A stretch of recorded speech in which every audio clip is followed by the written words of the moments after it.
Ed Roth Taylor is the son of a powerful noble family of ruffian. He is feared for his bullying and bad behavior at the academy where he acts like king. One day, Ed receives a letter from his family. The letter says he is disowned and removed from the family register. He loses everything, his title, his wealth, and even kicked out of his dorm room. Students at the academy gossip about his downfall. They still avoid him because of his bad reputation, but many believe he deserves his fate for trying to cheat during the entrance exam. Ed feels that life is unfair. The people who judge him don't know the real him. He isn't the villain they think he is. The truth is strange. He has been transported into his favorite video game, The Failed Swordsman of Sylvania. In this game, he isn't a hero or a genius, but a minor villain who appears only at the start of the story. This character is weak, powerless, and destined to end up as a beggar in the game's ending. Ed checks his stats and feels hopeless. His stamina, strength, and magic are embarrassingly low. He is supposed to be a student of magic, but even a farmer NPC has better stats. He realizes this is why his character is so insignificant in the game. But Ed doesn't want the ending where he becomes a beggar. He decides he will change his fate, no matter how hard it is. The academy is still his chance to build a new life. It is a top school, and anyone who graduates has a bright future. He knew tough it was extreme starting part of the scenario, but is also extremely important for him. Since his tuition for the first semester is already paid,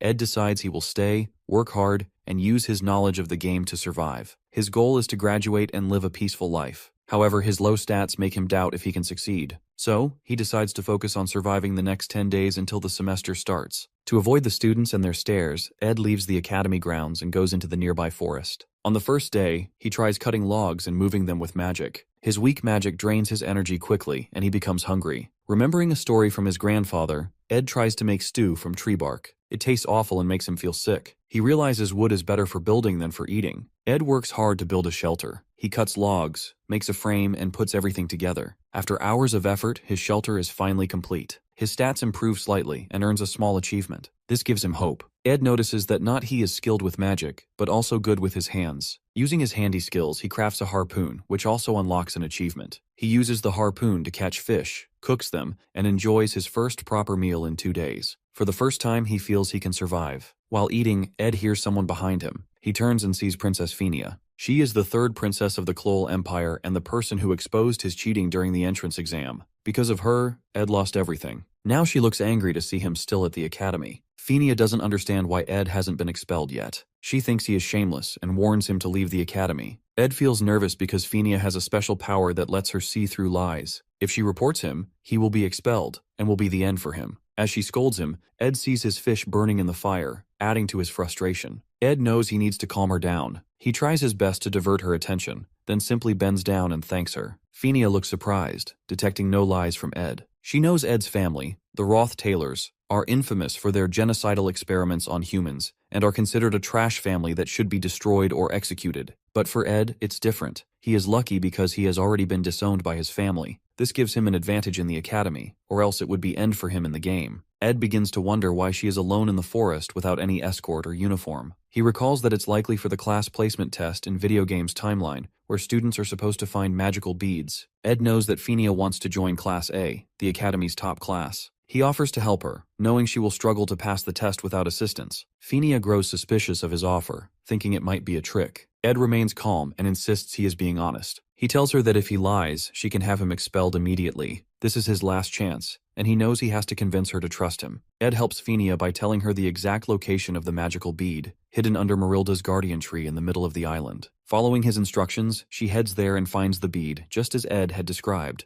Phinia feels surprised and conflicted. The Ed she knew from 3 days ago was a cheater and a liar, but now she finds herself unable to understand this new version of him. The next day, the class placement tests come to an end, and the students gather to await their evaluations. Professor Glast arrives and asks everyone to present the beads they have collected. Some students come forward with different objects, like magical eggs, but they are placed in Class F for failing to meet the test's requirements. The professor explains that the beads needed for success lack magical power, which makes them harder to identify. 2 of these beads were found by the main protagonists, Jix and Lortel. Then, Professor Glast raises his hand and points to the final student who has retrieved the 3rd bead from the guardian tree. He declares this student to be at the top of the class, leaving everyone in awe. Sitting by the riverside, Ed makes a crude fishing rod, earning another achievement. He remembers from the game that Princess Phinia developed sharp judgment skills because she grew up dealing with people who flattered her or lied to her. She became so good at spotting lies that no one could trick her. But this skill also made her life harder. In the game's original story, Phinia gets the title Princess of Love not because of her beauty, but because of her hard work. She fails the class placement test and works hard to improve, eventually proving herself and earning respect. Ed knows that if he tells her where the magical bead is, he can avoid getting expelled,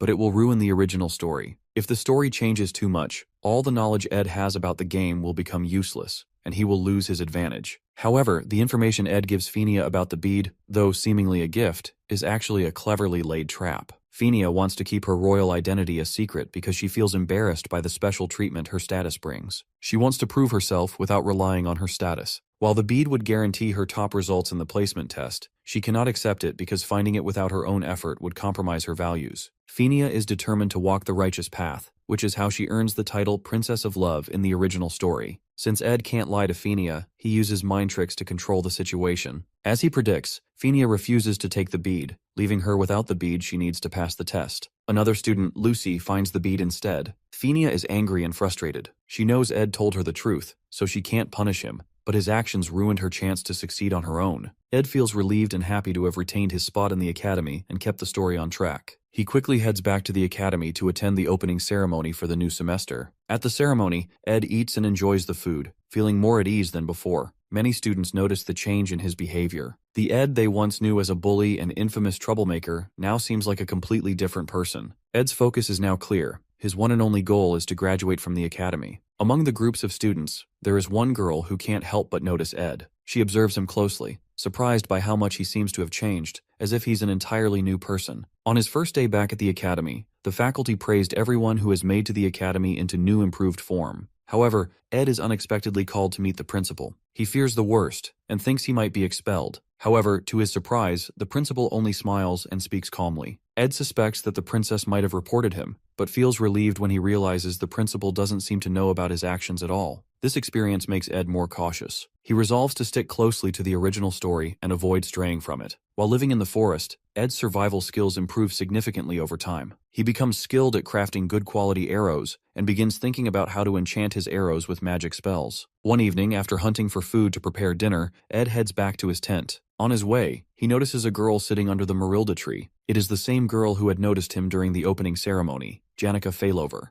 Janica is the genius spirit sorcerer of the second year, same year in which Ed is. She sees Ed and excitedly approaches him. She enthusiastically introduces herself and tells him that the magical Marilda tree has shared stories about him with her. The tree has observed Ed in the forest but isn't bothered by his presence. This reassures Ed, giving him a sense of calm. He casually remarks that even a fierce wild wolf can have a tender heart. Janica seems surprised for a moment, but then laughs at his words. She stretches out her hand and asks if he wants to touch the spirit which she signed a contract with to be her friend. Ed, however, isn't interested in interacting with Janica further. He politely declines, saying he can't see the spirit in her hand, and excuses himself, claiming he only came to the area to gather food. With that, he walks away. The real reason Ed keeps his distance from Janica is her crucial role in the original story. He knows that Janica Failover is a key character, and building a connection with her might alter the storyline, costing him any informational advantage he has to navigate the game's events. As Ed walks away, Janica calls her spirit friend, a wild wolf, Marilda, the guardian of the forest. She leans against Marilda, feeling comfortable, and starts talking to it. She thinks about Ed and finds him fascinating, just as Marilda told her earlier. Even though she tries hard to be nice to him,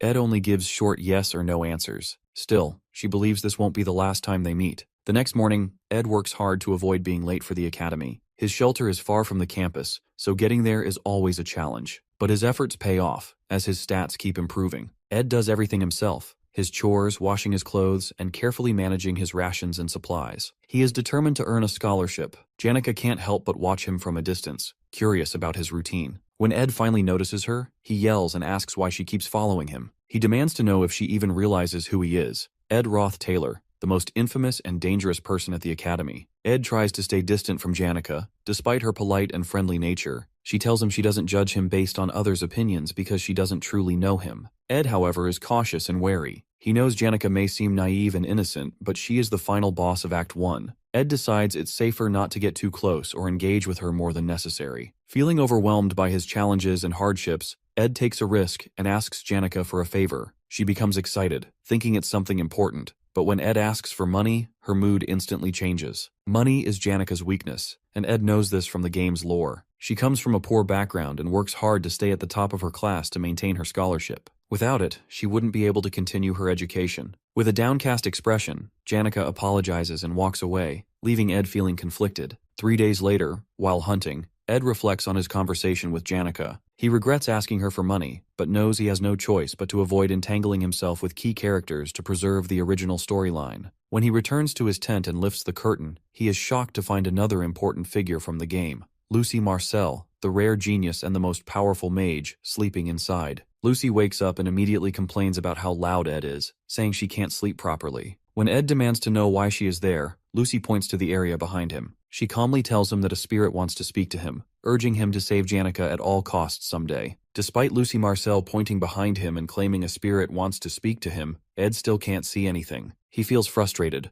Not only has he barely managed to get Janica off his back, but now he has to deal with Lucy. Lucy, with her small stature and ability to walk on air, behaves like a stray cat, showing up anywhere she finds comfortable to nap. To make matters worse, she's now using Ed's campsite and resources to skip classes and rest. Ed blames himself for this situation and realizes he needs to act quickly before her presence causes the storyline to deviate further. While setting snare traps for hunting, Ed notices Lucy casually taking the bait, a chunk of beef, and eating it without a care. This frustrates him even more because no matter what he says, she completely ignores him. Ed realizes that if she has already come to his camp multiple times, she will likely keep returning. Worse still, as a seasoned player of the game, he knows there's no strategy to defeat Lucy. Determined to solve the problem, Ed recalls a specific detail from the game guides he read, something most players overlook. He decides to play his last card. Ed tells Lucy that he recently saw maids from Ophelis Hall searching for her. The moment she hears this, Lucy freezes in shock, her composure breaking for the first time. She hurriedly makes an excuse about remembering something urgent and vanishes into the air in no time. Ed feels relieved and silently thanks his knowledge of the game guides. He remembers that while Lucy is a formidable mage with no known weaknesses in combat,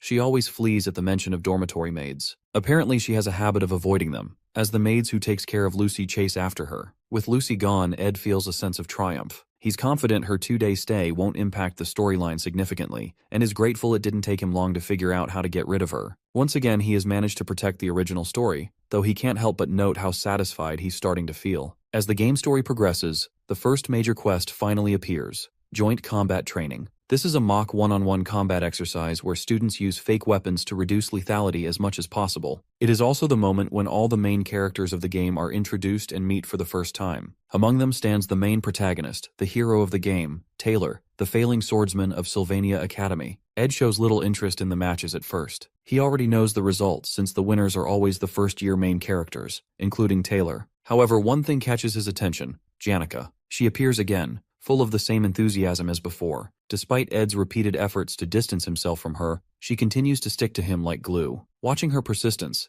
Ed jokingly wonders if she might belong to some dog family, much like Lucy's cat family, given her wandering and clingy nature. Janica, trying to be helpful, shows Ed the match list. He ignores it at first, uninterested in the details. But when she casually mentions his name being on the list, Ed becomes alarmed. In the game's original storyline, Ed Roth Taylor is expelled by the time this quest takes place. Grabbing the list, he quickly scans it to find out who his opponent will be. Meanwhile, the most awaited fight of the event begins: the duel between the main protagonist, Taylor, and the powerful, cat-like mage, Lucy Marcel. Setting the list aside, Ed focuses on the fight. Despite his current circumstances, he still feels a deep connection to Taylor's character, having spent countless hours completing the game alongside him. Though Ed now inhabits a side character's role, he still wants to cheer for Taylor. The announcer calls Lucy to the ring. Ed vividly recalls this iconic moment from the game: Taylor gripping his sword for the first time, skillfully countering Lucy's spells, and catching her off guard. Lucy then uses intermediate lightning magic, which disqualifies her, granting Taylor the honor of being the first person ever to defeat her. Nostalgia sweeps over Ed, and he eagerly anticipates witnessing this scene unfold again. The referee rings the bell, and the match begins. Taylor rushes in with his signature determination, aiming to gain the upper hand by attacking Lucy with his knuckles. But with a single lightning strike, Lucy sends him flying into the wall. Ed watches as Taylor, despite the overwhelming odds, he knows that he refuses to give up, just as he remembers from the original story. Despite of being bumpkin and all the failures he faces, he never loses hope. Taylor grabs his sword, charges forward, and catches Lucy off guard, mirroring the sequence from the game. But then, something unexpected happens. Instead of Lucy using her intermediate lightning spell as she does in the original storyline, she casts a blocking spell, halting Taylor in his tracks. She follows this with wind magic, sending Taylor flying even farther and exhausting him completely. The announcer declares Lucy the winner of the duel, Ed is stunned. Taylor was supposed to win this fight, but now Lucy has defeated him. This small change might seem minor, but Ed knows it could completely mess up the original story. He fears what might happen next. The crowd cheers for Lucy as Taylor walks away from the match, crushed and defeated. Ed feels a rising sense of panic. This is a huge problem. He quickly realizes that the magic Lucy used isn't normal. It's continuous magic, the kind that can only be obtained by forming a contract with a high-class spirit. In the original storyline, Lucy and the forest guardian spirit Marilda have no connection. However, Lucy's unexpected visit to Ed's campsite must have led her to accidentally form a contract with Marilda, making her far stronger than she is supposed to be. Ed blames himself. This change in the storyline is his fault, and now the story is spiraling out of control. Taylor, the main hero of the game, is never meant to lose this match. The announcer then calls for the next match, Ed Roth-Taylor versus Princess Phinia. The princess, still holding a grudge against Ed, eagerly prepares to settle the score in the duel, but Ed doesn't even acknowledge her. Instead, he pushes past her and runs after Taylor, who is already leaving the hall, crushed by his loss. Taylor's defeat is entirely Ed's doing. In the original story, Ed's character would have been expelled from the academy long before this quest began. But because Ed is still present, everything has changed, and now Taylor's loss risks ruining the entire storyline. Catching up to Taylor, Ed urges him not to give up. Taylor's defeat is only one setback, and Ed knows how crucial it is for him to stay in the academy. Taylor's spirit as the protagonist is essential for the story to progress. Without him, everything will collapse. Ed does his best to motivate Taylor, reminding him of his strength and potential. Deep down, Ed knows he is also protecting his own future. If Taylor gives up, Ed will face an even greater struggle to survive in this game. Taylor must stay strong, not just for himself, but for the sake of everything Ed is desperately trying to preserve. For Princess Phinia, the first person to recognize her judgment ability is Emperor Cloel. Some believe it is a divine gift, but it isn't. She developed this ability on her own after enduring the endless politics and conspiracies within the royal palace. It became her means of self-protection, forged through years of navigating the treacherous environment of the imperial family. This is why Princess Phinia is so confident in her judgment. She has seen the harsh truths of the imperial world clearly, through the lens of the abyss that shaped her resilience and sharpened her perception. So, whenever she wants to confront any opponent or person for to judge, she had to stare straight into the person to find out. Before the match begins, Ed casually tells Princess Phinia to go easy on him, while Phinia, in turn, advises him to do the same. Meanwhile, the audience whispers harsh comments about Ed Roth-Taylor. In the game's original storyline, Ed was notorious for bullying Taylor and later cheering him on, making him seem hypocritical. In the original backstory, he bullied Taylor and then later acted nice by cheering for him. They think it doesn't make sense. Ed knows they are right because, in the story, his character used his position to humiliate his juniors, and when that failed, he cheated in exams and got expelled. The match begins. Phinia forms a water ball and throws it at Ed, wanting to test him. She thinks he will dodge it using fire or wind magic. But Ed doesn't dodge or defend himself. He just stands there and takes the hit. Phinia is shocked. Ed then calmly declares that he lost, giving the victory to her without even trying. The audience erupts into cheers for Princess Phinia, declaring her the winner while loudly booing Ed. They shout insults, calling him worse than Taylor. Despite this, Ed calmly approaches the princess, thanks her for the match, and quietly leaves the arena. This only deepens Phinia's curiosity. She begins questioning why he acted this way, wondering if he had no interest in the duel from the start. Ed makes an intentional choice to forfeit the match. He doesn't want to interfere with Phinia's place in the story because he understands how important she is to the plot. He quickly leaves the arena and goes in search of Taylor. Ed believes that Taylor is the real protagonist of the tale, much more significant than the princess, and he wants to make sure Taylor doesn't give up. As Ed searches for Taylor, he is startled when Phinia suddenly appears behind him, panting. He's surprised to see her alone, without any escort. Phinia shouts at him, demanding to know what his true intentions are. She accuses him of having no intention to win the match, claiming he only wanted to leave the stage as quickly as possible. Phinia's frustration boils over. She admits that she's tired of everyone at the academy, her classmates, the professors, even the servants. She feels overwhelmed and confused, especially by Ed's actions. She demands to know who Ed really is, which only make her question him more. Seeing her so upset, Ed calmly steps closer, places his hands on her shoulders, and tells her to relax. Guiding her through a simple breathing exercise, he encourages her to breathe deeply and slowly. His calmness helps her focus and eases her frustration, if only for a moment. Feeling calmer, Phinia realizes how she acted earlier and apologizes to Ed for her behavior. Ed notices that she has relaxed a bit and looks for a way to leave so he can continue searching for Taylor. But Phinia starts opening up about her struggles and sadness from living in the royal palace. She talks about how hard it is to deal with constant politics and schemes, which have taken a toll on her. Even after sharing her feelings, Phinia still wants answers. She asks Ed why he picks on Taylor. She wonders if it's because Taylor has a troubled background, and Ed wants a reason to be disowned by his own family. Ed knows there's some truth in what she says, but he pretends not to understand. He avoids giving her a clear answer, knowing it's not the right time to explain everything, and fearing it could mess up the story even more. Phinia becomes annoyed again. She demands to know why Ed bullied Taylor but now supports him even though he tried to get Taylor expelled. Ed keeps dodging her questions, giving vague and unrelated answers. This makes her even angrier, but without proof to confront him, she lets him go, though she remains suspicious. At the door, Ed stops and turns back to Phinia. He tells her that while she needs to focus on the tricky politics, she also needs to rest. He reminds her that the academy isn't like the palace. Here, she doesn't need to worry about everything all the time. Phinia is caught off guard by Ed's advice. She's surprised he understands her struggles so well. It leaves her curious, as no one has ever seen through her like that before. Ed, aware that his words might have profound effect, leaves Phinia and continues searching for Taylor, hoping he isn't too late. Finally, he finds Taylor sitting alone, holding his broken sword, looking sad and lost. Just as Ed moves closer, someone steps in his way. Isla Triss, the main heroine of the game. She firmly tells Ed not to get any closer or bother Taylor, standing in his way to protect Taylor from further trouble. Isla blocks Ed and firmly tells him that Taylor doesn't need to deal with him anymore. She accuses Ed of causing enough harm already. Then, something surprising happens. Taylor, despite looking defeated and broken after the match, stands up. He confronts Ed with a determined expression, asking why Ed is still at the academy. Ed is surprised by Taylor's strength to keep going. Even after such a crushing setback, Taylor still shows his fighting spirit. Having played the game with him countless times, Ed knows that Taylor's strength lies in never giving up, no matter how strong the opponent. He also sees the positive influence of Isla, Taylor's childhood friend and biggest supporter, who is always there to motivate him and lift his spirits. As Taylor demands answers, asking what Ed's real intentions are, Ed simply praises Taylor's swordsmanship during the duel. He acknowledges Taylor's impressive skills, a genuine compliment stemming from his experience in the game, where he fought alongside Taylor until the very end in the game. Ed turns to leave, telling Taylor he just came to see him and isn't planning anything. He has no schemes or hidden motives. While Taylor might still doubt him, Ed feels relieved,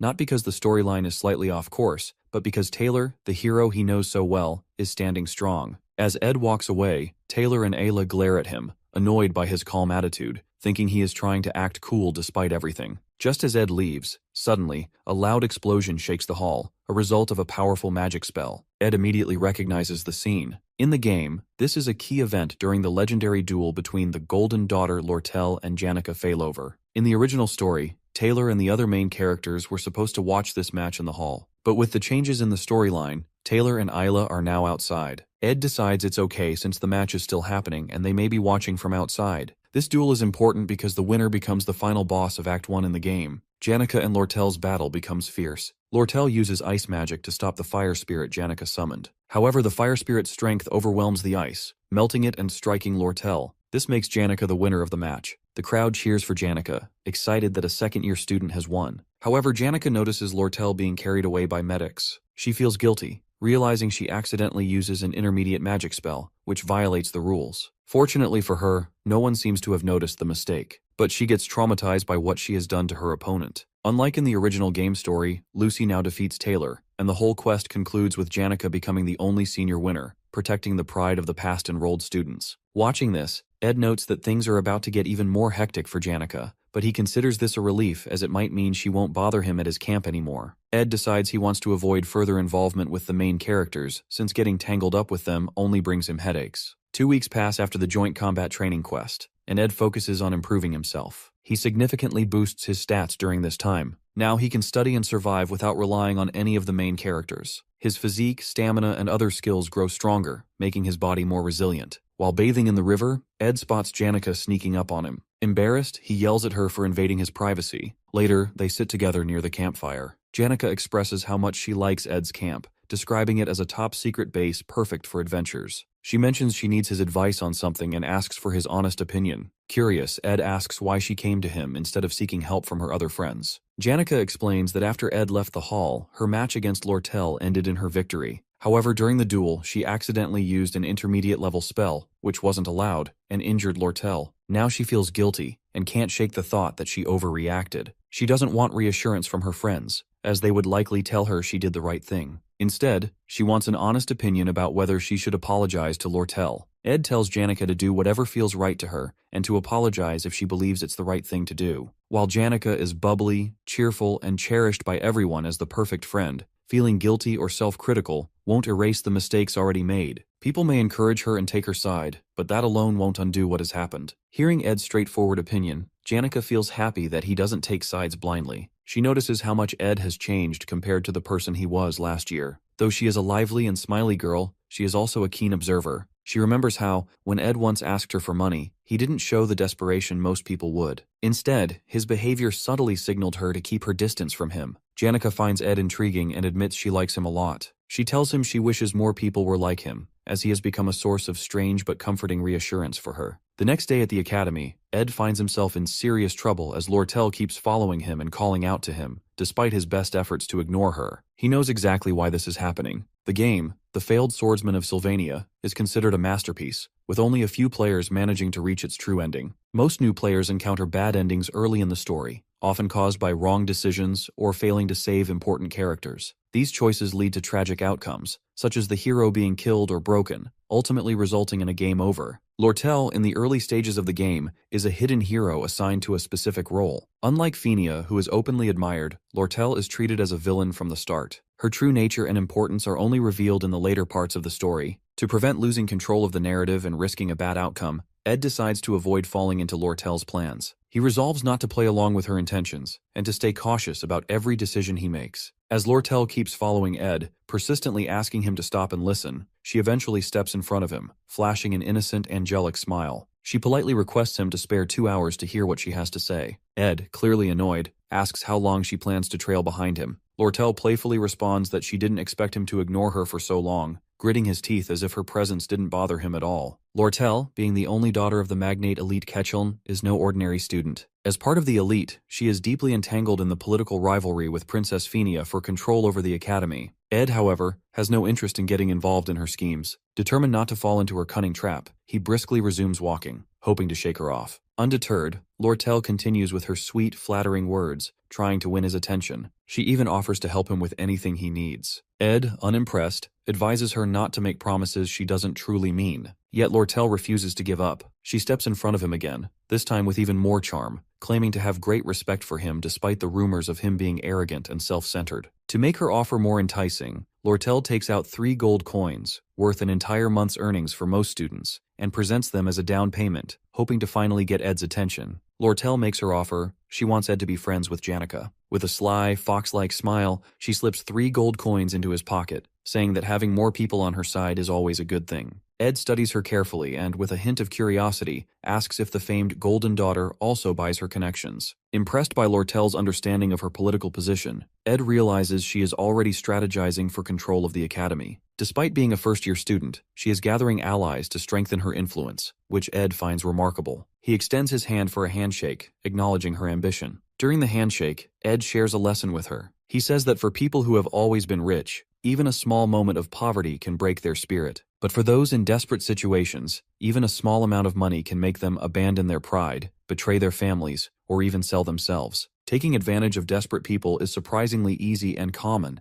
and he is neither desperate nor wants to take money for any cunning offers. After saying this, Ed pulls his hand away, places the coins back in her palm. Then he walks off, leaving Lortel stunned and amused by his cleverness. Ed feels frustration, knowing that accepting the money could have made things easier for him, but he can't risk altering the storyline. Lortel Ketchel doesn't feel insulted by Ed's straightforward rejection. She understands the balance of benefits and risks all too well. In the game, she is the ideal business strategist, always seizing any opportunity that comes her way. Her character is known to turn situations to her advantage in the game. In other words, Lortel has a determined attitude to turn Janica Failover into one of her allies for political benefits. At night, Janica visits Lortel's quarters. Lortel greets her with a playful smile, teasing that she hadn't expected a visit. It's their first meeting since their intense duel. Janica apologizes for using an intermediate-level spell during the joint combat exercise, acknowledging the rules she unintentionally broke. Noticing Lortel's injuries still visible, she expresses concern. However, Lortel brushes it off lightly, assuring Janica that her wounds will heal soon. Then, with a playful grin, Janica casually shifts the topic and asks if Lortel's conversation with Ed goes well, adding a bit of dramatic tension.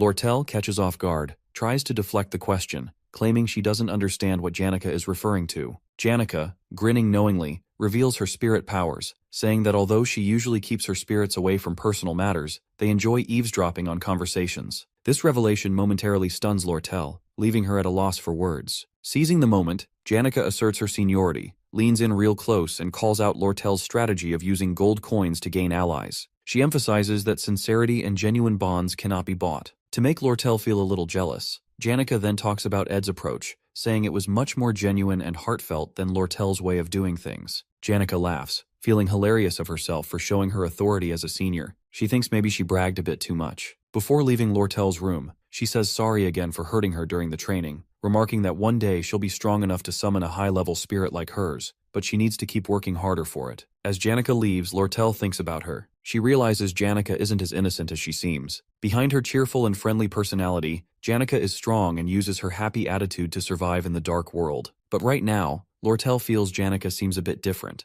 like she's dealing with something difficult. Back at his camp, Ed is hanging his laundry when a strong gust of wind blows it all down. It's caused by Belle Maya, the senior maid from Sylvania's Ophelis dormitory, who once kicked him out of the dorms. Seeing how he's living now, she comments that it's surprising but admits she's happy to see some positive changes in him. Ophelis hall maids are known for their perfection in everything, from cleaning to cooking. Ed can't help but stare at the basket Belle is holding, filled with the finest ingredients she collected from the forest. Shocked to see her at his camp, Belle tells Ed not to be so much shy as he can ask her anything he wants. Taking advantage of the moment, Ed asks for the basket. He knows it will help him improve his crafting skills to make medicines, food, and other useful things. Seeing a chance to be good friend with the maid, Ed uses the basket to craft new tools and food. At sunset, he sits and enjoys his hard work, even having some fun. But the rest doesn't last long. Suddenly someone crashes down from the sky, destroying Ed's entire tent, nearly killing him with the crash. It's Lucy. Seeing his precious camp ruined, Ed is furious. He angrily tells Lucy she almost killed him. When he demands an explanation, she admits it was Belle Maya who was moody for some reason and got angry with her earlier for skipping class that morning. In her panic, she decided to teleport to the only safe place she could think of, Ed's camp, accidentally wrecking it in the process. Feeling no remorse, Lucy complains she's hungry and asks Ed if he has any beef jerky. Furious, Ed smacks her on the head and yells at her for causing such a big mess. He gets surprised when the most powerful mage doesn't defend herself with a protective spell. Lucy winces and explains she's out of magic, which gives Ed the perfect opportunity. He decides to teach her a lesson for destroying his camp and skipping her classes. At the library, Ed is busy searching for a book to help him learn how to build a sturdier house using real wood. He focuses on understanding the materials needed, planning the structure, and mastering techniques like smoothing wood and finishing a roof. As he flips through the pages, he notices it's almost closing time. While he's packing up the books, a girl approaches him with a friendly remark about his dedication to studying. Thinking she might be the librarian apprentice, Ed quickly apologizes for staying late. The girl, smiling warmly, reassures him that it's not a problem. She says seeing someone study so seriously motivates her to work harder too. She introduces herself as Elka Islan, a first-year student in the Faculty of Magic. But when Ed tells her his name, she freezes for a moment, looking surprised. Ed isn't surprised. He's used to people reacting this way because of his character's notorious reputation. Kay quickly smiles and says he seems very different from the rumors. She's especially amazed that he managed to read and understand difficult books on elemental studies so quickly. She admits it's hard to believe it's the same Ed everyone talks about. Before leaving, Elka says she'll be cheering for him and wishes him a safe trip back as she has to return to her dorm to clean up, leaving Ed feeling slightly encouraged by her kind words. Suddenly, a loud crash shakes the ground in the library, causing books to tumble from the shelves and fall on Ed and Elka, creating chaos all around. It marks the start of the final chapter of Episode 1 in the game. On campus, students rush toward a temporary camp led by the main character, Taylor. Among them, Ayla, noticing the disaster, recalls a passage from a spirit book she once read. It speaks of a summoning ritual for Glaskin, the highest-ranked dark spirit. Fenia listens intently as Ayla explains that only someone with a strong connection to spirits could summon Glaskin, and that person is Janica Failover. As per the storyline, Janica, now the final boss of Act 1, has lost control of the dark spirit, allowing it to take over her completely. Fenia, understanding the gravity of the situation, realizes that the barriers protecting the temporary camp will only hold for a limited time. Taylor steps up and urges everyone to head to the student center immediately. He explains that if Glaskin fully manifests, the chances of casualties will be extremely high, and the group must act quickly to ensure everyone's safety. The Royal Guard captain reassures the students not to worry, explaining that the faculty and expert mages will notice the situation soon and intervene. However, Elvira Aniston, an outspoken member of the alchemy faculty, urges immediate action from within. She warns that the dark spirit's power is too dangerous to wait for help, especially since Principal Obel is out of town. Elvira then calls for volunteers to face the threat directly. Klebius, a combat department student and another key character, quickly refuses to volunteer, clearly frightened by the immense power of the dark spirit. He explains that while intermediate-level spirits guard the building where Janica is located, two high-ranked spirits, Tarkin and Velosfer, are also inside. He claims entering the building is suicidal and strongly opposes the idea. Elvira grows more puzzled, questioning how Janica, still a student, managed to summon all these spirits, including the effort to summon Glaskin, the highest-ranked dark spirit. Isla, with her knowledge of dark spirits, explains that such spirits are natural enemies of spirit sorcerers. Their overwhelming power often exceeds the control of even skilled sorcerers. This likely explains why Janica couldn't handle them, leaving her vulnerable to being overpowered. The dark spirits, now in control, are using Janica's abilities to summon Glaskin with the help of Tarkin and Velosfer, spirits whose controlling their command is a mystery. As everyone debates the best course of action, Jix stands up and reminds the group of the importance of making a decision quickly. He suggests that only Princess Fenia can devise a proper strategy. All eyes turn to Fenia as they wait for her command. Fenia, reflecting on Ed's earlier remarks about the burdens she carries and the importance of peace of mind, takes a moment to think. Finally, she announces her plan. Only the top students from each year and the royal guards will volunteer for the mission. She orders them to prepare within an hour to enter the building, free Janica, and stop the summoning of the highest-ranked dark spirit, Glaskin, before they cause further destruction. Princess Fenia encourages everyone to steel their resolve, promising to take full responsibility for the mission. Just then, a student runs up to her, panting and visibly distressed. He informs the princess that the residents of the teaching area will not be able to assist, as they are already defending Audrey Hall to protect the potion archives from attacks. Realizing their limited numbers, Fenia asks if there are any other students who can help. Suddenly, another student, a frightened girl, rushes to the princess, trembling as she reports an emergency in the library. She reveals that Elka, the librarian apprentice, and a sophomore student are trapped inside. Hearing Elka's name, Jix immediately reacts.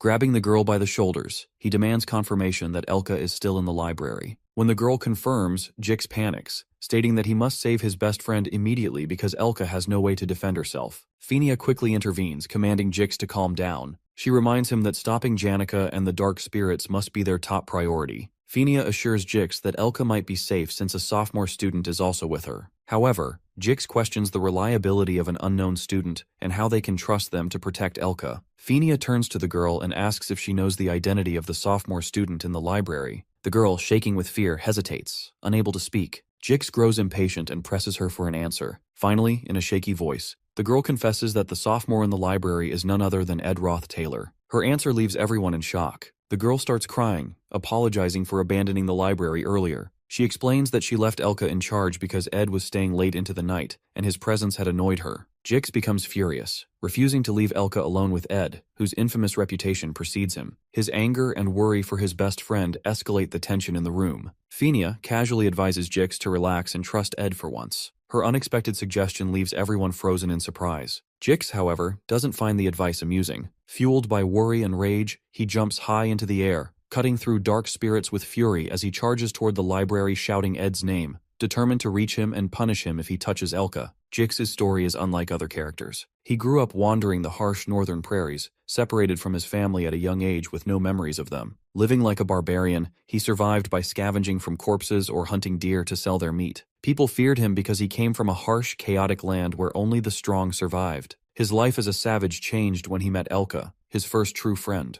Her family treated him kindly, helping him leave his wild ways behind and become more civilized. For Jix, Elka is everything, and he would do anything to protect her. As Jix rushes to the library, he cuts through dark spirits, smashes the door open, and yells Ed's name. He only knows Ed from bad rumors about cheating and bullying. Inside, Jix finds Ed leaning against a wall, covered in blood and too weak to move. Jix grabs him and demands to know where Elka is. Ed, injured and exhausted, simply points in her direction. Jix pushes him aside and runs to find her. When he reaches Elka, Jix sees her lying safely on a shelf, asleep. He feels relieved but notices the barricaded bookcases protecting her. He wonders who set them up. Then, he spots a blood-stained coat covering her and a board with instructions written on it. Realizing the blood isn't hers, he understands that Ed had protected her, fighting off dark spirits and guarding her even while injured. Moments earlier, Ed uses his strength from training to lift the heavy bookshelves and carry the unconscious Elka. He sets up barricades around her for protection, places her inside, and writes instructions on a board nearby. Then he stays to guard her. From the library window, he notices the summoning rune but closes the curtain, choosing not to interfere with the major storyline involving other key characters. He reflects on Janika's impressive connection with spirits and wonders how she could have turned to the dark side, summoning and controlling materialized spirits, something he finds impossible for himself. When dark spirits approach Elka, Ed fights them head-on. After defeating the intermediate-level spirits, he notices his stats have slightly improved. Surprisingly, he even unlocks some spirit connection abilities, leaving him curious about his potential. As Jix carries Elka to safety, he asks Ed what happened in the library. Ed casually replies that he was just training. Jix laughs at the response and thanks Ed for saving Elka,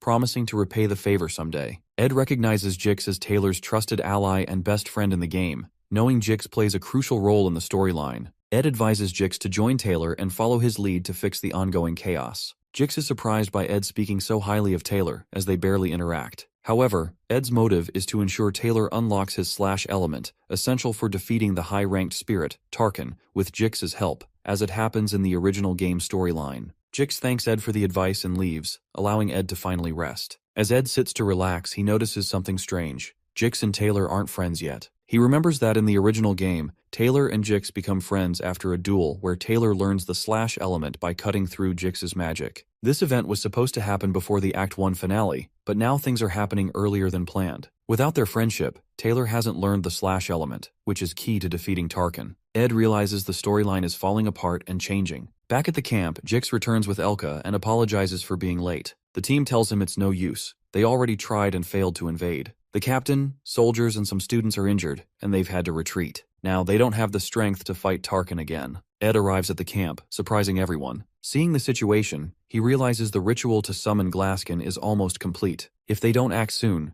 everything will be destroyed. Ed knows stepping in will change the storyline, but he has no choice if he wants to save the game world. He takes charge, forming two teams and deciding to lead one himself. From now on, Ed chooses to step into the storyline to stop the disaster. Seeing Ed Roth Taylor, everyone is shocked and keeps their eyes fixed on him. Klebius ridiculously laughs at Ed's suggestion, thinking it's a joke, but Jix interrupts, urging everyone to hear Ed out. Ed explained the situation. To reach Janica, they had to distract Tarkin, the fire spirit, and deal with Philosopher, the darkness spirit controlling her. Tarkin was protected by a strong shell, which they saw during their first attempt, and that was why they couldn't hurt it. Ed suggested splitting into two teams, one to lure Tarkin away, and the other to reach Janica directly. Lortel disagrees, saying it's impossible since they lack the training to handle a spirit as powerful as Tarkin. She reminds them they only escaped the first encounter by sheer luck. Ed agrees it's a huge risk but insists there's no other option. If they can take out Janica, Tarkin will lose its power. The group then decides who will be in the bait team. Taylor volunteers, but Ed immediately stops him,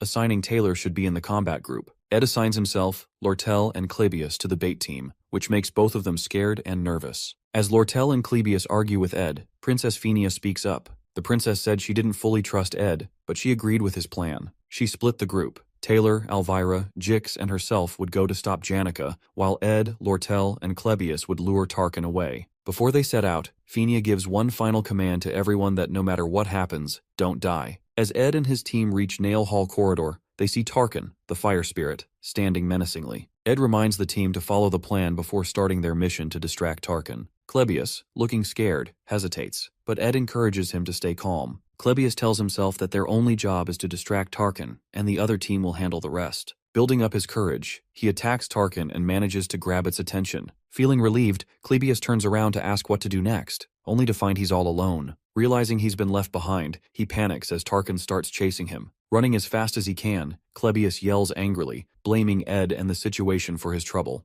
Watching Klebius being chased, Ed calmly tells Lortel to focus on her part, assuring her that Klebius is doing his job. Lortel jokingly suggests they could let Klebius be sacrificed, but Ed strongly disagrees, saying he doesn't plan to let anyone get hurt. Ed knows Klebius well because he understands the story. Even though Klebius seems scared and unsure, Ed knows he has hidden strength. With Tarkin distracted, Ed gives Lortel her most important task to handle the spirit. Lortel stands outside the hall, focusing on her task to create an entry path for the other team and deliver a key attack on Tarkin. As she prepares, she thinks about Ed. Despite his bad reputation, he seems surprisingly cool to her. She reminds herself not to judge someone based on rumors alone. She uses her magic to blow a huge hole in the hall's wall, opening a path to where Janica is. Her powerful move surprises Princess Fenia and the others. Earlier, Ed notices Lortel's hidden magic skills and decides this is the perfect chance to use them. He trusts her with this important role, and she feels grateful for his confidence. With the path open, Lortel turns to fight Tarkin, the fire spirit. Meanwhile, Clebius runs toward them, shouting and apologizing for being scared earlier. He begs for help as Tarkin chases him. Ed quickly realizes Tarkin's protective shell blocks all attacks, just like before. They need something powerful enough to break it. Using his knowledge of the storyline, Ed grabs a pouch and climbs to the roof of the hall. Lortel protects herself and Clebius by creating a massive ice wall to block Tarkin's fire attack. On the roof, Ed finds Lucy sleeping. She isn't supposed to be part of this event,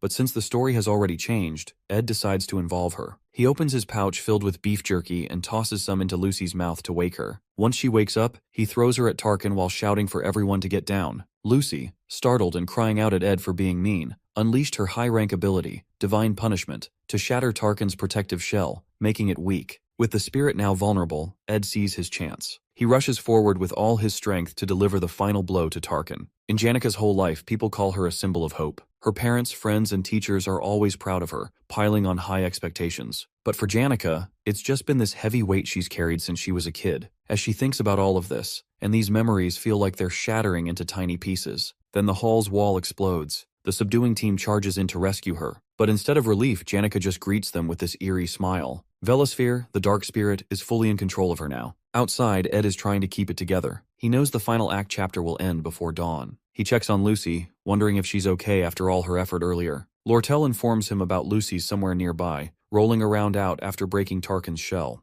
Lortel adds that she's been throwing ice spears at Tarkin, but it's still standing strong. Ed figures the only way to end this is to go straight for Tarkin's throat. But Lucy, who already runs out of energy, and Clebius, who's being chased around by the fire spirit, is way too panicked to land a proper hit. Ed knows what he has to do. He's going to take care of this himself. He turns to Lortel, tells her he's putting his life in her hands to keep Tarkin still. Lortel, ever the skeptic, calls it a wild gamble, but Ed just grins and says it's an investment in getting rid of the monster for her. This gets her attention as that's her area of expertise. She smiles, saying he's way cooler than the princess, who's always acting like a royal monarch. Fired up, Lortel starts setting traps with her ice magic. Just as Ed charges toward Tarkin, another massive dark spirit shows up on the top of the hall building, the right hand of Glaskin, making the whole situation even worse. Ed figures Taylor's team must be at the final stage of their fight, but he can't let that distract him. He trusts Lortel will not mess up, even with all this chaos. As Tarkin is about to launch a fire blast straight at Ed, Lortel nails the timing, using her traps to block the attack and give Ed an opening. He slides in close, channels his wind magic, and slices right through Tarkin's throat. The fiery beast finally goes down. As the dust settles, Ed checks his stats and grins. His spirit magic levels are way up, and he's unlocked a spirit contract slot, something he never thought he'd get. He glances over and spots Taylor, who's busy slicing Glaskin's right-hand spirit to bits like it's no big deal. Watching him in action, Ed can't help but feel impressed. Taylor's really living up to his protagonist role. With Tarkin defeated and Janika freed from Velosfer's grip, the group finally catches a break. They've pulled it off. The danger is over.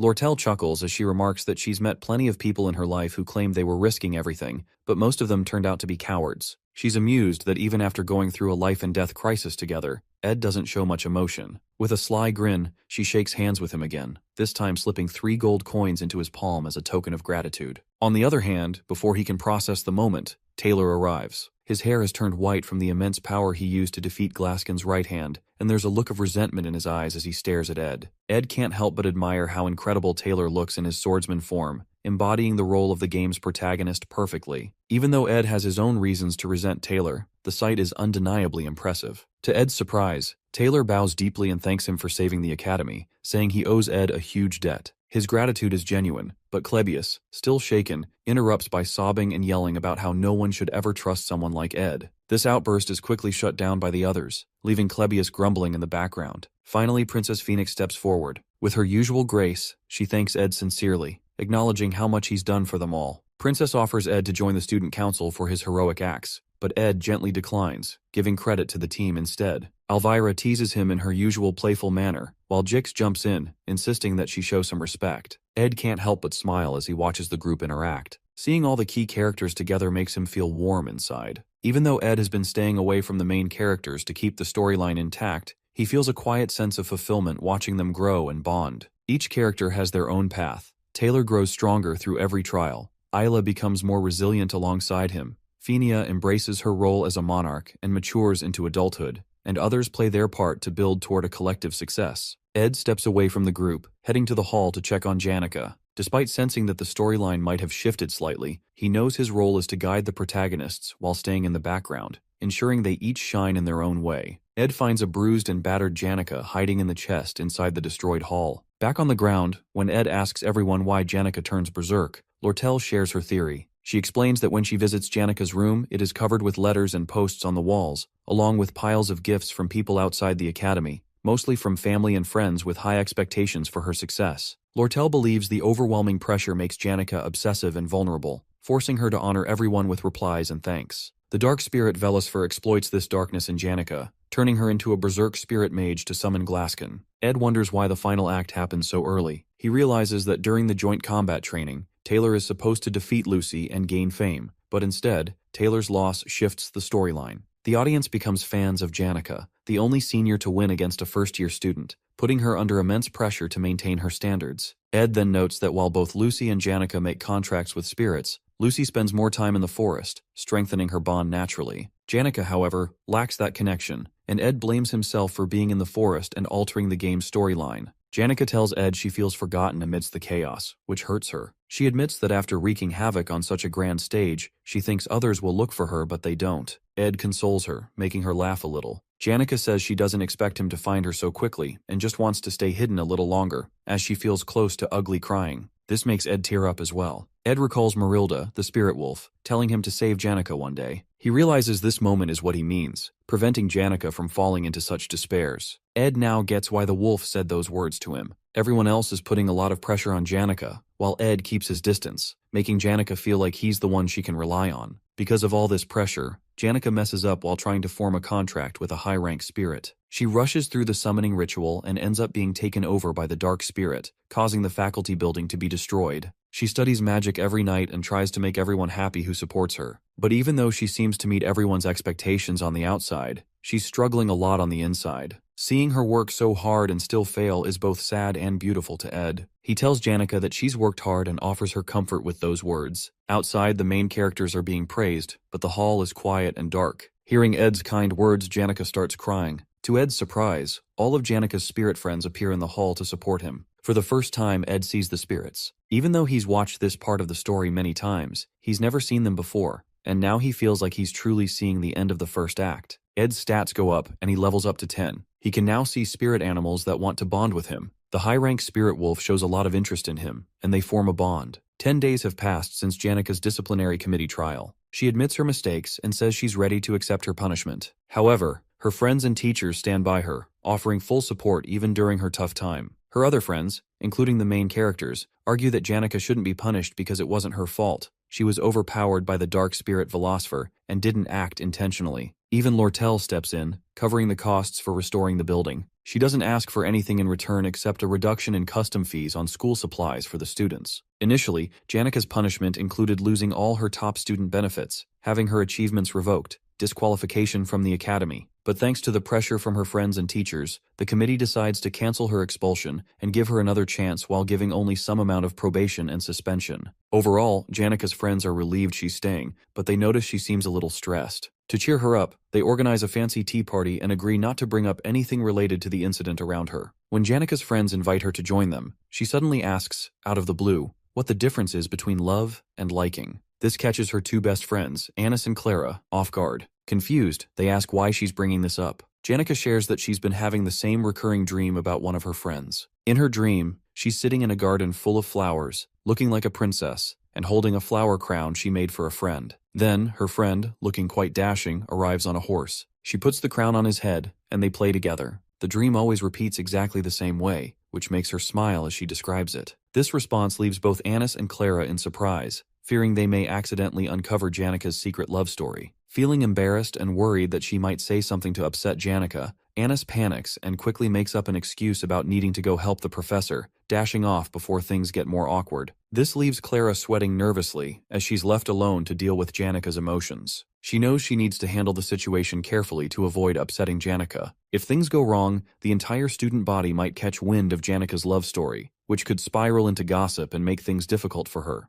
Clara puts on a calm smile and gently suggests Janica to avoid overthinking. She encourages her to be honest with her emotions, explaining that liking or disliking someone is often a mystery, but it's not always easy to figure out whether such feelings are positive or negative. Janica found her words significant and makes her to think. Clara also warns Janica to be cautious when talking about sensitive topics like this, as it could affect her and her friend's reputation and herself. Janica listens carefully and fully understands the advice. Janica thanks Clara for the genuine advice, saying it's just what she expected from her. She then makes an excuse to leave, mentioning she needs to report back to Ophelis Hall. Clara waves happy goodbye, but then slouches forward to butt her head on the table in relief. She finally managed to prevent any rumors from spreading for now. Ed reflects on how he has been relentlessly saving his money. Thanks to a petition from the princess, he to build a proper house this time. When he arrives at the construction site, he spots Janica wandering nearby. He thinks to himself that since the first act is now over, meeting her shouldn't affect the storyline anymore. However, as he approaches her, Janica suddenly hides behind a tree, clearly startled. Confused by her behavior, Ed pauses. Janica recalls Clara's advice about being honest with her feelings, but, unable to overcome her nerves, she hastily makes an excuse about having things to do at Ophelis Hall before fleeing. For Janica, confessing her feelings feels like an impossible challenge. Meanwhile, Ed stands frozen in surprise, bewildered by her reaction but deciding not to overthink it,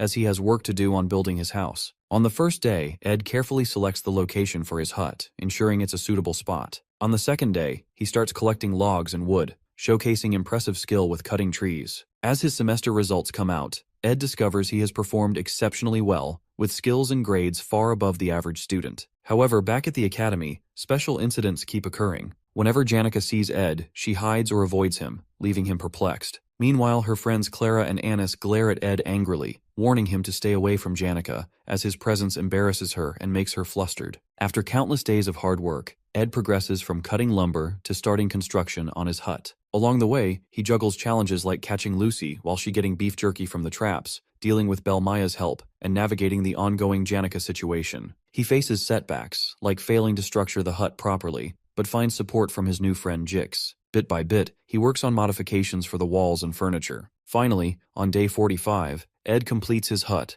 unlocking a personal achievement for creating something from scratch. At last, he's no longer homeless. As Ed rests peacefully in his newly built hut, Janica shows up, watching quietly from behind a tree in the forest, observing the hut he's made. After finishing the final touches, including the wall flooring, fireplace, and storage for firewood, Ed takes a moment to admire his hard work. However, his peace is interrupted when he notices Lucy lazily napping on the roof of his hut. To his surprise, Janica suddenly appears and greets him with a cheerful greeting. Ed, startled, asks how she found her way to his remote campsite. Janica explains she heard about his beautiful hut from the maid, who praised it as a masterpiece. Curious to see it for herself, she decided to visit. She marvels at the craftsmanship and natural beauty of the hut, voicing her admiration loudly as she wanders around. When Ed asks if the spirits told her about the hut since it's so new, Janica blushes. She admits they mentioned it, but teases that the spirits were more focused on how handsome and hot Ed looked while building it. Laughing nervously and hiding her deeper feelings, Janica says she simply wanted to check on how he's living. Ed smiles and invites her inside. Blushing, Janica nods and follows him in. Inside, while Lucy sprawls lazily on the roof, Janica gasps in amazement at Ed's handiwork. Sitting near the fireplace, she shares her gratitude for the support Lortel and her friends have given her. However, she also expresses worry about how to repay their kindness. Seeing her conflicted expression, Ed advises her not to overburden herself with repayment, especially if she can't afford it. He remembers that the incident with the dark spirit happened because she took on too much unnecessary responsibility. Even moving to Ophelis Hall with 8 others won't change much, as the cycle of envy and expectations will continue. So, he tries to focus on her well-being to avoid repeating past mistakes. After a while, as they chat, Ed encourages Janica to visit anytime she feels lonely or overwhelmed, assuring her she's welcome at his hut and the forest. Surprised and touched, Janica smiles warmly, saying it would make her very happy. She extends the same offer to Ed, urging him to come to her if he ever feels overwhelmed. Ed smiles but sighs quietly at the word overwhelmed. He knows the second semester is approaching, marking the start of Act 2. This time, the Sage's Sealed Grimoire, a book containing records of advanced, dangerous magics, will create chaos capable of consuming the entire academy. Grateful for her kind offer, Ed thanks Janica but keeps his thoughts to himself. He knows he'll remain on the sidelines, letting the main characters handle the challenges ahead, quietly cheering them on. On a dark and stormy night, Act 2 begins. Students from Ophelis Hall live like royalty, enjoying special perks like first-choice seating, personal maids, and extra freedom. These privileges set them apart from the students in Dex's Hall, who don't get the same treatment. When vacation ends, a heavy rainstorm hits the southwest side of the academy. Ophilus Hall students are given horse carriages and boats to help them return safely. Even those who are late are allowed extra days without punishment. But Dex's Hall students aren't so lucky. They have to travel in the pouring rain and risk losing points if they don't make it back on time. This unfair treatment makes the Dex's Hall students angry. They come together to protest and demand equal treatment. They want answers for why they're treated so poorly compared to the Ophilus Hall students. Behind the scenes, Lortel and a clever troublemaker named Willain stir things up. Willain is good at using his words to manipulate people and make things worse. While the students want fairness, Willain's real goal is to cause chaos and hurt Ophilus Hall's reputation. Together, they push the situation to the edge of a full-blown riot. Lortel proposes a fair solution, suggesting the school extend the deadline for students returning after the storm and should confess that Ophilus Hall students get special treatment. Although the headmaids of Ophilus Hall and the Academy's review division support her plan, the administration shows little interest in resolving the issue. This lack of action only fuels the protest, making things worse. Frustrated, the protesting students go on strike, plan to burn and damage Ophilus Hall's valuable assets, like hardwood furniture and artisan-crafted paintings, which will put even more pressure on the authorities to act. As a result, Willain will take benefits from the chaos, using it to damage the Academy's reputation, while Lortel, being in the Merchant Association, uses the Academy's problems to make money and push her own goals, which were already worsened by the Glasskin incident. While negotiations continue, the elite Merchant Association seizes an opportunity to gain a significant advantage by sabotaging the Sage's sealed grimoire, a book considered the very heart of Sylvania. Its value is so immense that people, in desperation, are willing to offer anything for it, even their hearts. As protests rage outside the hall, Lortel gazes out the window at the pouring rain, recalling her childhood in the slums. She remembers wandering in tattered rags under the same dark skies. The thought brings a bitter smile to her face as she mocks herself for feeling a moment of relief. Her entire life has been a relentless struggle to survive, marked by betrayal, suspicion, and a refusal to show genuine sincerity. This desperate existence has left her scarred, a reflection of her filthy self. Yet deep down, she wishes someone among the students could see her for who she is, a survivor of a harsh life. She decides to seek out others like her, those who have also endured the life of a gutter rat. Ed describes Lortel as a shadowy figure, always hiding the harsh truths behind the scenes. That's why the audience and players of the game call her the Black Veil. The angry students protest loudly, full of frustration and determination. In the original storyline, the Ophilus Hall occupation incident centers on the main character, Taylor, stopping the students who were provoked into rising against Lortel. Along the way, Taylor and his friends face middle bosses stationed on each floor of Ophilus Hall, from the 1st to the 5th, who aid the rioting students. The first middle boss is Tote, known as the Decoy. Tote is a bitter student who mocks Taylor by calling him a loser and eventually gets beaten up by Taylor's friends. This humiliation fuels Tote's grudge, and he is later bought off by Lortel. Tote's role in the incident is to capture the maid guarding the first floor from the protesters and sabotage the front door of Ophilus Hall, allowing the rioters to storm inside. In the scene, the mysterious guy kidnaps the maid and smashes the front door open, surprising the protesters outside and giving Willain the green light to lead the invasion and cause chaos within the hall. According to the original storyline, Tote's role after breaching the door is to block Taylor and his friends from entering the hall as they arrive to confront the rioters. However, as the rioters push toward the 4th floor to declare their control over the hall, something unexpected happens. Willain approaches a mysterious figure and asks if he is working for Lortel. To everyone's surprise, instead of Tote, it is Ed Roth Taylor who is revealed as the middle boss, breaking away from the original story's expectations. Ed explains how he got into this situation. Just 2 days before the Ophilus Hall incident broke out, he was struggling to hunt for food with a bow and arrow. He feels pain because he has no combat skills and is bad at using the bow. Despite this, he keeps pushing himself. His campsite gets frequent visitors now that people know he's living in the woods. Among them, there are 3 who come the most. The first is Lucy, who always asks him silly questions, but Ed doesn't have many answers for her. The second is Janica, who has fallen in love with Ed. He likes her too because she often brings him food, teaches him laundry tricks, and helps him with tasks. When Ed compliments her, she blushes and acts strangely, confusing him because she's easy to read. But sometimes Janica seems jealous when Lucy visits him. The third is Lortel, who visits Ed at night. She always asks for help, and Ed realizes she's probably trying to gather people who will help her take control of Ophilus Hall. One night, she explains her plan. She wants him to help sabotage the hall. At first, Ed refuses because he doesn't want to mess with the game's storyline.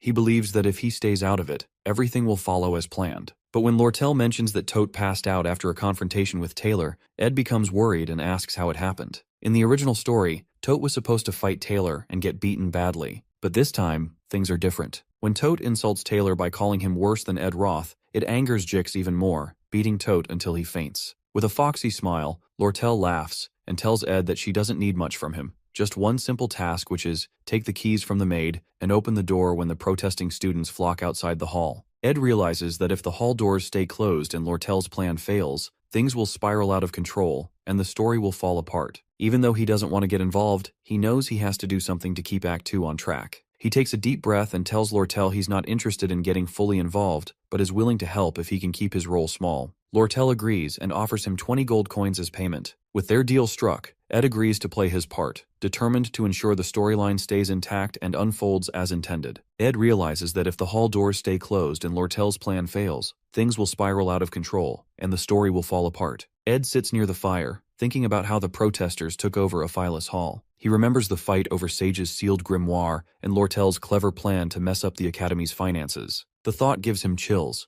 but he also finds the whole situation fascinating. At the Academy, Princess Phinia and Lortel are at the center of a major rivalry. Lortel starts a group called Merchantry, a business-focused faction that challenges Princess Phinia's student association. The outcome of the story depends on which side Taylor, the main hero, chooses. Ed has no interest in picking sides early on. He plans to watch and join the winning side later, ensuring he survives and gets a good ending in the game. Before the protest, Janica visits Ed at his hut. She thanks him for always letting her come by and tells him she's moving to Dex's hall since her suspension is ending. She offers to give Ed some extra things she doesn't need, like cushions and pillows. Ed happily accepts, which makes her smile. Janica notices Lucky sitting on the roof in the rain and asks why she does that. Ed remembers Lucky's story about avoiding her fate and reflecting on her life on rainy days. He tells Janica not to worry about it, which seems to make her happier and special. Ed then asks Janica for a favor. He knows that when the protesters invade Aphilus Hall, magical protection runes will activate and lock everyone in their rooms for safety. Still, he doesn't want Janica caught in the mess, so he asks her to meet him at the Rose Garden outside the hall at 9 p.m. Janica thinks Ed is planning to confess his feelings and gets excited. She runs off, blushing and waving goodbye. Ed, however, just wants her to be safe and feels relieved knowing she'll be out of harm's way. Back at the protest, Jix is in his room exercising. He notices someone sneaking to the back door of Aphilus Hall. It's Ed, who is led in by a maid. The maid tells him the other staff are in a meeting, trying to figure out how to block the protesters. She then gives Ed the goods he asked for, and then leaves.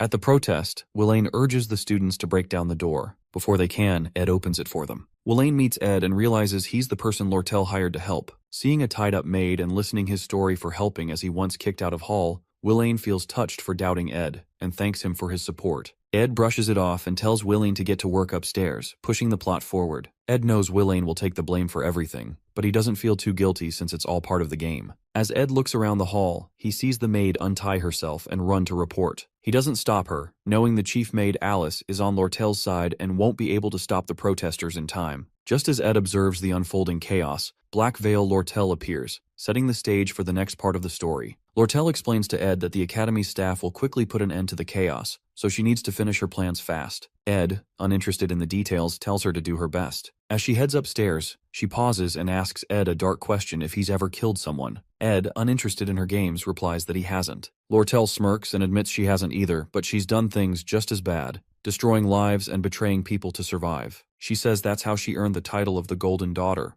Lortel knows she doesn't deserve sympathy, but she often looks for it in people like Ed, who might offer her understanding. Instead of outright denying her, Ed warns her to take responsibility for her own actions. Lortel, with her sly smile, excuses herself to go upstairs and finish what she came for. Ed sits on the floor, waiting for the hall's magical defenses to wear off. He knows that once this happens, the story will take a dramatic turn. Willain will absorb the hall's defense magic and transform into the fourth stage boss of the game. With his role in the events complete, Ed relaxes and waits for Taylor, the hero, to show up. This is the part of the story where the spotlight is on the hero and the boss. Ed has no intention of interfering or changing the plot. He knows his job now is to play the role of a minor villain, take some hits, and keep the story moving along. It's a necessary sacrifice to ensure the game stays on track. At the Rose Garden, Janica sits nervously, waiting for Ed. Her eyes drift toward a golden carriage parked nearby, and she wonders who it belongs to, especially so late at night. She notices a letter on the bench from Ed, apologizing for being late and promising to join her as soon as he finishes some work. Blushing, she assumes he's planning something special for her and resolves to wait for as long as it takes. Janica's mind is full of thoughts about Ed. For the past 3 days, she hasn't been able to stop thinking about him, even losing sleep over it. She also feels conflicted because Marlita, the spirit wolf, informed her about other girls visiting Ed's hut, making her feel both guilty and heartbroken.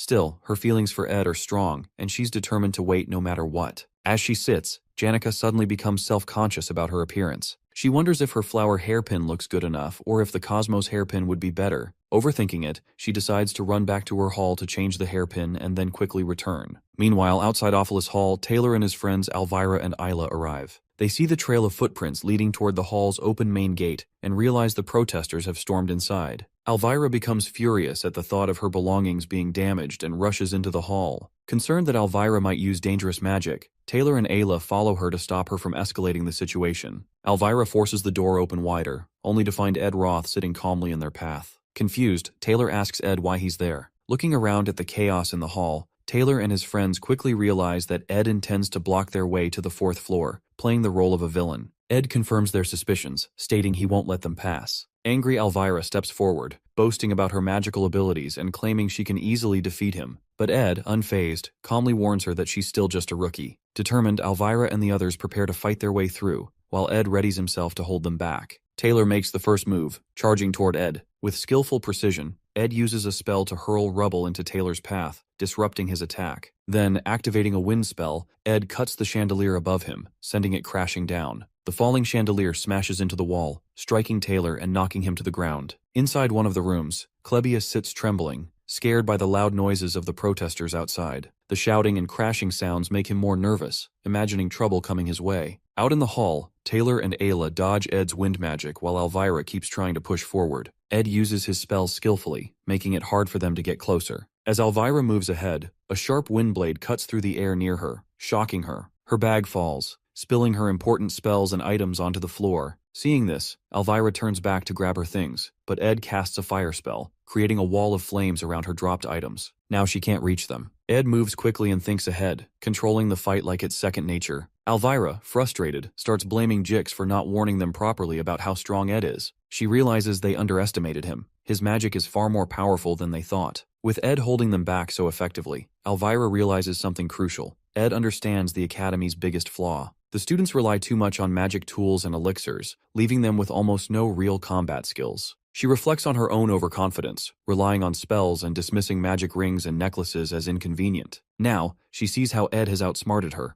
dropping the chandelier, using a small opening to cast a firewall, and targeting her bag. The first year's top alchemy student is rendered completely helpless. Frustrated and furious, Elvira curses Ed for being so cunning and yells his name in anger. Determined not to give up, she throws a magic spirit bead onto the ground, summoning a spirit rabbit. She applies a fire-resistant formula to the creature, amplifying its strength and turning it into a monstrous berserk attacker. The rabbit becomes her weapon to regain control. Meanwhile, Isla and Taylor struggle to navigate the firewalls Ed has set up. Isla attempts to use a water spell to douse the flames, but the firewalls are protected by wind magic, striking back at anyone who gets too close. Taylor shields Ayla from the sharp wind blades and encourages her to keep trying. He knows Isla excels in magic theory and is above average at casting basic spells, but Ed's precise targeting keeps them pinned down, unable to move forward. Elvira calls out to Taylor, asking if he can take Ed down if he gets close. Without waiting for an answer, she orders her spirit rabbit to attack, using it as a distraction to create an opening for Taylor. The rabbit charges at Ed, its amplified strength making it a real threat. At the same time, Taylor pushes himself forward, trying to seize the opportunity to close the gap.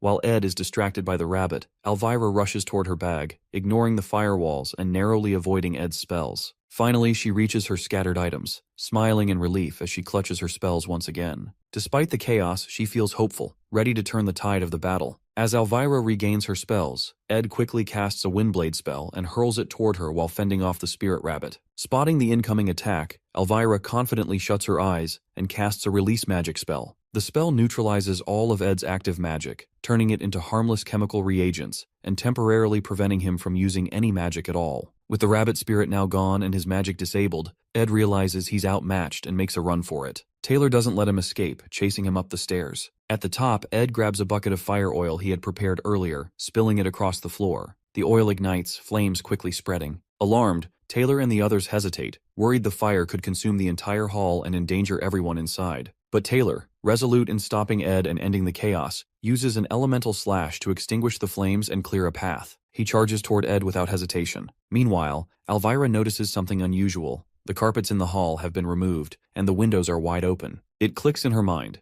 Ed had prepared the area to minimize the fire's dangers. Before she can warn Taylor that Ed might not be the villain he appears to be, Taylor closes the gap and engages him. As Taylor gets within striking distance, Ed raises his bow and fires an arrow, not at Taylor, but at Ayla. The arrow whistles past Taylor, aiming straight for her. At the last moment, Elvira leaps into action, intercepting the arrow with her claw hand tool. She notices the arrow's tip is wrapped in cloth, not sharp. Alarmed, she yells a warning to Taylor, suspecting Ed might have another trick up his sleeve. Taylor reaches Ed and swings his sword. Ed blocks with his bow, holding him off briefly. Then, a noise from above grabs Ed's attention. Clebius has escaped his room. Realizing the next phase of the act in the game is now in motion, Ed sighs in relief. His role complete. Resigned, Ed lets Taylor's next strike land. The force of Taylor's elemental slash sends him flying into the wall. The battle ends with Ed defeated, leaving everyone stunned and questioning his true motives as if he was playing a deeper game all along. With Ed finally defeated, Taylor grabs him and demands to know why he went so far to stop them. Elvira watches uneasily, feeling that Ed had been toying with them the entire fight. It doesn't add up. Ed is a second-year student with more experience, and if he truly wanted to overpower them, he could have ambushed them after the chandelier fell. Instead, he stood his ground and deliberately engaged them, seemingly more to delay than to win. The group senses something is off, as if Ed's actions are driven by a deeper motive. Frustrated, Taylor shoves him away. Weak and injured, Ed speaks in a quiet but firm voice, telling them to go upstairs if they're done wasting time on him and to stop the real chaos. His words leave them stunned. Elvira demands to know why he tried so hard to hold them back if he's now telling them to go. Taylor and Ayla press him for answers, their confusion mounting. Elvira, her voice rising with frustration, yells that she won't leave until Ed tells them the truth. She's determined to uncover his intentions, suspecting there's more to his actions than meets the eye. Before Ed can respond, the hall door creaks open behind them. A girl enters, shielding herself from the rain with a hood. As she steps inside, her eyes widen at the scene before her. Taylor, Elvira, and Ayla standing over a battered and bloodied Ed, with the hall in complete disarray. It's Janica. She had been waiting for Ed at the Rose Garden, thinking he might be at the pavilion nearby, but seeing him like this, her heart sinks. Shocked and concerned, she cries out, asking what they've done to the hall, and to Ed. Her voice echoes in the tense silence, leaving everyone frozen in place. For Janica, Ed is someone who has become incredibly important in her life, making her feel special. Despite being caught up in a complicated situation, Ed's simple lifestyle and the way he treated her during the Glaskin hunt have made her care for him even more. He has a way of making her believe he'll always figure things out, no matter the problem. As she stands there, seeing Ed battered and surrounded by chaos, she starts to reflect on everything he's done for her. She now understands he has lured her out of Ophelis Hall to protect her from the disaster, knowing she had already been punished for her involvement in the Glaskin incident. Now, feeling the weight of his kindness toward her, she feels an overwhelming desire to help him in return. She knows that he never asked for help, but this is her chance to repay him for everything he's done for her. With determination, Janica takes off her hairpin, setting aside her appearance and any distractions. She focuses, gathering her strength and preparing herself to confront the situation. Her tone shifts to one of tension and authority as she demands what is everyone doing. Her voice is filled with resolve, and her presence suddenly feels much stronger, as she stands ready to do whatever it takes to take control of the situation. Taylor, still unsure of Janica's intentions, expresses relief that she's safe, and quickly informs her about the protesters who have taken over Ophelis Hall. He also explains how Ed has been acting irrationally, preventing them from reaching the top floor. Taylor suggests that Ed might be trying to protect someone else hidden within the hall. However, Elvira interrupts him sharply, pointing out the drastic change in Janica's demeanor. She warns that Janica could now be their enemy. Suddenly, Janica releases a powerful aura, creating immense air pressure that swirls violently through the hall. Ed, alarmed, calls out her name, but she, now fully possessed by her magic, calmly reassures him to be okay.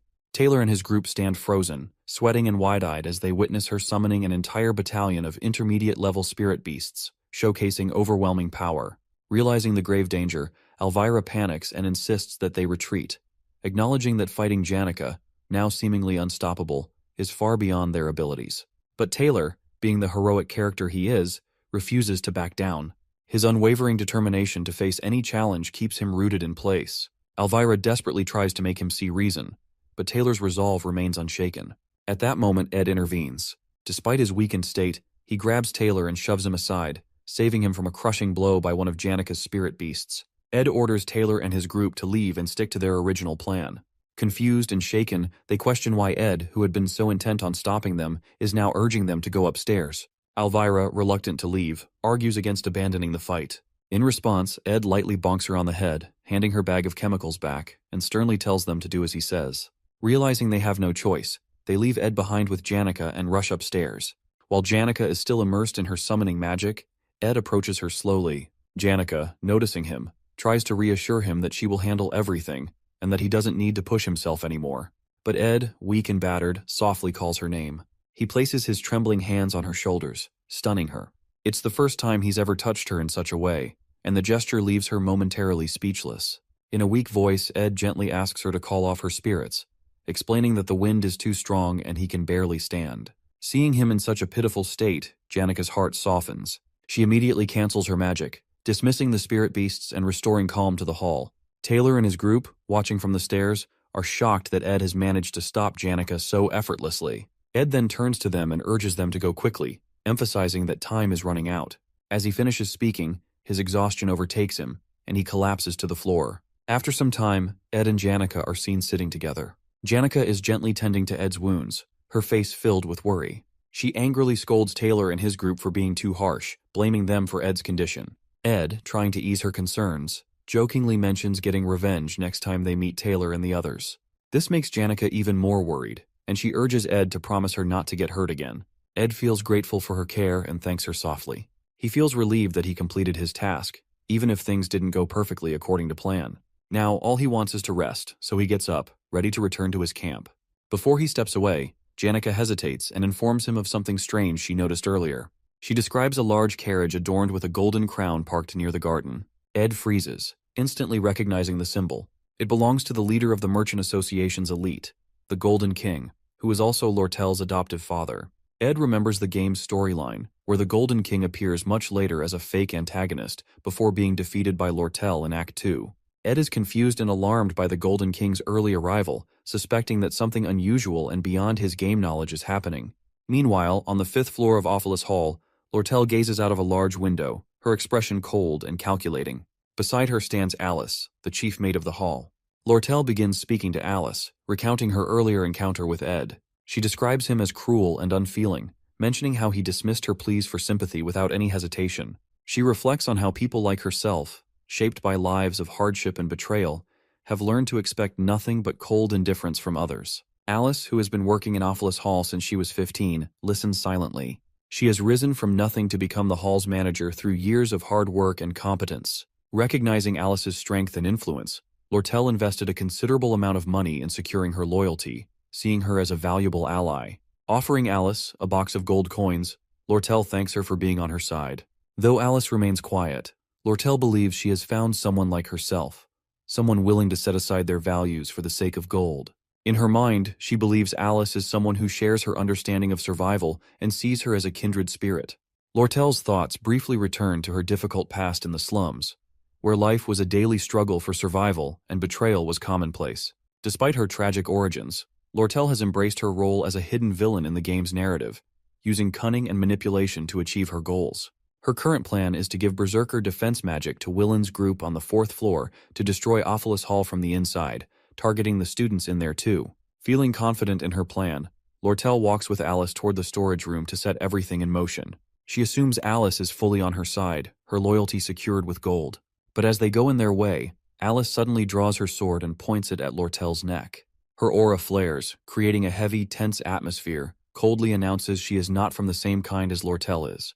The words leave her frozen, her mind racing to understand the depth of Alice's resolve. For the first time, Lortel feels a crack in her carefully constructed world, the realization of her solitude sinking deep. She remains motionless, caught between fear and disbelief as Alice's blade hovers close to her neck. As the game continues, Taylor and his team face many challenges but manage to overcome them one by one.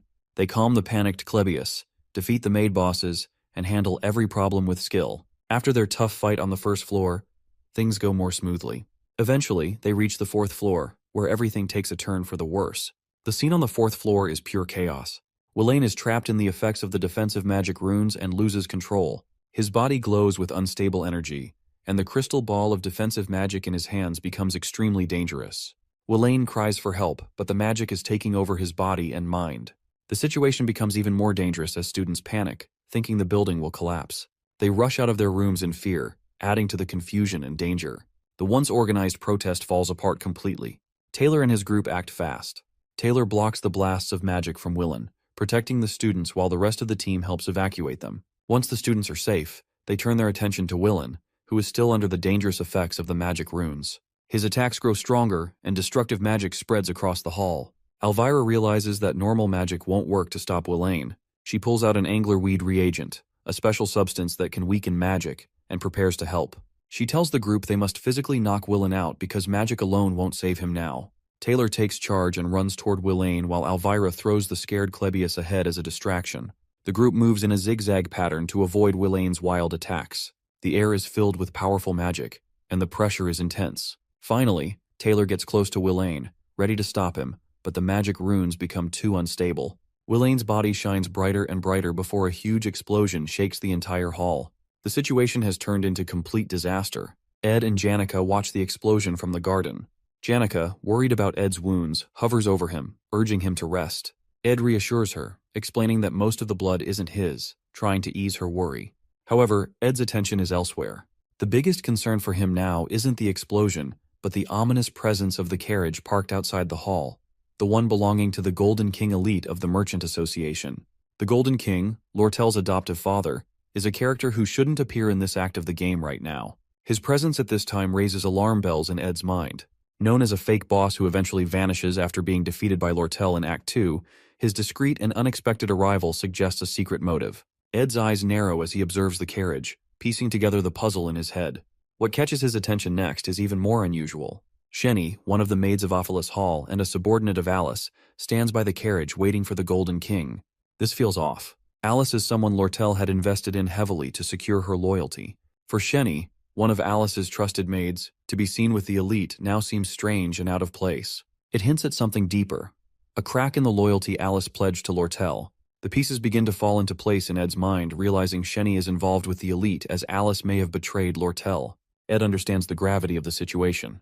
Lortel is an essential character for progressing through the game's later acts. If the elite take over Ophelis Hall and gain access to the sealed Book of Grimoire, Lortel's downfall could occur, causing the entire story to unravel. Ed knows he needs to act quickly. He decides to take on Lortel's role, doing whatever it takes to keep the Golden King away from entering the building and changing the original storyline. Before the chaos of the protest, Alice, the chief maid of Ophelis Hall, secretly writes a letter to the elite merchant king. In the letter, she exposes everything about him, how he is Lortel's adoptive father and the man responsible for killing Lortel's biological father. She reveals Lortel's plans to take revenge by manipulating the business magnates and directors of the elite merchantry to overthrow him. She also shares details about Lortel's scheme to acquire or sabotage the sage's sealed grimoire, a critical move intended to strike the Golden King by surprise and remove him from power in the Merchant Association. Alice ends the letter with a bold demand for more money than what Lortel has offered her, promising to switch sides and create a dramatic turn of events in the Golden King's favor. Now, with her sword pressed against Lortel's neck, Alice waits for the Golden King's arrival at Ophelis Hall. Lortel, usually clever and confident, is now shaken. She pleads with Alice, questioning her betrayal and pointing out that they both wanted revenge against the Golden King. Alice sighs and apologizes, but delivers a brutal truth. She tells Lortel that they, including the Golden King, are not so different, driven by ambition and survival. Her words cut deep, leaving Lortel speechless. Suddenly, an explosion echoes through the hall as the door bursts open. Taylor and his group arrive, dragging a restrained and defeated Willain behind them. They are battered but still resolute. Elvira quickly assesses the situation, deducing that Alice must be the one behind the chaos, as only she could have provided Willain with the defensive magic runes. Spotting an opportunity amidst the commotion, Lortel acts to collapses dramatically to the floor. Taylor and his group rush to check on her, concerned for her well-being. Hiding her tears and masking her turmoil, Lortel pretends to be overwhelmed and helpless. Without a word, she suddenly gets up, sprints away, and retreats to her room. Her mind races with plans for what to do next. Lortel stands frozen, stunned by the unexpected arrival of the Golden King. The man who pulled all the strings in the shadows has come all the way to Ophelis Hall himself. Though shocked, she quickly shifts her focus to the opportunity now at hand, blaming him for the large-scale tampering with the Merchant Association's account books and the damage caused during the chaos could finally lead to his downfall. Her plan to overthrow him feels within reach, but she knows she must act fast. She knows what she has to do. She needs to get to her room, where a carrier pigeon is hidden. The pigeon will carry a message to the Merchant Association's officials, exposing the Golden King's crimes. Once she sends it, she plans to hide somewhere in the hall to stay safe. Even though her heart aches from Alice's betrayal, Lortel doesn't let herself cry. She's used to being hurt by others and has learned to blame them to protect herself. Wiping away her emotions, she quickly heads to her room, determined to complete her plan.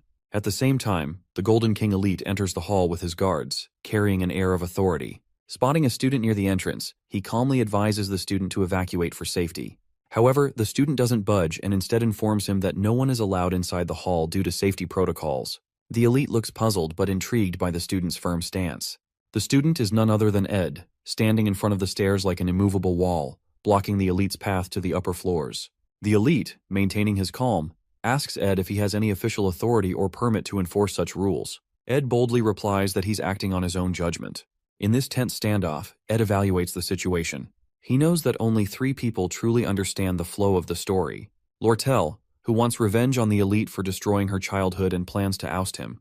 The Golden King elite himself, who seeks the sage's sealed grimoire for ultimate power. Alice, the chief maid, who has become the central villain in this act by betraying Lortel. Ed decides to trust Taylor and his group to deal with Alice, the act's main antagonist, while he focuses on keeping the elite from going upstairs. By doing so, he hopes to preserve his understanding of the game's storyline and secure his role as a successful character in the end.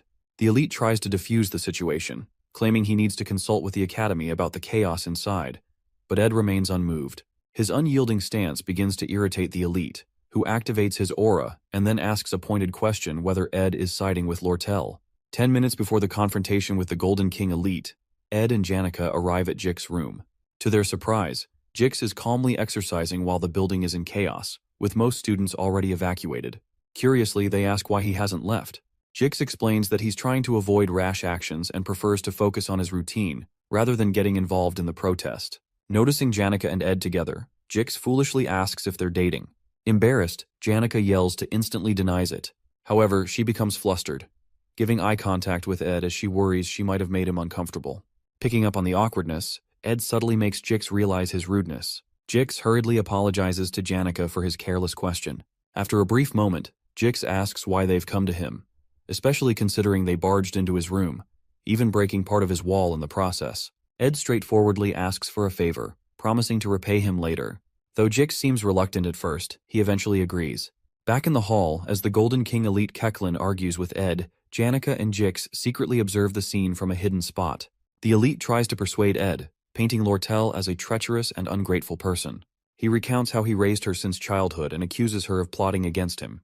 In an attempt to win Ed over, he even offers to double the amount of gold coins Lortel promised to anyone on her side. Ed stands firm, making it clear that he isn't interested in money or personal gain. Frustrated, the elite gives up on diplomacy and orders his guards to dispose of Ed. As the guards surround and overpower Ed, Jix springs into action. Using wind magic, he sends the guards flying, creating a moment of chaos. Jix and Janica reveal themselves, stepping in to help Ed. Janica summons her spirit companions while Jix prepares for a fight. Ed thanks them for their intervention, promising Jix he'll repay him later, before heading upstairs to check on Lortel. The elite, now realizing these students are formidable opponents, commands his guards to fight with everything they've got. A fierce battle begins as Jix and Janica engage the guards, holding their ground with determination.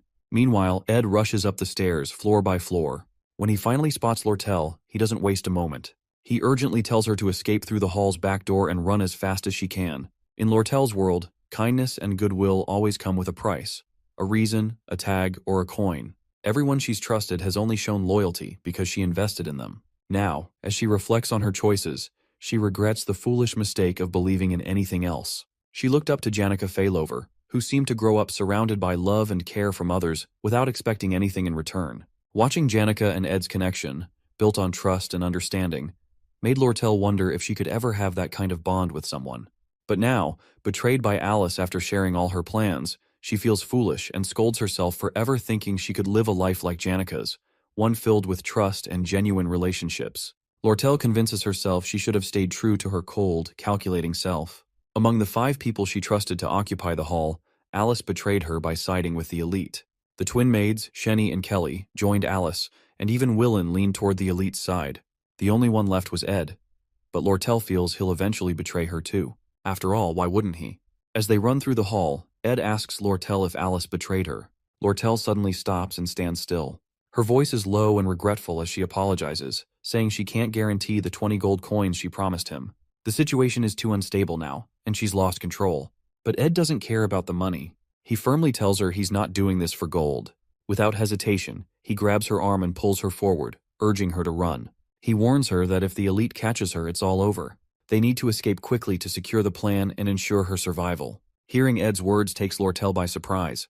For the first time, she wonders if Ed sees something in her worth believing in. She starts to question her assumptions about trust, wondering if maybe there are people who act without ulterior motives. Still, the idea confuses and unsettles her. As they run, Ed asks her what's really going on with the Merchant Association and why the elite came to the academy himself. Lortel explains about her adoptive father, Elite Ketchlin, has been covering losses due to manipulating market prices through secret deals and monopolizing the armor trade within the association.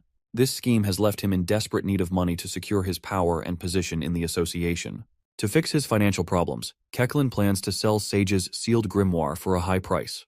He sent Lortel to the academy to find a way to steal or sabotage the grimoire. For years, Lortel has worked to build alliances within the Merchant Association, buying the loyalty of merchants and committee members and turning them into her side.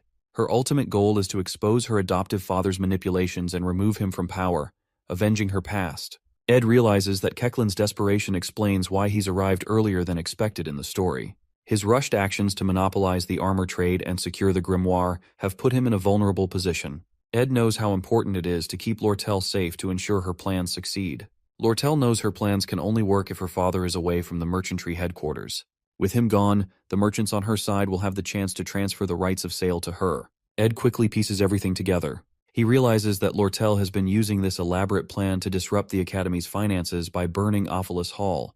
This chaos would push the negotiations for the Sage's sealed grimoire in Elite's favor. Now, Elite Ketchlin's urgent need for money has brought him to the Academy, giving Lortel a perfect opportunity to send a message to her allies and execute her plan to bankrupt him.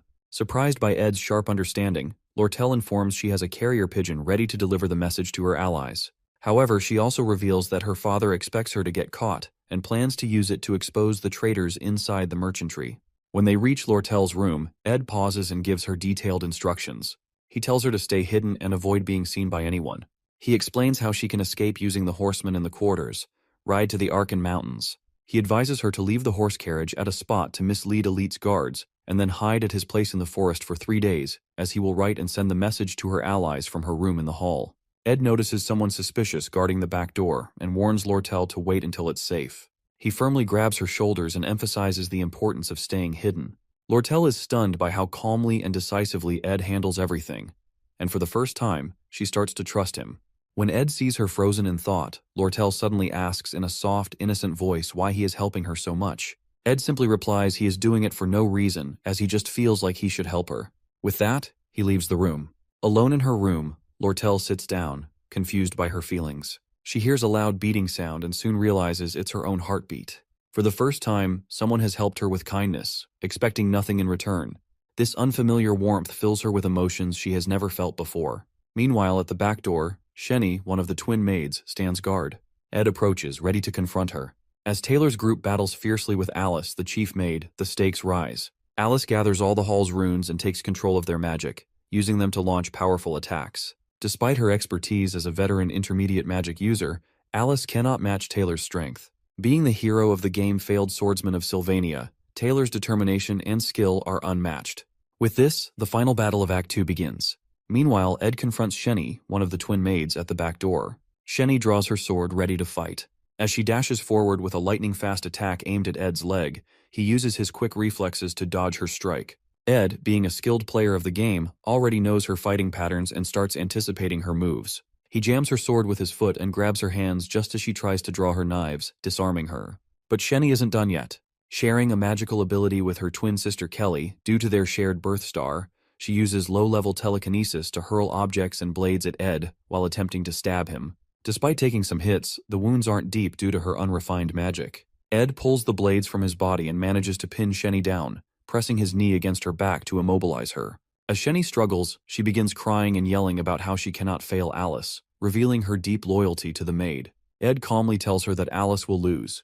But Shenny shares Alice's backstory, how Alice raised orphans and saved lives, including Shenny's.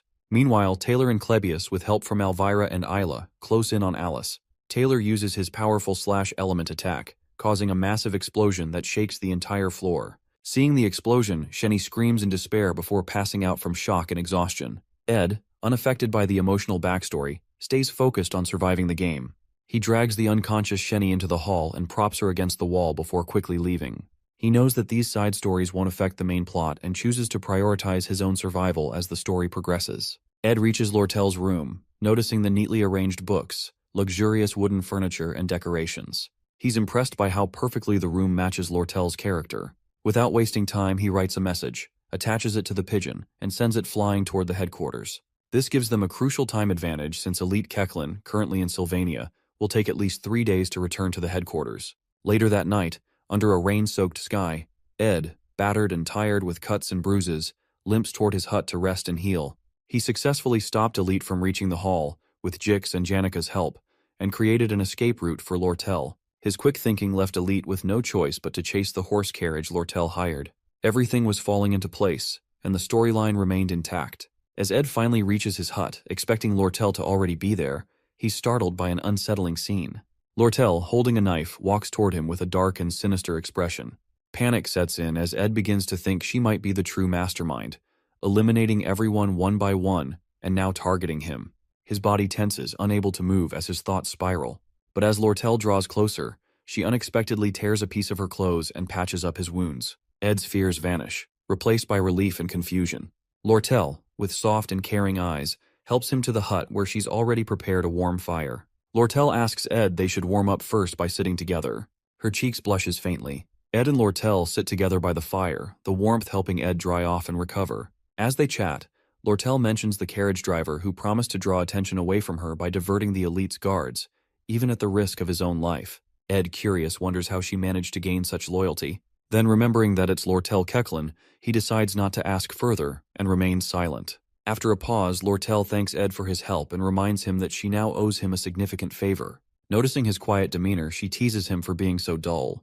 Ed politely replies to just only hand him over the 20 gold coins as per their deal when the time comes. They sit for a while before Lortel breaks it with a question about him and Janica being close. She asks, as her voice carrying a hint of curiosity. Ed speaks highly of Janica, describing her as kind and dependable. Lortel listens quietly, her expression softening but showing a hint of sadness. After a moment, she adds her own compliments about Janica, though her tone is glum. Sensing something behind her tone, Ed asks what she wants to say.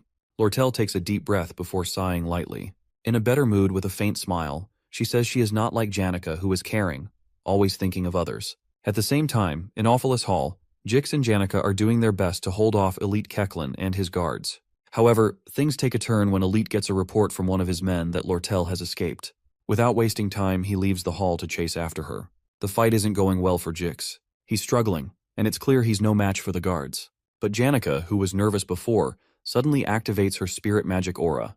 A powerful tornado forms in the hall, throwing guards in all directions as her spirits unleash their full strength. Jix panics and yells at her to stop, worried about the destruction and casualties. Janica pauses, then turns to him with an unsettling, almost eerie smile. Her eyes gleam with a strange intensity, as she calmly says she is not mad at all. The next day, at Ed's hut, he is busy washing his ruined academy uniform. After the long and exhausting night, he skipped classes to take care of things. Jix arrives with a spare uniform for Ed and shares some surprising news. He explains what happened after the incident. Welaine has taken all the blame for the destruction of Awfulus Hall, while Chief Maid Alice, who was captured, hasn't said a word about what happened. Lortel has vanished, safely hiding in Ed's hut, and there's no news yet from Elite Kechlin. As Jix talks, Ed feels relieved.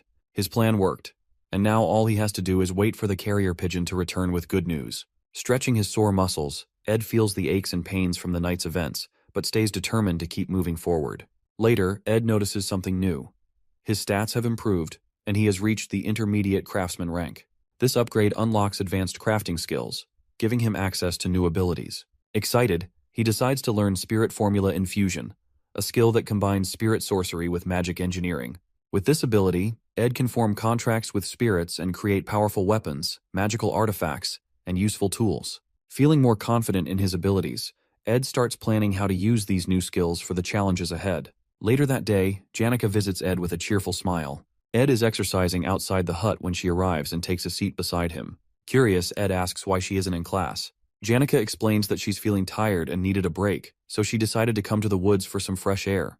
Concerned, Ed asks if she got hurt because of him. Janica shakes her head and smiles reassuringly, saying she's fine. Then with a slight frown, she asks if Lortel is doing okay. Ed tells her that Lortel is resting inside the hut, which makes Janica feel a little jealous, though she hides it well. Inside the hut, Lortel leans back, feeling relieved that the chaos of the Offalis Hall incident is finally over. However, her work isn't done yet. She still needs to persuade the chief maid, Alice, to help lay the groundwork for negotiating the purchase of Sage's sealed grimoire. For now, though, she waits anxiously for a reply from the elite merchant's headquarters. While waiting, Lortel can't help but notice how safe and comforted she feels in Ed's presence. His unconditional kindness and trust make her heart race, and for the first time, she feels something more precious than gold.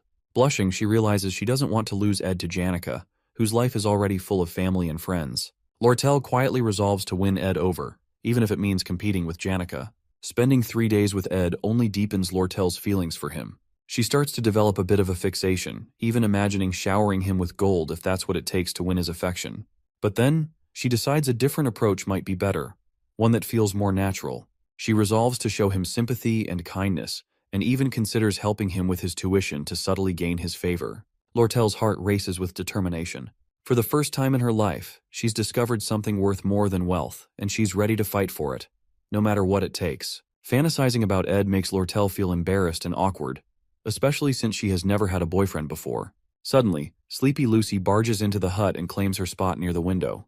However, Ed quickly intervenes, dragging Lucy out and setting her up in the small tent outside the hut, which he had made specifically for her. Ed then apologizes to Lortel, asking if he disturbed her. Lortel feels unsettled by Lucy's presence in Ed's hut, seeing her as yet another rival for his attention and labeling her in her mind as a natural disaster. On the second morning, Lortel wakes up early, hoping to spend some time alone with Ed. However, to her disappointment, she finds Janica already with him as usual. Sighing, she turns back, noticing Lucy still asleep in the hut as well. Meanwhile, Ed works on crafting homemade bricks, adding another achievement to his stats, and learning the stonemasonry skill. Using this new skill, he builds a brick fireplace inside the hut. Later, he grills beef jerky for everyone, and they all dine together. As they eat, Lortel remarks that since nothing significant has happened that morning, it means everything is going according to plan. Ed thanks her for the good news but warns them not to let their guard down. Feeling a bit competitive with Janica, Lortel offers to compensate Ed with supplies and goods instead of the 20 gold coins they agreed on earlier. Ed appreciates her offer and asks if she has any construction materials or spare magic engineering equipment. Lortel promises to check. Ed then turns to Janica and asks her for a favor, to teach him some basic spirit magic and how to make a spirit connection. Overjoyed that Ed is seeking her help, Janica eagerly agrees. She demonstrates using a spirit bird, explaining how to focus and make a connection. But unexpectedly, the spirit bird speaks up, scolding Janica for giving Ed incorrect advice. The bird also reveals that during their last spirit meeting, Janica received tips on how to use Ed's cabin construction as an opportunity to get closer to him. Embarrassed, Janica hastily dispels the bird, sweating nervously as she asks if Ed heard anything. Lortel, seizing the moment to tease Janica, jumps into the conversation and mentions her leftover food stock at the headquarters, which she eagerly offers to sell to Ed at a discount. Ed negotiates, asking her to include the stocks in their agreed 20 gold coin deal. Playfully, Lortel suggests giving the supplies for free, further annoying Janica and sparking a light-hearted debate between the two women. Ed sits back, eating his beef jerky with amusement, realizing he can now learn both spirit magic and magic engineering with the help of Janica and Lortel. As their conversation continues, a new figure appears at Ed's hut. It is Belle Maya, the new chief maid of Offalis Hall. She apologizes for the sudden visit, explaining that she brings bad news, a message from the former chief maid, Alice. Hearing this, Lortel's expression shifts to worry, and the atmosphere becomes tense with suspense. Before Belle Maya's visit to the hall, Clara, one of Janica's friends, drops by to see her. Clara gossips with Belle, revealing a top-secret piece of news, but she warns Belle not to show any shock or let it slip. Leaning in close, Clara whispers that her friend Janica is in love with Ed Roth Taylor. Belle feels conflicted, trying not to show any surprise while maintaining her composure. The two chats about Ed, who has a reputation as a troublemaker but seems to be improving his image lately. Clara admits she supports her friend Janica, but can't help noticing that Janica keeps bringing up Lortel's name. She confesses that she doesn't understand either of them. Relationships, she says, are all about balance, and Janica is too naive for the game. Clara complains that Ed is acting clueless, completely ignoring the obvious hints Janica keeps dropping. She pleads with Belle to step in and do something. Belle, trying to calm her, suggests that Ed might be too preoccupied with his own problems to think about romance right now. She adds that maybe it's just his luck, or lack thereof, when it comes to relationships, leaving Clara uneasy and slightly creeped out by the idea. At Ed's hut, Belle Maya grows annoyed seeing Lucy, Lortel, and Janica all gathered together at Ed's place, giving her headaches. When Lortel why she's there, Belle Maya informs her of an important message from the former chief maid Alice. That evening, Belle Maya decides to take sleepy Lucy and Janica with her, leaving Ed frustrated. He's uneasy about Lortel's location being exposed to someone connected to Ophelis Hall, especially since Lortel is in hiding. To avoid further risks, Lortel chooses to leave Ed's place and go with Belle Maya, who offers to take her to a safe house. Before leaving, Lortel gives Ed a repaired uniform as thanks for his help. Ed expresses his gratitude, noting it'll make a decent second set for the academy. A pigeon carrier also arrives with good news, a letter announcing a victory over the elite in business sales, signaling his downfall at the Merchant Association headquarters. Relieved, Ed feels he can now return to school as usual. Lortel reads the letter, commenting that her father, the elite, must now be making his last stand and won't have time to chase her in Sylvania, ensuring her safety for the time being. However, she warns Ed not to underestimate her father, who might still have tricks up his sleeve. Even so, she expresses confidence in her allies at the headquarters, believing she can become the next Merchant Association chairman. Lortel's main concern, however, is now Alice. When Ed asks if Alice might expose her role as the mastermind behind the Ophelis Hall incident, Lortel dismisses the worry, explaining that Alice will side with whoever wins. In Alice's letter, she details the orphanages she sponsored, urging Lortel to support them financially for the next year. Lortel shares Alice's backstory. Years of relentless work caused her health to decline, but the academy ignored her struggles. Unable to manage her responsibilities, including the orphanage, Alice took a gamble during the Ophelis Hall incident, switching sides for money and support. Though her actions were seen as betrayal, Lortel acknowledges the dire situation Alice was in. After reading the letter, Lortel concludes that Alice is only siding her because she sees her victory as inevitable in her. In the cutthroat world of merchants, sympathy is rare, and Alice knows this well. While Lortel agrees to keep Alice on her side, her trust in her will not be same as before after the betrayal. As she prepares to part, Lortel reminds Ed to stop by the Merchant Association branch to finalize their contract for supply deliveries. Before leaving, Ed hands her a fire torch to guide her way. Lortel pauses, looking at Ed thoughtfully. When he asks why she's still standing there, she comments on how tall he is. She admits that she often takes risky moves to win. With that, she steps closer to Ed, adjusting his tie on his uniform. Flirting, she remarks that he looks handsome in the new set. And then suddenly, she pulls him by his tie, leans in, and kisses him unexpectedly. Flirting even more, Lortel teases Ed by commenting on how delicious the raspberries they ate were, claiming she can taste them again through their kiss. She chuckles happily, clearly enjoying the moment, while stoic Ed firmly warns her to stay within her limits. Unbothered by his serious tone, Lortel playfully mocks his boring reaction, adding another teasing remark. Next time, she says, he should try pulling her closer during the kiss, as she needs practice in pretending to push him away. Taking the torch from Ed, she finally sets off, but once she gets a certain distance away, she dashes off quickly, disappearing into the forest. Ed stands there, utterly embarrassed by her boldness.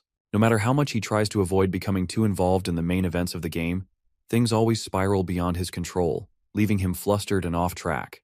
Later that night, as Ed sits by his campfire, gazing at the starry sky through the trees and listening to the crickets chirp, he feels uneasy. The storyline seems to be deviating, and he can't shake the discomfort of being pulled into the center of the unfolding events. His original plan was simple: observe the game's events from the sidelines, stepping in only when necessary to keep the scenario on track. He has no ambition beyond surviving, graduating from the academy, and carefully managing his stats. However, the plan that seemed so straightforward now feels like an endless and reckless challenge. As summer quietly fades into fall, Ed reflects on how quickly time is passing and wonders what twist the game might throw at him next. The next day at the lake, Janica gathers with her spirit friends to discuss her growing concerns about Lortel and how to handle her. The spirits inform Janica about the incident between Ed and Lortel, which immediately infuriates her.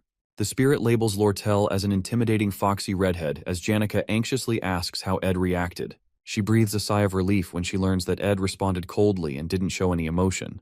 However, Her relief is short-lived as Spirit Tarkin warns her that Lortel's persistence will only intensify if Janica doesn't act quickly to secure Ed's attention.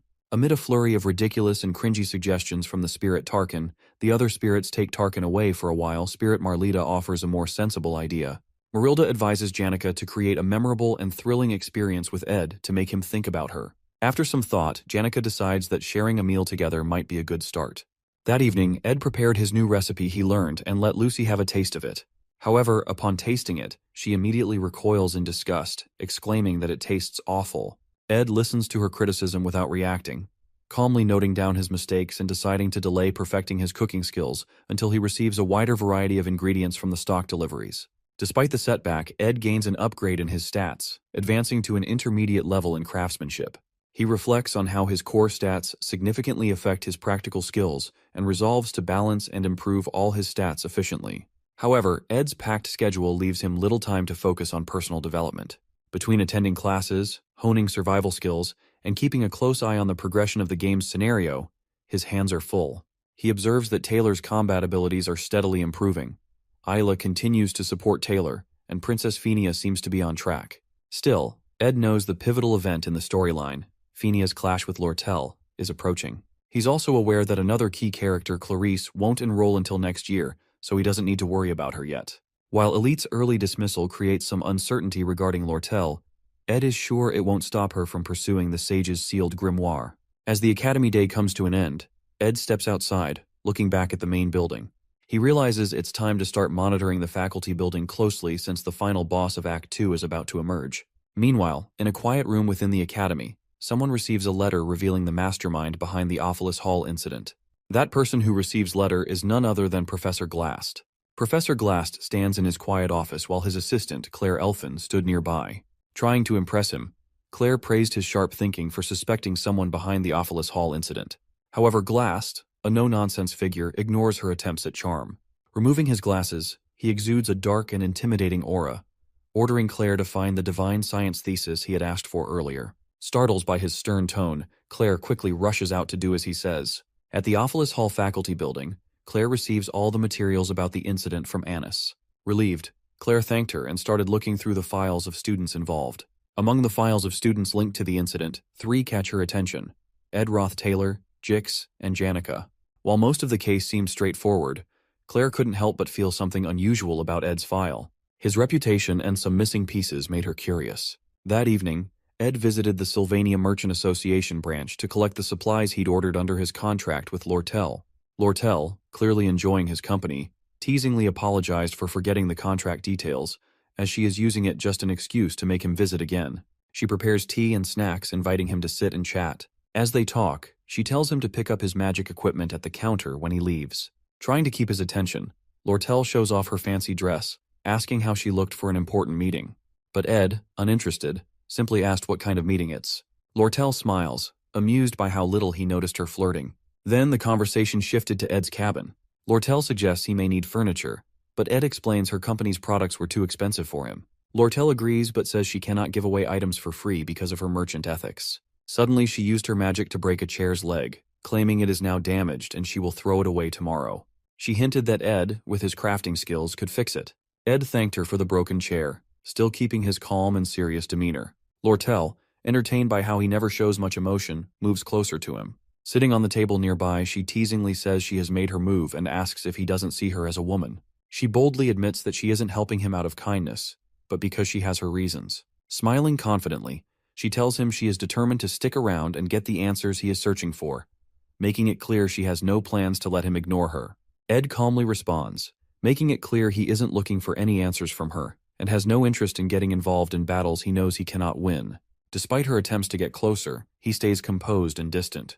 Lortel, unfazed.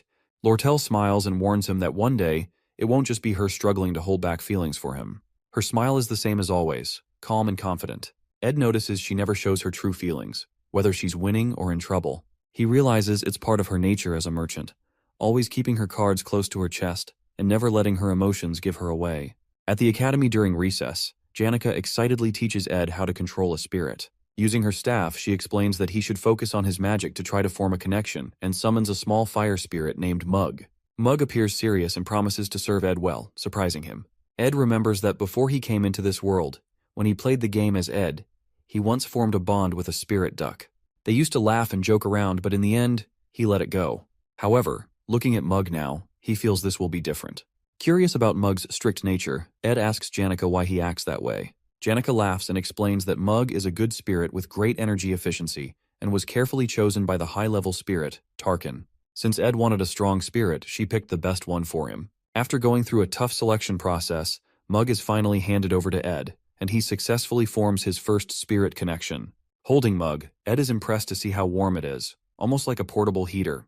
He checks its abilities and stats, and Janica happily tells him that Mug is a great survival tool because it doesn't need wood for heat. Seeing Ed happy, Janica smiles, even though he still looks tired. Before leaving, she reminds him to let her know if he ever needs more help.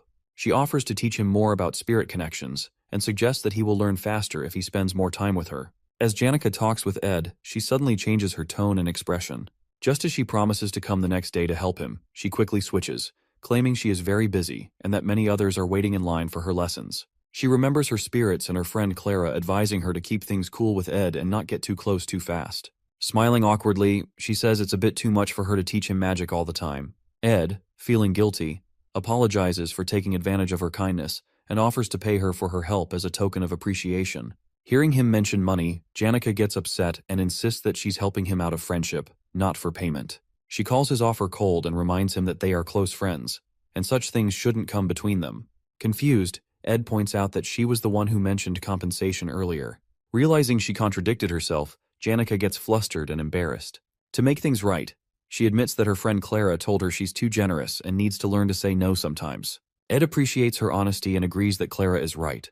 After some time, Janica waves goodbye, promising to meet him again at combat training and bring a special accessory next time. She leaves Mug, the spirit, with Ed, and he waves back. With his new crafting skills from Lortel's magic engineering and the low-rank spirit from Janica, Ed finally feels like he has a proper setup. Now he can learn proper crafting skills and can keep his fireplace lit all the time, making his life much more comfortable. Looking out of his hut's window at the night sky, he suddenly remembers that he forgot to check the traps and heads out. Meanwhile, deep in the forest, Claire Elfin is investigating Ed, suspecting him to be the mastermind behind the Ophelis Hall incident. With everything she knows, his disownment by his family and his lack of connections to Ophelis Hall, he stands out among the other students and teachers. Reports say he often appears in the woods, which leads her here. As she carefully moves through the forest, she suddenly hears footsteps and quickly hides. What she sees is terrifying. A man carrying Lucy over his shoulder while dragging a dead deer behind him.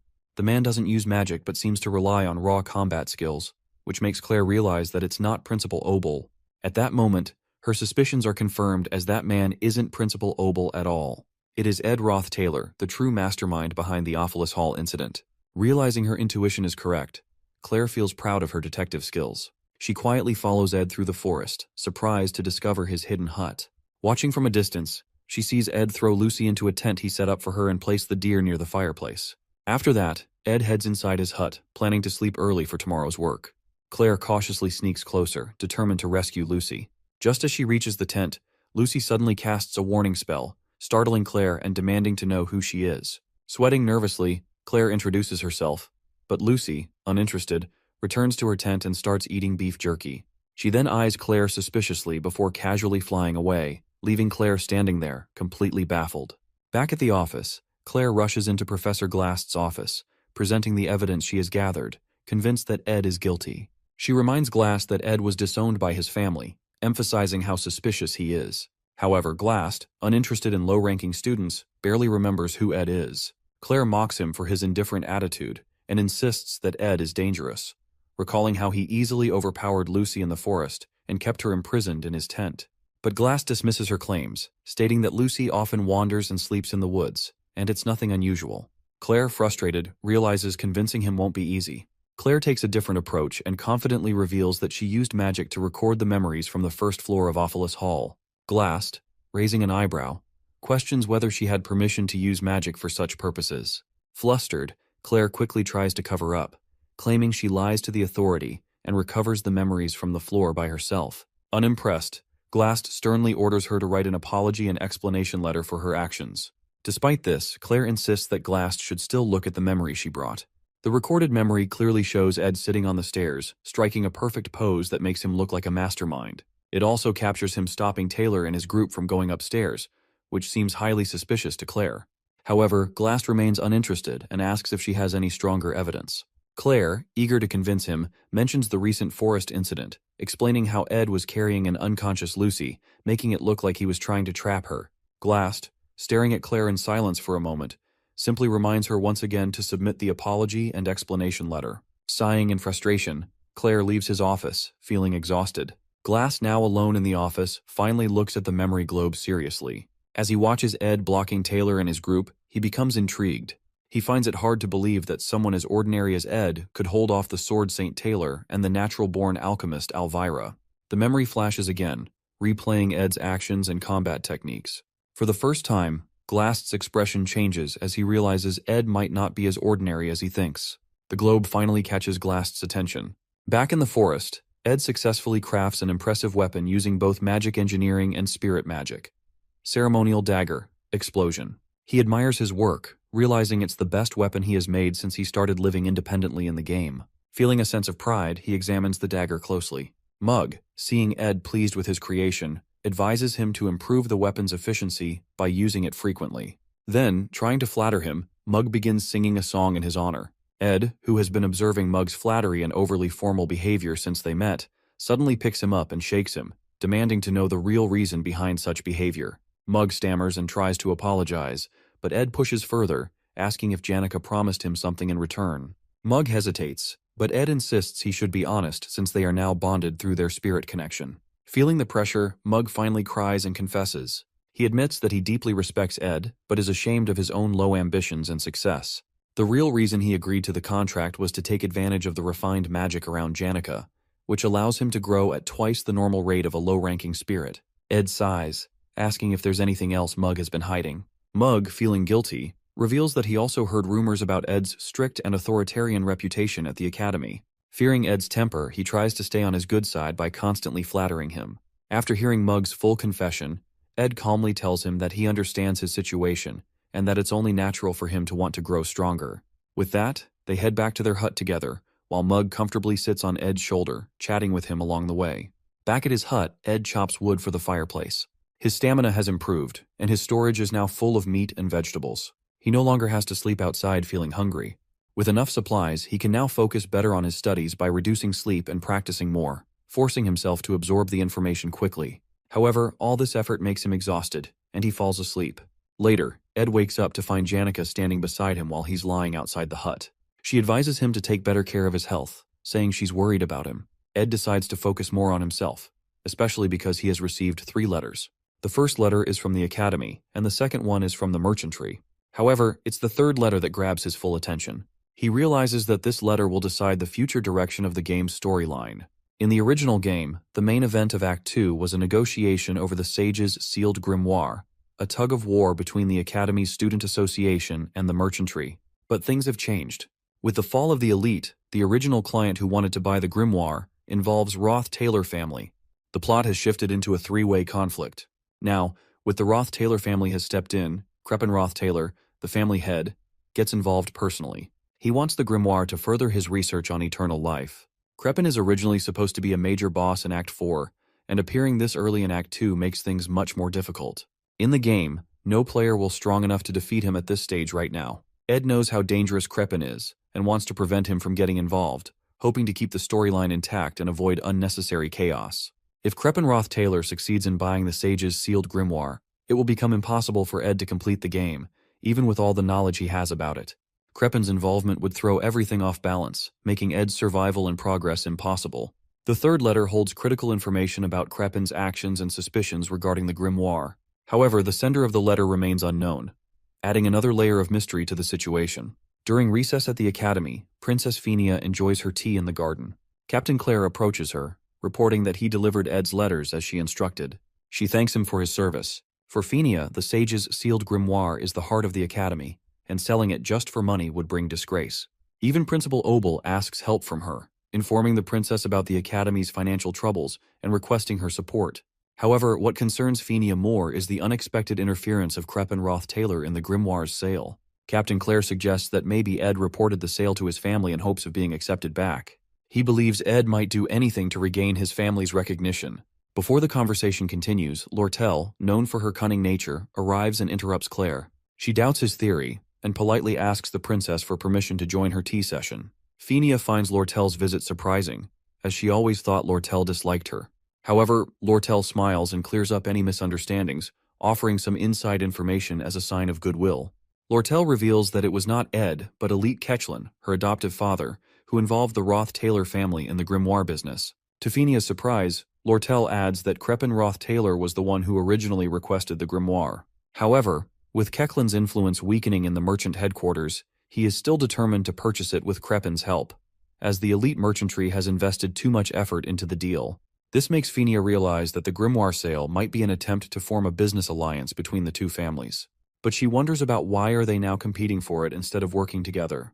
Lortel smiles and explains that, since she now controls the merchantry, she wants to save the grimoire by purchasing it herself. She assures Phinia that she has no intention of selling it to the Roth-Taylor family. Surprised by Lortel's honesty, Phinia asks why she is sharing such internal matters.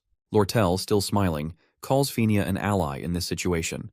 She explains that if Phinia helps her obtain the grimoire, it will strengthen her position in the merchantry, while Phinia can keep the Roth-Taylor family in check, marking a win-win situation for both of them. Lortel continues explaining her reason for stepping in to protect Ed from further trouble. She tells Princess Phinia that Ed has already been disowned by his family, and it would be unfair to suspect him of being involved with them. Phinia listens carefully, observing Lortel's way of speaking and how she carefully chooses her words. She starts to suspect that Lortel might be hiding something, as she surprises that Lortel never worried so much for any person. Wanting to test her, Phinia casually brings up Ed and comments that he is quite a useful person in such situations. She suggests that she might interrogate him personally, using her authority to bring him to their side. And if he refuses to cooperate, she won't hesitate to exploit him. Hearing this, Lortel, who was calmly holding her teacup, suddenly starts shaking and shivering. She carefully puts down her tea, then bursts into laughter as she realizes that even Princess Phinia isn't above exploiting others for her own goals. Captain Claire, surprised by Lortel's mocking attitude, becomes agitated and questions how she dares to disrespect Princess Phinia. However, before he can act, Phinia calmly orders him to stand down. Lortel stands up gracefully and reassures Phinia that they are allies. She then gives Phinia one last piece of advice. Never underestimate Ed Roth-Taylor. She warns that if Phinia does, she will end up regretting it. As Lortel walks away, Phinia falls deep into thought. She struggles to figure out the truth. Is Ed really the one behind Crepin Roth-Taylor's sudden involvement in the bidding? Or could it be Lortel, who always acts so confident and never bows, even to a princess? Watching Lortel leave, Phinia wonders if she will ever have the chance to face her again. For the first time, she feels unsure about what to do next. At the merchantry branch, Lortel spots Ed with Janica and can't help but feel a little jealous. Janica, noticing Lortel's gaze, greets her teasingly. Lortel, who had prepared only 2 cups of rosemary tea, one for herself and one for Ed, now finds herself reluctantly offering a glass of cold water to Janica. Janica smirks and teases Lortel for not having extra tea ready for guests.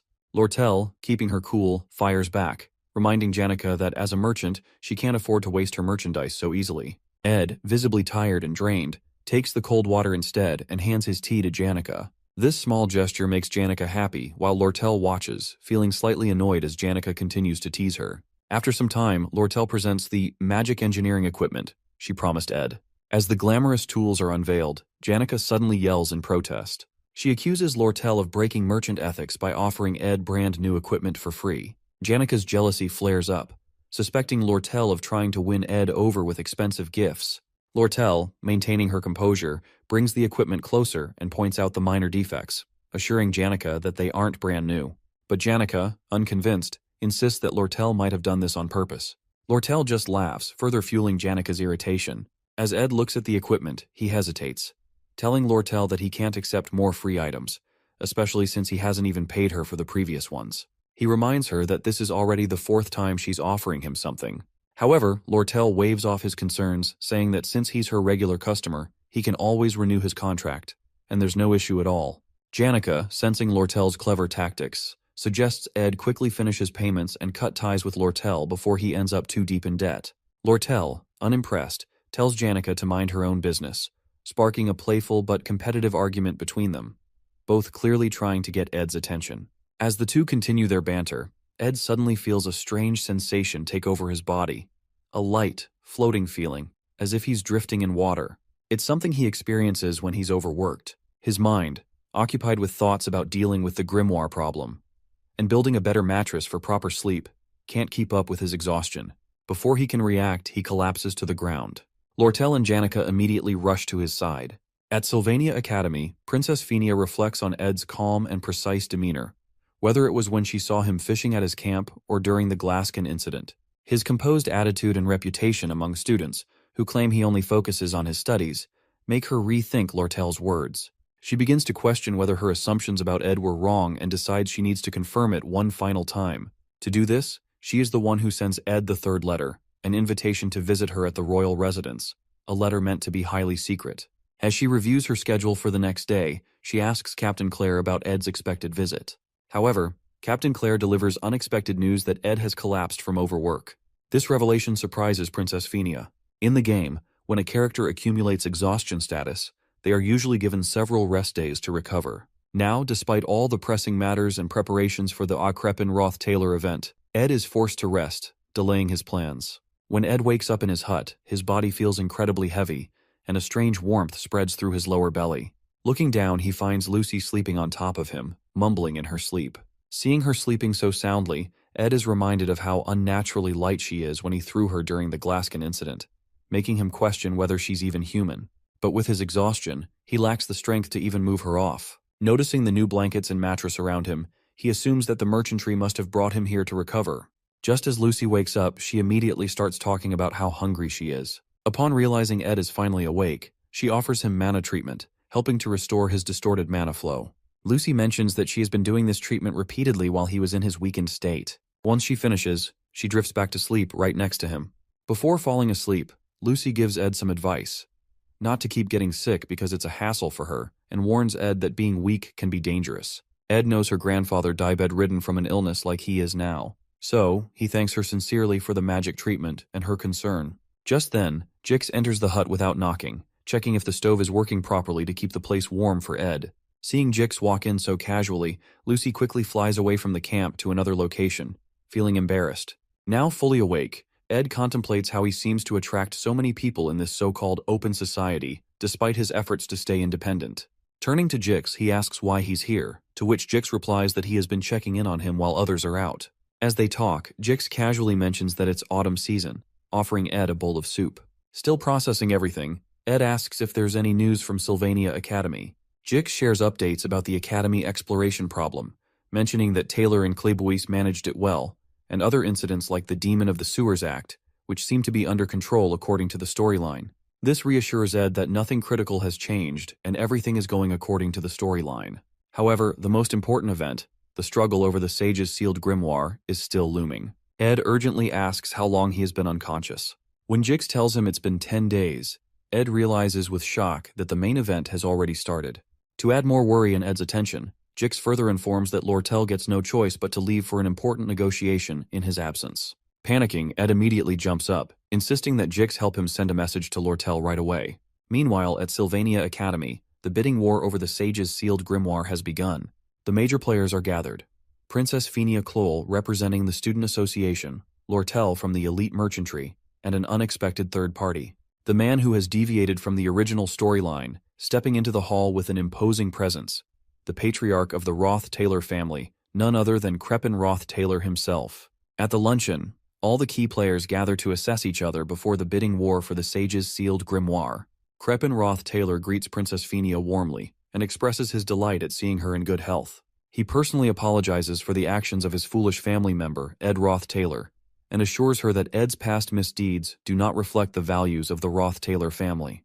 Princess Fenia responds politely, telling him not to worry too much. However, she carefully observes him. Crepin appears noble, compassionate, and wise, with his attendants showing unwavering respect in their every action. But through her judgmental ability, she clearly sees Crepin as an evil man. Crepin then turns his attention to Lortel Ketchon, asking if she represents the elite merchantry. Lortel stands and bows respectfully, introducing herself as Lortel Ketchon and expressing her honor to be in his presence. As they talk, Crepin tests Lortel's knowledge and motives with calculated words. Lortel responds strategically, revealing only what benefits her. She asserts that her interest lies solely in profit, maintaining a composed and confident demeanor. The bidding process begins, and each participant writes down their bid, knowing that the highest offer will win the sage's sealed grimoire. The Academy wants to keep its financial problems a secret, so they put Vice Principal Rachel in charge of the auction, with Princess Phinia as the only royal observer. The auction takes place quietly inside the Academy building. Phinia watches carefully, knowing the grimoire is more than just an expensive item. It has great magical value for research. She knows about how rare books like this are usually sold and realizes that knowing the other bidder's highest offer is the key to winning in this type of auction, where there is no price limit. Lortel and Crepin sit in silence, observing each other's movements carefully, weighing their strategies before submitting their final bids. Lortel, driven by profit and market trends, keeps her expression calm and composed, while Crepin's demeanor remains inscrutable, exuding confidence and authority. Vice Principal Rachel collects the bids and thanks both Lortel and Crepin for their participation. As Rachel prepares to announce the winner, Phinia quickly looks at the bid amounts. She guesses that Lortel, who always thinks about profit, probably bid around 8,100 coins, the highest price a similar book has sold for before. If Lortel offered more, it would be risky because selling it again at a profit might be difficult. But still, Phinia worries that if Crepin bids just a little higher than Lortel's estimated maximum of around 8,000 coins, he will win the grimoire. Vice Principal Rachel finally stands and begins announcing the bid amounts. When she reveals Crepin Roth-Taylor's bid, as expected, he offers 8,500 Flen gold coins. Phinia isn't surprised. Crepin didn't come to the Academy just to make a profit from book trading. However, when Rachel announces Lortel's bid, the entire room is stunned. Lortel has bid 9,400 gold coins, far exceeding expectations and securing the grimoire. Crepin's face darkens with frustration as he realizes his loss.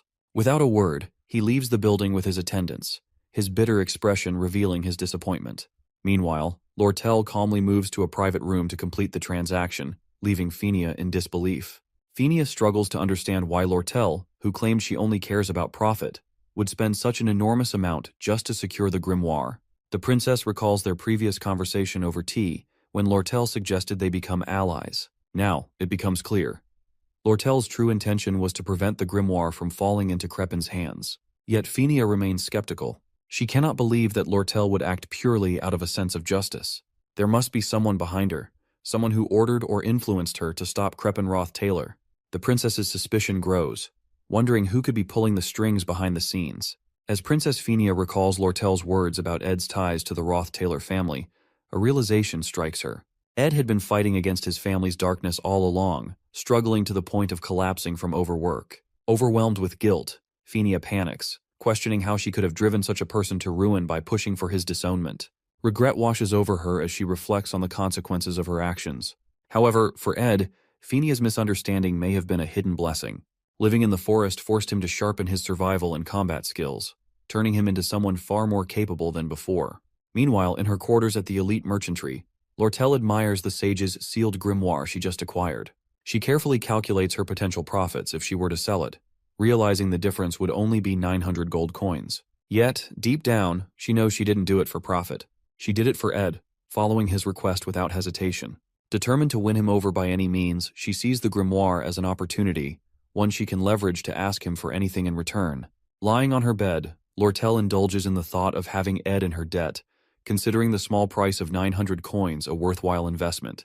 She smiles to herself, romanticizing the idea of Ed being within her grasp, believing she has finally secured a way to make him hers. At the campsite, Ed feels better after hearing that Lortel won the grimoire. Jix sits nearby and laughs, telling Ed that he should have seen Lortel's face when Elka gave her the news. Ed knows that Lortel might have used her charm to get what she wanted. She often relies on it, but he worries if that will be enough this time. Even though she won, Ed is still worried. He thinks Crepin Roth-Taylor must have had some secret information to enter the auction. Ed feels that things might not be over yet, and Crepin won't give up easily. At Ed's hut, Janica suddenly arrives, panting and asking about his health. She looks worried and quickly apologizes for any trouble she might be causing with the rumors about him. Ed laughs and tells her it's okay as he already hears everything from Jix. Hearing this, Janica gets angry at Jix for telling Ed how she runs around the academy crying over him, which starts rumors about her being heartbroken. Frustrated, she orders her spirit bear to take Jix away. As Jix gets dragged off, she waves goodbye while Jix looks defeated. From Janica's hair, Ed's spirit, Mug, suddenly appears, crying with guilt. Mug apologizes, saying he doesn't know Ed is pushing himself so hard that he collapses. He begs for forgiveness and even says he's willing to be punished. Mug wants to hug Ed, but he's afraid of affecting Ed's mana, so he clings to Janica instead. Ed, seeing Mug making a fuss, calms him down. Jix returns after his scuffle with the spirit bear and tells Ed that Mug isn't overreacting because he has passed out for 10 days. Hearing this, Ed is shocked. He realizes his stock of meat and vegetables must be spoiled, and he has to gather everything again. But this time, Jix and Janica offer to help him out. Seeing their determination, Ed feels grateful. He thinks back to when he first builds his wooden shelter and sleeps alone in the forest. Now, with friends supporting him, he realizes he's not truly alone anymore. Janica watches Ed, noticing how tired he looks. She remembers her earlier conversation with her spirit friend Marilda. Sitting under a magical forest tree, they talk about Ed. Marilda tells Janica that this is her perfect chance to get closer to Ed before the cunning Lortel pulls another scheme to win him over. Marilda, acting as a dating expert, advises Janica to start dressing like a countryside housewife to appeal to Ed. Janica tries on a shabby-looking outfit, feeling unsure, but Marilda encourages her and says it is fine. Marilda then gives Janica tips on how to make progress with Ed the next time they meet. But as Janica hesitates, acting too innocent, Marilda gets frustrated. She leans in and asks what Janica is planning to do once she gets closer to Ed. Hearing Janica's unsure response, Marilda howls in frustration, scolding her for being too naive. She warns that if Janica doesn't act now, she might lose her chance forever.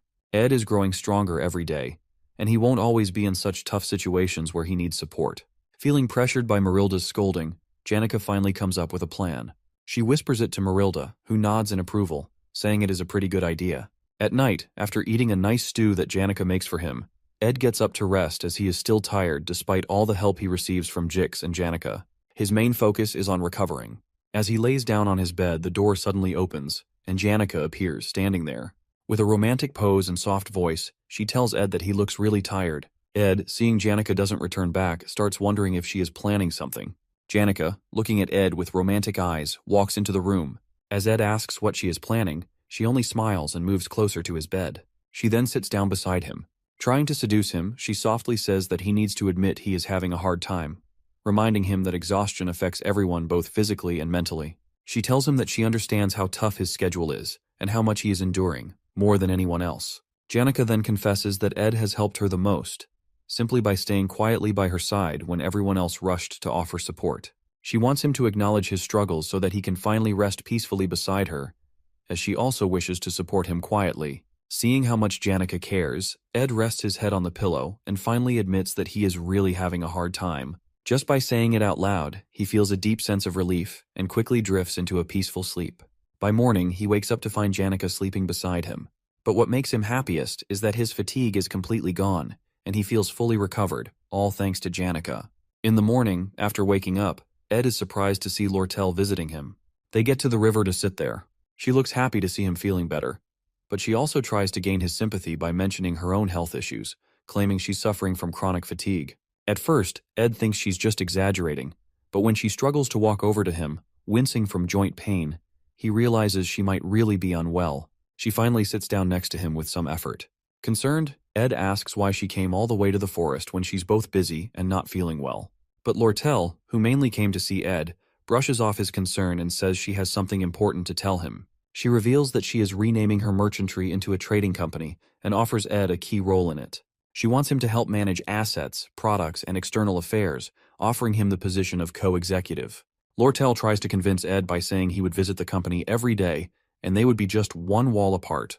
She also promises him great benefits, including shares in her personal assets. In her mind, she dreams of this as a step closer to being together with Ed, almost like they are married. As Lortel continues talking, lost in her own thoughts, Ed hesitantly interrupts and asks if she doesn't think it's a bit much to go this far for him. Hearing this, Lortel takes a deep breath, pulls up the hood of her cloak, and looks at him seriously. She tells Ed that he doesn't understand anything. She explains that she knows what he must be thinking, that something is wrong with her, or that he can't make such an important decision based on the fleeting emotions of a young girl like herself. Lortel acknowledges that Ed wants to keep things professional until the very end, but he doesn't realize what she has been through. After living a life where hundreds of gold coins come and go, and facing betrayal countless times, she has come to understand one thing. She needs someone she can truly trust. Someone who will never betray her, even if all her wealth disappears one day. She tells Ed that while most people have family or friends to rely on, she has seen too much. Great merchants rising and falling, fortunes vanishing overnight. And through it all, her biggest fear is that one day, something might happen to her, leaving her with no one to trust. Finally, with a deep, heartfelt expression, Lortel asks Ed to stay by her side forever, no matter what happens. Ed looks at Lortel in surprise, but she just laughs and says she almost had him fooled. Frustrated, Ed yells at her for being too emotionally manipulative. Lortel, still laughing, admits with a smile that she has a habit of touching people's hearts and making them waver. As they sit together for a while, Lortel takes a deep breath and says that her feelings aren't a lie after all. However, Ed tells her that he plans to graduate from Sylvania Academy first and doesn't intend to leave until then, and tells to consider her co-executive offer only after his graduation. Lortel, smiling, stands up and tells Ed she can wait for him to graduate. But then, with a playful smirk, she shows him the grimoire document letter. She reminds him that he's in her debt and warns him that she'll use it as a free pass to win him over someday. Waving goodbye with the letter in hand, she cheerfully tells him it was great seeing him again and walks away. As Lortel leaves, Ed sighs, feeling like he's made a mistake. He realizes he truly does owe her for the sage's sealed grimoire, and now he feels stuck. Meanwhile, as Lortel walks back, she feels nervous about the risky move she just pulled. She had wanted to confidently tell Ed that he belongs to her now, but seeing his serious reaction completely threw off her plan. She even forgot to give him his change for the magic engineering products he bought from her, and now feels awkward about seeing him again. Deciding to quietly drop off the change at his hut, she heads back. But as she reaches Ed's hut, she's shocked to see Janica already there, stepping outside after just waking up. Both women freeze in surprise, gasping at the sight of each other. They immediately start questioning why the other is there, and tension rises. Anger and rivalry fill the air, marking the beginning of a new disaster, not just for them, but for Ed as well. Both are determined to win him over, no matter what it takes. Ed, after taking a refreshing bath in the river, gets back to his daily routine. He starts cutting logs for the fireplace, all while being constantly reminded by his spirit, Mug, not to overexert himself. Taking Mug's warning seriously, he carefully manages his stamina and completes all his tasks efficiently. Now that his food and firewood stocks are full, thanks to Jix and Janica's help, Ed can finally shift his focus back to his health and studies. With a clear mind, he turns his attention to the 3 letters he received before collapsing from exhaustion. The first letter is from Lortel, warning him to stay alert since neither of them knows what the elite might do next. The second letter is from Fenia, discussing Crepin's possible involvement in recent events. But it's the third letter that catches Ed's attention the most. It's a highly confidential message from an unexpected sender, Professor Glast, requesting a private meeting with him after the conference. Unfortunately for Ed, he couldn't meet Professor Glast because of his sudden collapse, leaving him in the dark about Glast's true intentions. However, based on what he knows from the game, Ed is well aware that Professor Glast is the final boss of Act 2, and the events of this act have already begun. In the game's story, Glast believes that only a few talented people can change the world. He wants to bring back Sylvania, the greatest sage in history. To do this, he has been studying espectual magic, which can change the natural laws of the world. However, Glast needs the sage's sealed grimoire to complete his plan. Since the Academy sold it to Lortel due to financial problems, Glast steals it. He then kidnaps Taylor's friend, Ayla, who has a special magic ability. He wants to put Sylvania's spirit inside her body to start a new era, but his plan is dangerous and crazy. In the game, Taylor fights through many obstacles and defeats Glast to save Ayla. In the end, Glast falls from the magic tower and says something important before he dies, but Ed can't remember what it was. What Ed does know is that Act 2's final battle begins when Ayla is kidnapped. He realizes that he must be ready for what's coming. In a tense moment, Ayla wakes up and finds herself locked inside a dark, damp dungeon, guarded by a terrifying demon from the underground waterway. Fear grips her as she realizes the horrible situation she's in. The eerie silence of the dungeon makes her heart pound, and she can't help but feel overwhelmed. However, Ayla soon realizes she's not alone. Another voice echoes in the dungeon, blaming her for ending up in this mess. Tears well up in Ayla's eyes as she yells at that person, calling him mean for blaming her at a time like this, insisting that she hates being stuck in this awful place. To her surprise, the person with her in the dungeon is none other than Ed Roth Taylor himself. In Act 2's final scene, Ed doesn't plan on being kidnapped. To explain this, he reflects on the past 3 days. While working on his magic engineering gadgets, Ed realizes that despite his hard work, it's still not enough for the final battle. He needs better materials and blueprints. Suddenly, an idea clicks in his mind as he recalls a key detail from the final battle where they must enter a secret laboratory during the 3rd stage of Final Act battle, which is filled with valuable blueprints. Although Taylor is responsible for handling the middle boss battle in the secret laboratory, Ed is more interested in the contents of the lab. Knowing it's dangerous to go alone, he decides asks Janica for help. At the Academy, Professor Glast announces that 2 new students, Adele from Class B and Isla from Class C will be joining Class A. This decision comes as the Academy needs to accommodate more talented students.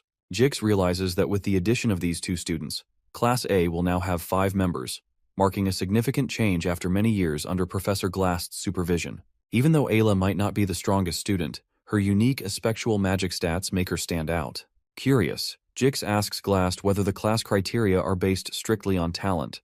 Glast responds firmly, warning Jix not to underestimate the student's efforts. He advises that the quickest way to ruin someone's life is to give them false confidence in vague talent and offer inadequate support, ensuring that everyone, including Jix, understands the lesson. Professor Glast is a man who strongly believes in talent and is almost stubborn about it. This is mostly because of his daughter, Muiri. He had a lot of faith in her as a parent, even though she was just an average mage. Muir wanted to prove herself, so she joined a monster hunting mission too soon. Sadly, she was killed, which broke Professor Glast's heart. After losing his daughter, Professor Glast changed a lot. He became even more focused on proven talent and spent most of his life at Sylvania Academy studying aspectual magic. But what makes his research interesting is that he is not doing it to improve magic. Instead, he wants to bring back Sylvania, the greatest mage of all time and the creator of magic. At the end of the class, Professor Glast calls Lortel as if he is about to say something but then stops and changes his mind. Instead, he tells her that he will speak to her separately tomorrow about the lesson. However, Lortel knows exactly what he wants to ask. He is concerned about Sage's sealed grimoire, which she has already purchased. She also knows that he wants to scold her, considering it a disgrace, since the grimoire is crucial for aspectual magic research. But Lortel is not worried, as the passing ceremony and the official transfer of the grimoire to her are just around the corner, and his talk will not be any use. At the academy, as Claire's class comes to an end, Ed gets ready, knowing that the Sage's sealed grimoire connection ceremony is about to begin, marking the start of the final battle in Act 2. Ed's original plan is to closely follow Taylor as he fights his way through the stages from Phase 1 to Phase 5 to rescue Ayla, picking up any leftover items along the way, just as he planned. Looking at his must-have items list, Ed focuses on the crucial items he needs to collect, especially from Phase 3. These include Glock's Eye and Delheim's Hourglass. He needs these 2 items because their materials are difficult to obtain, and they can usually only be crafted in the final stages of the scenario. Collecting them will give him a major advantage in the upcoming story progress. At the same time, he plans to admire Taylor's progress up to Phase 5 before returning to camp once his mission is complete. To get Janika's help, Ed tells her that they need to go to the underground waterway because he lost something there and wants to find it together. Even though he expects Janika to dislike dark and narrow spaces, she enthusiastically agrees to help. This makes Ed feel a little guilty, as he can sense her concern for him, but he knows he still needs her support for the battles ahead. Just as Ed is preparing to leave, Assistant Professor Claire arrives and informs him that Professor Glast wants to see him in his office. Surprised and confused, Ed cannot figure out why he is being called. However, he assumes it might be because Professor Glast had previously summoned him, but he was unable to respond at the time due to passing out. Thinking Glast might want to discuss something important, Ed decides to go to his office. Upon arriving, Ed is even more surprised to see Ayla already there. She immediately takes a defensive stance, still wary of Ed's intentions ever since the Ophelis Hall incident, where he shot an arrow at her. Ed, on the other hand, is confused to see Ayla standing safely in the office, instead of being kidnapped as expected for tomorrow's event. Puzzled about why he was called, Ed quickly senses something is off and begins scanning the professor's desk and surroundings for any clues that might indicate a change in the future storyline. Eventually, he discovers a report on Glast's desk, written by Claire, detailing her observations and investigations of Ed about the Ophelis Hall incident. At that moment, Ed realizes that Professor Glast knows about his abilities and actions and may have figured out what he did. As he is still processing the situation, the office door suddenly opens, and Professor Glast walks in. Instinctively, Ed draws his dagger. Ayla, startled by Ed's sudden reaction, screams and rushes toward the professor for help. However, Ed is not the villain. Professor Glast is. He has now revealed himself as the final boss of Act 2. Without hesitation, Glast uses his aspectual magic to trap Ayla in a time prison. Reacting quickly, Ed throws his dagger at Glast while calling out to Mug to trigger an explosion. However, the experienced professor effortlessly blocks the attack and even praises Ed's quick response and ability to search through his research materials in such a short time. Despite being impressed, Glast tells Ed that it will take more than that to understand his true motives. Taking cover, Ed asks why the professor is restraining him, and even promises to stay quiet and not interfere if Glast only needs Ayla for his plans. However, Glast refuses to leave any potential threats unchecked. After witnessing Ed's combat skills and resourcefulness, He decides to eliminate him as a potential obstacle. Realizing that even if he manages to escape now, Professor Glast will continue to pursue him, disrupting the original storyline, Ed contemplates his options. If he allows himself to be captured, there is a high chance he will be taken to the secret laboratory, the very place he wants to go. After weighing his choices, Ed ultimately surrenders and allows Glast to kidnap him.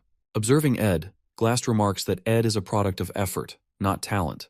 Despite his impressive combat abilities and survival skills, Glast considers his approach weak. Seeing Ed, he is reminded of his daughter and her struggles in the past. As Ed is trapped in the time prison, Mug stealthily sneaks out of his pocket and escapes from the professor's office. The small creature rushes towards Ed's hut, where Janica is preparing lunch, unaware of the events unfolding.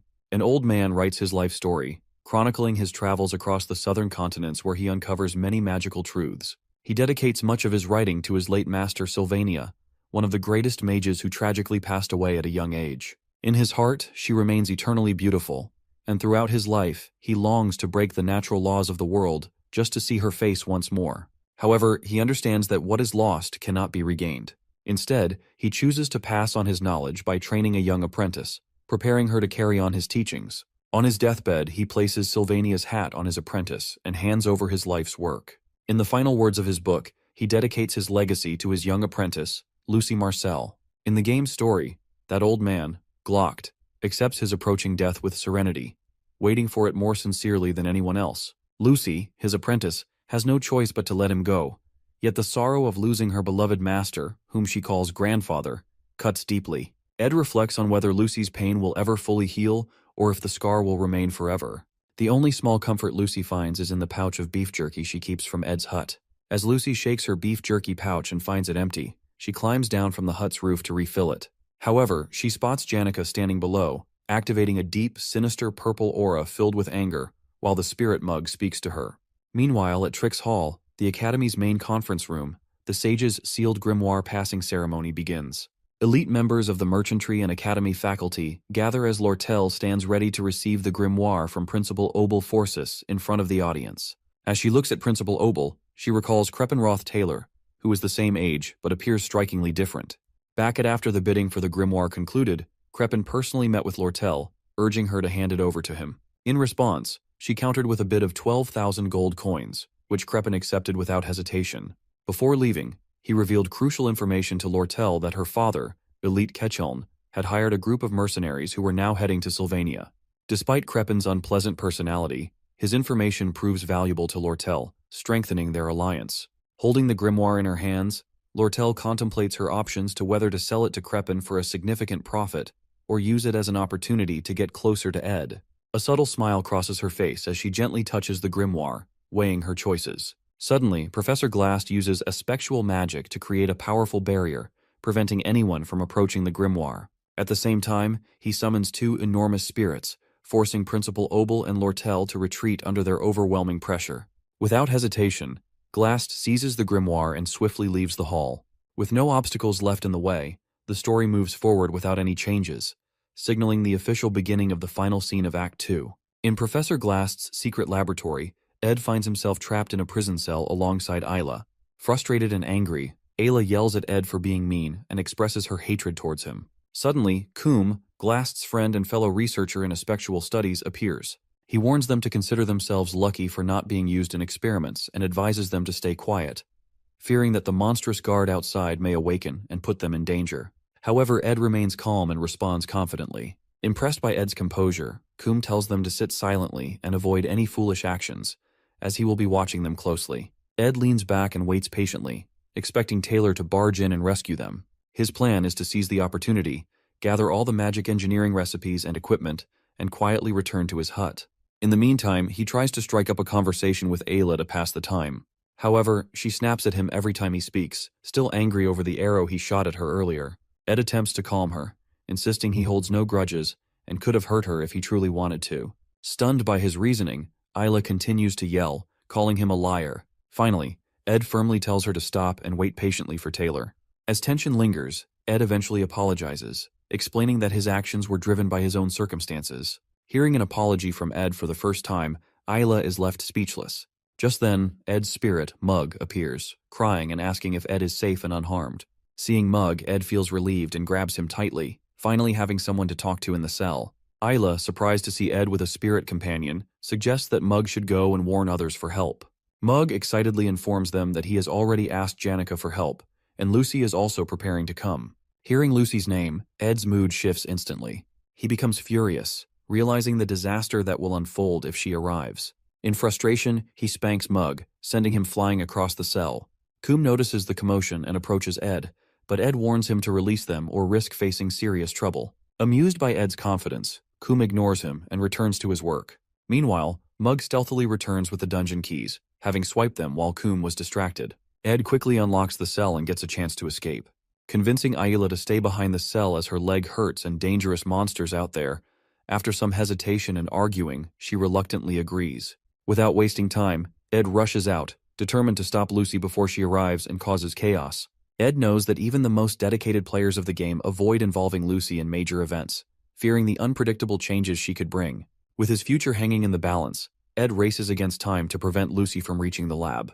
At Ophelis Hall in Jick's room, Taylor arrives, bruised and exhausted, seeking Jick's help to rescue Ayla. Having lost track of Professor Glast after the events at Trix Hall, Taylor urgently requests Jick's assistance and plans to lead his companions into the underground waterway to pursue him. Meanwhile, Ed, having escaped from the laboratory, begins retracing his path in reverse order, unlike the original scenario. He finds it amusing to experience the final scenario this way, but at the same time, he feels relieved. In this reversed sequence, all the monsters remain confined, which works in his favor. However, his greatest fear lies in the possible encounter between Lucy and Professor Glast, which could lead to a disastrous ending. Determined to prevent this outcome, Ed hurries to finish the scenario before things spiral out of control. Eventually, he reaches the secret library, where Reyna, the librarian boss, and a banshee stands guard. Familiar with Reyna's movement patterns, Ed decides to avoid engaging with her, leaving the battle for Taylor. He knows Taylor will benefit from the experience gained by defeating Reyna and Coombe, making future scenarios easier to clear. Quietly, Ed sneaks through the library, collecting only the necessary magical tools and magic engineering recipes while avoiding Reyna's sight. As Ed watches Reyna's movements from cover, Mug signals him to move. Carefully they navigate the area, but suddenly, a violent earthquake shakes the ground. The unexpected tremor causes enough disturbance to alert Reyna, who immediately spots Ed and Mug. In an instant, Reyna locks onto them, and as she approaches, both Ed and Mug scream, realizing they are in serious trouble. 30 minutes before the earthquake, Principal Obel finally puts down the giants summoned by Professor Glast in Trix Hall, saving everyone. Lortel stands in surprise, unable to believe that Glast steals the grimoire right in front of the Academy's top faculty. Obel tries to calm everyone, assuring them that he takes full responsibility and will retrieve the grimoire. However, he expresses his concerns about Glast, suspecting that he is planning something dangerous. As the others listen in confusion, Obel explains the 3 major taboos of magic which are seeking immortality, resurrecting the dead, and traveling through time. These acts defy the natural laws, disrupt time, and challenge human destiny. Lortel, remembering Glast's obsession with his late daughter and the legendary mage Sylvania, realizes that he might be using the grimoire to attempt one of these forbidden spells, which most likely to bring back the dead. Obel then asks Lortel what she thinks Glast will do if he has truly mastered a spectral magic for resurrection. Before she can answer, a faculty member rushes in, reporting that Taylor is spotted chasing Glast into the underground waterway. Worried about Taylor's safety, he also informs them that eyewitnesses see students being kidnapped, including Ayla and Ed. Hearing about Ed being kidnapped, Lortel stands in shock upon hearing the news. Believing that Principal Obel, the greatest mage of the time, will keep his promise to retrieve the grimoire, Lortel feels confident that he can easily rescue Ed and the other students as well. She decides that the most sensible thing to do is to wait in the hall. However, as she glances outside, she notices something massive moving in the distance. Curious, she grabs a pair of binoculars and sneaks to the window. Looking through them, she spots the entrance to the underground waterway and is shocked to see a huge spirit dragon, ridden by none other than Janica herself. Realizing that Janica is heading into the waterway, Lortel quickly makes up her mind. She orders her personnel to prepare for action, deciding that they will personally go to retrieve the grimoire and join the battle against Glast's madness. In the underground waterway, Janica spots Dorothy, a third-year student and one of Professor Glast's helpers. She grabs Dorothy for interrogation, but the sight of Janica's massive fiery dragon, Tarkin, leaves Dorothy trembling in fear. As Tarkin growls and Janica's dark aura intensifies, Dorothy faints on the spot. Confused about where to go next, Janica recalls the directions Dorothy mentioned before passing out. She sighs, feeling a bit guilty, and gently covers Dorothy's face to hide her sorry state. As Janica does so, Lortel arrives with her team, greeting Janica with a playful tone. Observing Janica's powerful spirits, Lortel realizes that Janica will do anything to ensure Ed's safety, even if it means destroying the entire waterway. However, jealousy creeps in as Lortel imagines a scenario where Janica wins, and Ed falls in love with her. Determined not to let that happen, Lortel approaches Janica with a cunning smile, and casually tells her that Ed has already been rescued and returned to his hut, suggesting she should check on him. However, Janica, always sharp when it comes to Ed, doesn't fall for it.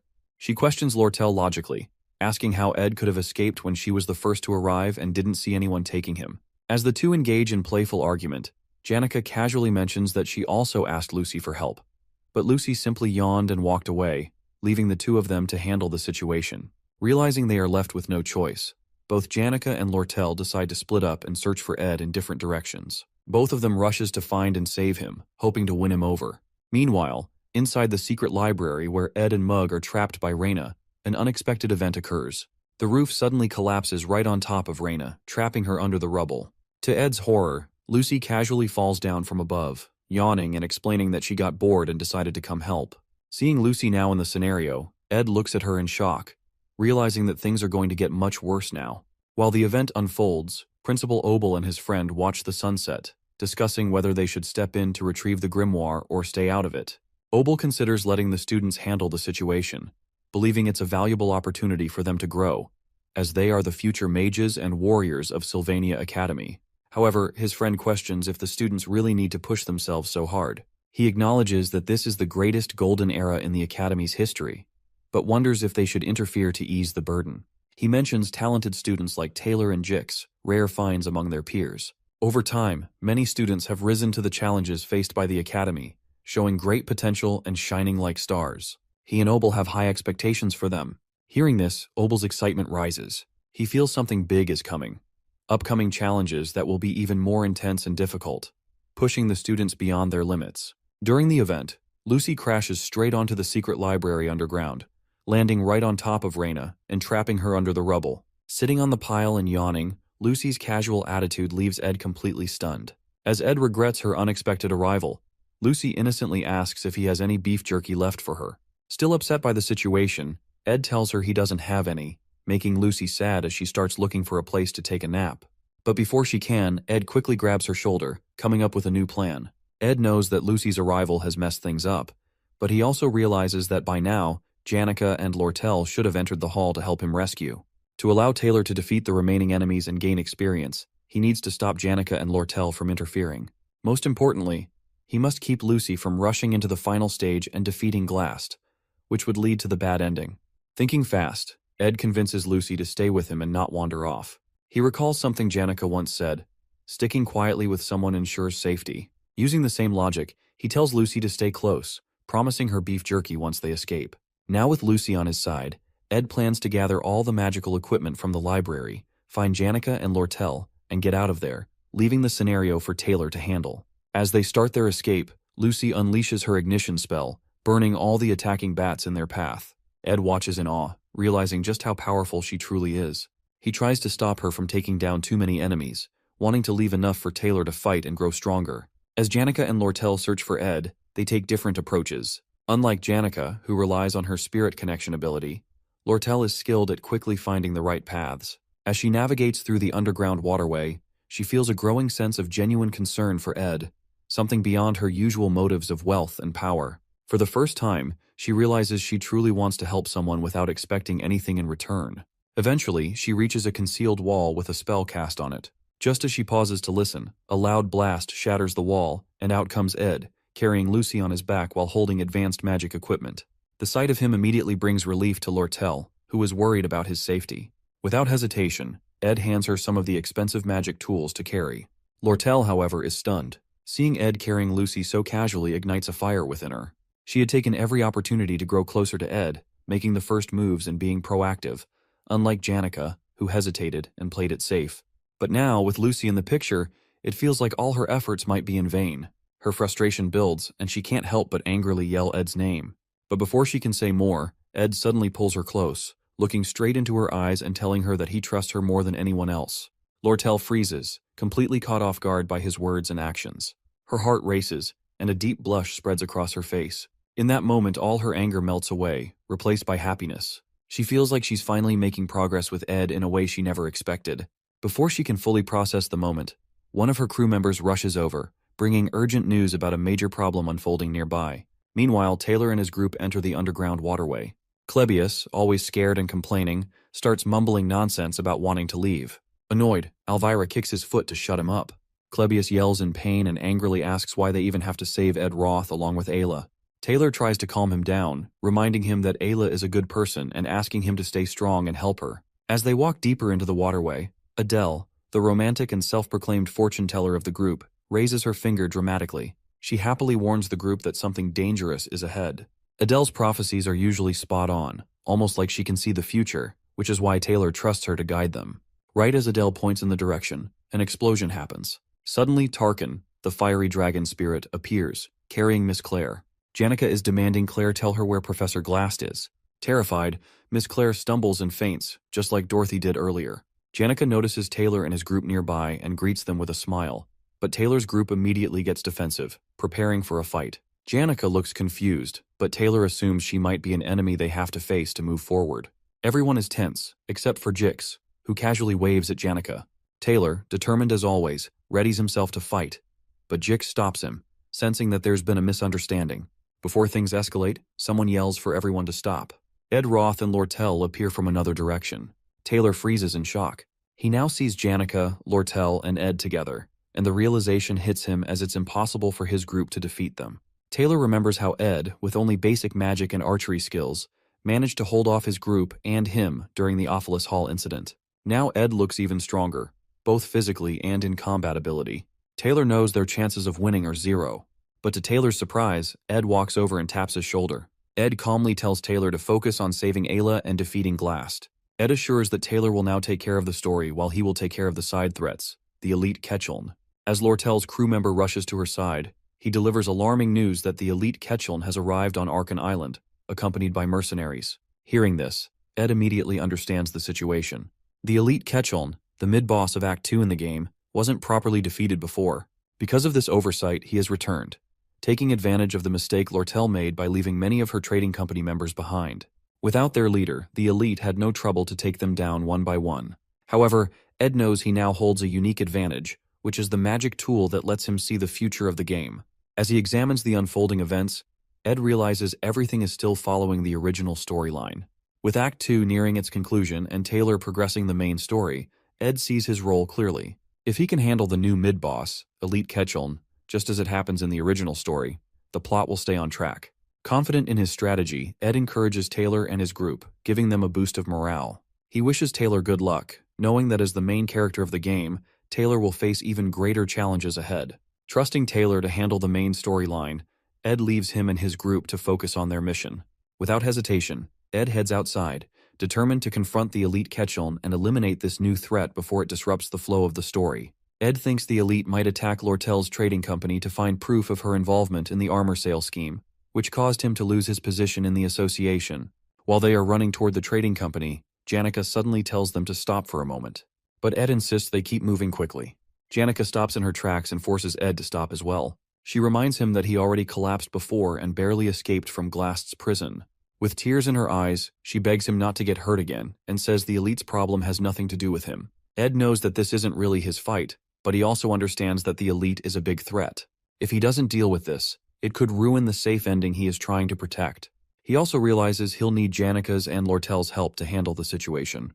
Lortel agrees with Janica and says it's her fault for involving Ed in her problems. She tells him he should be resting somewhere safe instead of putting himself in danger. Ed feels touched seeing Janica and Lortel getting along, even if it's just for a moment. But he knows this isn't the time to rest. He thanks them for caring about him, then firmly says that Lortel's problem isn't just someone else's problem for him. Hearing this, both Janica and Lortel freeze, surprised by Ed's words, changing the atmosphere completely. They stare at Ed, surprised and moved by what he said, as a new resolve begins to form among them. Ed insists they should keep running, eager to reach the exit as quickly as possible. As they run, he feels embarrassed and regretful about the awkward explanation he gives to Janica and Lortel. It's always hard for him to say things properly. Noticing Ed's troubled expression, Janica tries to lift his spirits. She tells him that he's right. It isn't just someone else's problem, as she reasons that if the elite takes over the trading company, Ed's contract will be ruined, cutting off his magic tool supplies. Hearing her explanation, Ed is impressed by how smart she is, as expected. Meanwhile, Lortel blushes silently, lost in her own thoughts about Ed's words. As they near the exit, Ed notices the scene ahead is in complete chaos. Destruction is everywhere. For a moment, he wonders if Taylor could have been responsible, but he's surprised when Janica admits that she's the one who caused the destruction. She confesses that it was an accident, and explains nervously that Dorothy passed out in the chaos. Janica worries that Ed might think she's heartless, but she tries to convince him that it wasn't intentional.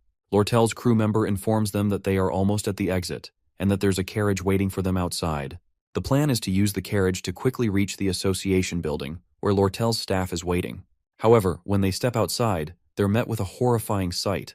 The carriage has been destroyed, and Lortel's crew members have been killed. Standing amidst the wreckage is none other than the elite himself, waiting for them. Lortel tries to play it cool, mocking the elite for showing up sooner than she expected. The elite chuckles darkly and replies that he once taught her how to handle company records, ensuring that no evidence would remain if anyone searched her files. But this time, he exploited a gap in her personnel management. By bribing one of her crew members, he was able to lead them all into this trap. Elite mocks Lortel, seeing her struggling with the betrayal of her crew. He cruelly taunts her, saying she has finally mastered the expression of smiling through betrayal, but that it's a shame he'll ruin her with torture to make her confess. With a snap of his fingers, he transforms Lortel's beaten crew members into zombies, who immediately attack Ed and Lortel. As the fight begins, Lortel mocks Elite, accusing him of never fighting alone and always relying on mercenaries to do his dirty work. With a dark smile, Elite responds that this time he has brought the best mercenaries on the continent. He orders them to kill everyone except Lortel, who they are to capture alive. The mercenaries unleash a volley of arrows at the group, but Janica quickly activates a wind spell, blocking the arrows just before they strike. Observing the mercenaries' precise and calculated moves, Janica warns everyone to stay alert. Elite, knowing how difficult spirit successors like Janica can be to deal with, reveals his trump card, the legendary item Belarus's Prejudice, which suppresses the surrounding mana. Ed recognizes the item as a powerful, high-ranking tool, but he also knows it has a major drawback. It takes time to activate, and the preparation is obvious. However, even with this knowledge, Ed realizes they are at a severe disadvantage. The mercenaries are veterans, and their group consists mostly of mages, making it nearly impossible to cast spells under pressure.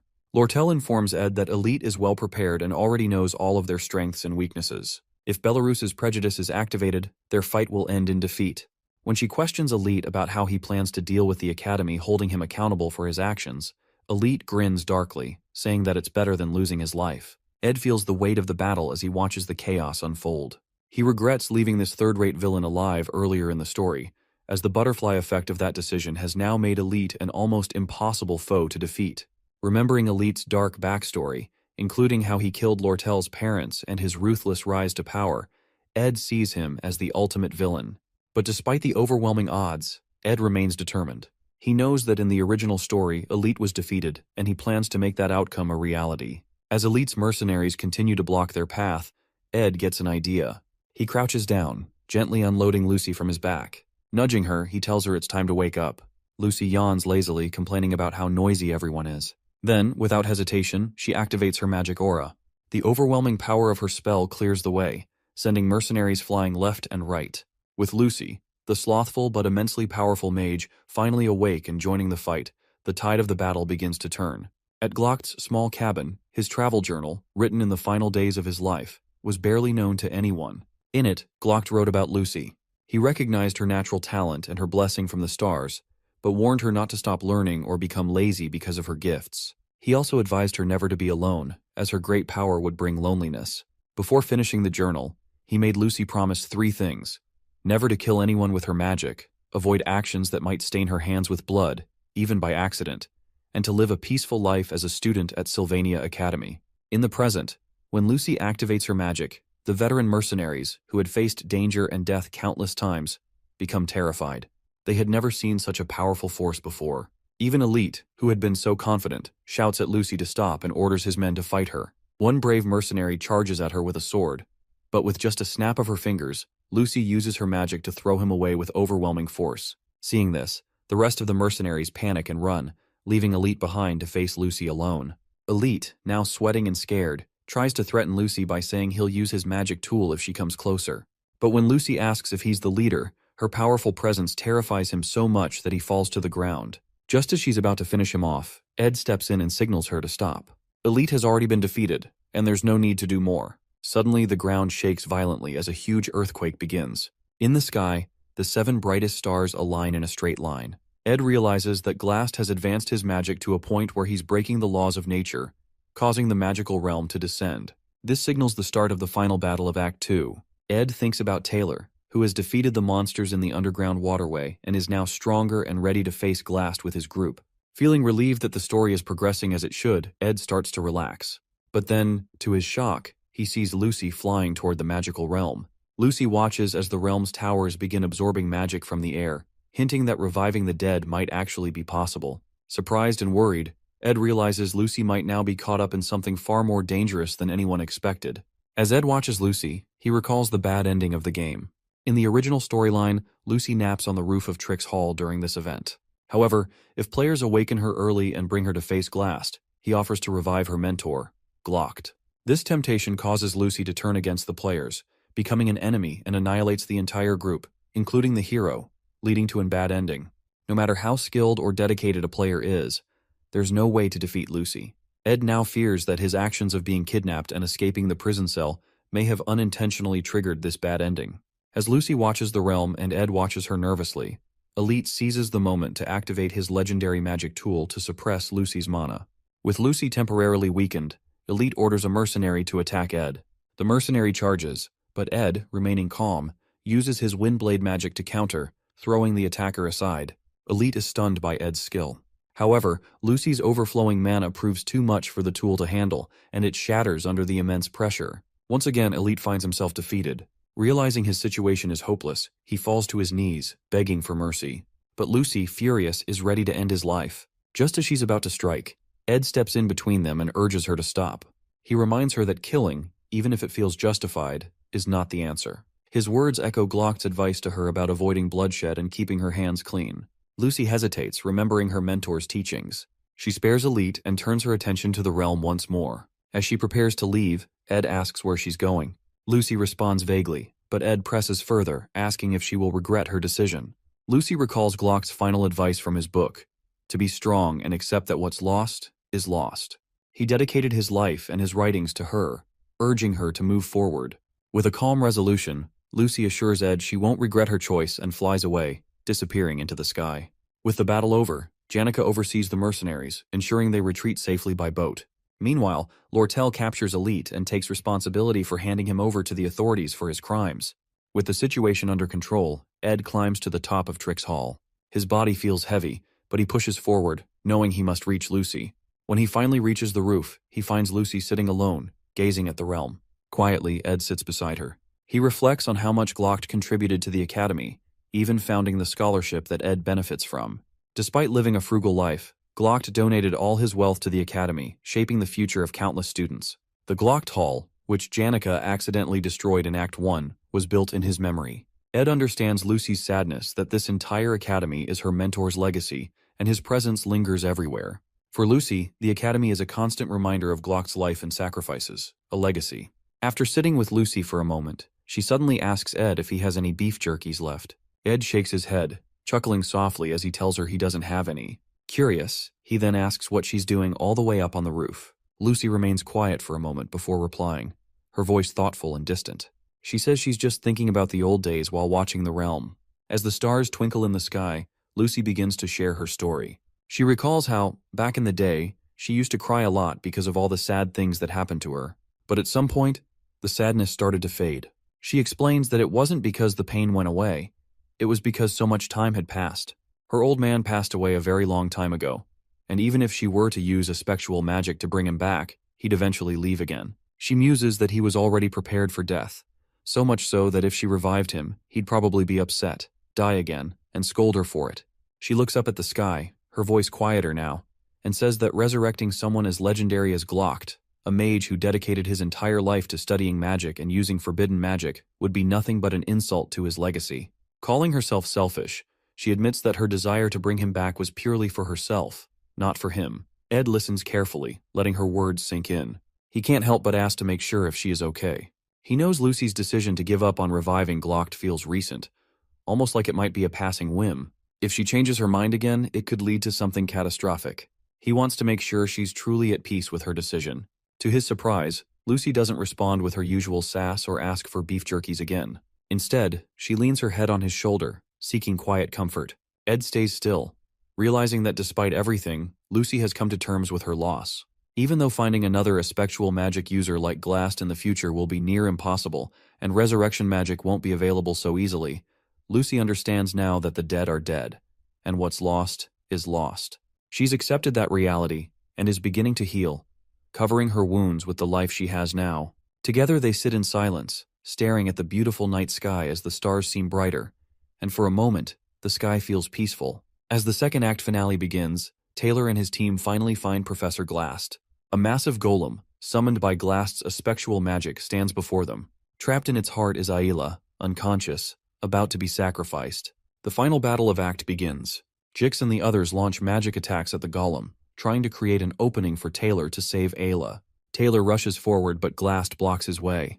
While fighting, Glast remembers his life as a teacher. He spent his days reading ancient books, studying magic, and creating lessons for his students. He hardly noticed the seasons changing outside his window. His visitors, Dorothy, Miss Clare, and Principal Obel, who would stop by for tea, but Glast stayed focused on his work. However, one memory never left him: the death of his daughter, Muiri. That pain pushed him to do anything to bring her back. As Taylor tries to push forward, Jix and Elvira distract the golem. Glast uses his espectual magic to trap them in a time prison, freezing them in place. Just before freezing completely, Jix shouts for Taylor to dodge. Taylor barely avoids the spell and gets back up, never refusing to give up. Glast moves into the final stage of his plan to revive Muiri. Taylor uses his powerful slash strike to destroy the golem. The golem's destruction reverses all of Glast's creations, restoring time and freeing Jix and the others. Furious, Glast tries to fight back, but Jix hits him with an ice spell, freezing him momentarily. Taylor sees his chance and delivers the final blow, saving Ayla and destroying the golem completely. Seeing his plan fail, Glast falls from the building in despair, missing his daughter Muir. He teleports to a quiet forest, ready to face his death alone. In the forest, Glast leans against a tree, weak and bleeding. He knows his end is near. As he closes his eyes, he notices someone standing before him. Opening his eyes slightly, he sees Ed. He has come to ask Glast something to confirm. After the events settle, Lortel arrives outside the island after securing her adoptive father, Elite. With all threats now resolved, she heads to meet Ed near the underground waterway. Ed arrives, with Lucy holding onto his coat sleeve. As Lortel sees Lucy clinging to Ed, she becomes slightly wary. Before anything can be said, Dorothy and Assistant Professor Claire emerge from the underground waterway. However, upon seeing Janica together with Tarkin, both Dorothy and Claire scream in terror. Janica calmly approaches the gathering to check on Ed's condition and ensure he is unharmed. Janica then shares what her spirit friends have told her about the reports of espectual magic being used in the forest. Tarkin detected an unusual type of magic coming from the magic tower. Upon realizing that this suspicious magic is espectual, the group concludes that it must be Glast's doing. Ed, though hesitant to interfere, decides to investigate. His recent encounter with Elite teaches him how dangerous leaving unresolved threats can be. Knowing how much damage Glast's influence could cause if he resurfaces, Ed determines it's best to face him now. In the forest, they find Glast in a terrible state. His wounds are open, and blood flows freely as he leans weakly against a tree. Seeing him in this pitiful condition, both Janica and Lortel are stunned. They ask him what he's doing there. With a faint smile, Glast jokes that he's just admiring the moon. His humor seems misplaced, but Ed keeps his tone serious, telling Glast that he must have known he would fail with forbidden magic. Glast weakly chuckles and admits he was aware of his fate. What surprises him most, however, is being defeated by students. He then compliments Ed, telling him that he's a far better student than he thought, but unfortunately for him, he discovers Ed's potential too late. Ed, seeing the opportunity to ask Glast the question he wants to, finally asks why did he kidnap him in the first place. Weak from his injuries, Glast finally explains. He confesses that he was impressed by Ed's exceptional talents. Initially, Glast had planned to use Ed as part of his schemes. However, when Glast fainted from overwork, his plans failed. He captured Ed as a precaution, intending to make him an offer, but by the time he returned to the dungeon, Ed had already escaped. Glast accepts that he is paying for his sins with his life and says it's not a bad deal. However, he admits he still misses his daughter, Muir. He reflects on the 17 years he spent with her, realizing they weren't lonely after all. Seeing Glast lost in grief and consumed by memories of his daughter, Ed decides to speak up. He reminds Glast about his assistant, Professor Claire, who deeply admires him despite his harsh and mean demeanor. To her, Glast wasn't just a professor. He was the most scholarly and brilliant mind she had ever known. Ed also mentions Dorothy, who saw Glast as a precious mentor, someone she respected immensely. Ed tries to make Glast realize that, while he may have recklessly endangered the lives of students and lost his way, his existence still left a lasting impact. Even though he sits here alone, reflecting on his life, saying he will die alone, is like mocking his own legacy. For many, Professor Glast will always remain a part of their hearts, whether as a mentor, a scholar, or a colleague. Hearing Ed's words, Glast smiles weakly and slowly removes his glasses. Summoning his remaining strength, he hands Ed the key to his personal library, entrusting him with its secrets. Inside are legendary rank crafting formulas and years of knowledge. A surprised Ed hesitates, asking why Glast would give him something so valuable. With a faint smile, Glast replies that Ed should be happy to receive such a gift. He then jokes, urging Ed to clean up all the mess he made before the Academy's investigation team arrives. Finally, Glast turns his gaze to Lucy and offers her a piece of advice to look around herself every once in a while. With those final words, Glast closes his eyes forever. His body rests peacefully beneath the moonlit Zelkova tree, as if he is merely in a deep sleep. Ed, Lucy, Janica, and Lortel stand in silence, watching him, each carrying their own thoughts about the man who had once been their enemy and, in some way, their teacher. The next morning, Ed is summoned to the dean's office for an investigation into the recent events. The dean questions him about Professor Glast's motives for kidnapping him, how Ed managed to escape without bringing Ayla along, and his unexpected involvement with Taylor's group. Ed explains everything him about his actions during the event, his encounters with Janica and Lortel, and how they worked together to resolve the dangerous situations. After hearing the full account, the dean pauses, observing Ed carefully. He expresses some suspicion, pointing out how Ed seems to know a lot while claiming to know very little.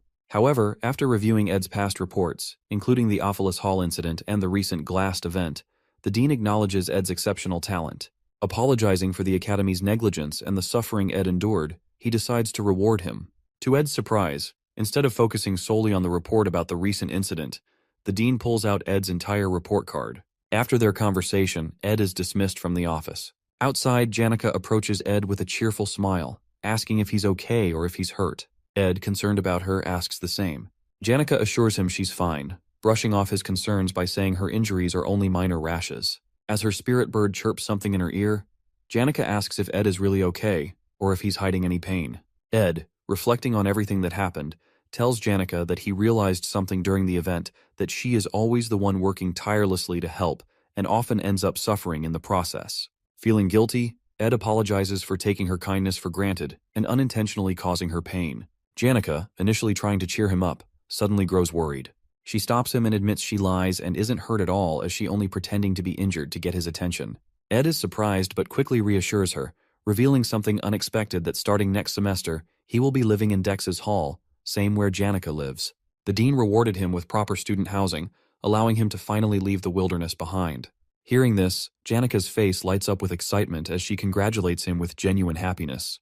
Later, Ed returns to his hut, feeling a mix of relief and nostalgia. Although he has grown fond of his small hut and the peaceful woods, the idea of living a normal student life feels like a significant change. As he approaches the door, ready to rest, something unexpected happens. Lucy suddenly crashes in front of his door, landing behind him.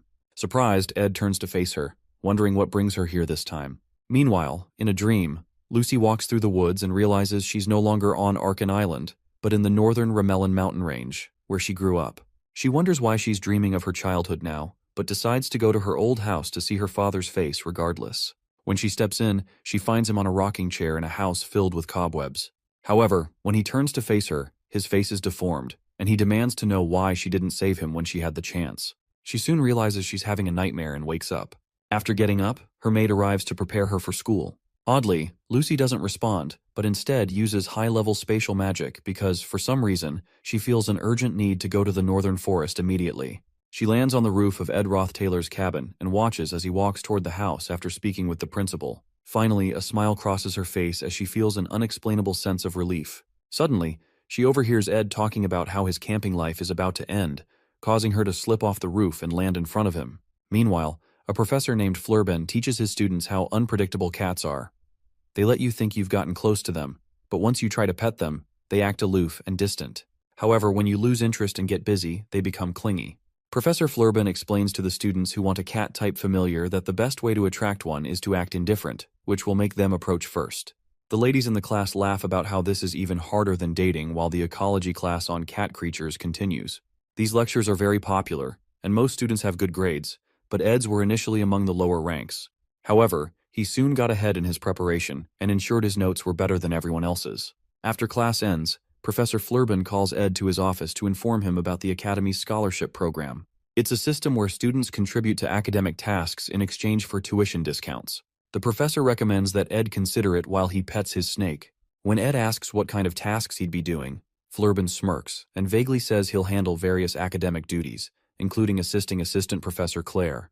Claire already has a capable assistant named Annis, but the workload is too much, so there's work to do, including semester-end evaluations, academic society agendas, and freshman class assignment tests. Flurbin reminds him not to be too strict when dealing with the freshmen. Ed then realizes that someone he knows will be among them when the professor continues talking about the new students. Meanwhile, Lortel appraises the sage's sealed grimoire, now in her possession, and senses its immense magical resonance. She wonders if it's wise to sell the grimoire to Crepin Rothtailor, the head of the Rothtailor family, recalling that Ed desperately begged her not to let Crepin have it. She finds herself in a dilemma, considering that she originally bought the grimoire to resell it, yet she also recognizes that she needs to be more ruthless in her business dealings. She gazes once more at the message she received from Ed about how he'd do anything for her if he could obtain the sage's grimoire purchase certificate, which ultimately changes her mind. Additionally, she considers signing up for a special winter break class at the end of the semester to keep herself occupied since Janica, Ed, and Lucy will also be busy. However, as she prepares to sign the documents, she hesitates, feeling uneasy. Back at the cabin, Lucy notifies Ed that they're running out of firewood and asks why he hasn't been hunting lately. He's surprised that she's saying something productive, which is unlike her usual lazy self. Although it's true that he has been neglecting camp activities, and that's because he's thinking of moving to Dex Hall. If that happens, he won't see Lucy as often, though he hopes it turns out well. While they're walking around the compound, Janica arrives after one of her classes gets canceled and decides to rest in the cabin. She takes a seat and pushes Lucy away, stating that they won't be able to stay at the camp once winter break starts, so she has to come as often as possible. She explains that she really enjoys spending time there, and it's a bit sad that it's coming to an end. She also adds that she hopes Ed calls her if he eventually decides to move to Dex Hall since she can help him with anything he needs. She keeps talking about how they'll see each other more, how they should eat together in the cafeteria, and how she can show him around the hall. While she's talking, Ed takes out the key that Professor Glast gave him before he passed away, and considers that it's time to unlock the secret vault in the library that the late professor mentioned. While he's lost in thought, Janica hands him an application form for Dex Hall, warning him that he might miss his chance if he applies late. Surprised, Ed thanks her for her thoughtfulness, and she urges him to fill it out with her. While she's speaking, Lucy stands between them, looking tense.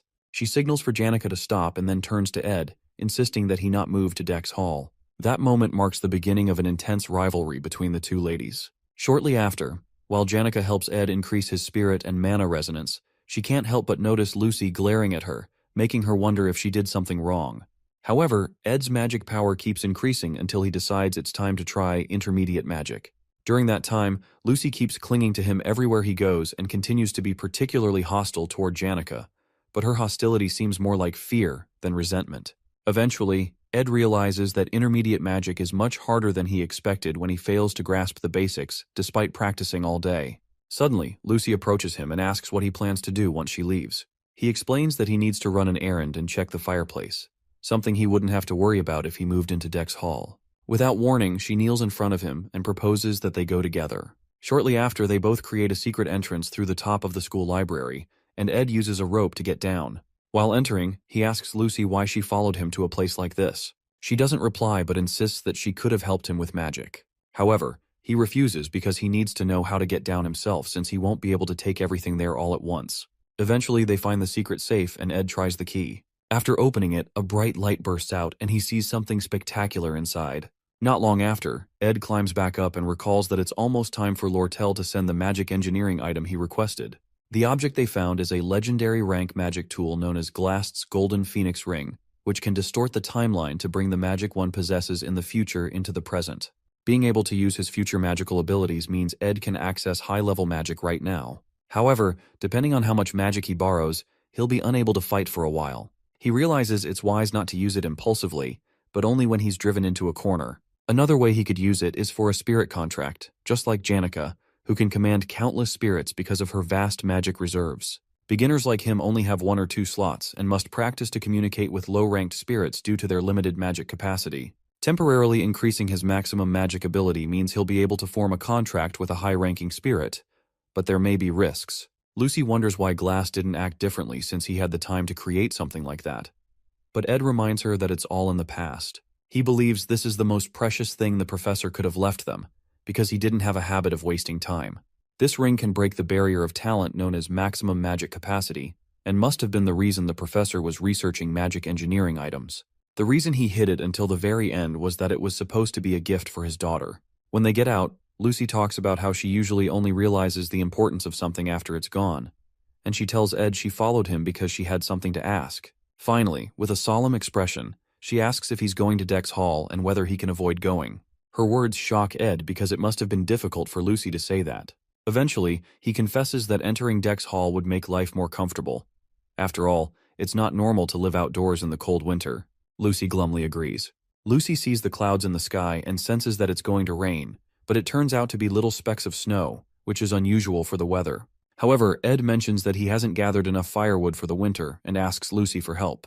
With a smirk, he watches as she jumps on him, realizing what he's saying. Excitedly, she asks if he means it, and he nods. He's completely adjusted to camp life. This is how the second act of the failed Swordsman of Sylvania game ended. It's now officially the third act, where the scale of the trials will grow.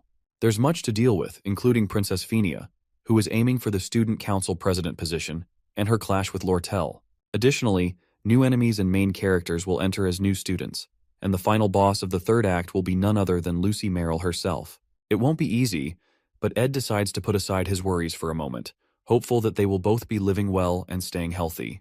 He had never seen Lucy display such emotions in any scene or route while playing the game, so he's hopeful. Soon after, winter arrives in full force, and Ed spends half the day shoveling snow. He then begins cutting wood, determined to finish his chores quickly because he's been called for a student scholarship task. Eventually, Ed goes to meet Principal Obel to turn down the dorm privileges, but ends up receiving tuition privileges, which grant him more free time. However, he still can't just come home to rest because of Lucy. He's given up on throwing her out, not because she'd get cold, her protection magic ensures she won't, but because it would make him feel bad. Finally, he steps out to practice with the ring and attempts to contact Marilda, the guardian spirit of the forest. Meanwhile, Janica is lured to the Laplace bakery with high-quality refreshments by her friend Clara, as there was no other way to get her to come out, while Annis is also present. Clara immediately informs Janica that she thinks she is slowly approaching a dangerous line and has completely fallen under Ed's spell. Janica is shocked that Clara knows this, but Clara clarifies that she's not trying to stop her because her assessment of Ed has changed. She probes Janica by asking how fast her heart pounds and how nervous she gets when she's with him. After continuous probing, Janica confesses that she feels comfortable and snug around him. This further frustrates Clara, and she explains to Janica that she's heading for the worst possible ending in a dating relationship, becoming a comfortable girlfriend. Apparently, what frustrates Clara is that Janica is the only one showing emotion instead of making Ed desire her. She explains that following him around is a terrible approach to a relationship, and Janica's spirit friends give Clara a thumbs up for making a good point. However, Clara calms down and advises Janica to focus on activating Ed's desire to protect, rather than doing ridiculous things. While all this is happening, Annis watches silently as Clara dishes out solid advice she has gathered from her many friends' love stories. Clara is largely responsible for changing the negative perception people used to have of Ed, simply because he's the guy Janica likes. Everyone now seems to trust Ed, but Annis holds a different opinion. Sometime later, Annis returns to school and sees Professor Claire being scolded by the librarian for not returning a book on time. The scenario makes her feel that Claire has no dignity whatsoever, and she wonders how Claire ever became a professor. However, all the serious professors praise Claire's abilities. As Annis goes in to submit her report, a guy offers to help her carry it.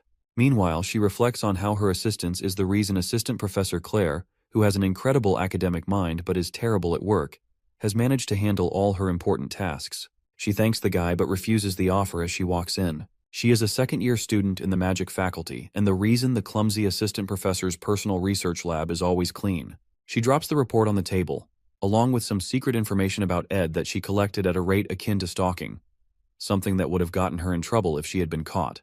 Other than Janica and Clara, not many people know her true appearance, and to her, human relationships are like a game of switching masks. Since she has 20 minutes before the professor returns from getting snacks at the bakery, she analyzes all the details and information about Ed Rothtaylor. He is from the Rothtaylor family, the strongest family within the Clowell Empire, and is the only son, with 2 sisters. She reads more about Ed's birth and family history.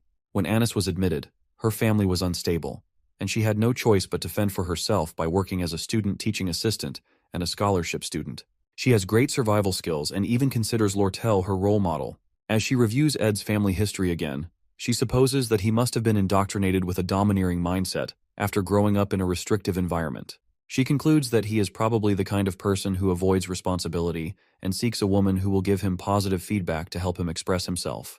He would likely prefer a pretty woman, given that he has been surrounded by luxury all his life. Based on his history, he doesn't seem like someone who would appreciate a proactive woman, so she decides it's necessary for her to remain only adequate. Although he has changed a bit since his excommunication, she reasons that someone who has lived a certain way for dozens of years cannot change so easily. Regardless of whether he has become more hardworking, she believes he is still his arrogant self. After preparing a profile on Ed, she decides to practice embodying the kind of woman he might like, since they will be working together soon. Suddenly, Professor Claire bursts in with some confection she got from the bakery, but accidentally spills the tea that Anis had made for them. Fear grips her, as she expects Anis to react angrily, but instead, Anis asks if she's hurt, something completely unlike the Anis Claire knows. Not long after, in Lucy's room, Ed thanks the Academy's maid, Belle, for cleaning his uniform. Belle insists that it was nothing but notes that she has found many blonde hairs in Lady Lucy's clothes, and many white hairs in young Master Ed's clothing. She also asks Ed why he keeps speaking to her so formally, but he explains that it feels comfortable, especially since she is the Academy's chief maid and has many people to manage. Nonetheless, she insists that he has even more people to manage, referring to Lucy, Janica, and Lortel. Regardless, Belle offers to always do his laundry, no matter his decisions regarding the 3 ladies, especially since Ophelis Hall has been fully restored.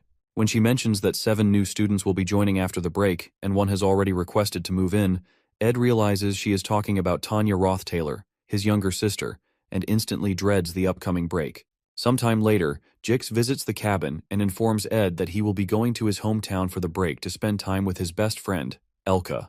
Jix asks if Ed will be staying in camp for the entire break, and Ed replies that he will stay to learn how to use medium magic since he will be a 3rd year soon. However, Ed reminds him not to push himself too hard. When Ed notices that he can't sense any magic from Jix, he checks his temperature and asks if he trained past his limit. Ed, who had secretly used a ring, gives a vague answer. Jix then informs Ed that Aya has been asking about him and mentioned dragging Taylor over to apologize properly. However, Ed asks him to tell her that he doesn't want an apology because he isn't upset. Shortly after, since Jix is quite good at keeping secrets, Ed hands him some money to help hire manpower to organize Professor Glast's basement library. Jix responds that he doesn't need the money, as it's like training for him, and learns that Ed wants to use the library as a workshop. The next day, Anis welcomes the Academy's scholarship students on Assistant Professor Claire's behalf, as Claire has been awake for 2 days doing paperwork. Anis informs them that scholarship students mainly help prepare the class assignment exam for new students and supervise on the day of the exam.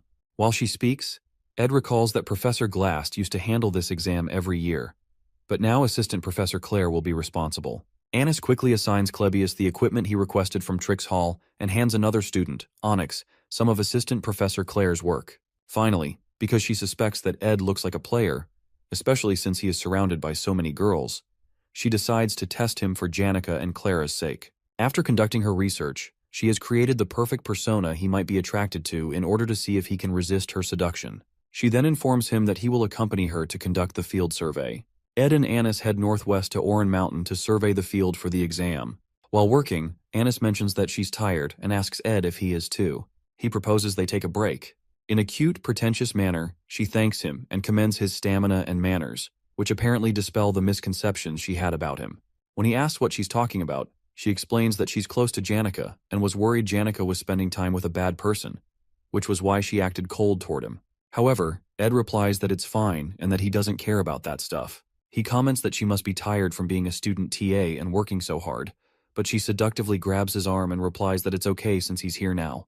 She starts talking about how she feels supported by his presence and shares that she was also excommunicated from her family, but had to support herself through school. Ed respects her strong ability to survive and solve problems that come her way, so he tells her not to be too distressed since she's endured it very well. Excited, she thanks him and remarks that they have a lot in common.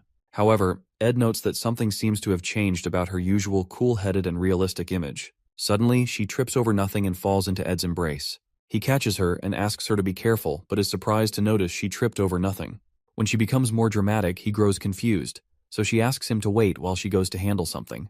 While alone, Annis notes that he's reliable and trustworthy and wonders if he's putting up an act. She had played her cards right by forming a relatable point of affinity, sharing that she also endured a difficult academy life, displaying her weakness so he'd want to protect her. She also tried creating contact a few times, but that didn't seem to change much. Oddly, she finds herself admiring how muscular his body feels, even though he acts like a nerd, and how he's much better at work than she expected, considering she thought he was a noble family's young master who couldn't do any work.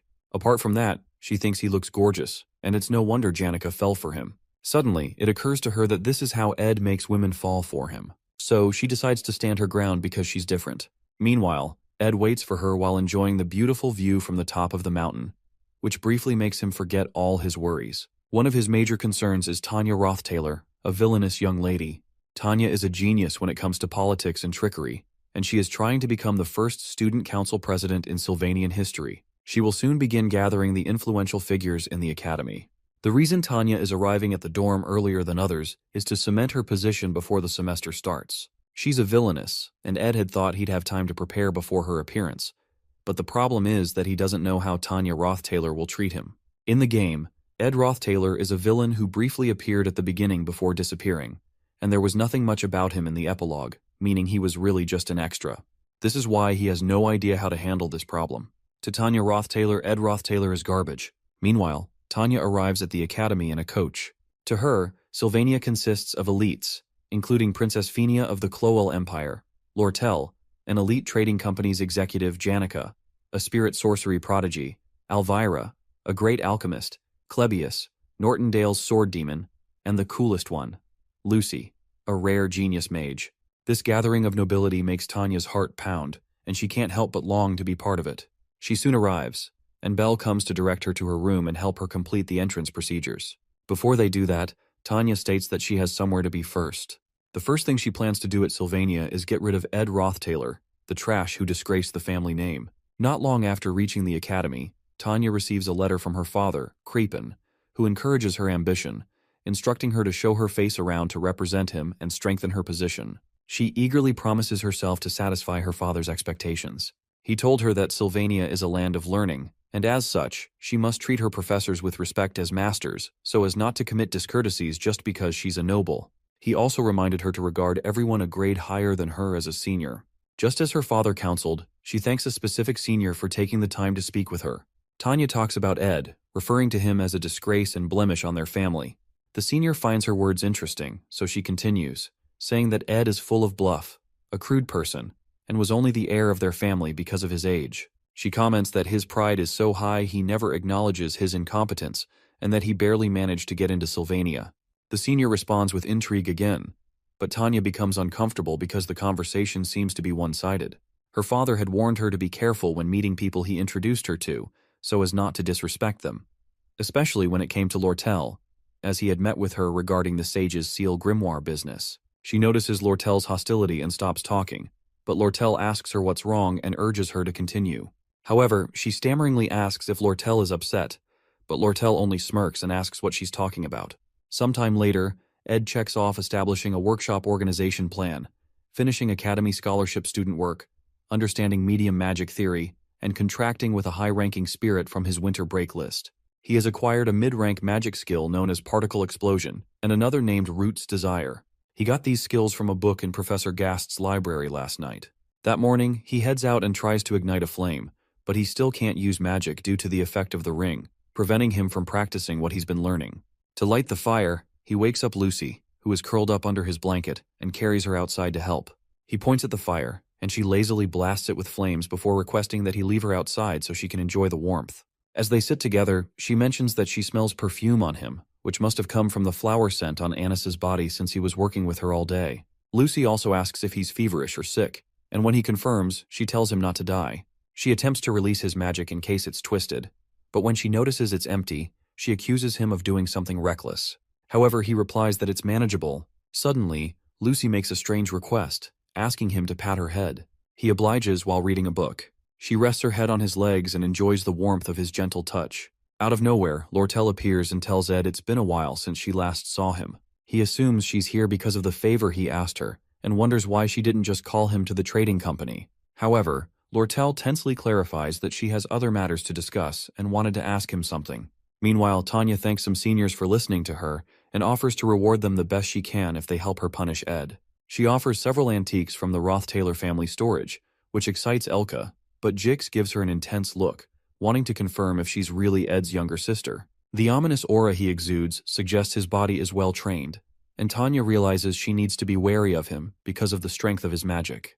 When Jix confirms she's Ed's younger sister, he smiles at her and announces it to Elka. Excitedly, he hands Tanya a mandatory magic engineering item for new students to help train her magic resonance. Tanya looks confused, but Jix also gives her Elka's copy of Professor Delorf's elemental study notes. After gathering several essentials for her first year, they fill an entire box with useful items. Surprised, Tanya asks if they properly heard her offer, but Jix dismisses it, saying that siblings always have trouble with one another. Soon after, Jix and Elka board a ship to their hometown, and Jix finally introduces himself as a second-year student. He explains that he's Ed's junior and is close to him because they're indebted to each other. He reassures Tanya that she'll do great and pats her on the back, acknowledging her noble lineage. As they depart, Tanya collapses under the weight of the gifts they gave her, annoyed at how things turned out. Meanwhile, in Assistant Professor Claire's office, Annis commends Claire's hard work and mentions that they'll be able to take it easy for the rest of the break if the new student's assignment exam goes well. Claire compliments Annis's stamina, as she has done most of the work assigned to the scholarship students. Most of them struggled with the tasks, except for Ed, who had no flaws in his document processing. He efficiently resolved practical issues at a level rarely seen among high-ranking nobles, which surprises Annis. While working, Claire asks about her experience with Ed and shares a secret. After the Ophelis Hall accident, she tailed him and discovered that he had built a camp bigger than their lab, entirely on his own using tools. She commends his perseverance and work ethic. When she also mentions that Ed contracted with a spirit, an incredibly difficult feat, Annis realizes she may have underestimated his practical abilities, which are vastly different from his noble upbringing. After some thought, Annis, who had investigated Ed due to Janika's interest in him, concludes that he's simply a decent and hard-working man. His appearance is outstanding. He's not arrogant, and even Claire likes him. As she starts thinking about his good physique, pleasant scent, and how well he takes care of himself, Claire notices her spacing out and calls her back to reality. Embarrassed, Annis quickly opens the windows to let in fresh air. Concerned, Claire asks if she's feeling well and suggests she may have overexerted herself. However, Annis realizes she's in big trouble. She recalls Claire mentioning that Ed made a contract with a spirit and suspects that he must have required Janika's help. If that's the case, the spirit he contracted with must be trustworthy and could report everything to Janika, including her attempts to seduce him. Trembling, she rushes out of the office, ignoring Claire's offer to grab a bite. By the way, the Failover family's motto is harmony and coexistence, and Janika Failover's love for everyone always made her shine. She gained many genuine friends, but what currently troubles her is learning about Annis and Ed. Meanwhile, Tanya approaches Janika to introduce herself and talk about Ed, just as she has been doing with others. Tanya came here on Lortel's advice, believing it would help her achieve her goal of ruining Ed. However, as she approaches Janika, the normally peaceful sorcerer rises with a fearsome spirit looming behind her. Lortel had told Tanya that Janika is kind and considerate by nature, but the Janika standing before her now looks ready to rain hail and brimstone upon her. In Ed's camp, Janika informs him that they've finished arranging most of the production materials he requested, but the legendary rank materials are difficult to find during the winter. However, he thanks her for accepting his request despite her schedule, but she tells him not to worry about it. When he asks why she went through all the trouble to come to him, she assures him that she came here to rest. Shortly after, Lortel notices Lucy and asks why she's sleeping here. Caught off guard, Ed replies that it's winter, but Lortel doesn't know how that's an appropriate answer. Eventually, she calms down and informs him that she came to talk to him about something other than engineering items. When he asks what it is, she shows him the sage's sealed grimoire she won, and the letter where he had promised to do anything for her, as long as she bid on the grimoire for him. With a smirk on her face, she informs him she's willing to get her money's worth from him. Tense, he asks her how much she's willing to get from him, so she clarifies that she won't ask him for something that's too much of a burden. Her request is for him to pick her side. It's about time for the third act. and the opposition between Princess Phinia and Lortel will begin. Lortel is getting started on her politics and strategizing. The benevolent Princess Phinia Elias Cloel is Lortel's fated enemy, and according to the storyline, will rise to the position of student council president, control the academy, and gain power. With that power, she is the main character who begins to dig up the darkness of the Roth-Taylor family in the fourth act. In the time when people in the academy have to choose sides, Lortel asks Ed to choose her side. However, the winner of this election depends on Taylor, the main character, and not on Ed, so he informs Lortel that his support won't change much. Lortel agrees since he's just a student, but explains that his reputation is improving in the academy. However, she clarifies that she wants him on her side, not for political reasons, but for reasons that are private to her. Upon hearing that, Ed agrees to join her. Oddly, Lortel is always the person who devises plans and is known for having 1,000 faces. But for the first time, he sees her genuinely happy just because he promised to join her. The next morning, Ed wakes up early as usual and asks Lucy to light the fire as usual. During his long conversation with Lortel last night, she had told him about how his little sister had been preparing something. Lortel isn't sure if Tanya really sees him as an enemy of the family or just holds a light grudge against him like all siblings do, but she explains that she introduced her to a few people. That morning, Tanya arrives with some of her workers to meet Ed. She mentions that it's been a while and shows him a present she brought for him. She seems nervous or scared of him, but she's not carrying any ill intentions as he had expected. He wonders why she's scared and recalls that he must have lived a very terrible life in her eyes while at the estate. He realizes he has misjudged Tanya. When he gets up, she shrieks in fear, and he remembers a time when he stepped on a maid who offered him food in Tanya's presence years ago. He recalls how she begged him to stop, but he condescended to her for feeling attachment to maids who were mere tools. In the present day, he thanks her for the present and promises to wear it at the start of the next semester. He also explains that he's been excommunicated and is no longer technically her brother, but he appreciates her gesture. When he turns to go in, he signals her to sit by the fire and tells Lucy, who groggily sits by the fire, trying to figure out what universe she woke up in, to give the guests a seat. He soon comes out with a few drinks and asks Tanya about those she's been speaking with. She confesses that she's been talking to them about him, and when he mentions Janika's name, an expression of fear develops on their faces. Ed comments that Janika is the kindest person he knows, and Tanya forcefully replies that she was truly kind. She mentions that Janika was very strong and summoned a high-level spirit fire lizard that threw all their workers around. To avoid him relaying the information to Janika, she eventually lies, saying that Janika was very kind and wished her luck in her school life. Ed asks her if Janika really summoned a high-level spirit, but Tanya lies that it didn't happen and that she didn't know what she was saying. At that point, Ed realizes why Tanya is being this awkward, so he decides to clear the air. He explains that he's living to the best of his abilities now and paying the price as someone who's been excommunicated. He accepts that he must have lived a terrible life at the estate and apologizes for the things he can't take back. Our boy mentions that he heard she plans to run for student council president and promises to cheer her on. Even though he's saying this, he knows Tanya will not become president since she is a villain who is here to help Phinia, but he's attached to her since she's a relative. Shocked, she stares at him as if she had seen a ghost, and Ed doesn't know how their relationship will go judging from her expression. When she returns to her dorm in Opilus Hall, she convinces herself that Ed is still trash who is just hiding his true nature. However, since she was almost burned to death for talking badly about him, she realizes that Janika truly believes in Ed and is following him. But it's strange to her that a land full of elites can tolerate Ed's acting, so she hopes that his true nature is eventually exposed. As she trudges to her door, she spots an inelegant and unsophisticated human who is her next-door neighbor, someone she had seen at Ed's camp. The girl immediately asks her if she's Ed's younger sister and offers to let Tanya know if she needs anything. When the lady walks into her room, Tanya notices the golden nameplate on her door, which only the top students have, and is shocked that the person who just spoke to her is the legendary genius mage, Lucy Merrill.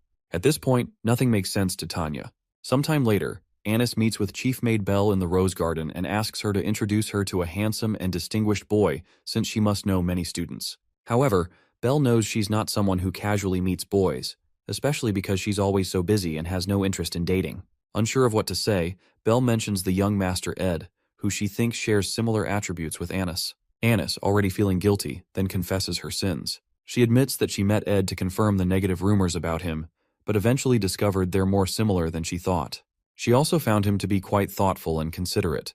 When Belle probes further, Annis admits she feels a bit attracted to Ed and accepts that it's good news because it means Janika has truly found the one. Her plan is to rid herself of these feelings like a malignant tumor by finding another boy to replace him and making it known that they're dating.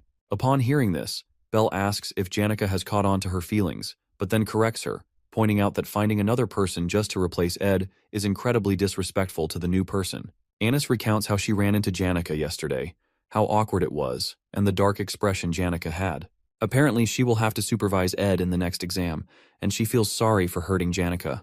However, Belle reassures her that it may not be as bad as she thinks. After all, it's true that Anis and Clara were simply trying to watch Janica's back, so her goody two-shoes attitude wouldn't lead her into trouble. Belle expresses how grateful she is that Anis opened up to her, and eventually Anis starts to feel better about her guilt. That evening, Ed walks around the camp and finds Janica waiting for him. He plans to collect materials to build storage for himself and expand his living room space, but when he notices Janica's aloof expression, he pours her a cup of tea and asks her to talk to him. However, she refuses because she can't bring herself to say it, so he tells her she doesn't have to. She is surprised to hear that and watches as he covers her with a cloth to protect her from the snow. Concerned that she may be struggling academically and looking like an animal backed into a corner, he can't bring himself to brush her off. Eventually, she rests her head on his shoulder, and they both warm each other in the cold. Meanwhile, Tanya recalls how the Roth-Taylor residence was always peaceful. However, after the heir and eldest daughter, Arwen Roth-Taylor, died, a new heir took over, and everything changed. Ed changed once he gained power, becoming a pathetic piece of trash who acted as if the whole world belonged to him. She remembers a time when he spitefully reminded her that she could do nothing to him and forcefully handed her a sword, telling her to kill him and become the next heir. When she collapsed to her knees, he laughed at her, continuing the daily torment that sometimes made it hard for her to breathe. She always lived under his oppressive gaze, but he never hit her because they shared the same blood. Still, she couldn't save her family or the estate from him, making her life miserable, as if she were already dead. But an opportunity arose when he was eventually excommunicated, and all that remained was for her to prove herself, something she planned to do through the upcoming Student Council President elections. On the day of the new student's class assignment, Anis warns Ed to stay away from her because his advances won't work on her. He just watches her in confusion, certain she must have a reason for her actions. Meanwhile, Assistant Professor Claire joins them as they prepare for the next exam alongside the other scholarship students. This class assignment exam is taking place on Orin Mountain, and Claire is in charge this time. Unlike previous exams where students had to find difficult-to-locate magic marbles, this time, there are easy-to-find magic stones. They aren't particularly hidden and don't have varying point values. Anyone in this exam can qualify for A class as long as they find a stone and place it on the altar of substitution. That's the easy part. However, because she is the disciple of the ruthless Glast, there is also the challenge of fighting and defeating countless monsters and wild animals. Only the students who survive will qualify for A class, which is why she calls it the Orin Mountain Survival Exam of Hell. In the end, none of the new students make it to A class at Sylvania Academy this year. At least, that's the original scenario according to the gameplay, and it's crucial that no one advances to A class because it directly ties into an important future event in the game. That's precisely why Ed decides not to comment on the difficulty of Claire's exam. However, he only feels comfortable because no casualties occurred, even though the exam is essentially diabolical. This is because the students will be fighting imaginary monsters, summoned using a magical engineering device called the Vision Disc. There are standard Vision Discs, which summon apparitions of low-level monsters and beasts. However, there are also Purple Vision Discs, which summon high-level monsters, beasts, and even humans. This latter type ensures that no one will reach A class, and Anis is responsible for handling them.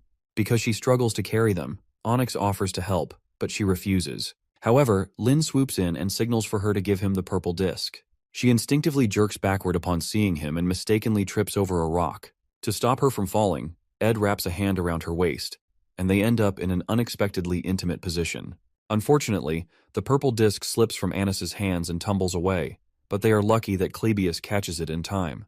Ed is relieved it didn't break but fails to notice Anis, who is nearly exploding due to the way he is holding her.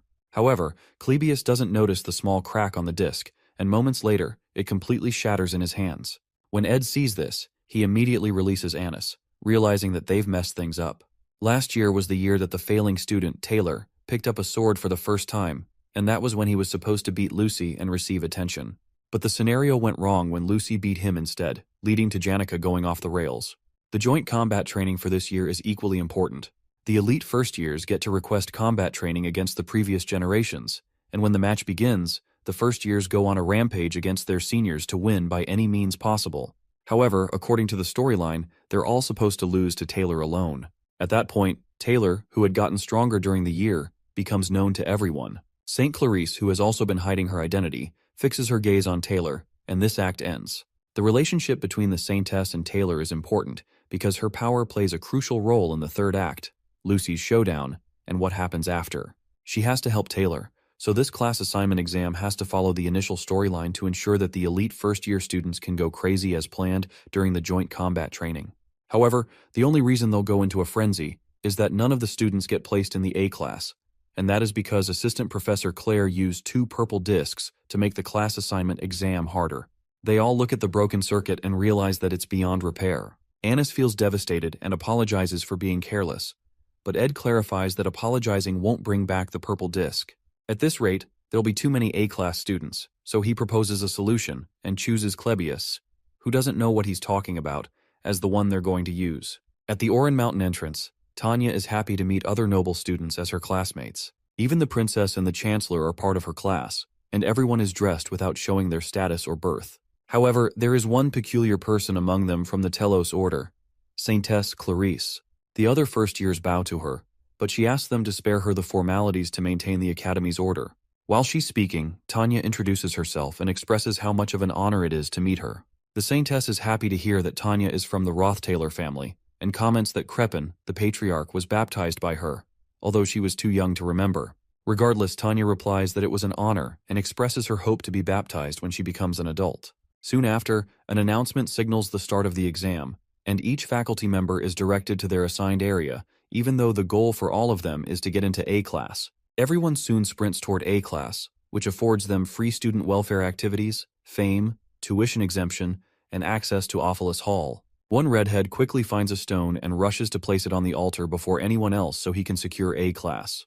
While he's talking, another student named Joseph runs past him and reminds him to stop yapping and start running.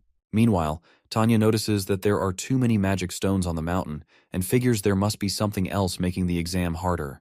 She decides to conserve her energy, stay on guard, and move slowly. Suddenly, she notices a student taking off her shoes. Initially, she suspects the student slipped, but she is surprised when the girl leaps up cheerfully, explaining that she just wanted to feel the snow on her feet. Tanya is confused as to why she'd do that now of all times, but the girl doesn't see the issue. Tanya then becomes certain that the girl must have hit her head during the exam. Soon after, Tanya introduces herself, and the girl mentions that she heard members of the Roth-Taylor family hold high status. Tanya clarifies that not all of them do, as some are scoundrels, referring to Ed. Although Ed seemed reformed when she met him at camp, she believes he's hiding his true nature, which has ingrained deep fear in her over the years. Regardless, the girl thinks highly of Tanya and expresses deep respect. Finally, she introduces herself as Kylie Ekney, a country girl from a small city-state called Terranay Principality. She apologizes for her strange behavior, explaining that she doesn't know much about the modern world. However, Tanya cuts her short and signals that they need to hurry since they're in an exam. Kylie agrees but explains that she's not too concerned about getting into A class because it would draw too much attention to her, which irritates Tanya. However, knowing that Tanya is interested, she excitedly grabs her hand, thrilled to have a friend her own age for the first time, despite Tanya's protests.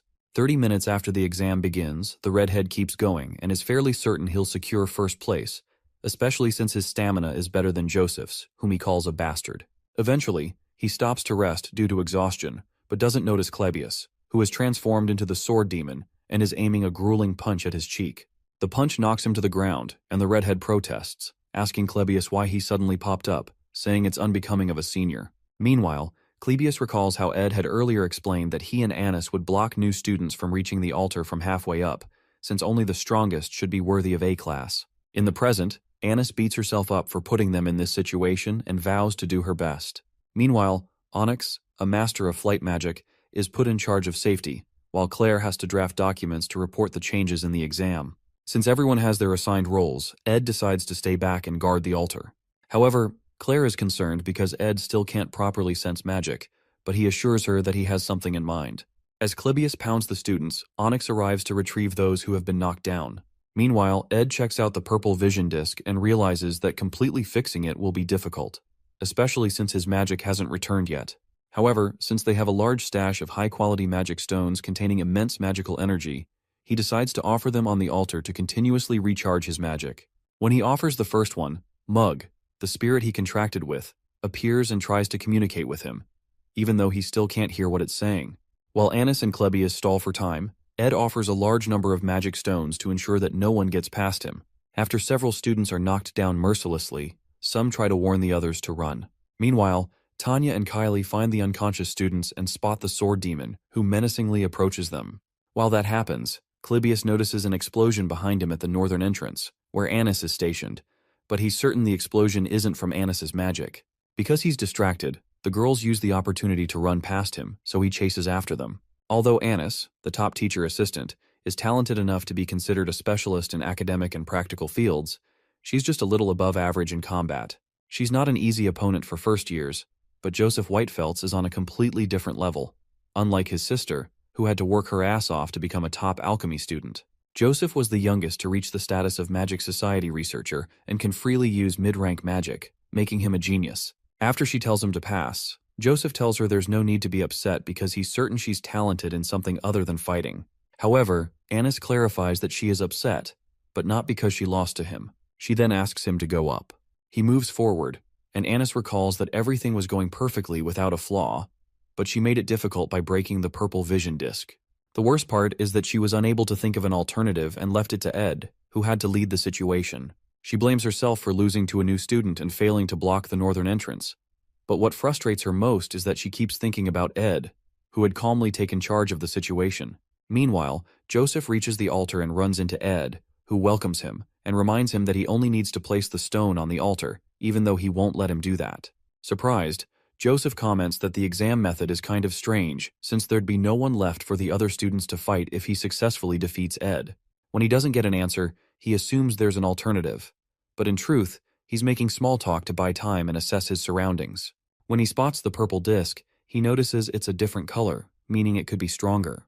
He also notes that Ed isn't emitting much mana and senses that he has used magic stones, indicating a low mana reserve since he was the first visitor. Joseph prepares to blast him with fire, disappointed that Sylvania hadn't met his expectations. He releases a mid-rank particle explosion, which can hit hard if the target isn't ready. If Ed doesn't see the direction of his hand and dodge in advance, he'll get hit. But Ed quickly evades it, proving he has some combat experience. Joseph immediately assumes Ed will use fire magic, either the spell ignition or scorch. Based on Ed's hand placement, he predicts ignition, but the scale of the flame is much stronger than expected, meaning Ed has trained his basic magic to a level close to mid-rank. However, Joseph easily blocks the attack with a shield and remarks that it's a waste since it can't penetrate his defense. Battles between mages are usually determined by who has the higher mana reserve. Joseph, still unimpressed, believes that Ed lacks real combat experience and won't be able to block his offensive magic once his mana runs out. Oddly, Ed transforms into a fire monster and informs him that while he can block spells with defensive magic, he can't block physical force. Our boy grabs him by the head, kicks him in the stomach, and smashes his jaw right after. He asks Joseph why he assumed he'd only face mages just because he himself is a mage. Joseph quickly retreats and demands to know how Ed walked through the fire. Joseph prepares a mid-rank ice attack but plans to be more cautious this time. However, Ed responds with a basic level ignition spell, making Joseph wonder if he's trying to mix his fire magic with ice to create steam and obscure his vision. Annoyed, Joseph quickly switches to fire, using the basic spell, Scorch. However, Ed walks through the flames again, using the Blessing of Recovery, a spell that temporarily increases his immunity to fire. Our boy charges through the fire and attempts to stab Joseph with a knife, but Joseph quickly casts a spell that blocks physical attacks. He's confident that his casting speed is faster than Ed's, but Ed throws the knife at his shield and jumps back. It turns out that the knife is actually Mug, who had transformed. Ed signals the spirit to use a spirit formula known as Explosion. The explosion easily shatters the shield and sends Joseph tumbling several feet backward. Badly injured, Joseph remains certain that Ed's casting speed isn't faster than his, and deduces that he used a spirit formula, which also explains how he walked through the fire. Exhausted, Joseph wonders who this person is and drops the stone when Ed approaches him with a knife, conceding defeat. As soon as Ed lowers his guard, Joseph rushes forward with a mid-rank ice spear attack, but suddenly switches to a punch to confuse Ed, landing a solid hit on his jaw. After being punched, Ed is surprised that Joseph, who had spent his entire life researching magic, was able to make such an impact with his fist. However, a strange energy suddenly appears around Ed, Marilda's spirit formula. It's the protection of the wind, which blows enemies away when an unexpected attack occurs. A powerful gust sends Joseph flying several feet into a nearby rock. Now more injured than before, Joseph finally accepts his loss. Ed commends his punch, and Joseph soon asks for his name. When Ed tells him, Onyx arrives to pick up the wounded boy. Meanwhile, in a carriage, Elka asks Jix why he joined the magic faculty. He's surprised by the question, so she mentions that he would have been the top student if he had joined alchemy or combat, and she feels bad that he gave up so much for her. However, Jix explains that he doesn't place much importance on being the top student. He admits he may have been the best in alchemy, but certainly not in combat, because the top student of the combat faculty is Clebius Northendale. Meanwhile, Clebius is knocked down by a terrible energy that completely stuns him. Kylie, who landed the hit, hopes she hadn't injured him, but Onyx quickly arrives to tend to him and tells the girls to continue the exam. With only 20 minutes left, Tanya and Kylie reach the altar, where several other students lay unconscious. Tanya spots Ed, the object of her fear and hatred, and he immediately tells her to give up. In the past, Saintess Clarice had 2 dreams. One of the dreams she had that day was planted by Archbishop Verdio, and the other was a beautiful song by Adele about the outside world, the woman in charge of the holy fire. After leaving the Telos Order, she called herself the Romantic. Although it was unclear how she moved from building to building, she sang a song at Clarice's window when the world went to sleep. The second dream Clarice had was about the outside world, which her only friend, Adele, whispered to her while looking at the stars. Adele told her about a life where she could take classes normally, have normal friends, love normally, and hug someone who loves her, rather than receiving countless prayers from believers who revered her. After leaving the order, Adele joined Sylvania, and when vacation came, she traveled around the world and visited Clarice. However, after Adele left, Clarice went to the places she spoke of in her dreams every night, and at the end of each dream, she would share a deep hug with someone. She and that person would explore the world together and enjoy a colorful journey, which contrasted with her pure white life up to that point. Before leaving for Sylvania Academy, Archbishop Verdio reminded St. Clarice, who was behind Kylie's disguise, to ensure she didn't reveal her identity. She assured him she'd be careful, and with the order's arrangement to divert attention from her, she was brought to the academy. In this form, no one paid any attention to her, and she enjoyed sitting on a wooden bench, which deeply satisfied her. No one revered or bowed to her, and no one suspected that Kylie was the saintess, except Ed, of course. Meanwhile, in the present, Ed tells the girls to give up. Tanya watches in surprise as it turns out that facing her brother is the final exam. Ed pleads with the girls to return, but then activates a gnarly aura and challenges them to step forward if they insist. The aura is incredibly strong, and Tanya feels that this level of power is impossible even for people who have trained in spirit magic their entire lives. It surpasses even graduate-level skills. Currently, spirit sorcerers are called veterans if they can handle 5 to 6 mid-rank spirits, but Tanya is shocked to see a high-level spirit, Marilda, behind him. After seeing that, Kylie proposes that surrendering is the rational choice, and Tanya recalls the trauma she suffered when facing another high-level spirit while meeting Janica. However, she can't accept the idea of running away from her brother again, just as she did in the past, so she refuses to give up. Tanya recalls how Ed was 2 years ago, and wonders how someone who couldn't even use elementary magic could suddenly summon a high-level spirit. She concludes that it must be a fake. She plans to defeat the real spirit behind him, assuming it must be weaker. But as she moves closer, the energy is so overwhelming that she has to accept the reality. She really might be facing a high-level spirit. After a series of attempts, the energy knocks both girls backward, and Kylie is shocked to learn that this person is Tanya's brother. Secretly, Kylie had a fantasy about noblemen, neatly groomed, with charming smiles and graceful manners. However, meeting Ed, she is shocked to see that this is the same person Tanya had spoken of so disdainfully. Eventually, Kylie gets up and signals to Tanya to go for the spirit's main body, as planned, while she acts as bait, since she can't die except in special cases. Tanya worries she'll get injured, but Clarice assures her that she'll do it. After all, Tanya had said Ed was truly a bad person, and Clarice is willing to protect her first friend at Sylvania. Normally, Tanya would have dismissed such absurd words, but she had witnessed Kylie's abilities during their fight with Clebius, and how effortlessly she deflected his attack. She wonders if Kylie possesses a special power as she watches her charge into the storm with tears in her eyes. The sudden action confuses Marilda, who immediately tries to smash Kylie into the ground, but Kylie's holy magic blessing is suddenly activated. The blessing manifests a mid-rank or above power that automatically defends against any hostile force attempting to harm her. The clash between the two forces knocks Kylie backward, though her shield still protects her. Ed asks if she thought she could make him give up, but he soon notices Tanya leaping at him from the side with a basic magic attack known as Emit. The attack knocks him away from the altar and onto the ground, where Tanya spots the purple vision disc lying nearby. As she scans the area for Ed's body, she notices several arrows flying around her and hears Ed's voice telling her to stay still. She is stunned to see that the same person who once couldn't wield a sword properly now skillfully wields a bow. He reminds her that the first shot was a warning, and as Tanya observes the arrows made of magic, she wonders if the person standing before her is truly Ed Roth-Taylor. Realizing that nothing has changed since childhood, when he used to oppress her, tears fill her eyes because no matter how hard she tries, she still feels powerless. However, Ed acknowledges her efforts, commends her for working so hard, and apologizes for putting up such a fight.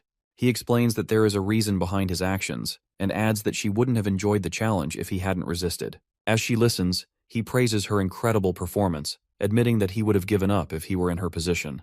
When she notices him wearing the gift she gave him, she realizes that something truly has changed about him. Ed reminds her that she should be proud that she fought till the end, even though it was an illusion caused by the purple disc vision. As she cries, he tells her she's impressive, but that doesn't seem to help as she keeps crying because she didn't get into Class A. Suddenly, Kyle hugs Tanya and cautions Ed to step back so she doesn't attack him. Suddenly, Claire calls out to Ed for help because Klebius is completely knocked out and the exam is over. However, Kylia notices that her voice is beginning to revert to its original tone, meaning her transformation magic is being undone. This must have happened when she pushed back and dropped the magic engineering item Verdio told her to carry. She begins to panic that her identity will be revealed and her school life will end, but Mug suddenly shows up with the magic item. Ed hands it to her and almost calls her by her title but quickly corrects himself. She looks at him in shock as he walks away to meet Claire.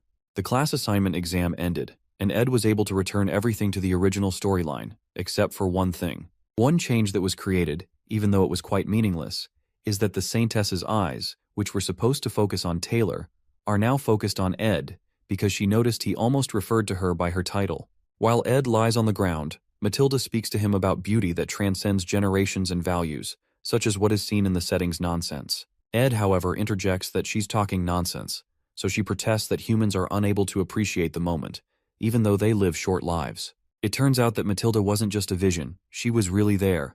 But Ed didn't want to tell his sister.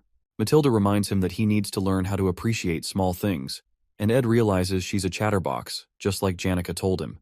However, Matilda chastises him for always being thorough about everything and not paying attention to his well-being. Eventually, she spells it out for him. He needs to date someone who can help his well-being. To gain some credibility, she asks Mug if she's right. Mug agrees and even tells Ed to listen to Matilda, and at least pretend to agree. When Matilda asks what he means by pretend, the little guy apologizes for misspeaking and attempts to repent by offering up his death. Ed, tired of their yapping, throws Mug away and asks Matilda why Janica looked unhappy the last time he saw her. She asks him if he's worried but states that she can't tell him since Janica didn't want to tell him herself.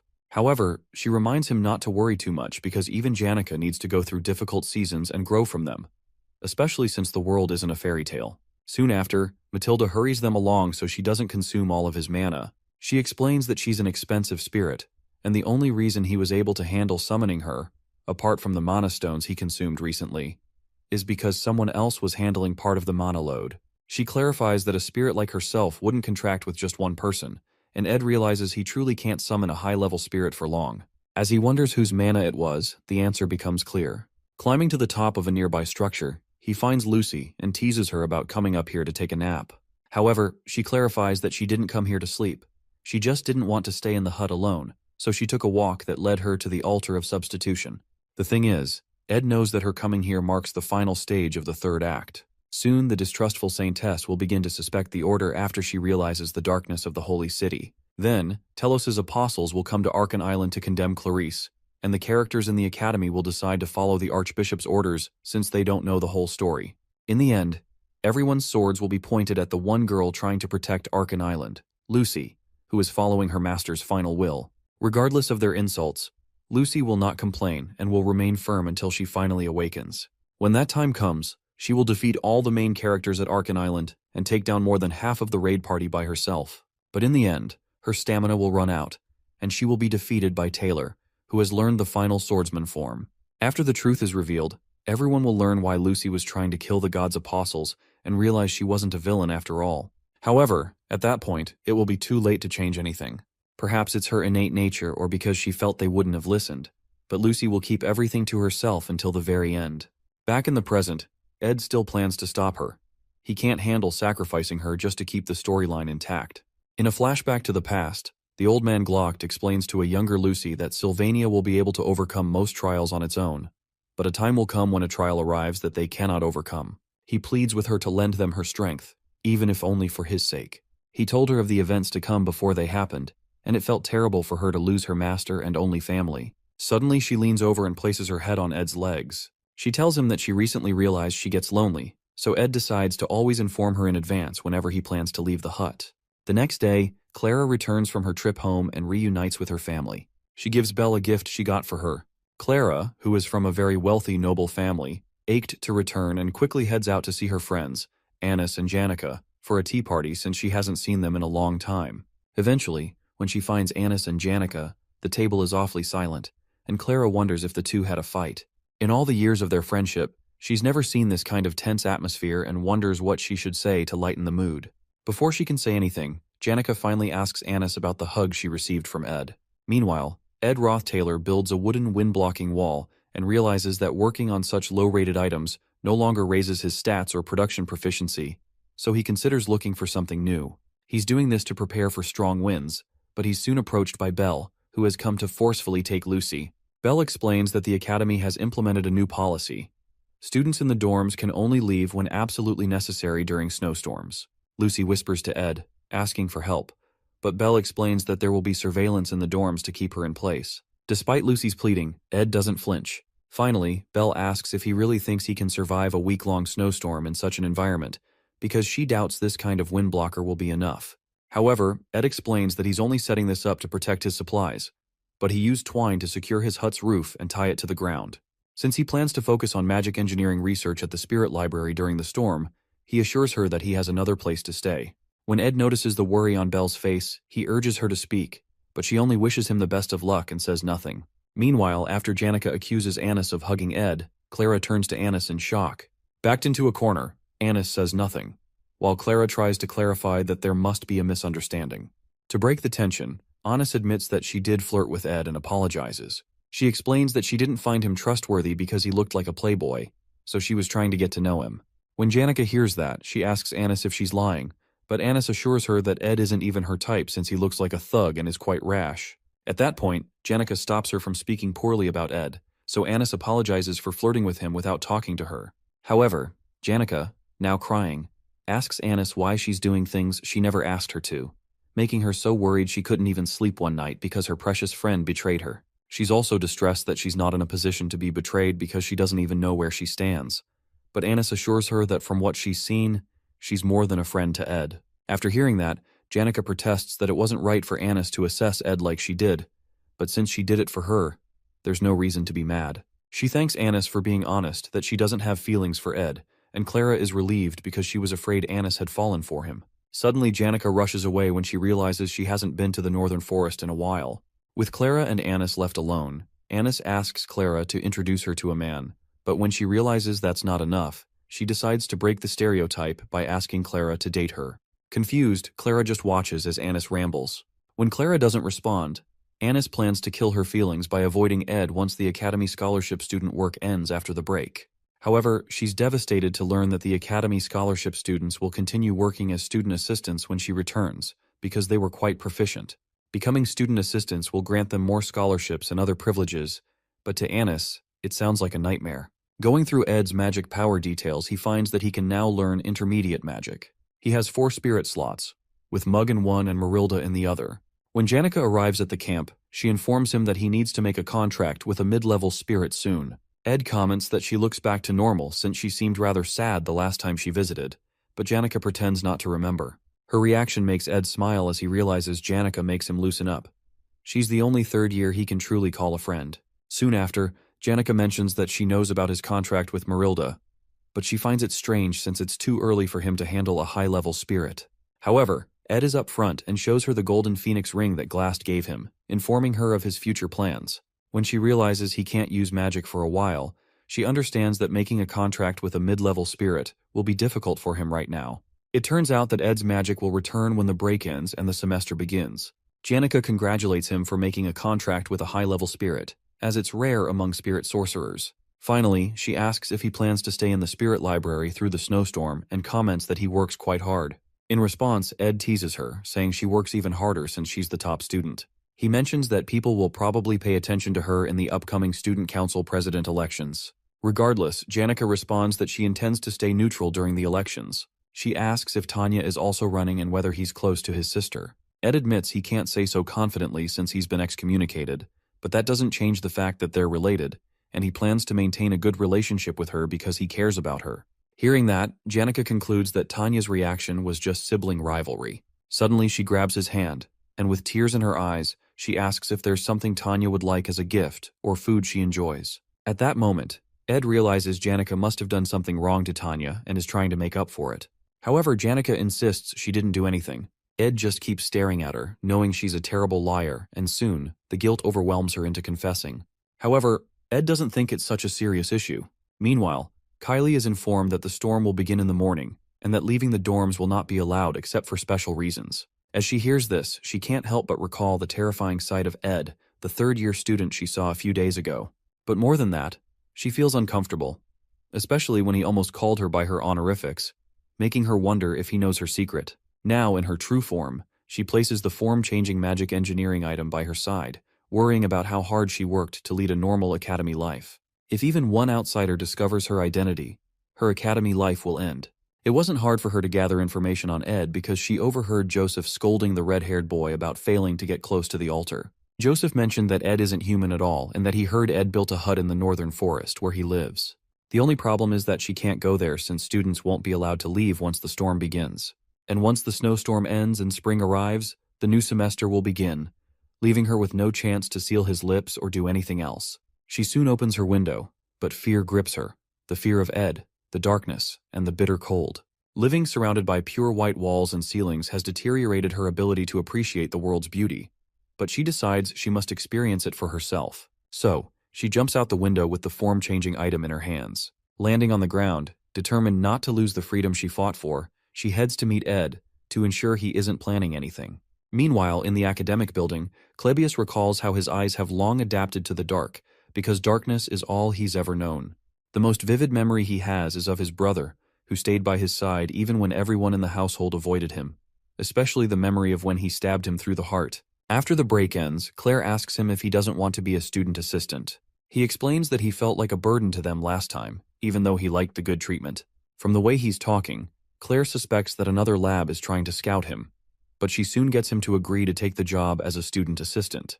Meanwhile, Ed feels like he is trained to the limits of what he can handle. During the break, he was able to concentrate on training and increase his stats in the advanced crafting skill slot for spirit formula infusion and magic engineering. He has improved both advanced skills enough to be considered his specialties, and he plans to spend the remaining week working on them in the library to use them more effectively. As he climbs out, he recalls that he gave Jix some money to clean up the mess in the library with a bit of magic, but Jix had even helped organize the books by theme and title. For that to happen, it seems he got some help from Elka, even though he had told him it was a secret.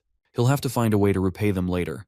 He picks a book from the shelf and decides to focus on a few formulas instead of trying to learn hundreds, aiming to create at least one legendary magic engineering item. After that, he plans to craft a few more to raise his magic engineering skills, and then make other rare items once he masters the basics. While working on his plans, he reaches into his bag but doesn't find the items he needs. It seems he left them in the hut, so he's forced to return in the storm to retrieve them. Meanwhile, Kylie pushes through the painful storm and eventually finds the river in the northern forest that Joseph mentioned. She checks the map she brought and tries to pinpoint the hut's location. At this point, she feels like she's on an adventure. Clarice is not weak. She's more talented than most mages, and her holy magic is even stronger than others. The holy magic's blessing ensures that anyone who attempts to harm her will have the damage returned twofold. So even if she encounters a wild animal or a robber, she won't be harmed. Regardless, she feels a certain fear when it comes to Ed, especially because he may have been baptized by the Telos Order since he was the successor to the Roth-Taylor household. The issue is that the holy magic's blessing does not harm those who have been baptized by the Order. However, there should be no reason for him to harm her. She just needs to be certain that he doesn't know who she is. Soon after, she reaches his door and tries to push it open, but it won't budge. When she forces it open, she notices a small pot filled with blood placed behind it, and her force spills its contents onto the ground. She stands there, confused, but soon becomes afraid when she sees a wild boar tied nearby. There's blood everywhere and fear grips her, Has she entered hell? As if that's not enough, she soon hears footsteps and quickly hides. Moments later, someone steps through the open door and notices the blood on the ground. Meanwhile, Kylie hides, trembling, as the person approaches her hiding spot and pulls out a huge knife from one of the drawers. Trying to muffle her whimpering, she accidentally hiccups, and the person turns toward her, asking who she is. While she stammers, Ed recognizes her and calls her name in confusion. Surprised, he asks what she's doing here and why she's shaking. However, Kylie, overcome with fear, releases a divine holy magic explosion toward him, an attack that nullifies most of the opponent's magic while inflicting physical damage. The blast hits Ed, launching him backward and sending him crashing through a bookshelf. When she sees that he's been severely injured, she falls to her knees, trembling, realizing she didn't mean to kill him. In tears, she prays to Telos, believing she has committed a grave sin. She was supposed to live a life of purity, but now she is stained with sin. Pledging to burn in the depths of hell to atone, her prayer is abruptly interrupted by an angry Ed, who walks up to her and asks if she's kidding him. Shocked to her bones, the spirit within her seems to leave her, and she faints on the spot. Meanwhile, in Ophilis Hall, the chief maid is summoned when it is discovered that Kylie is missing. Belle is one of the few people aware of Kylie's true identity, as the order decided the person in charge should know what's going on. The nation would be in an uproar if they knew the Saintess had disappeared into a snowstorm. But Belle stays calm, determined to handle the situation discreetly, especially since the Saintess possesses the holy magic's blessing. To avoid reducing the staff required to maintain the hall, Belle decides to search for the Saintess alone. Before heading out, a maid informs her that a witness last saw Kylie heading toward the northern forest. Hearing this, Belle realizes that Kylie is heading toward Ed's territory, the same Ed who is strangely blessed with women. Worse, it's a snowstorm, and a man and a woman left alone together, forced to rely on each other until rescued, doesn't sound like a good situation. The imagery in her mind makes her uneasy, so she rushes out, knowing she must find them as soon as possible. The Saintess is in danger. There is a suspicious man in the forest who walks around carrying the bloodied corpses of beasts. These were the rumors among the students, but Belle knew the truth. She knows he's a pretty considerate person, and he faithfully carries out his duties despite the many women who approach him, which makes him worth trusting. But the thought of relationships getting more complicated by adding the Saintess to the mix worries Belle, especially because she's certain that Ed doesn't know Kylie's true identity. When she enters through the door, she finds a dazed Kylie with Ed, who looks severely injured. Confused, Belle asks what happened, so he explains. Afterward, Belle informs him that she has to take Kylie back soon so the snowstorm doesn't get too intense for them to pass through. Ed knows why the Saintess came all this way, but it goes against the storyline since her identity is supposed to be revealed much later. It's not time for that yet, but he knows Kylie is unsure of him. He apologizes for his rude behavior and pleads with her to put the chair down, but he accidentally calls her Saintess. Kylie puts the chair down but recoils again when both women realize Ed just called her that.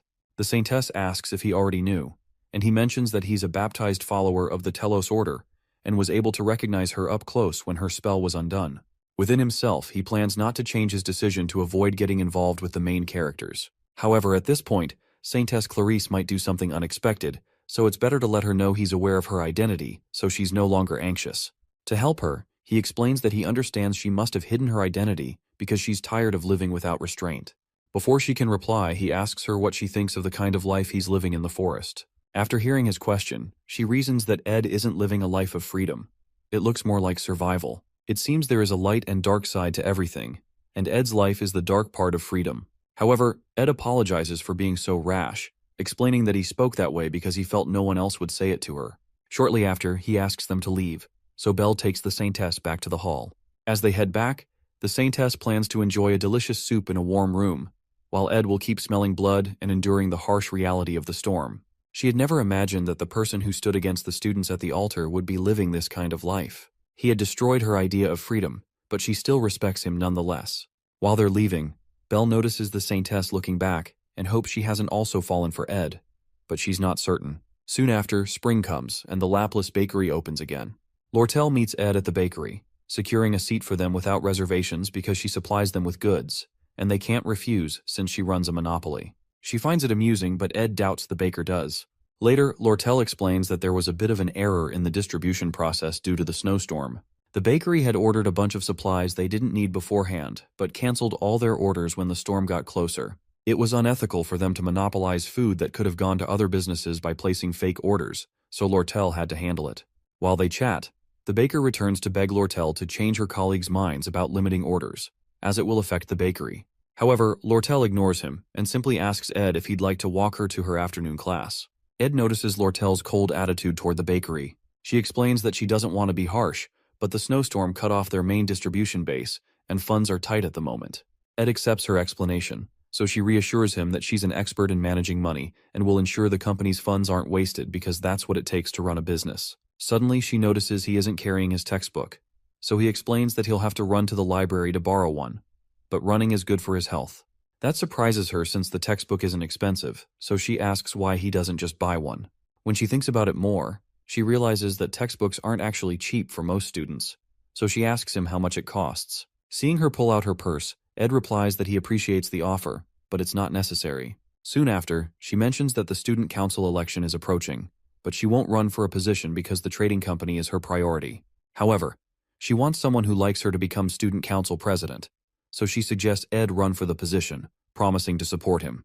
Ed refuses, so Lortel asks if his sister is running, especially since she doesn't want to suck up to Princess Phinia if she becomes president. However, it will be hard for Tanya to win, even if all the top students support her, because the gap between her and the princess is too large. Hearing that, Ed realizes Lortel is right.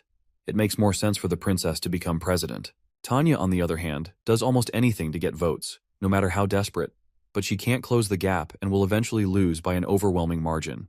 Suddenly, Lortel asks if Ed supports the princess. He confesses that he leans more toward Tanya. That answer makes Lortel happy, because most people admire Princess Phinia, and she was worried he might be the same. Lowering her head, she asks if he knows she likes him, admitting that she almost got jealous.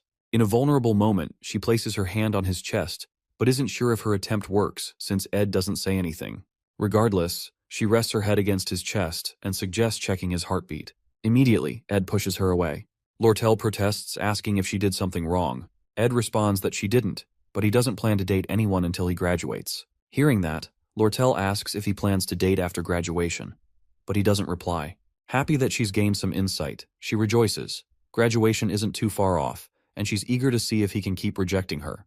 While she talks, Ed remains silent, thinking about how graduating safely isn't an easy goal. The main character must defeat the final boss at the end of the story to restore peace, allowing him to graduate. Clarice, the symbol of the Order, and Phinia, the symbol of the royal family, need to support the protagonist in order for him to defeat the final boss, the Sacred Lance Dragon. In other words, Taylor must grow as the storyline intends and make allies. The class placements went as planned, and Clarice seems to be hiding her identity well. Even though he feels bad for Tanya, Phinia will become the council president, allowing the storyline to return to normal so he can rest easy. However, despite Ed's expectations, the scenario is already breaking down, because Princess Phinia suddenly wakes up one day and decides she doesn't want to run for council president after all. Meanwhile, Clebius freaks out because a first-year student had sent him a duel request form and wonders why they didn't pick someone else. He's the first person the student sent the form to, and he begins to curse about his damned life and why it has to be him that this person wants to duel. While that is going on, this first-year student also goes to inform Jix that he'd like to duel with him. When Jix asks why, the guy says he'd like to learn from him, but Jix tells him not to give some shallow reason like that. When the guy hears that, he comes out plain that he'd like to prove his worth. Jix asks him why he needs the duel since he's already claimed the position of top student in his year, but the boy protests that being top student doesn't mean much since he's just a first year. However, since Janica is the top student of all the third years, Drake is the top student of the Faculty of Combat, and Ed is popular among the first-year Faculty of Magic, he plans to duel against them all.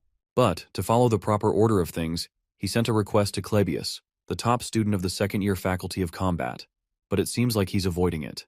The guy plans to win against him and then duel with Elvira, the top of the Faculty of Alchemy, before dueling with Jix. Jix wonders why he's next when he's not a top student, so the guy explains that the top student of the second-year Faculty of Magic, Lucy, is out of the question, so that's why he chose Jix. Intrigued, Jix tells the boy he's self-centered, and it seems that the first lesson he needs to be taught in Sylvania is that he's not always right.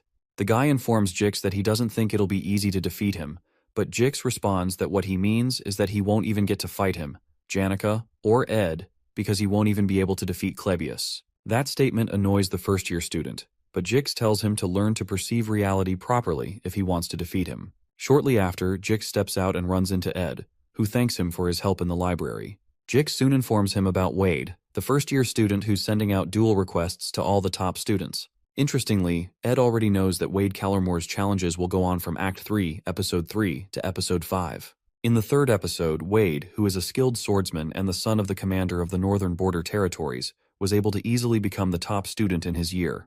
Unsatisfied, he goes on to challenge his seniors, and in the end, he defeats them all with ease, even Jix. Jix had already been exhausted going into the fight, so it was kind of unfair, but it still ended in a loss. Wade's rampage, which seemed like it wouldn't end, was eventually stopped by Taylor, who had improved over the year. Jix asks Ed if he'd like to check Wade out at the welcome party for the first years that night.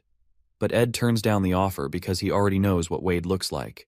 As he walks away, he notices that the refreshing atmosphere of the school is giving him more energy. Meanwhile, Jix wonders if he should have told him about something else he's noticed. Since he's in the same grade as Fenia and sees her often, he's noticed she's been looking rather down recently. But whenever he's talking to someone and Ed is brought up, she always listens. Sometime later, Jix intentionally calls the name Edward, but focuses on the Ed part, and he notices how the princess jolts back to look at him.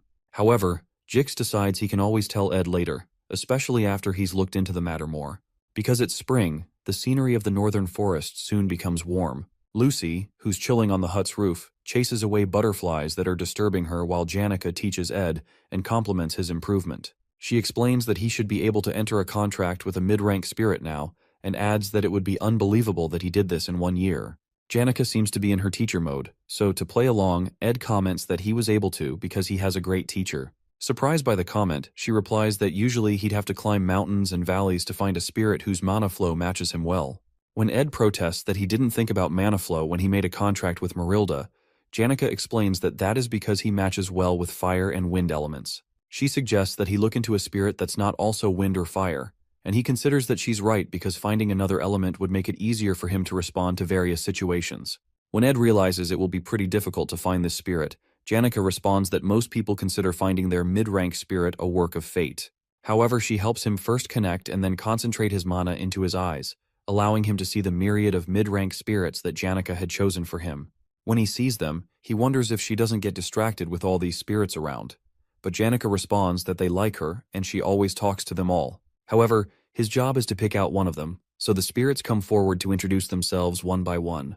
While Ed checks them out, he notices Mug rating them too and wonders what he's judging for when he's just a low-rank spirit.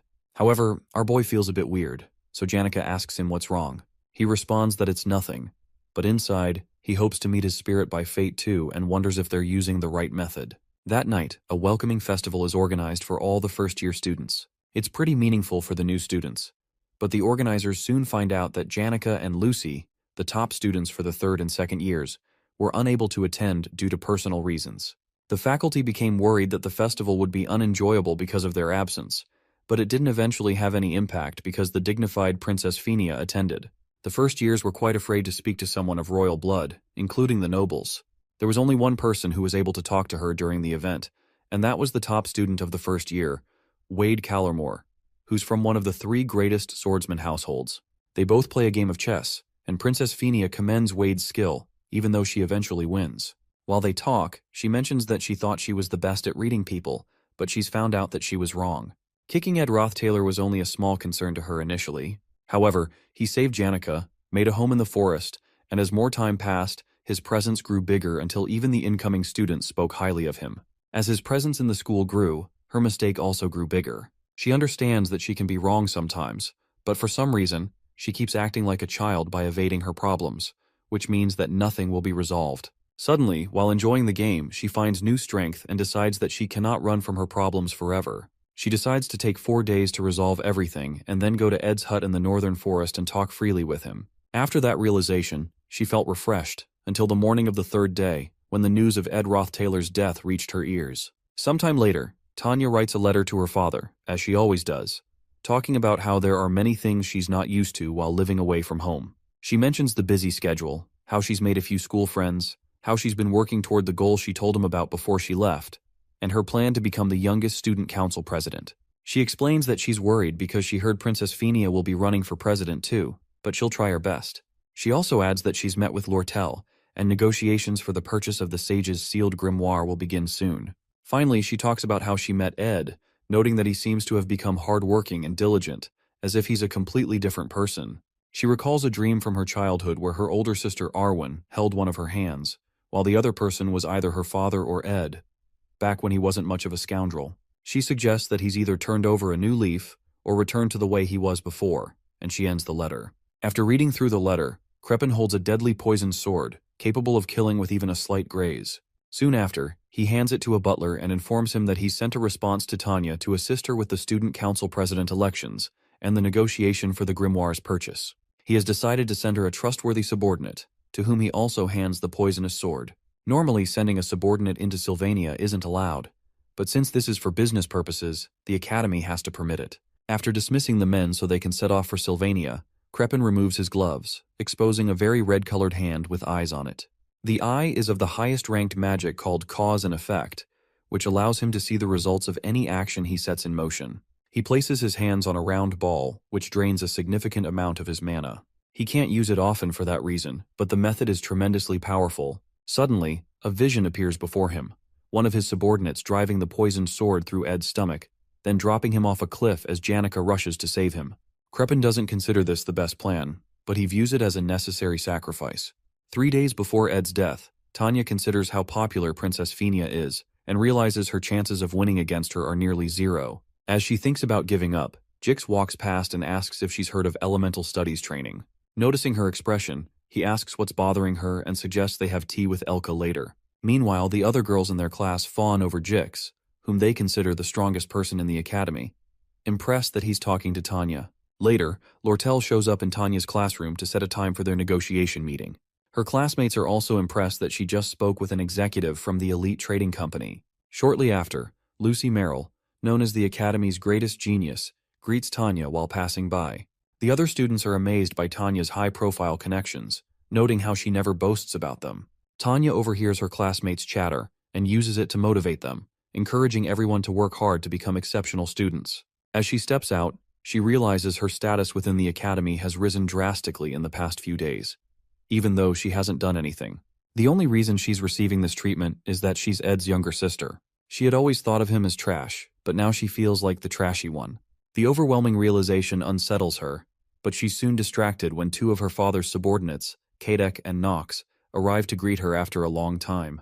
She's glad to see them and appreciates her father's thoughtfulness. Kadek informs her that he'll be gathering information on the grimoire's market price and the trading company's funding to facilitate negotiations. Meanwhile, Nox explains that he's here to assist with the student council president election. When he suggests gathering intel on Fenia, Tanya stops him, revealing that they've received news that Princess Fenia will no longer be running for president. Meanwhile, elsewhere, Janica and Ed have a drink together when she mentions hearing an announcement that the princess is withdrawing from the election. The news surprises him, so he asks if the announcement is final or still subject to change. The final boss of Act 4 is Crepin Rothtailor, known to the world as the benevolent patriarch of the Rothtailor family. However, only Princess Fenia recognizes his true darkness. With her influence in the imperial family and the academy, she is the only ally who can lead the fight against Crepin. Her withdrawal from the election is a major problem. Suddenly, Janica walks up to Ed and tells him she has a feeling he's about to do something reckless again. She protests that she can't bear the thought of him getting hurt and bleeding on his own while she remains unaware. To avoid making things harder for himself, she offers to help him. In response, he admits that he believes it would be better if Princess Fenia became student council president. Janica finds this odd, considering that the princess has always been mean to him and that Tanya is his sister. As they talk, Jix approaches and jokingly remarks that they're being scandalous in broad daylight because of how Janica is holding Ed. Apologizing for interrupting their quality time, he mentions that he thinks he knows why Princess Fenia withdrew from the election. Embarrassed, Janica quickly lets go of Ed, but Jix pays her no mind and explains that Fenia is like an alpha wolf that has lost her pack. Because she made the wrong decision, her pack died, and now she has lost her confidence and is incapable of acting.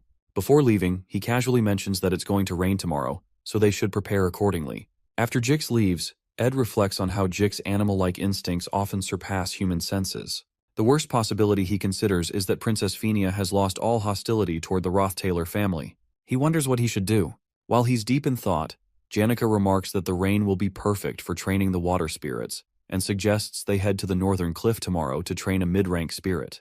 Her words make Ed smile, and he decides to focus on what they can handle for now. Meanwhile, Lucy, lounging on a rooftop as usual, wonders if it's really going to rain. Suddenly, something occurs to her, so she jumps down to light a fire. Later, Ed returns home, reasoning that the rain will make it harder to go out, so he hopes it passes quickly. Shortly after, the rain begins, extinguishing Lucy's fire.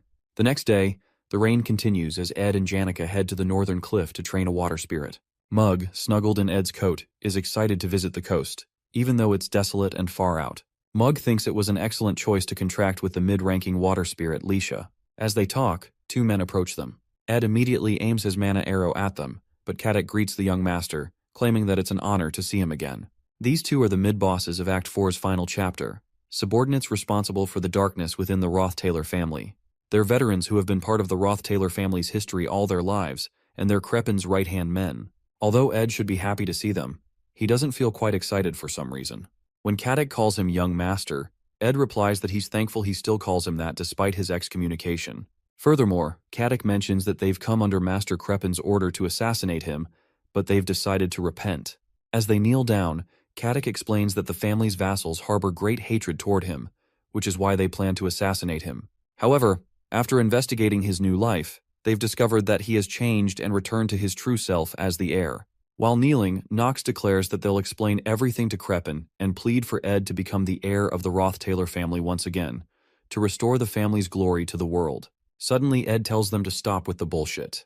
Both men smirk when they realize Ed has seen through their plan. Caddock commends Ed's growth, rushes at him with a poisoned dagger, and sends sword strikes of wind ahead of himself. However, Ed, who knows his fighting style, quickly dodges the wind sword strike, but he's soon ambushed by Knight Knox, who wields a flaming mace.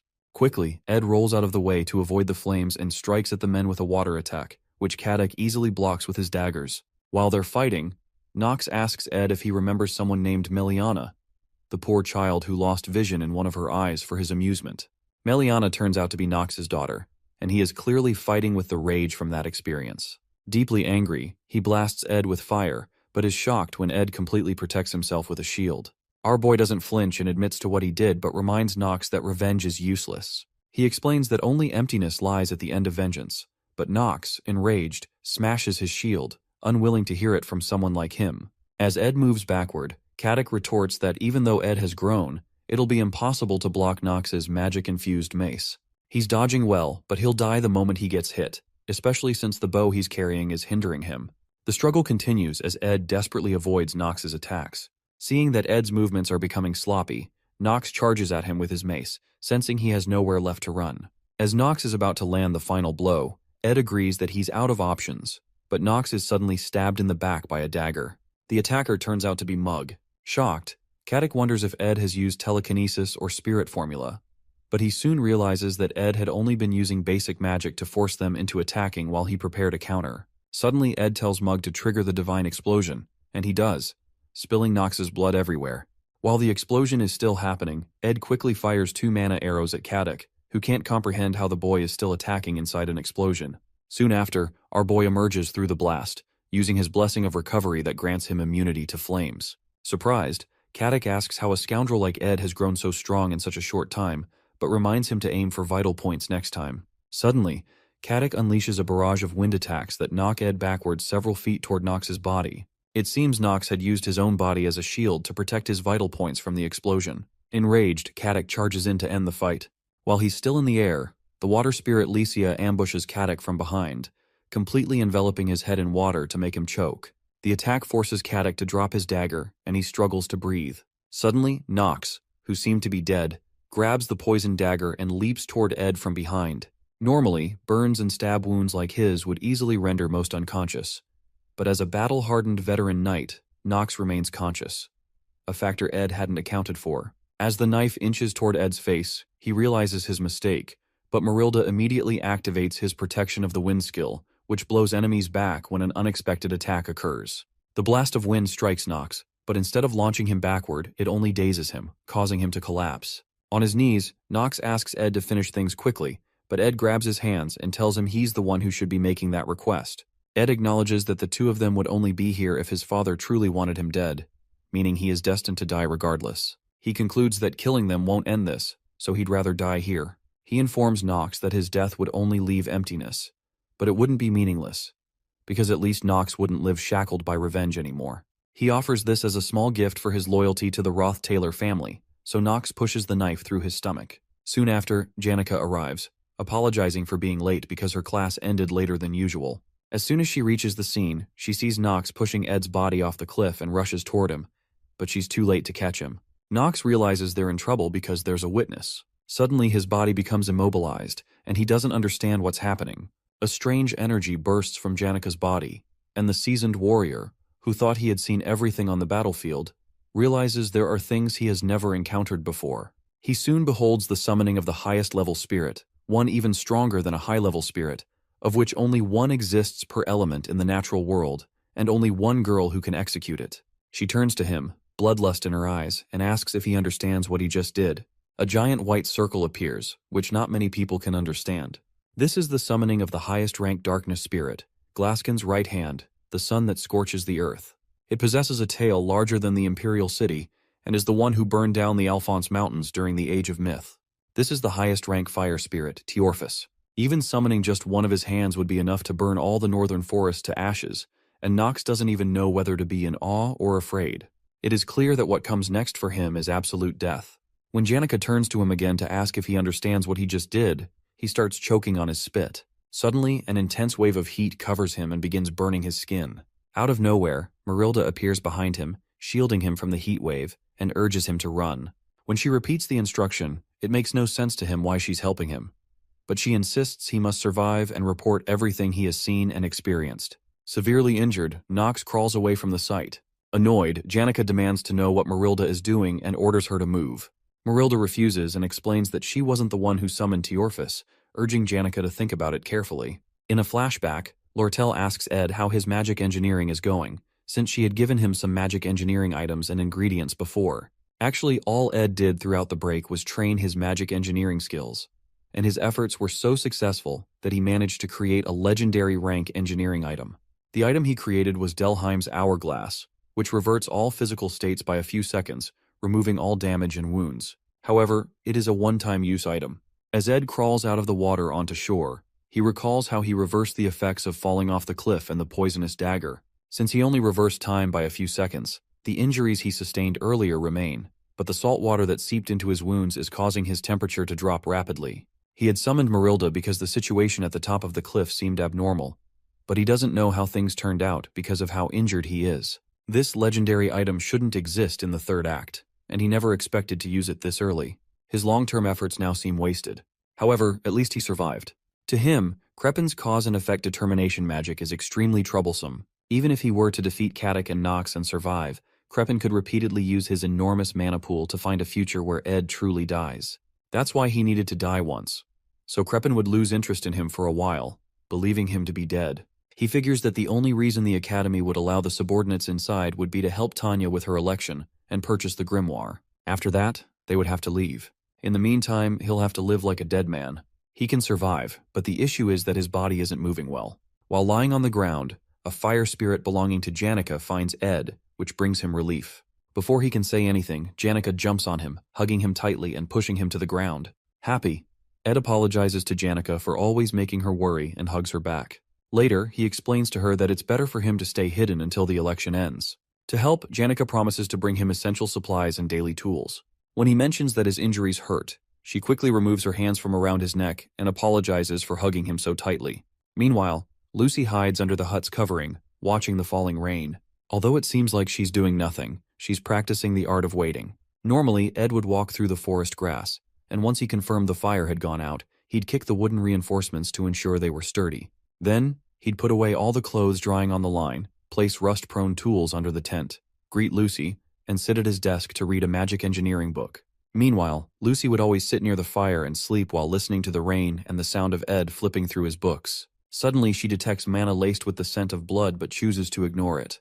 Eventually, she heads out to investigate and runs into subordinates of the Roth-Taylor family. When Nox spots her, he asks for help, claiming he tripped in the forest and that his partner was mauled by a wild animal. However, much to Nox's confusion, Lucy's eyes light up, and she offers to let him live if he tells her the truth about what he was doing in the forest. Meanwhile, some guards discover the seal of the deadly poison dagger, an advanced seal so rare that one might only see it once in a lifetime. The lead guard laments that these kinds of incident reports always happen during his shift. However, from the traces on the dagger, he deduces that it was used to kill someone. Considering the fall from the cliff, finding the body will be difficult, especially after the rain stops. The man turns to Janica, who explains that she was on her way to meet Ed to practice spirit sorcery. But when she arrived, he had already been stabbed. He asks if she saw the culprit, and she confidently states that it was the subordinates sent from the Roth-Taylor house. The guard proposes that he will speak to the dean in the morning, but before he can finish his sentence, Lucy appears. Janica immediately tries to calm Lucy down, promising to explain everything back at the camp, but Lucy reveals that she has already captured the murderers. As she picks up Ed's bow, a bright energy pours out of her body, and she instantly vanishes. Janica urgently informs the guard that they need to catch Lucy before things escalate further. Meanwhile, back at the camp, Knox writhes in excruciating pain under Lucy's power. Lucy stands before him and demands answers about the Roth-Taylor family. Knox, however, tries to explain that they were only assisting Tanya and had permission from the academy. Mentioning Tanya's name only makes things worse. Lucy immediately storms off toward the hostel, enraged, to confront Tanya. In deep rage, Lucy demands Tanya Roth-Taylor, and Belle quickly rushes out to ask Lucy what's going on. Belle activates one of her magic engineering items to try to subdue Lucy, who is levitating with the Caddock and Knox by her side.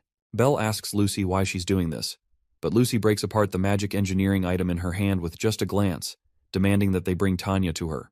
Meanwhile, another huge explosion occurs somewhere else, and Wade commends Elvira for putting up a good fight, even though he beat her. She accuses him of arrogance for beating the second years, but Wade explains that he still has to beat Jix to complete his plan of defeating all the second years.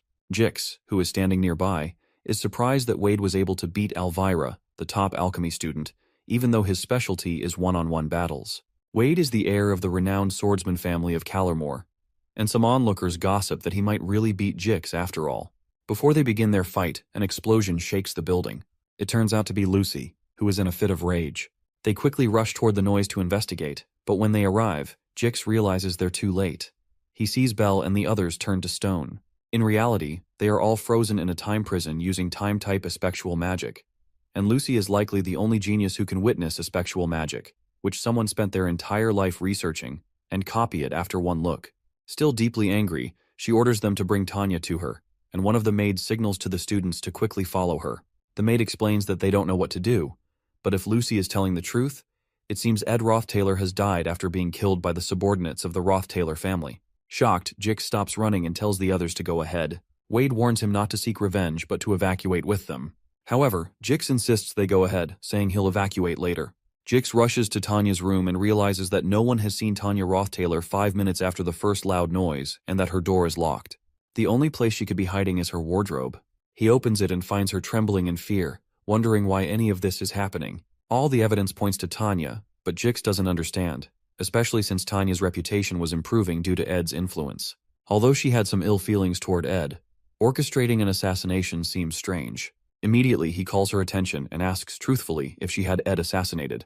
Trembling, Tanya swears she didn't. Even though he can't be sure, Jix decides to protect her because he knows Lucy will eventually kill her. Though he feels desolate hearing about Ed's death, there are too many things he doesn't understand. He decides to get the details later and tells her to stay in the room for now. If she steps into the square, she'll die. He must stop Lucy because he knows Ed wouldn't have wanted her to get blood on her hands. Suddenly, Wade appears and informs Jix that he has to achieve his goal, even by force, so he demands that Jix hand over Tanya. Meanwhile, Lucy continues destroying the hostel, and Clybius, who jumps into the square, stumbles upon another frozen statue. Dorothy, a top third-year alchemy student. Shocked that even a top student has fallen victim, he notices Lucy spotting him from above. He quickly runs for his life, lamenting that there is no peace in his life and that he didn't come to Sylvania to die. Suddenly, he trips over a stone, falls on his face, and curses once more about how much he hates this.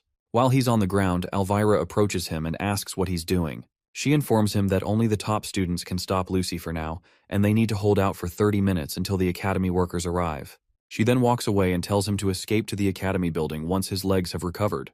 He watches as she heads toward Lucy, preparing to subdue her until the academy workers arrive, knowing that she is also a top student. Meanwhile, Lucy rushes to Ed's cave with Teorphus and informs him that the situation is bad. The academy workers are on their way. She explains that Lucy found out before she could explain everything, so she doesn't know what might happen. When Ed asks about Lucy's whereabouts, she replies that Lucy has gone to the hall to find Tanya. Upon hearing this, he immediately gets up, realizing he must go himself. In a flashback, Lucy recalls how Glock had attended to her while she was sick, and how he warned that she'd get sick like this again if she kept rolling around in the rain. In a funny manner, he reminds her to remember this feeling because, slowly, the number of times she will get injured or sick will reduce.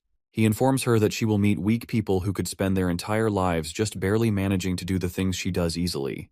In the present, several academy workers fire different attacks at Lucy, but they don't affect her at all. When she realizes they're not going to bring Tanya to her, she tells them it's fine because it won't be long before she finds Tanya herself. Glock had told her that she would become such a powerful mage that no one would rival her, and life might get tedious because of her innate talent, even seeming meaningless. Meanwhile, as Lucy walks toward the workers, all of them become stone as they're frozen in the time prison. She recalls that Glock had told her that everything, including pain, would eventually become a distant memory to her, but she believes he's a lying old man because she's certainly in pain right now. As she takes a step forward, she steps on a trap that triggers a huge explosion. After the smoke clears, Lucy appears unscathed, and Elvira, who had thought the trap was a good plan, laments that Lucy's casting speed is abnormally high.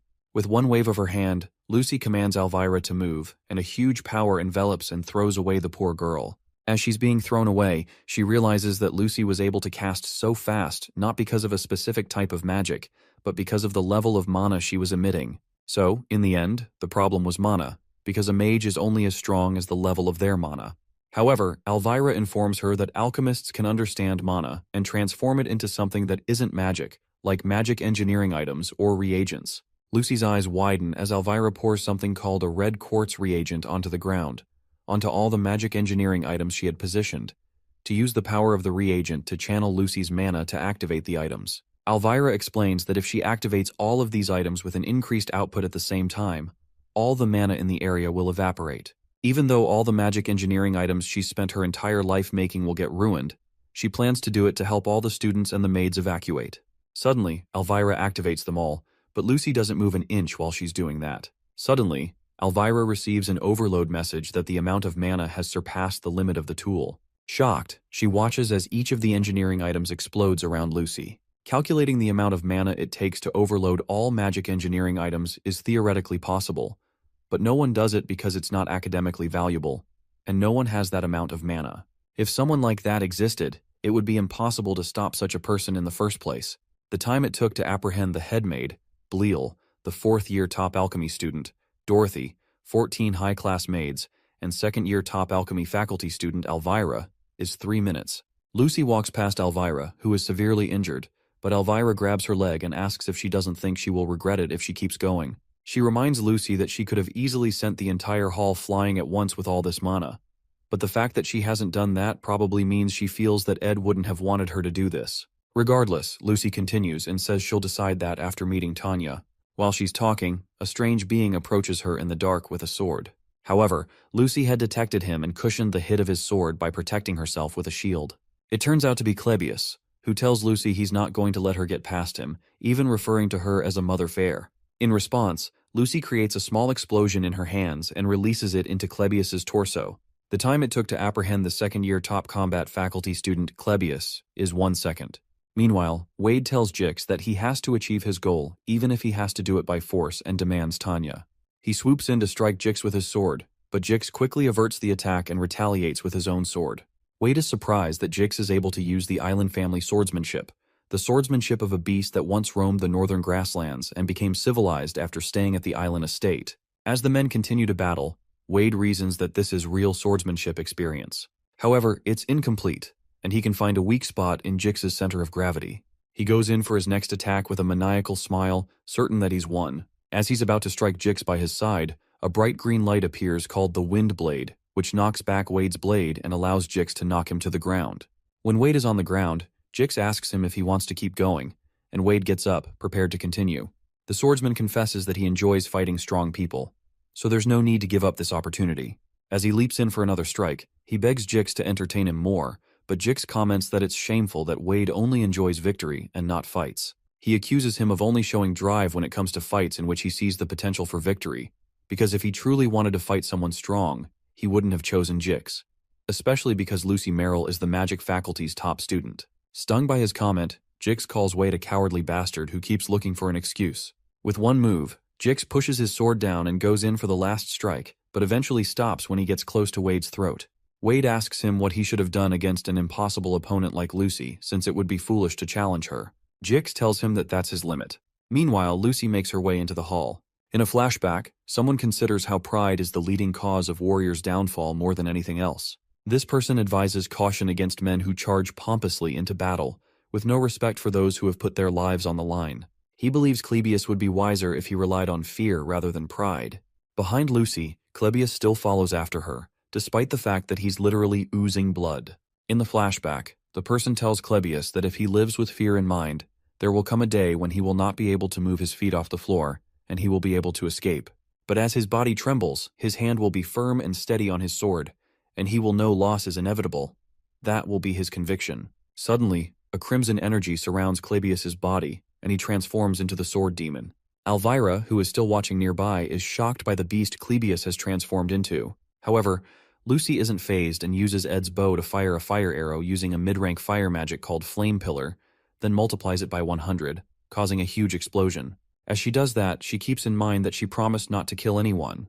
The reason she can do that despite making a promise is because she's confident that she cannot kill that monster with just this much. Her eyes widen when she realizes the arrows didn't touch him, and that he has gotten faster. She looks back and notices him charging toward her with his sword. Before he can hit her, her protection of the wind is activated, since she has a contract with Marilda, and the wind blows Clebius backward. However, he's not knocked down and manages to stabilize himself with his bare hands. More wounds form, and more blood spills over Clebius's blood-stained body. It wouldn't be strange for him to have fainted from all the blood loss. But the amount of mana surrounding his sword and body increases the more he is injured, and the more his blood flows. With ridiculous speed, he makes several strikes on Lucy's shield, and even though she's protected, it worries her that he's holding a cursed sword. This is the Nortondale family's taboo: blood swordsmanship. Several drops of sweat cover Lucy as Clebius attacks the top of her shield again with intense rage. Finally, she raises her hand and generates an explosive force in her palm, firing it at him. Oddly, instead of destroying him, the monster charges through the attack and breaks through the shield.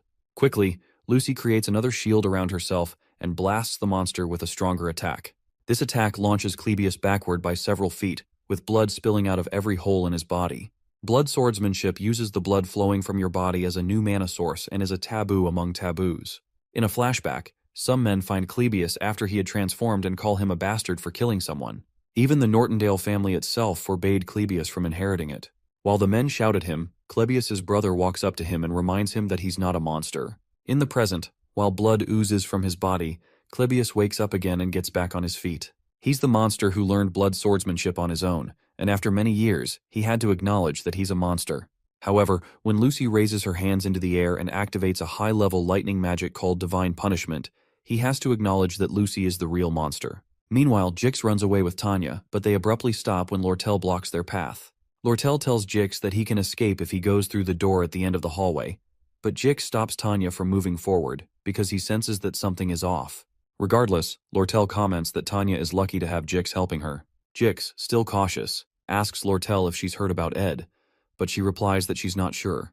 Jix asks her what she was going to do if it was just Tanya by herself, so Lortel replies that she would have ripped her to shreds. However, Jix reminds her that would be rash, so she agrees that instead of killing her, she should start with her fingernails to make her confess. When Tanya hears that, she pleads with Lortel, insisting she wasn't the one, but Lortel asks them to go ahead, especially since she can't beat Jix in a battle anyway. When Jix hears that, his body instinctively freezes. As everyone in Sylvania knew, making an enemy of Lortel was a foolish choice. The moment this girl began to show hostility toward you, you could never know what was waiting for you behind the door. Unsure of what to do, Jix freezes, deep in thought. But he hasn't caught on yet because, at this point, they shouldn't be safe. It shouldn't be possible for him to spend this time frozen in thought. Meanwhile, Lucy asks Clebius how many times he plans to get hit by her high-level magic before giving up. In a flashback to the past, Clebius's brother told him not to blame himself too much because it was the fault of those who wanted to test his powers, not his. His brother asked him to lift his head because this wasn't a curse. He told the young Clebius that the power he had was from a hero who charged forward to hold the line against an enemy bearing down on him like a mountain, and this was the power their progenitor, Belcus Nortondale, used to protect their family. He informed Clebius that he could also become a hero just like Belcus with this power. In the present, Clebius curses and tells himself that his brother was wrong. As he charges toward Lucy one more time, he believes he's just a demon who bathes his surroundings in blood once he loses his rationality. At that point, concepts like rationality don't apply to a monster like him. As Lucy blasts divine punishment lightning once more, Clebius leaps into the air to avoid the trajectory of the lightning, inching closer to tearing her in half. As he comes in close, Lucy intensifies the power of the lightning around her to stop him, but is shocked when Clebius manages to charge through it and point his sword at her neck. Clebius remembers how his brother told him he could become a hero with this power, until he finally killed him. After Clebius stabbed his brother told him it was a relief that he was the one who got killed this time and not someone else because he could at least forgive him. His brother's last words were to not blame himself too much, as he bled out against the wall.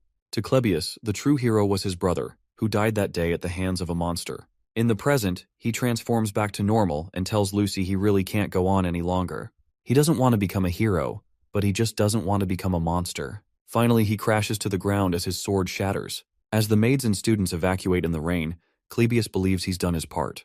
In blood swordsmanship, the amount of mana surrounding your body and sword increases the more your blood flows. Ironically, the closer you are to death, the more powerful you become. But even that great power is insignificant in the face of Lucy.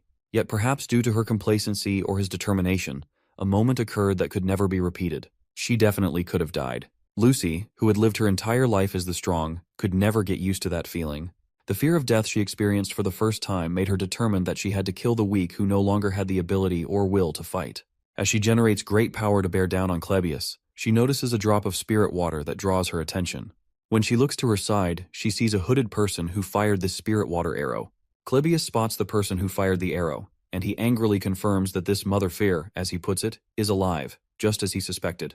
Meanwhile, Jix doesn't know what to do, and he realizes he has to hurry up and make a decision. Suddenly, while he's looking at Lortel, the glass window close to Lortel breaks, and Janica leaps into the room, jumping on Lortel. Surprised, Janica helps Lortel up and turns to Tanya, relieved to have found her. Lortel notices that Janica seems fine even after hearing the news about Ed and wonders if she's gone crazy. Janica turns to Marilda and asks if she's misinterpreting the situation, but Marilda, who had probably told her about it, assures her that she arrived just in time. Out in the square, Ed is shocked to see Clebius in such a battered state. Clebius retorts that he knew all that fighting was for nothing, and that he'd never be able to reach Lucy's toes even if he put his life on the line. However, he didn't run away because of everyone else who fought, even though they knew they would be unable to stop her. He even mentions Elvira, who sacrificed everything she had worked on her entire life without hesitation. In a flashback to a time with his brother mentions that their progenitor, Belkis, could have given up like the others. But Belkis believed he could become something like a hero. As Elvira helps Clebius up, he curses again, wondering why his brother didn't just let him run away, only for him to end up losing anyway. As Clebius laments that it's all so meaningless, Ed places a hand on his shoulder and thanks both of them because their efforts weren't meaningless.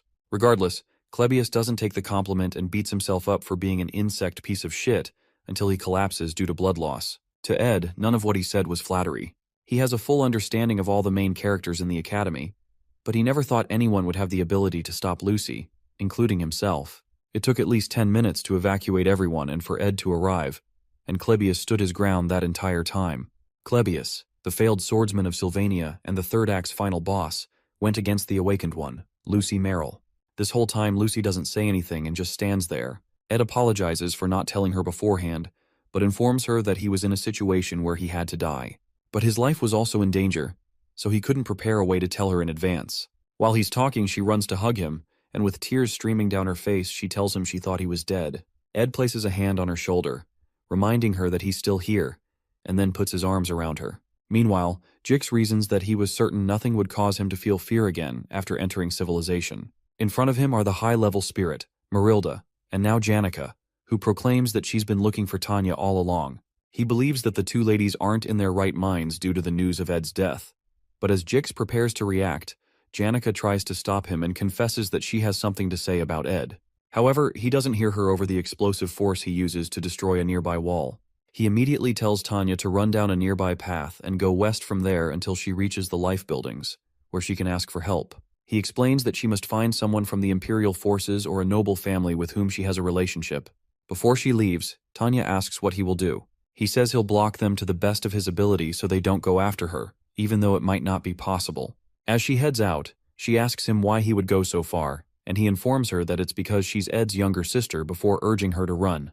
After she passes through the entrance he created, Jix prepares himself to fight, sure that the ladies won't listen to him no matter what he says. He tries to calm Janica by saying he understands her feelings since he also has someone he loves, but Janica, who is explaining the situation to Lortel, wonders what he's talking about.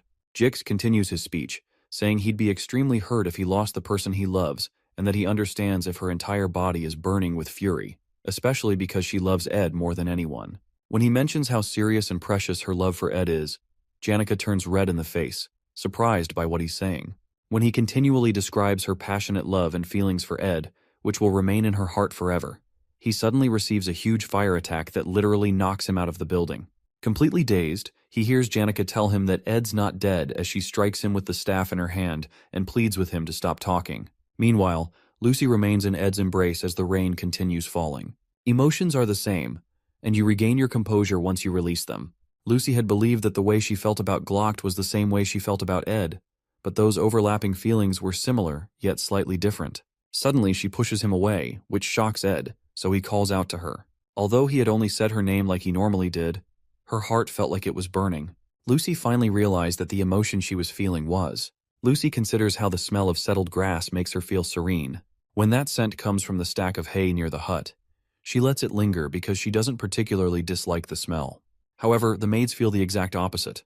While Ed speaks, she detects that familiar scent of grass on him that makes her feel serene. Ed informs her that those from the academy will arrive soon, and he'd have to explain his circumstances. He proposes that they go see the others since the rain has stopped, but Lucy, whose face is as red as a tomato and has just been staring at his face all along, asks him what he said. Ed chides her for not listening and explains again that she'd probably have to face a disciplinary committee and apologize to Elvira and Clebius because they got really hurt, and Elvira lost all of her engineering items. Lucy is surprised by that because, according to her, Elvira came at her first, and Clebius cut himself to lose all that blood. Even though the magic she used may be cruel from their perspective, she feels like she worked really hard to ensure she didn't kill them. When Ed notices Lucy crying because he said she'd have to apologize, he sighs and informs her he'll take care of it since he's also responsible. She doesn't even hear any of that, but is stung by the fact that Ed sighed. She feels like she's been treated like a pathetic person, that she's been hated, and that Ed is disappointed in her. To avoid him becoming disappointed, she quickly proposes that she'll apologize, and Ed commends her wisdom. The scent of grass wafts past her again, and Ed proposes that they start moving since she's not hurt. Meanwhile, Lucy, who is love-struck, just keeps staring at Ed's face.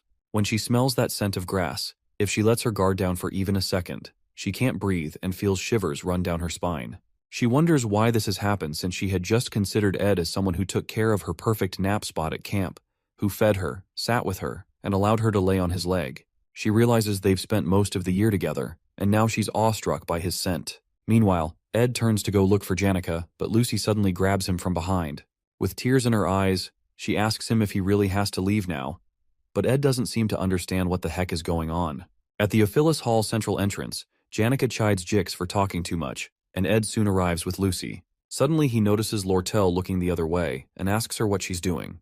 She's obviously red in the face, so she clears her throat and calmly turns around to acknowledge the fact that Ed is safe after all. Our boy immediately apologizes for making her worry, but Lortel claims she didn't, because she had logically thought that he wasn't someone who would die easily, especially since he had the Delheim's hourglass that he requested from her. As she continues to narrate how merchants always remain calm and rational, Jix looks at her in confusion, and she turns to Jix to confirm how calm she was. Since he's scared of her, Jix affirms that she wasn't emotionally stirred at all. Furthermore, when Tanya glares at him, he also covers up her own emotional outburst. Soon after, Lortel fixes Ed's collar and claims that she didn't think he had died. She explains that seeing his face puts her at ease and confesses that she was a bit anxious, though. Suddenly, she grabs him by the collar and attempts to pull his face toward her because he has to pay for making her anxious.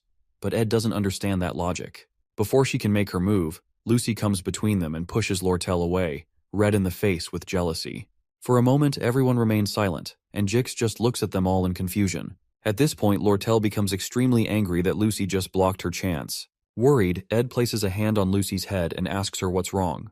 He explains that Lortel was just saying she was worried, and that there's no need to push her away. However, he doesn't notice that Lucy is about to burst because of the way he's touching her, and is literally oozing out smoke from her head. Suddenly, Janica yanks Lucy out of Ed's reach and protests that they're both standing too close, but Lucy aggressively pushes her away too. At this point, all three women face each other defensively, and for some reason, Ed feels like there's an emergency. He stands there in shock as he watches the face-off, and Jix watches from behind with keen interest. All three women glare at one another in an intense staring competition, and Jix watches excitedly, hoping for some action.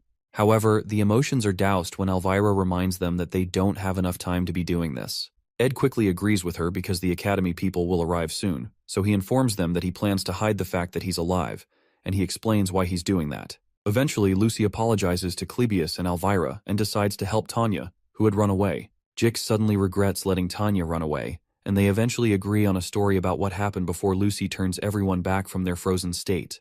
Meanwhile, Nox and Caddick remain tied in the middle of the square, while Ed disappears from the Academy before anyone discovers that he's alive. Shortly after, Clebius is shocked that all his injuries have been healed, and he wonders what happened.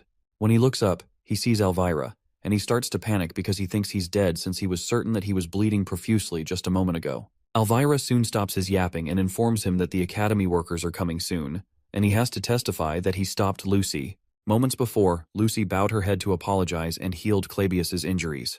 Lortel promised to provide secret maintenance funds for Ed, and Elvira still can't wrap her head around the unexpected things that Ed said to Clebius while he beat himself up. After Elvira drags him down to rest, Clebius concludes that it must have been Ed who blocked Lucy and beats himself up for not being able to beat Ed again. While he talks, Elvira considers how the most intriguing thing she's discovered from this experience is Clebius. When he laments that life is shitty and expects her to yell at him, she affirms that life is truly shitty, and they both look up to watch the night sky for a while. Meanwhile, Tanya, who had been frantically running through the woods, slips over some mud, and she quickly gets up, urging her legs to move. She urges herself to move because she's certain Lucy would be after her. Unfortunately, no one is chasing Tanya, but her plan is to get to a safe place and find out the truth about how Ed died to clear her name. With tears in her eyes, she runs through the woods so she doesn't get caught, but there's no one to stop her. Sometime later, the guard who was summoned to the site of Ed's murder reports that the investigation into Ed's death is nearly concluded. They use something called thoughtography magic to analyze the scene and attempt a reenactment, which matches Janika's testimony. It appears that subordinates of the Roth-Taylor family stabbed Ed, causing him to fall off the cliff. The subordinates, who seem to be the culprits, have been imprisoned in a facility in the Academy basement, and their punishment will be transferred to the Royal Palace. The principal, Obel, listens to the guard's report and confirms that Ed's death has been essentially verified. He proposes organizing the facts properly for an official report to the Royal Palace, aiding in the conclusion of the investigation. The influence of a student's death seems greater than expected. Lucy had an extreme reaction upon hearing the news, leading to a situation where students had to be evacuated in the middle of the night. It's clear that Ed had a significant impact on many people, and reports indicate that Lucy was eventually stopped by Clebius. Obel is intrigued by Clebius's strength and suggests that the Academy prepare a commendation for him. Regarding Lucy, they plan to hold a disciplinary committee hearing, which is overseen by the Academy's vice principal, Rachel. During the hearing, Elvira and Clebius are called to testify. While the damage to Ophilus Hall is not insignificant, it is minimal compared to the previous Ophilus Hall occupation incident. Lucy might have received a lighter punishment if she had shown any sign of remorse. Other educational institutions, as well as the royal family, consider Sylvania the best academy because it produced the rare genius mage, Lucy, and the Academy frequently uses this for promotion. At this point, expulsion is not an option, and it would be preferable not to leave any disciplinary records. However, Lucy's attitude toward the situation greatly frustrates Vice Principal Rachel, despite her intent to be lenient. Eventually, Rachel revokes Lucy's scholarship eligibility, suspends her for 10 days, restricts her access to student facilities for 70 days, lowers her practical exam score by 2 ranks, and revokes her eligibility to stay in Ophilus Hall. Although the punishment seems harsh, the scholarship means little to Lucy since the Glocked Scholarship Association has already covered her tuition. Even with a 2-rank grade reduction, the gap between her and Jix, who ranks second, remains vast. She also rarely uses the school's facilities, so the restrictions do not affect her significantly. Lucy is about to sign the punishment agreement when Belle interrupts the proceedings. As a witness, Belle suggests that forcing Lucy out of Ophilus Hall is not an effective punishment and won't make her truly reflect on her actions. When Belle starts speaking, Lucy frantically urges the vice principal to hand her the document so she can sign it quickly. But Belle argues that expelling Lucy from Ophilus Hall is a reward rather than a punishment. Instead, Belle suggests restricting her movements within the dormitory for a probationary period. Lucy pleads with the vice principal to just suspend her from school entirely, but Belle assures Rachel that the maids will stand guard 24/7 to ensure Lucy doesn't leave. In the end, Rachel grants a 30-day probation. Upon hearing this, Lucy bursts into tears, finally beginning to reflect on her actions. As she begs, Belle reassures her that she will personally make sure Lucy is unable to step outside. Sometime later, Janica visits a cave to inform Ed that Lucy is under probation. Ed considers the punishment lenient, though he knows Lucy must feel like she's dying inside. Meanwhile, Janica prepares her favorite beef stew, which piques Ed's interest. He is surprised that she insists on doing his laundry, helping him with spirit classes, school lessons, and cooking. The student council president elections are approaching, but three concerns trouble Ed. First, Fenia has seemingly lost the will to run for president. Second, Tanya, who was supposed to be Fenia's rival, is currently missing. Third, the Roth-Taylor subordinates Caddick and Knox remain imprisoned at the academy. Ed staged his own death so that Krepp and Roth-Taylor would hear about it and stop searching for him. However, since things have taken an unexpected turn, Caddick and Knox have been arrested at the academy, and Ed now needs to find a way to free them so Krepp truly believes he is dead. Only then can he safely come out of hiding. Suddenly Janica comments that Ed, a noble young master from a duke's family, keeps getting involved in various troubles despite being excommunicated. As a simple farm girl, she doesn't understand his struggles or how to properly comfort him. Ed assures her that she doesn't need to overthink it, especially since she has already done so much for him. However, she explains that she doesn't want him to keep suffering and wishes he would stop having such a hard time. Her words surprise Ed, and for a moment they share an awkward silence before abruptly looking away from each other. Shortly after, Ed thanks Janica, acknowledging that she is the only one who worries about him this much. She laughs, embarrassed by her own words. Anyway, their top priority now is finding Tanya. Ed mentions that he has a hunch about where she might be. In the failed Swordsman of Sylvania game, Tanya Roth-Taylor was always portrayed as a proud, fearless, and strong girl. Since he has witnessed her strength firsthand, he is certain that Tanya is fine and is somewhere, confidently planning for the future as always. Meanwhile, Tanya is in tears in front of Princess Fenia, desperately trying to explain that she never ordered anyone to kill her brother. Before Tanya arrived, Fenia had already heard of Ed's death and had cancelled most of her work to deal with her complicated emotions about him. She had wanted to talk to him, and with just one more day, she might have done so. But she was too late. If she had acted sooner, things might have been different. But her pride held her back. The goal she had pursued since enrolling, the presidency of the student council, now seems out of reach. Although the position holds little power compared to the royal family, it would have given her authority within Sylvania, ensuring she didn't end up like the third prince, who relied solely on royal influence. She wanted to win the presidency on her own merit, to challenge the darkness within the Roth-Taylor family. However, now she wonders if she even deserves power. As she cries, Claire knocks on the door and brings in Tanya, who had been on the run. Although Fenia doesn't yet know the full story, the Academy's initial investigation suggests a strong possibility that Ed was assassinated by Roth-Taylor subordinates. With Ed gone, Tanya is now the only remaining Roth-Taylor family member on Arkan Island. Uncertain whether the princess will believe her, Tanya tearfully insists that she did not kill her brother. In response, Fenia hugs her, sympathizing with her suffering. Realizing she must learn from past mistakes, Fenia asks Tanya to explain everything, so she doesn't jump to conclusions about the Roth-Taylor family. After hearing Tanya's account, Fenia decides to believe her and promises to help her hide until the situation clears up. Overwhelmed with gratitude, Tanya profusely thanks her. Fenia, in turn, reflects on Tanya's gentle nature. She had expected a fierce political rival, but instead she finds a girl with a soft heart. While they talk, Claire enters to inform the princess that she has a visitor. To Fenia, her true opponent in the election has just arrived. When she opens the door, she finds Lortel, who casually remarks that, despite Ed's unfortunate death, the Academy's plans must proceed. The princess, on guard, demands to know why Lortel came looking for her.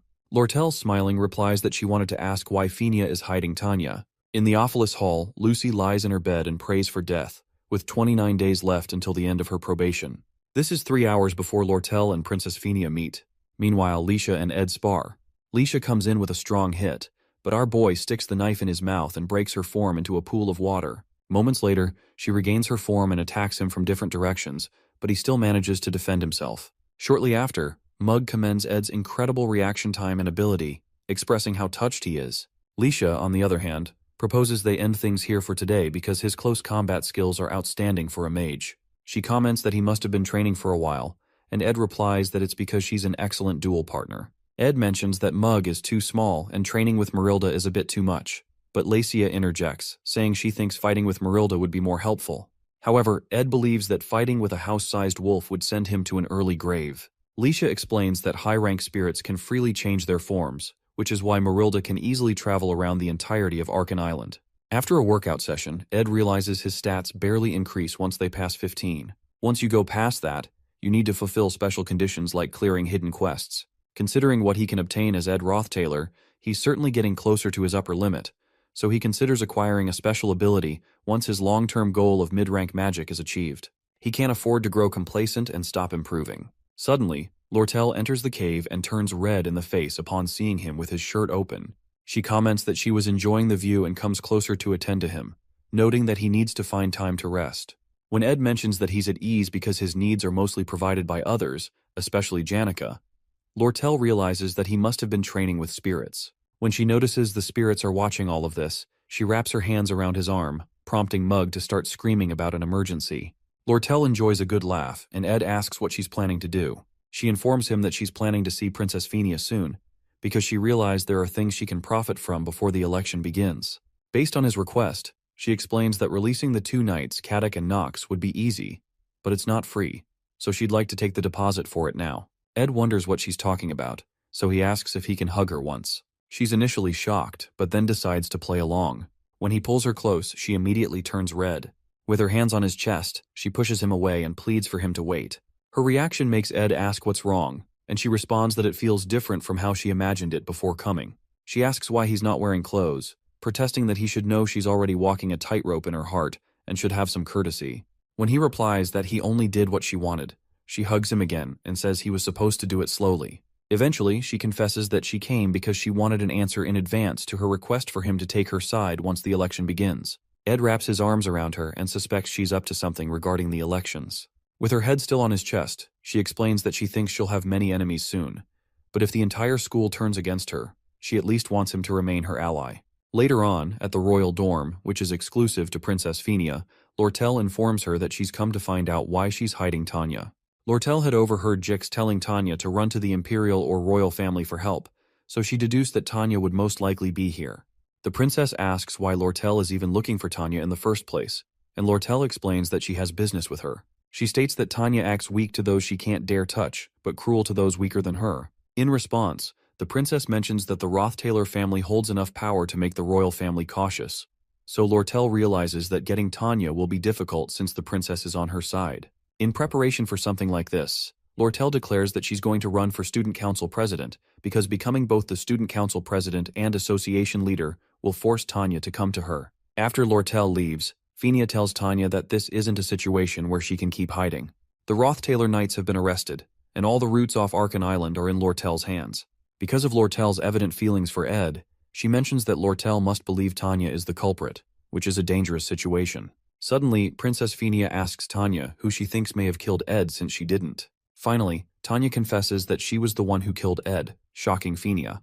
The girl explains that Caddock and Knox came to Sylvania under the pretext of assisting her, and the one who gave the order was their patriarch, Crepin Rothtailor, who didn't care about Ed. She suspects he did it because she mentioned Ed in her letter, making her believe she was the one who caused Ed's dreadful fate. Princess Phinia assures Tanya that she didn't commit any crimes and asks what her plans are. Tanya recalls how Ed never gave up and showed her how much a person can change, so she proposes that the only way to survive and uncover the truth behind his murder is to run for student council president. The princess reminds her that it won't be easy since she's currently a murder suspect, but Tanya considers Ed and those who have helped her. Since she's been backed into a corner, she refuses to remain intimidated.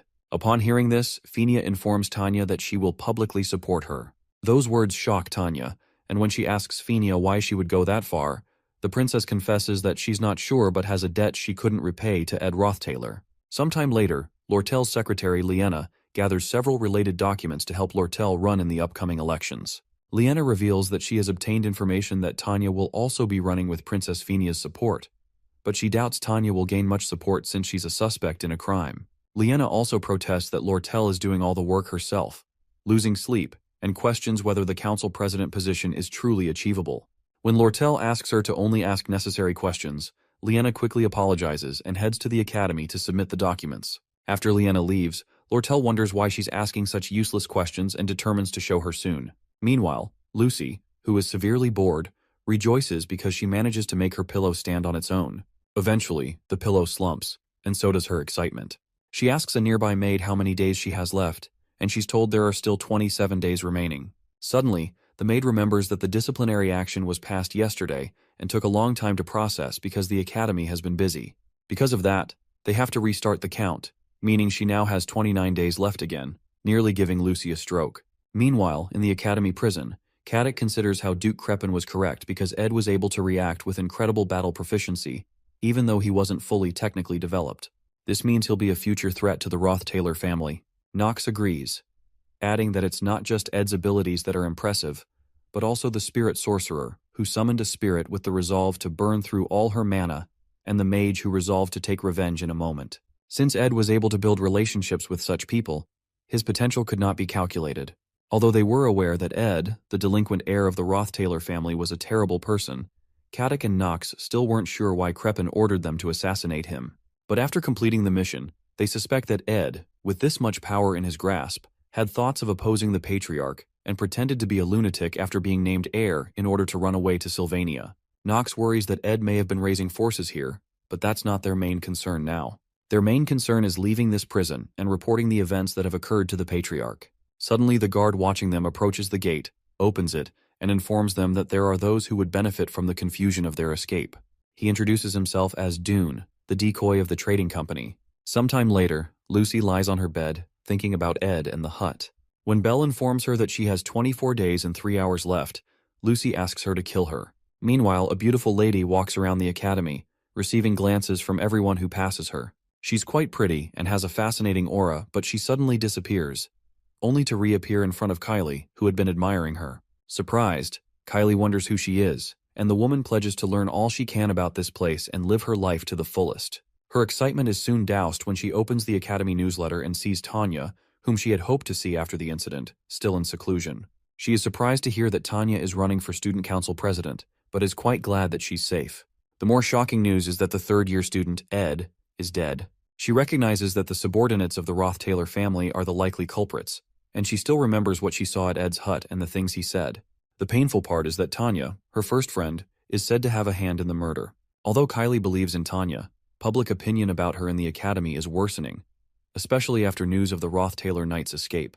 Also, the air around the academy after Ed's death is quite dark and gloomy. Meanwhile, Principal Obel realizes that the paperwork concerning Ed's death is massive, so he is pleased to assign it to a professor who has interacted with the people involved in the incident. When Obel asks if there's anyone like that, the work, as usual, gets assigned to Assistant Professor Claire. While doing the grueling paperwork, she comments on Ed's death, saying that one never knows what will happen in the future, and Clebius gives a short reply. Claire notices that Annis has also stopped talking. Annis, staring at the profile she made of Ed, feels tears fill her eyes and pain swell in her heart. She comforts herself, telling herself she'll be fine, and recalls that it was Janica who testified about the event in court. She considers that Janica must be having an even worse time than she is. She goes to check on Janica, who excitedly declares that she's going to try using curry to cook today. When she asks Annis for advice on cooking a new dish, Annis suddenly hugs her out of nowhere, surprising her. Annis, believing that Janica must be hiding her emotions, tells her to wake up and advises her to accept that Ed is dead, with tears in her eyes. Janica, who doesn't know what to say, simply remains in her embrace and silences Driss, who has returned from picking up groceries, so he doesn't ruin the moment. Sometime later, Ed receives a copy of the Academy's newsletter from Janica, who also informs him that Tanya has returned to the Academy on her own after leaving the royal dorms, where she had been hiding. Apparently, Tanya has been actively cooperating with the investigation to prove her innocence, and the princess has chosen to publicly support her, even though more people support Lortel. Suddenly, Janica asks what happened when Lortel came to the cave, surprising Ed. She pretends it's none of her business, as girls do, but Jix soon interrupts by saying that Lortel will become student council president. Jix believes it doesn't matter if Lortel becomes president, but is worried that the knight's escape has strengthened the rumors about Tanya's involvement in the murder. He mentions that he went to the royal dorms after Princess Fenia called him and noticed that Tanya is in really bad shape. Initially, Tanya received attention from the top students because she was Ed's younger sister, but now she is being framed for murder and suspected by all the students in the academy. After the candidate registration period ends, she'll have to stand in front of everyone, and it doesn't seem like she'll be able to handle it. Jix hints that Ed should do something about it, Right now it's Act 3, Scene 2, right before the election. According to Ed's memories, this act doesn't have a single fight scene. It is meant to clearly show all the relationships the protagonist, Taylor, has built so far. Normally, Taylor would actively support Princess Fenia since she was the one who chased Ed Roth-Taylor out at the beginning and saved him. Because the top students in each year have a large influence on the students, Taylor would go convince the top students he has a relationship with. However, Lucy, who doesn't vote because she's lazy, Janica, who wants to give everyone a vote, Wade, who is on the princess's side, and fourth-year Dorothy, who supports Tanya, cannot be convinced. The ones who can be convinced are Joseph, a first year in the magic faculty, Claude, a first year in the alchemy faculty, Clebius, a second year in the combat faculty, Alvira, a second year in alchemy, Drake, a third year in combat, Adelante, a third year in alchemy, Deke, a third year in alchemy, and Traciana, a fourth year in the magic faculty. These top students make a total of 8 people. In the elections, as long as you can get 5 of these 8 on your side, you can win. With this method, the princess would win the election, and Taylor would obtain the royal family's support, which is the biggest force backing him until the end. In the 4th act, he especially needs the royal family's power to go against Crepin and the final boss. Maintaining the flow of the scenario is a matter of life and death because it's the most assured way of guaranteeing survival in future trials. Although small aspects have changed, Ed considers that he needs to ensure the major parts of the storyline continue and that the princess becomes student council president. If he continues to hide, opinions about Tanya will worsen, and to prevent Lortel from becoming president, Princess Fenia might decide to run. It might be better for him to let the princess know he's alive so he can convince her to run and persuade the top students he knows to sway things in her favor. However, until the registration period is over, there are still many ways to turn Princess Fenia into a candidate. Another issue is Tanya, who was supposed to be a one-time villain that would disappear later, is now being accused of murder. She's experiencing a great ordeal that was never in the storyline, and Ed must choose between Tanya and the storyline. While he's thinking, Jix notices his concern and asks if he'd like to cancel their plans for today. But Ed assures him he's fine and proposes they begin. Our boy plans to confirm the results of all the training he's been doing and find something to distract him. Jix thanks him for the opportunity, as he hasn't had a proper opponent in a while and has been itching to sweat. With a maniacal look in both boys' eyes, they prepare for their light sparring. Meanwhile, Tanya thinks about old memories of her time with Arwen and Ed when she was much younger. She tries to recall every scene of how they walked hand in hand to the hill covered in blooming flowers. Perhaps that was her last happy memory, and her life has been filled with great responsibility and heavy pressures since then. Looking out the window, she hears the chants of several students protesting that she stepped down since she's a murderer, and she wonders how things ended up like this. Meanwhile, because Tanya, who has been driven into a corner, will have a heavy influence on the storyline, Ed hesitates a bit before taking action. They soon begin their sparring, and Ed considers how Jix, the strongest second year other than Lucy, who was a comrade to Taylor until the end and should have lost his fight to Wade due to exhaustion, charges towards him. Jix lands the first strike on the ground using a skill called the First Sword. Although it's a small detail that Jix didn't lose the fight to Wade, it still bothers Ed. As he blocks the attack, he wants to check how much Jix has improved and how much he himself has improved, since he's the one who has changed the most from the original scenario. He uses basic defensive magic to create a shield around himself to block the attack that shatters the ground before him. The moment the dust clears, he's surprised to see Jix leap right at him, realizing he's fast. He wonders how Jix is moving so quickly, but he considers that it may also be difficult for him to dodge because of the speed. He throws his burning dagger, crafted from Mug, at Jix but misses. Jix stares at the dagger on the ground, and in an instant Ed calls out to Mug, triggering a huge explosion of the sword. As the fire clears, Ed is surprised that Jix has phased backward and blocked the flames. He wonders about Jix's unnatural movements, and as he picks up the dagger to slash at Jix, who also slides backward without moving his legs, Ed realizes he's using telekinesis magic to move his body during battle. No matter how much control Jix has over his magic and physical abilities, those movements aren't ones that can be replicated because they require a battle sense that surpasses simple theory. Suddenly, Jix uses mid-rank magic, Ice Spear, and blasts Ed, who realizes Jix is fighting with no mercy. He wonders if Jix assumes he'll dodge it, but in reality, he's just barely managing to. It's clear to him that this move was a diversion to activate greater magic. Ed comments that he thought this was supposed to be a light spar, and Jix agrees, saying he thought the same but changed his mind. Suddenly, Jix activates high-rank magic called Advanced Mana Armament. With a smirk, Jix explains that practice should feel like the real thing, so he delivers an explosion so great that Janica, who is cooking far away, gets worried. She also wonders if Ed will be okay with the curry she put in the food and decides to hurry up. Meanwhile, Jix immediately moves in to crack Ed's shield right after the explosion. He slams his axe against the shield and it eventually cracks. As the impact pushes Ed backward, he quickly prepares a water spirit arrow and fires 3 arrows toward Jix. However, the arrows are stopped by an energy field around Jix because the mana armament move creates equipment around the user using their mana. Most mages don't have a reason to arm themselves in such a way, so there's usually no need for such high-rank magic. But as the only mage who can use all types of weapons without limitation, this is Jix's unique magic. As Ed keeps firing arrows from all angles, Jix abruptly moves out of view, using telekinesis to get behind him. As he wields 2 of his weapons toward Ed, our boy turns around in shock, realizing that these telekinetic movements can't be predicted. As Jix comes in to strike, Ed's Blessing of Wind activates due to his contract with Marilda, knocking Jix backward and cutting him enough to draw blood. Eventually, Jix lands on his feet, but he's surprised to see he has landed on one of Ed's water arrows. He immediately wonders when Ed managed to fire the arrow, but our boy quickly activates a spirit formula known as Manifest Waterhead. The move causes the water droplet on the ground to transform into Leisha's form, and Leisha immediately jumps at Jix, who quickly slices the first form with his blade. The moment he turns the other way, he sees Ed inches away, preparing the mid-rank magic, Particle Explosion. Our boy releases the explosive energy toward his sparring partner. After the move, Ed realizes that Jix is strong, especially since he was able to learn mana armament. At this rate, Taylor's party would have no problem facing enemies. While he's thinking, something incredible happens.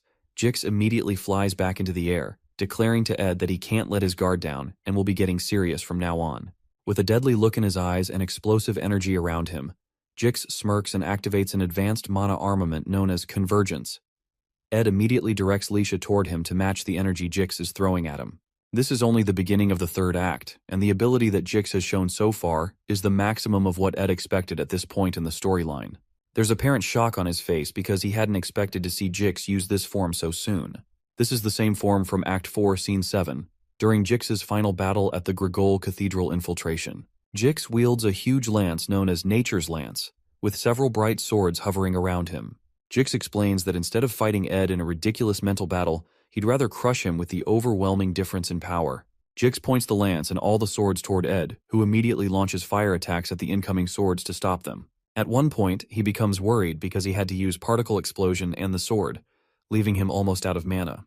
As if that's not enough, the major problem is the next attack that follows. As another wave of bright swords is launched at Ed, he slams his fist on the ground to create a bright shield around himself.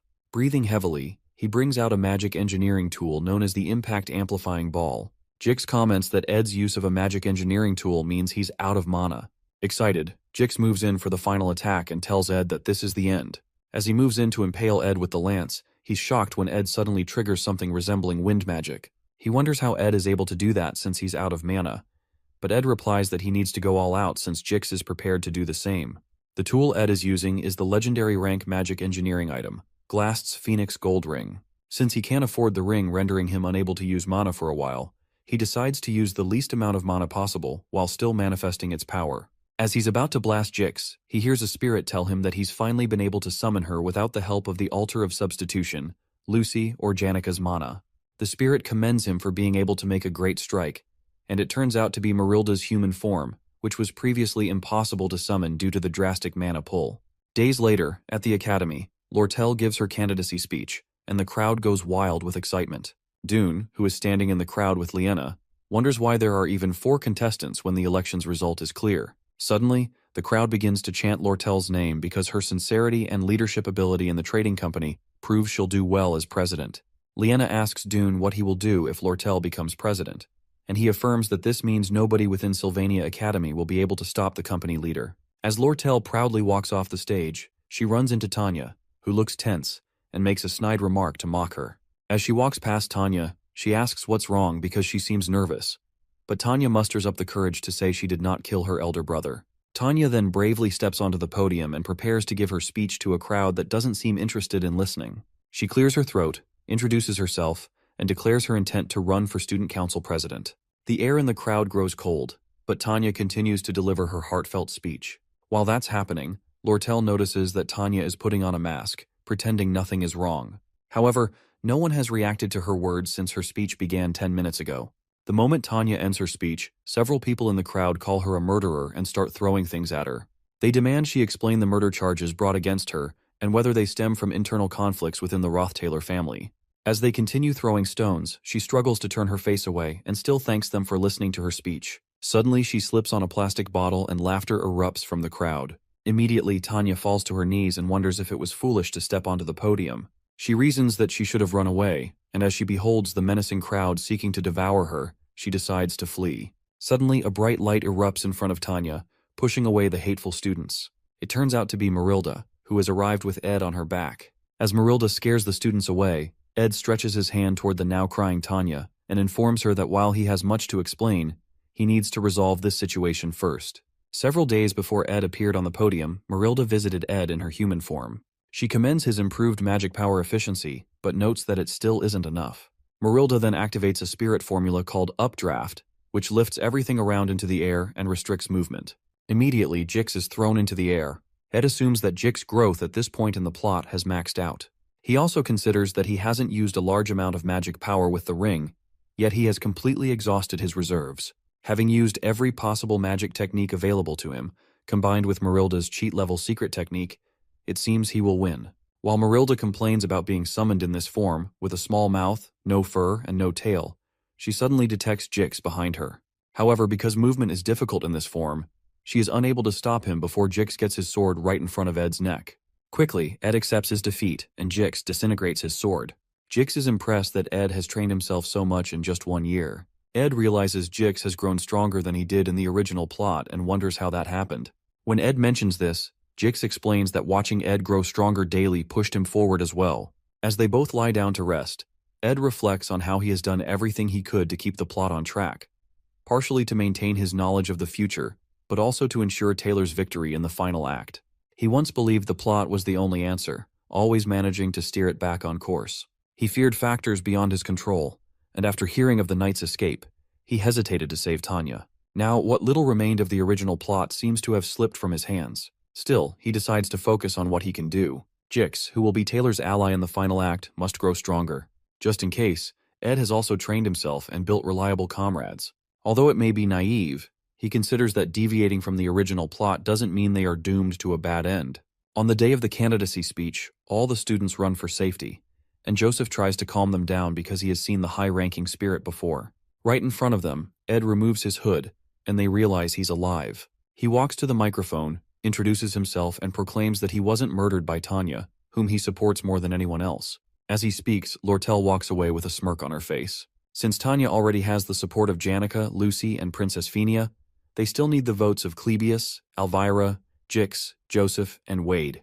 However, it shouldn't be too difficult to win them over. After Ed clears the air, he finally feels at ease. Shortly after, he heads to the school's security office to explain how he used the Delheim's hourglass to survive. He stayed alone in a cave before being rescued by Janica and immediately returned to defend Tanya. The security leader recounts everything Ed has said to confirm the details, and Ed affirms them. By this point, he already has dark circles under his eyes from being interrogated by nearly 20 people. He hopes the investigation is over but begins to think otherwise when he is called to meet with the principal. Ed enters the principal's office, and Principal Obel comments that he must have had a hard time after reading all the investigation reports. He apologizes to Ed for the lack of security at an academy level, but Ed replies that the enemy was meticulous, and it would have been hard to detect this with regular security measures. The principal appreciates his comments but adds that it feels very deliberate. It seems as if Ed waited for Caddock and Knox to escape to inform the one who sent them about Ed's supposed death before he felt safe enough to reveal himself. Obel explains that he has no intention of digging into the internal conflicts of the Rothtaylor family, but as the head of the academy, he has to report Ed's appearance to the Imperial family. However, if he reports to the Imperial family, the Rothtaylor family will also find out that he's alive. When Ed suggests postponing the report, Obel asks why. Ed explains that his death was ordered by Crepin, his father, who is the real power behind the Imperial family, but Obel comments that he has no interest in matters outside the academy. When Ed continues to plead for a postponement, Principal Obel mentions that his grades are rising rapidly, and his reputation among the students is increasing. To Obel, it's as if Ed has become a completely different person, and because Sylvania always stands with its students, Obel assures him he'll keep his secret. Later that evening, Kylie stops a boy from approaching Tanya because her schedule is over for the day, and she doesn't accept inappropriate gifts. Meanwhile, Tanya approaches Ed, whom she had been expecting, and Ed congratulates her because he heard her election is almost certain. However, Tanya explains that she can't let her guard down just yet. Tanya's innocence has been proven, and she eventually received an overwhelming number of votes. But the major reason Tanya could receive these votes is because of Lortel's downfall. Lortel persistently framed the election as a one-on-one battle between herself and Tanya, making everyone forget the other minor candidates.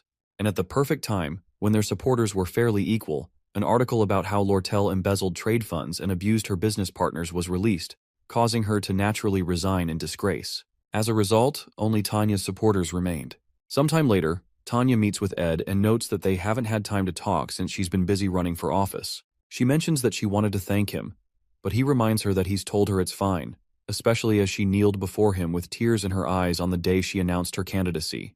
However, Tanya interjects that the thing she wanted to thank him for was something else. She considers asking him an inappropriate question, but decides to ask anyway. She asks him why he supported her when she announced her candidacy, especially because he was supposed to stay hidden. She mentions that she felt as if he couldn't stand the injustice she was going through, so Ed agrees that that's why he did it. He mentions that she's his family, so it's clear that he'd take her side, which makes her smile. Since she's now student council president, she requests that he inform her if a crisis comes so she can do whatever she can to help.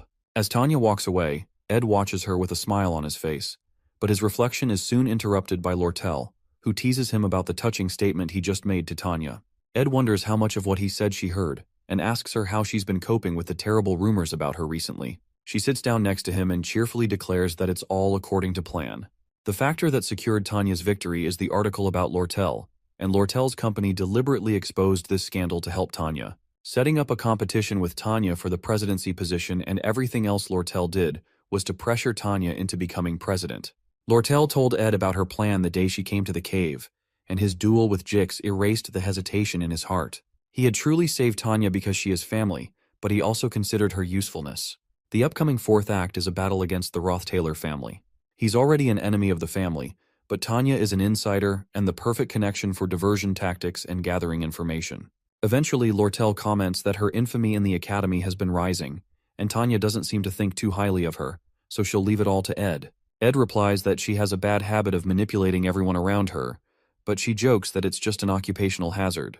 However, Ed asks her if she's really okay, but since rumors don't take away her money, Lortel doesn't care, especially as long as Ed doesn't turn into her enemy. At this point, the storyline is entering a new phase, and the future actions of Princess Penia, who did not take the president's position, are now uncertain. The power struggle between the Roth-Taylor family and the Imperial family is also uncertain. All Ed can do is watch and see how the remaining part of the third act will unfold. Soon after, he returns to his hut after almost a month. There are many things to do, but when he enters, he finds Lucy sleeping on his bed, which makes him smile. He immediately goes to his usual spot to read his books, but he eventually falls asleep due to fatigue. The news of Tanya's election as student council president came 3 days later. Meanwhile, Janica goes to meet the senior professor of spirit studies, Melina, who offers her a grading job for extra bonus points. Melina is offering her this because she's already at the highest level, even among active spiritists. Janica still wonders why Melina chose her, so Melina advises her to establish her dignity as a senior in the next joint combat training.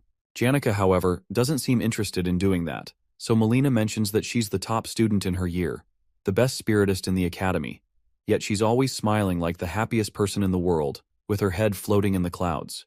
Melina mentions that it's obvious she's dating Ed, but she looks like she's lost her mind from an outsider's perspective. Janica immediately turns red and wonders why Melina would say she's dating Ed. Melina clarifies that they're always together, and that Janica is always grinning and spacing out in classes, which is typical of a kid who just started dating. Janica begins to stutter and tries to stop the professor from speaking in front of the other students. But Melina loudly declares that everyone already knows she's dating Ed, which makes Janica feel like disappearing. In the southern mountain range of the eastern Sparta region, there's a land of farming known as Pulin.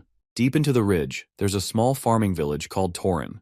There, we see a young Janica Failover, who would bring light to this village. Suddenly, she meets a young male boy who speaks to her formally. However, the boy's manner of formal speech was quite unfamiliar to her. Regardless, the boy eventually became comfortable with her and started to tell her about the Imperial Holy City. Janica remained cheerful and loved by everyone. Eventually, the male boy comes to confess his feelings for her. The young girl didn't know how to reject people, but she rejected the boy's heart. After that, the male boy ran away and didn't visit the village for a long time. Later on, he brings her a letter of admission from Sylvania and bids her farewell with his formal speech. She then opens the letter to read its contents. 3 years later, Janica is still scared of rejections and uncomfortable with formal speech. She gets startled when the administrative officer asks if she has any questions. The lady promises to quickly deal with any issue if it's an administrative task. However, Janica is short of words as she stares at the leave request from Trick's dorms. Regardless, the lady still tells her that a lot of people will help her if she just asks. Despite having a lot of people in the past, Janica finds the attention to be a burden. After that, she meets up with Anise, who realizes that Ed was alive all along. Anise sees that her friend must have had her reasons, but she wonders what's worrying Janica now. Janica then mentions how she finds it hard to reject other people's requests. Anise then calls her out for always cooking for Ed and acting like his maid, but Janica says she did those things because she wanted to. However, due to how close they are, she finds it hard to request things from the MC sometimes. Anise then suggests that Janica should put some distance between her and Ed. Since they're so conscious of each other, she feels this would help. Nevertheless, Anise is worried that they might become too distant because of this. On the other hand, Janica thanks her friend for the advice and takes her leave. Anise tries to stop her, but it's too late. In the end, the girl worries that she might have just done something horrible. Meanwhile, our MC has been able to unlock a lot of crafting formulas. The one he wants the most is the thunderstruck 1,000-year-old wooden cane. The formula is quite simple, but the cane still has a very high force rank. Ed needs a branch from a tree that's over 1,000 years old and has been struck by thunder. He can easily find a tree that's old in the northern forest, but the issue is finding thunder. His attention suddenly moves to Lucy, and he decides to wake her up. As she opens her eyes and sees his face, she quickly runs to the top of a tree. The protagonist then asks her why she's acting so surprised. Lucy tells him to talk, but he decides to postpone what he wants to tell her. Later on, Janica pops up at the camp. Ed notices that she's late, but she tells him that she has no particular reason to be late. He then asks if she wants tea, and she accepts while wondering how she's supposed to put distance between them. Later that evening, she commends how good he has gotten with handling spirits, especially Mug. Our MC suddenly stops as he sees Belle, who tells him that Rachel has requested for Lucy. He apologizes for making her worry due to the news of his death, but she's glad to see that he's fine. As the two of them lock eyes, the protagonist lets the maid know that he'll continue to speak formally to her. She tries to persuade him, but Ed refuses. Janica, on the other hand, is shocked to see Belle acting so frustrated. This suddenly reminds her of the mail boy from back then. The maid then mentions that she's glad to see that Janica is doing well too. As she heads off with Lucy, Janica bids her farewell. After that, our hero's lover asks if they can speak to each other formally. She tries to explain how it's better to talk in a manner where they show respect towards each other. After she tugs on his shirt, the MC nervously agrees to her request. After that, Janica addresses our protagonist as Sir Ed. This catches him off guard, and he finds himself short of words. At the same time, Janica is feeling embarrassed as well. 3 minutes later, they try to have a conversation around the campfire, but Janica brushes it off. The air is really awkward, and Ed has no idea what to do. While she remains quiet, he tries to think of a way to get rid of the awkward atmosphere. Suddenly, she gets up and remembers that her curfew is almost over. Janica thanks the MC and quickly runs back to her dormitory, leaving our boy completely speechless. A chilling fear runs over Ed's body as he realizes that he has to keep up this formal speech with Janica. Later on, we see Ed reading a book in the middle of the forest. Marilda then asks if he's going to continue his formal speech with Janica, but he doesn't get why the spirit is asking when she saw everything. However, Marilda says that she wants to know if anything interesting happened in the academy. Ed then explains that things are still quite awkward between him and Janica. Because of this, he's worried that something may be up with her. Marilda then teases him about being worried about Janica, and he accepts it. He quickly brushes the topic aside and asks for permission to snap some branches of the tree.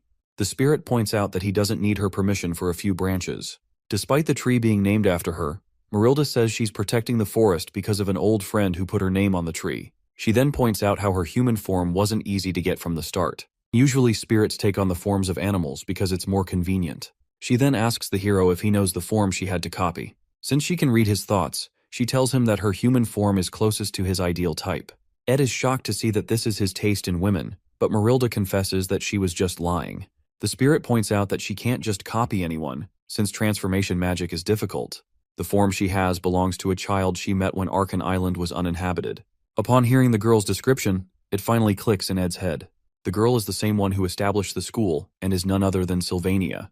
As night falls, our hero sits by his campfire when Janica comes to meet him. He then offers her some apples while still trying to maintain their formal speech. As she sits down, he asks her to pass her plate, and she hands it over. While eating the apples, Jenica still wonders what to do about the awkward situation. With her face down, she decides to ask Ed something strange, but she asks him to hear her out before he replies. As the protagonist continues peeling his apples, she asks what he thinks of her coming to live with him at the camp. Upon hearing this, he mistakenly hurts himself with the knife. Jenica then freaks out as his blood spills everywhere. Later on, the protagonist bandages his finger and also has the time to collect his thoughts. After that, he addresses Jenica, saying that she's someone who's incredibly kind and sincere. He also tells her that he likes her a lot. As he continues to talk about her lovely charm, she hides her face in embarrassment. She then asks for a moment to catch her breath. Ed explains why he's worried about them living under the same roof, but she tells him that she's fine as long as she's with him. At that moment, they both look at each other with red faces and are unable to say anything. Ed then gets up and slowly walks to her while thinking of her sudden proposal to live together. He then sits beside her and asks if she's going through a tough time. He wants to think rationally about this since her request is out of the blue.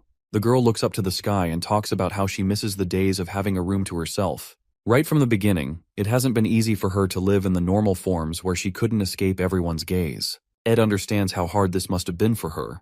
Jenica then tells him how she wanted to escape to the camp if it was possible. Even though it would be a burden for him, she still just wanted to ask. Regardless, the MC points out that it being burdensome to him is unrelated. He decides to make his own weight request next time. Since they're going to know each other for a long time, he suggests that she should stay in a second hut. With tears in her eyes, she gives him a tight hug and thanks him. At that moment, he points out that she's no longer speaking formally. Ed then pats her head and comforts her for the moment. The next day, the MC gets up to prepare for lessons. Suddenly he hears a huge rumbling sound outside. He opens the door and sees Tarkan along with other spirits who have come to build the hut. Tarkan tells him how they celebrated in the spirit world last night. Right now, they've decided to build Janica's hut directly opposite Ed's own. While spirits debate on where to place the hut, Mug shows up and says they have to finish the work in 10 days. Tarkan isn't too happy about this, and he yells at Mug for having it easy, unlike during his own days. With no other choice, Mug decides to have the work done within a week. After that, the fire dragon heads off. The protagonist is worried about Mug having to finish the hut in 5 days, but the little spirit doesn't have much of a choice. After that, our hero decides to go make the thunderstruck, 1,000-year-old wooden cane. Since Jenica has done a lot for him, he wishes to repay her by crafting this new cane, and he hopes she'll like it. Meanwhile, Lucy is having a hard time sleeping, partially because of the construction work going on. However, her true anger is because of Jenica, who is moving into the camp. As Jenica greets the little girl, she sees her expression and recalls their battle of wits before. She then proudly tells Lucy that she'll be living in the camp. However, this only makes the little mage more upset. Later on, we see the protagonist at the faculty building with a lot of borrowed books. These elemental magic books are supposed to help with the firepower of his particle explosion spell. While being lost in thought, he suddenly sees a girl playing her guitar by the water fountain.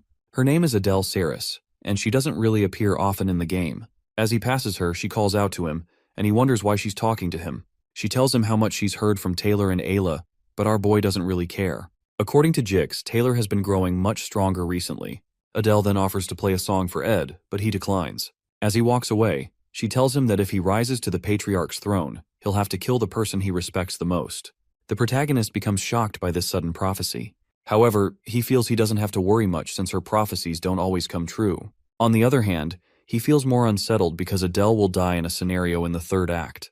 Our hero returns to the camp and doesn't seem too happy about his current situation. He wants to make 2 canes for both him and Jenica, but Lucy says she'll only strike one of them with thunder. Seeing how stubborn she is, he decides to make only one and give it to Jenica, but this irks the little girl even more. Hearing Ed talk about Jenica makes Lucy want to rip out her hair. Suddenly, she agrees to strike both canes. However, it's on the condition that Ed goes somewhere with her. It is said that Archmage Glocht was renowned for his research results. He also possessed 2 of the highest-ranked spirits, Teorphus and Frida. After the old mage retired, he invested his life savings into the education sector. In the end, he made Sylvania Academy become the best educational facility in the world. As our hero walks around campus with Lucy, people start looking at him weirdly. It's also said that Glocht met Lucy at a monastery in the Great Ramelin Mountains. The old mage was shocked by the little girl's magic talent. So, he spent his remaining days polishing this gem, which he had found. Sadly, his later years weren't so great. Not only did his wife die, but all his colleagues had passed as well. This is why he secluded himself in a hut in the mountains. There, Lucy brought him relief and would be someone who could continue his will. Due to this, the Archmage was able to pass away happily. Lucy then tells Ed that this is how her journey began, but she says it's over now.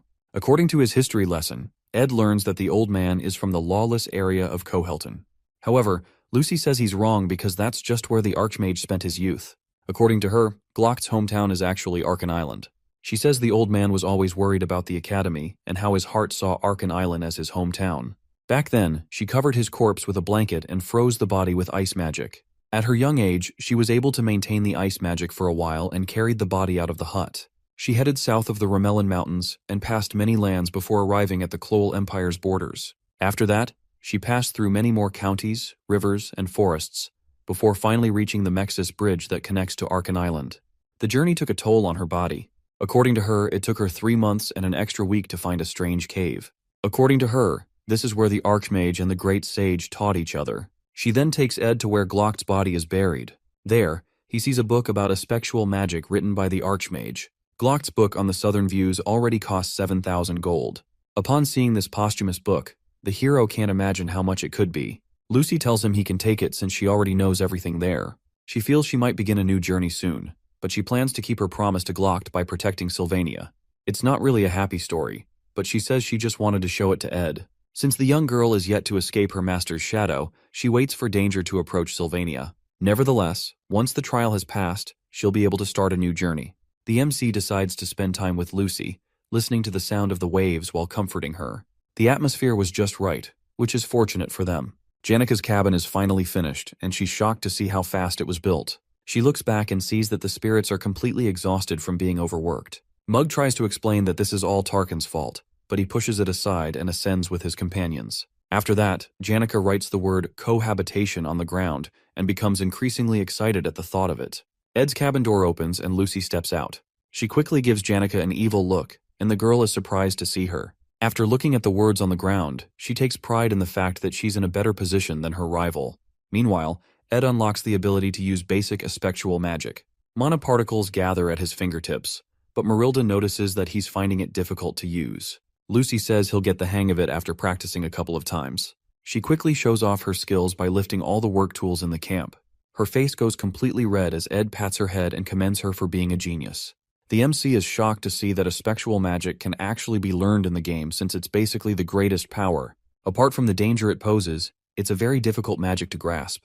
It'll be difficult for Lucy to teach Ed, which makes him wish that he had Professor Glast right now. His face becomes very grim as he remembers the professor. Suddenly, Jix approaches him, shocked to see him with another woman.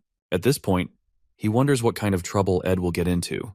The protagonist then unsummons Marilda and Jix apologizes for reading the situation wrongly. After that, the guy shows Ed the books he asked for.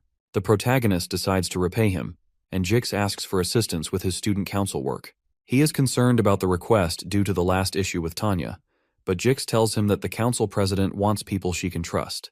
The council president has already gathered some top students and plans to recruit more, including Ed. Jix feels that the protagonist will reject the offer because he already has a lot going on. However, Ed is shocked to see that he expected it. After Ed saved Tanya, a lot of things have become unknown, such as Jix joining the student council. The joint combat training will be happening soon before the third act's final event. During this event, there's a scenario where Claude loses in the final battle. Ed remembers it as one with a bad ending, but it's out of his hands now. Right now, the flow of things is all unknown to him. Later on, we see a giant carriage known as the Wheeled Palace, moving and being guarded by a lot of elite knights. On top of the palace, there are 2 people sitting, known as Archbishop Verdio and the Holy Pope, Eldine. The 2 dignitaries will be arriving in Sylvania soon. With Verdio and Eldane visiting, Tanya is pressured to make sure that preparations go as planned. We also see other students helping her to sort out some paperwork. She sees that the dignitaries are worried about Saintess Clarice, and that the Holy Pope also wants to meet Adele. Meanwhile, the real Saintess is getting ready to show up for the first time in front of the students. Sadly, the Pope's visit overlaps with the combat training, which she was hoping to attend. Clarice will rather much remain a student than return to the Holy Imperial capital. Also, she hasn't been able to meet Adele because the girl is usually in and out of places. Not only that, but the Saintess has had some nice adventures and now has stories of her own to tell. Of course, she can't tell the Archbishop about the incident with Lucy and Ed as well because Verdio will make her leave the academy. She finds it hard to refuse the Archbishop's words because he's always been like a teacher to her. Belle then tells her to eat comfortably after seeing how nervous she is. Clarice just needs to make sure that no one finds out her real identity, but she suddenly remembers that the protagonist knows who she is. Because of this, she fears what would happen if Ed and Verdio were to meet. As she shudders in fear, Belle offers to make tea for her, but she refuses and asks her to help with preparations to go out and meet Ed. The Saintess tells the maid that she needs to meet the MC quickly. On the other hand, Belle didn't want Ed and the Saintess to meet. The students gather to look at the matchups for the joint combat training. Meanwhile, Janica is feeling bad about not having any challengers for the training. Just like last year's exam, the results reflect in the grades of the students, and lower grades fight with higher grades as well. The only difference this year is the rule that you can challenge an opponent through a duel request. Currently, there are no first years in Class A, which makes them eager to win against a second-year student. These matches between the first and second years will be worth watching too. On the other hand, not many people are interested in the third and fourth-year matches. Aside from when Janica beat Lortel, no one else was able to beat their junior. Janica notices that Ed is reading the book Lucy gave him, and he says it's important. She starts feeling jealous, and he wonders why she's making such a face. Suddenly, the knights clear the way for the Saintess to come through. The protagonist becomes nervous when he sees the chariot because it's weird for Clarice to be there. As she steps out, he starts wondering if the Pope's visit was delayed. He and Janica are shocked as Clarice steps up to our boy, saying that she wanted to hurry and meet him. After greeting him, the Saintess requests to have a short conversation with the MC. On the other hand, Janica nervously introduces herself to the Saintess. Ed figures her reaction is normal since the Saintess isn't a regular person. However, he can't believe that the girl in front of him is the same as Kylie Ekney. Clarice then tells him that Eldine is currently visiting Trix Hall. This makes Ed more wary as to why Clarice came to see him. She then mentions how Verdio is really smart and could make someone wonder if he could read minds. She explains that there are rumors stating that the Archbishop can read one's thoughts. As Ed listens to her, he finally realizes why she must have come to see him. This is because she's worried that Verdio will find out that Ed knows her identity. He then tells her that there's no way the Archbishop will meet him. Since he'll be partaking in the joint combat training, he'll most likely never meet Verdio. Upon hearing this, the Saintess is relieved. Suddenly, Janica asks her if she just came there to see Ed. She then starts to give Clarice a deadly look. The Saintess tries to explain herself but only makes things worse. In the end, she admits that she wanted to see our boy. After getting embarrassed, she runs back to her carriage. As the carriage zooms off, all eyes suddenly focus on our hero. Ed also admits that Clarice is a hard person to spend time with. Later on, we see students cheering as the combat training takes place. Rumors are also flying around about Ed being just strong among the third-year weaklings. One of the combatants, Kordek, brings out an upgraded weapon and says he'll show why the upper grades are different. The other students become nervous and scared as they see the guy's blunt weapon. The professor then signals the start of the match between Ed and Kordek. In a split second, the fourth-year brute appears in Ed's face and tells him that it's not too late to run if he's scared. However, our boy blocks his opponent's strike with his magic and blasts the guy. Kordek lies on the ground, wondering how a third-year student is so strong. The protagonist then sends his spirits after the guy and finishes him with a huge explosion. The other students are left speechless as Kordek lies like a roasted chicken on the ground. Ed commends his opponent, but his mind was focused on other things during the fight. After Clarice's visit, he escorted Janica to the stadium. On his way to the other stadium, he suddenly meets Adele. The girl feels that their meeting is by fate, but Ed is confused by her words. As she leaves for the hall, Ed thinks about the consequences of influencing the scenarios. After recalling Glast's death, he finds it hard to just let things pass.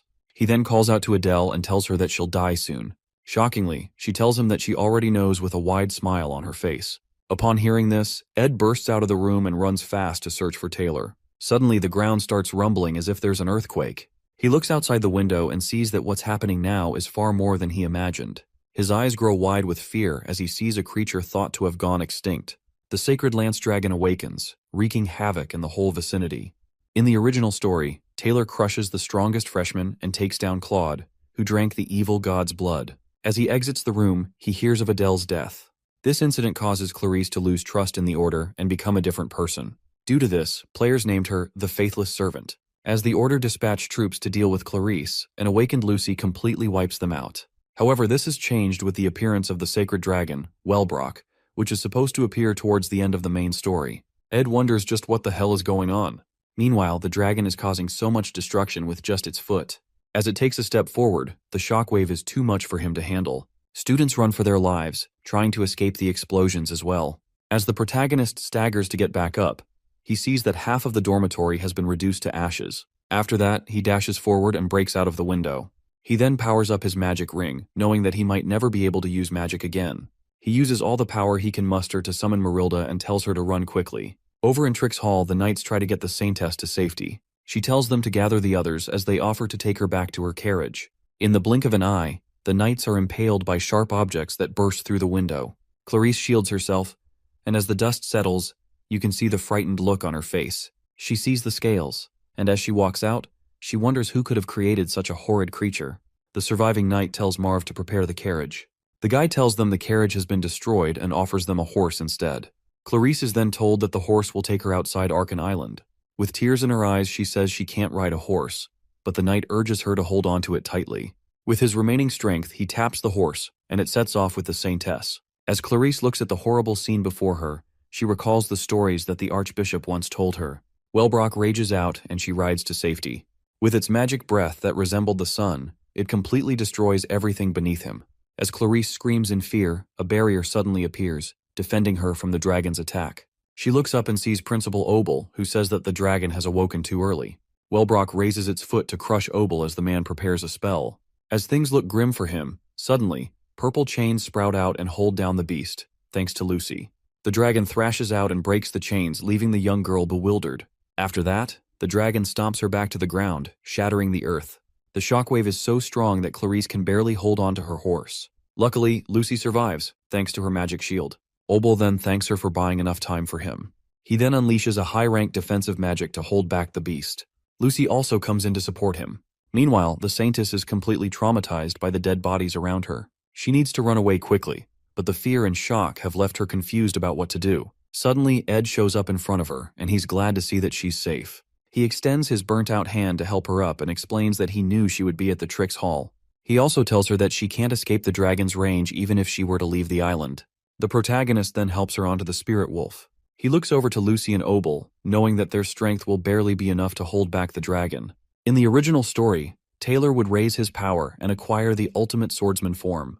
At this point, Ed wonders if he should give up, but he then tells Marilda to run. In order to resolve this, he needs to find out what caused the plot to change. At first, he blamed himself for the recent changes in the plot, but this doesn't explain why the final act of Chapter 5 is taking place now. In order to find out what summoned the dragon, he needs to get information about the major characters of Act 3. Lucy is currently fighting the dragon, and Clarisse has no idea what's going on. Since Taylor must be trying to save people, Ed is shocked to see who this leaves out. Over at Nail Hall, as the students are running for their lives, Adele sees that the combat training plans have been cancelled. However, she is sure that fate will allow her to meet the Saintess one day. As the battle goes on, Ed figures if he finds Adele, the truth will be revealed. With him using the ring to borrow power from his future, he doesn't have much time. He arrives at the Ophelis Hall and tells Clarisse to head inside. However, it turns out that the barrier wasn't able to block the dragon's scales. The Saintess shudders as she sees that most of the students are dead. The protagonist quickly grabs her land and runs inside, knowing that someone is still maintaining the barrier. As he rushes to the top floor, he finds Belle's body impaled by scales. Clarisse offers to use holy magic to save her, but Ed already knows it's hopeless. Our hero figures that Belle crawled up to the top floor after suffering the dragon's attacks. With her remaining strength, the maid gives the MC a key before passing out. Knowing her, she'd say she did what she had to do. Tears flow down Clarisse's eyes as she looks at the dead maid. As Ed closes Belle's eyes, Clarisse believes that the maid will be all right. However, the protagonist grits his teeth in anger and runs out of the room with the Saintess. He opens the door to Clarisse's room and tells her to keep a strong heart while he heads out. The Saintess tells him it's too dangerous, but as he tries to explain how things are outside, his words get cut off when he sees a huge gathering of mana particles in the air. He notices that it's aspectual magic and begins to search through all the books in the room. He feels the book he's looking for has to be there. Eventually, he comes across Glock's introduction to aspectual magic. As he assesses the situation, he notes the method of aspectual magic being used is nothing like he's seen before. Meanwhile, the Sacred Lance Dragon blows down fire on Obel's shield, and he can barely hold on any longer. As the flames head for where Ed is, he finally figures out why things are so weird. When Clarisse asks if he has figured out something, the dragon's flames burst through the window, causing a blinding light to shine in the room. The entire room is destroyed in a huge explosion, and as the dust clears, there's barely anything left of the building. The Saintess then opens her eyes to see Ed standing over her with an iron rod through his body. While barely holding on, he tells her to ask for help if she needs it. Tears fill her eyes as she looks at him. He suddenly starts calling out some numbers, but the Saintess tells him to save his strength as she tries to heal him. Sadly, her efforts aren't enough. Our boy then dies and falls on her shoulder. The aspectual magic outside starts to grow bigger. Meanwhile, Clarice cries out, wondering why everyone had to die like this. She holds on tightly to Ed, begging and apologizing for all that has happened. Suddenly her eyes open, and she sees herself back when she met with Ed and Janica. The students around are wondering why Clarice came to meet the protagonist. With the confusion, Ed asks the Saintess why she came to meet him. She suddenly dashes over the table and rips his shirt open, embarrassing our boy in the process. She doesn't see any wounds on his body and wonders how this is possible. Janica quickly calls her out for her actions. Clarice sits back down, breathing heavily, and wondering if everything she just experienced was a dream or a hallucination. She doubts the possibility after seeing the blood marks on her hand, and she realizes that she must have come back to the past. The Saintess recalls how she came to warn Ed about Vertio. After that, she went to Trix Hall to wait for the Holy Pope. While waiting for the Pope, the Sacred Lance Dragon attacked, and a lot of people died.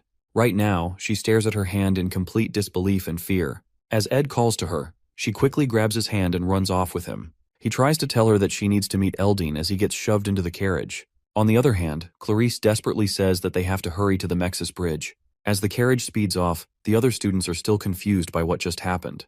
Janica wonders if the Saintess is eloping with her love. Meanwhile, the protagonist tells Clarice that her actions will cause problems. She then tells him how a dragon will attack the island and everyone will die. Clarice explains that she already died once and has now returned to the past. Back then, Ed was about to tell her something before being crushed by the rubble. However, she reminds him that he told her to come to him for help no matter what. Upon hearing this, our hero has no idea how to respond. As they get to the bridge, they have to wait for the inspection personnel. Ed tells her that it's better to go back and meet the Pope, but she starts reciting the numbers that he said back then. Upon hearing this, Ed is completely shocked. The carriage's driver notices how crowded it is and tries to tell the Saintess that this will take time, but Ed tells him to get through fast because there's an emergency. He tries to highlight how everyone will be in danger if they don't break through. The coachman then tells them to hold on tight as he breaks through the crowd. Our hero decides to believe Clarice after she recites the numbers that no one else in that world would understand. Those numbers were his military service number before he came into this world. As they ride off, Ed starts to understand why the Saintess chose to escape. For time to have been rewound, it means a spectral magic was definitely involved. While he continues his explanation, Clarice asks him to allow her to lie on his chest for a little while. Meanwhile, Ed figures that the magic used should have been impossible with a human's magic power. Suddenly, Wellbrock rises up and roars loudly over the horizon. Clarice screams in fear, but they have successfully escaped this time. However, the same nightmare occurs again for her. She turns back to look at Ed, who calls to her and is terrified to see him impaled by the dragon's scales. As she weeps, she tries to heal him and apologizes for not being able to help him again. Once again, our hero has died for her sake, and all she can do is say sorry.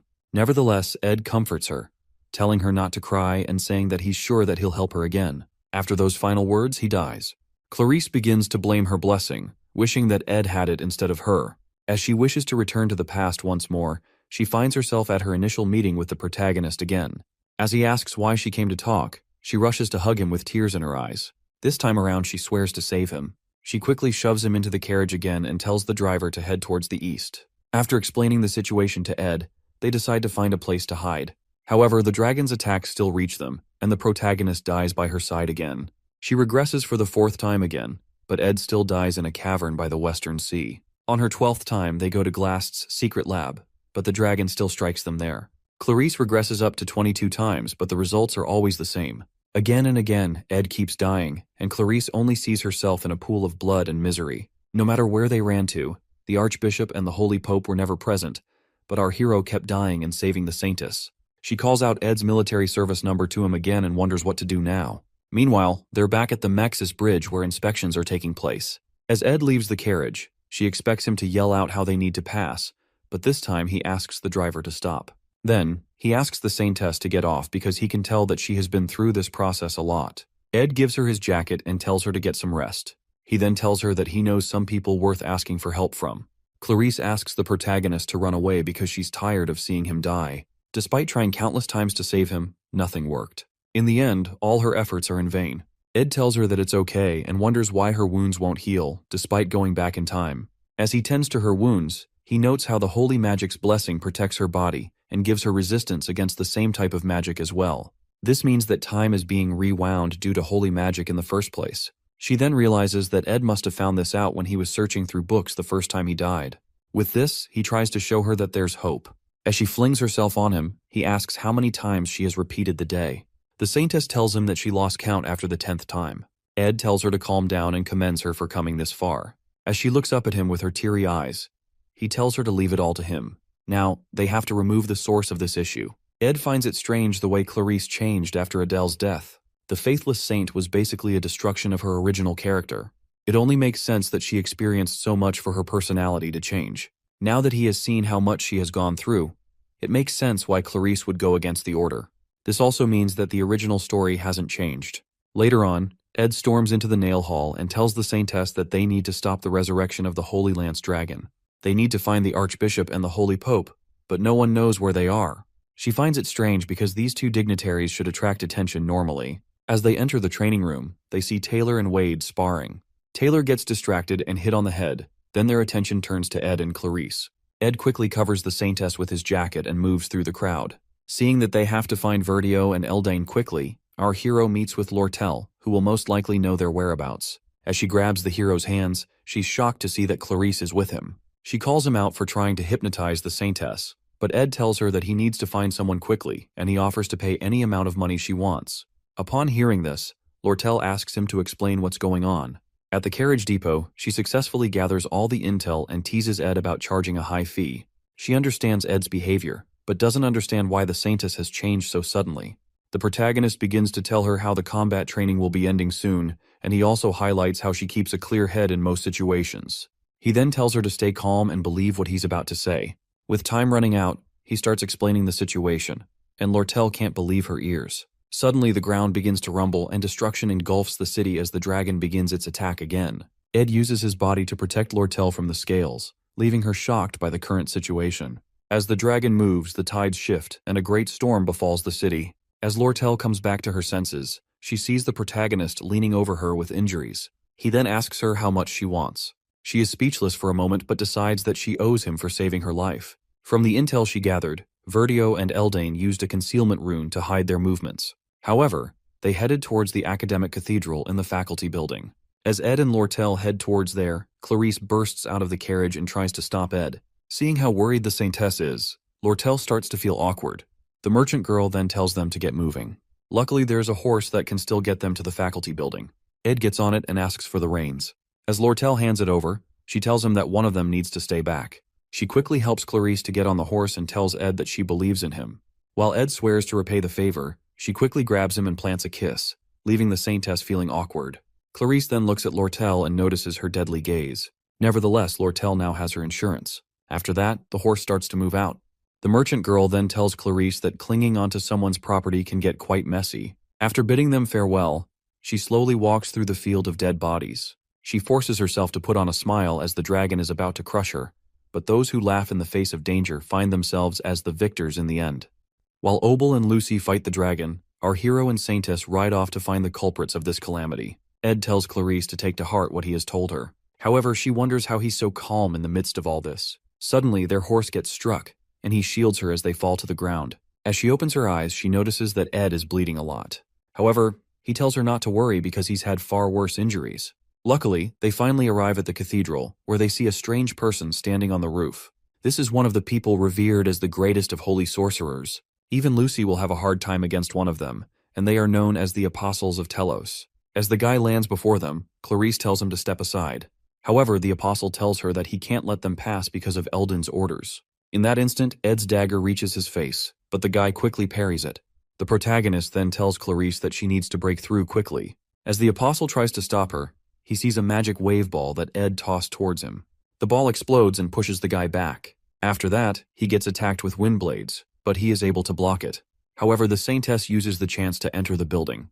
The Apostle of Telos then wonders who Ed is. Seeing that he has lost a lot of blood, he tells the MC to give up. Suddenly, the ground begins to rumble as Ed charges his mana and gets ready to fire a magic arrow. The Apostle goes ahead to fortify his body with high-rank magic. As the protagonist fires the arrows, his opponent quickly evades them and introduces himself as Lightspeed Taldarak. The guy dives toward Ed and impales him with his spear. The scene then flashes back to when our hero told the Saintess not to give up. As she runs through the building, she recalls his words, telling her to break through and come to an understanding of what's going on. Meanwhile, Ed grabs the Apostle's hand, refusing to die easily. He stabs the guy's hand and charges up the power in his ring, leaving Dyllan scared. With this, Marilda is summoned, and she devours the apostle in a single bite. As our hero falls to the ground, the spirit tells him that he should have summoned her from the beginning. She tries to get him to keep it together, but our hero is already losing his vision. The last thing he sees is a bright light shining from the cathedral as Marilda screams out his name. Clarice finally reaches the door, but it's locked, and she doesn't know what to do. Past the door is a sacred chamber that she knows of. She tries to use her magic to force it open, and it explodes. After that, she suddenly sees Adele covered in blood. She runs to help the girl and asks what happened. Adele is shocked that the saintess has come sooner than expected, but she tells her that there's no need to come back again. As she walks off, Clarice sees the mark of a holy blessing on her arm. For that one mark, the holy dignitaries must be gathered, and there is only one person who can have this blessing inscribed on their body. This is none other than the saintess, so seeing this on Adele makes no sense to Clarice. However, the girl tells the saintess to wait a bit longer because it'll all be over soon. As Clarice reaches out for her, Adele's body bursts out with magic, and the saintess regresses to the same day again. With the anger in her, she gets up and decides to tell Ed about everything immediately. The first memory Adele recalls is seeing seagulls flying above the harbor. There, two kids are running around and playing. She then tells them to be careful and watch where they're going. Her parents ran away from their homelands to the trade city of Oldek to seek refuge from the war. Sadly, they were still used and scammed and could barely afford a piece of bread for the day. One day, while she's enjoying a nice meal, her dad tells her he'll be back soon after taking care of something. As the man walks away, he occasionally takes a look back at his daughter. Meanwhile, the wonderful sandwich Adele had tasted like nothing at all to her. After that moment, she became an orphan. She then goes to Deldaros orphanage, where she worked together with the other children. Luckily, they were able to rest occasionally and receive support from the Telos order. She also learned to play the lute, which made her spend more time at the church. One day, Archbishop Verdio gets congratulated on his entry into the Holy Imperial Capital. While Verdio thanks everyone, his robe suddenly catches fire. As the fire begins to spread, it is quickly doused with a bucket of water. The Archbishop is shocked to see Adele with buckets of water. He then asks her how she knew it would happen. She tells him that she has dreams about the future, but she can't see her own future. Upon hearing this, Verdio grabs her hand and calls her the Saintess of Telos. Just overnight, Adele saw herself at a table with luxurious meals and the respect of high-ranking clergymen. Her new life was incomparable to the one she lived in poverty. She received baptisms from the Holy Pope, Verdio, and the greatest apostle. She also bore the Holy Magic's blessing on her body. With this, her holy power grew stronger. All that remained was the baptism of the stigmata, and for the first time, Adele was able to see her future. Later on, Verdio lashes out at her because she wants to give up on being the saintess. She thanks him for all the care, but she wants to use other means to serve Telos. Seeing that she can't be convinced, the Archbishop tells her that her ability to see the future is the reason she was selected as the saintess. He gives her a nasty look as he realizes that she can now see her own future. As years passed by, Adele remained as the caretaker of the Holy Flame. As she plays the lute through the night, her future would appear once she fell asleep. There she sees the feral dragon, Wellbrock. Verdio then decides to offer her as a sacrifice because his plans have gotten out of hand. While in the imperial capital, she heard a lot of things. Thanks to Emperor Kloll, the world was finding peace, but the Pope's influence was reduced. Verdio, who was also a businessman, knew that they needed to turn things around with fear and the miracle of God. They planned to summon the Holy Lance Dragon and have the Order subdue it. For this, Verdio was searching for a sacrifice which was none other than Adele. However, several years later, she meets Clarice, who has an incredible gift for holy magic. Clarice then asks her what she has to do to live a pure life. Adele stops her music, thinking of how to tell Clarice that it's her fault that she's the saintess now. She then starts singing for Clarice while telling her to run away in her mind. As they enjoy the night, Adele hopes that Clarice will be able to run away. She would sing these songs, hoping that Clarice would run, but the guilt always came back to stab her. One morning, she decides to run away to the Sylvania Academy. As she walked through the place covered in blood, the students were speechless. However, she eventually realizes when and how the Holy Lance Dragon will revive. When she heads to the chapel, she meets Dyllan, who tells her that outsiders aren't allowed inside. She would then show her holy blessing mark and enter the chapel, where the apostles are waiting. There, she sees a chest containing Wellbrock's fang. She tries to convince Verdio and the apostles to stop, but they won't listen to her. Seeing that Saintess Clarice isn't there, they must have thought that tales of the dragon were fairy tales. However, the appearance of the mighty beast proves them wrong. In the end, Verdio tries to quickly get the Saintess to be used as a sacrifice. The magic circle on the floor would seal the dragon once the Saintess was sacrificed, so Adele decides to use herself as a sacrifice and endures the pain. Nevertheless, She didn't predict that the holy magic blessing would protect her body from the necklace. The aspectual magic within her gets pushed to its limits. So the process repeated itself again and again. Adele was shocked when Clarice managed to enter the chapel the last time. Now, she pushes herself to try 1 or 2 more times to finally end the loop. As she drags her bloody body to the chapel again, she suddenly bumps into Ed and wonders what he's doing there.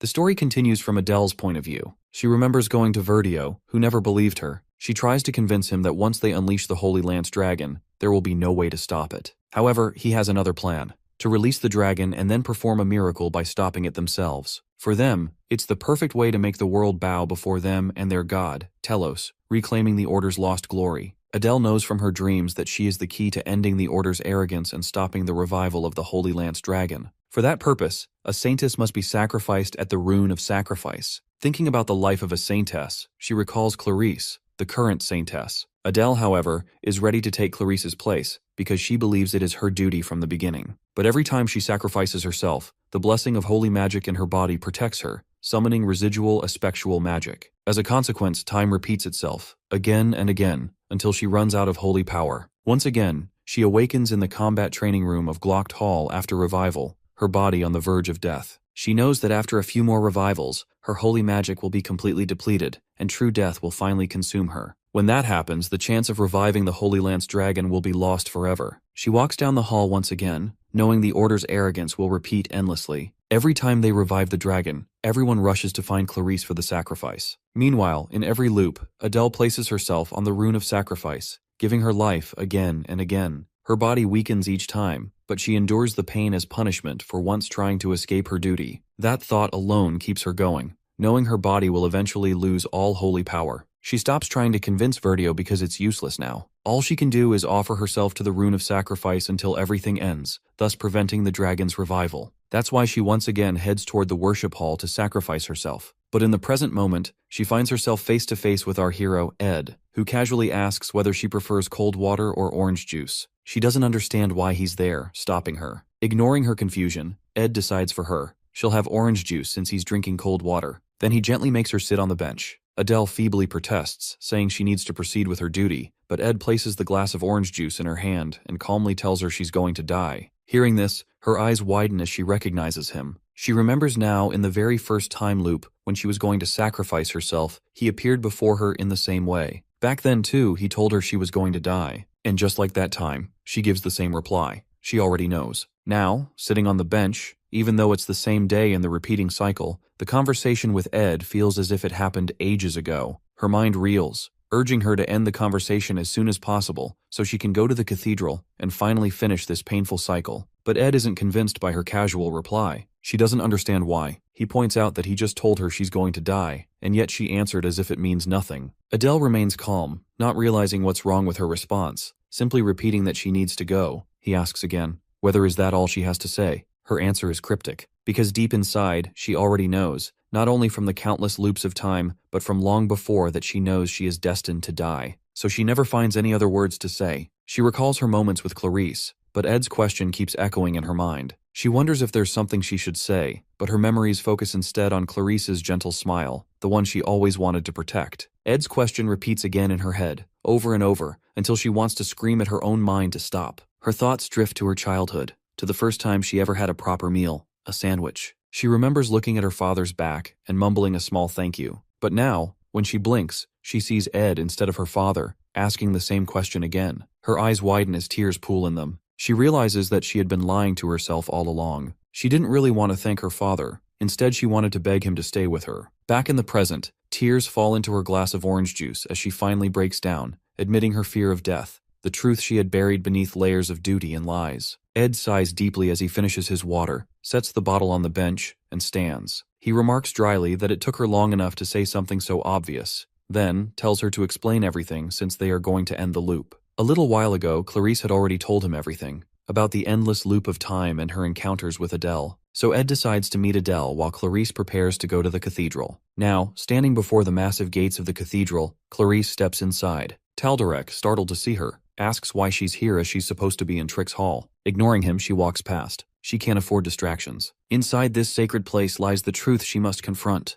As soon as she opens the inner doors, she commands everyone to stop what they're doing. Her voice echoes across the hall, drawing the attention of the holy priests of Eldine and Archbishop Verdio himself, who greets her with a knowing smile. She begins her accusations, as she tells Verdio that she once believed him to be a selfless man, one who put the capital above all else. He smiles proudly and admits it. He adds that their lord watches them from the skies, but they must prove his existence to the ignorant people of the earth. In order to do this, they need to show them something referring to dragon. With dread, Clarice realizes his true intent, to revive and then kill the Holy Lance dragon to make people believe in God. Verdio assures her the process will be short, when she protests that no one has even considered the possibility of failure and risk. Then she stops dead as she realizes that her life is their last solution, and he doesn't deny it. He calmly admits that her life is simply insurance, a failsafe he'll use if things go wrong. Meanwhile, Ed learns everything from Adele, the Order's grand illusion. The truth is far uglier than faith allows. In reality, the Order is drowning in financial crisis, so they plan to awaken the Holy Lance dragon and stage its defeat themselves. By doing so, they'll restore people's faith and, conveniently, refill their coffers. As they travel, Adele explains bitterly that Verdio has always been like this. For him, faith means growing the congregation and enriching the capital's treasury. When Ed asks if she ever tried convincing him, she answers that she did.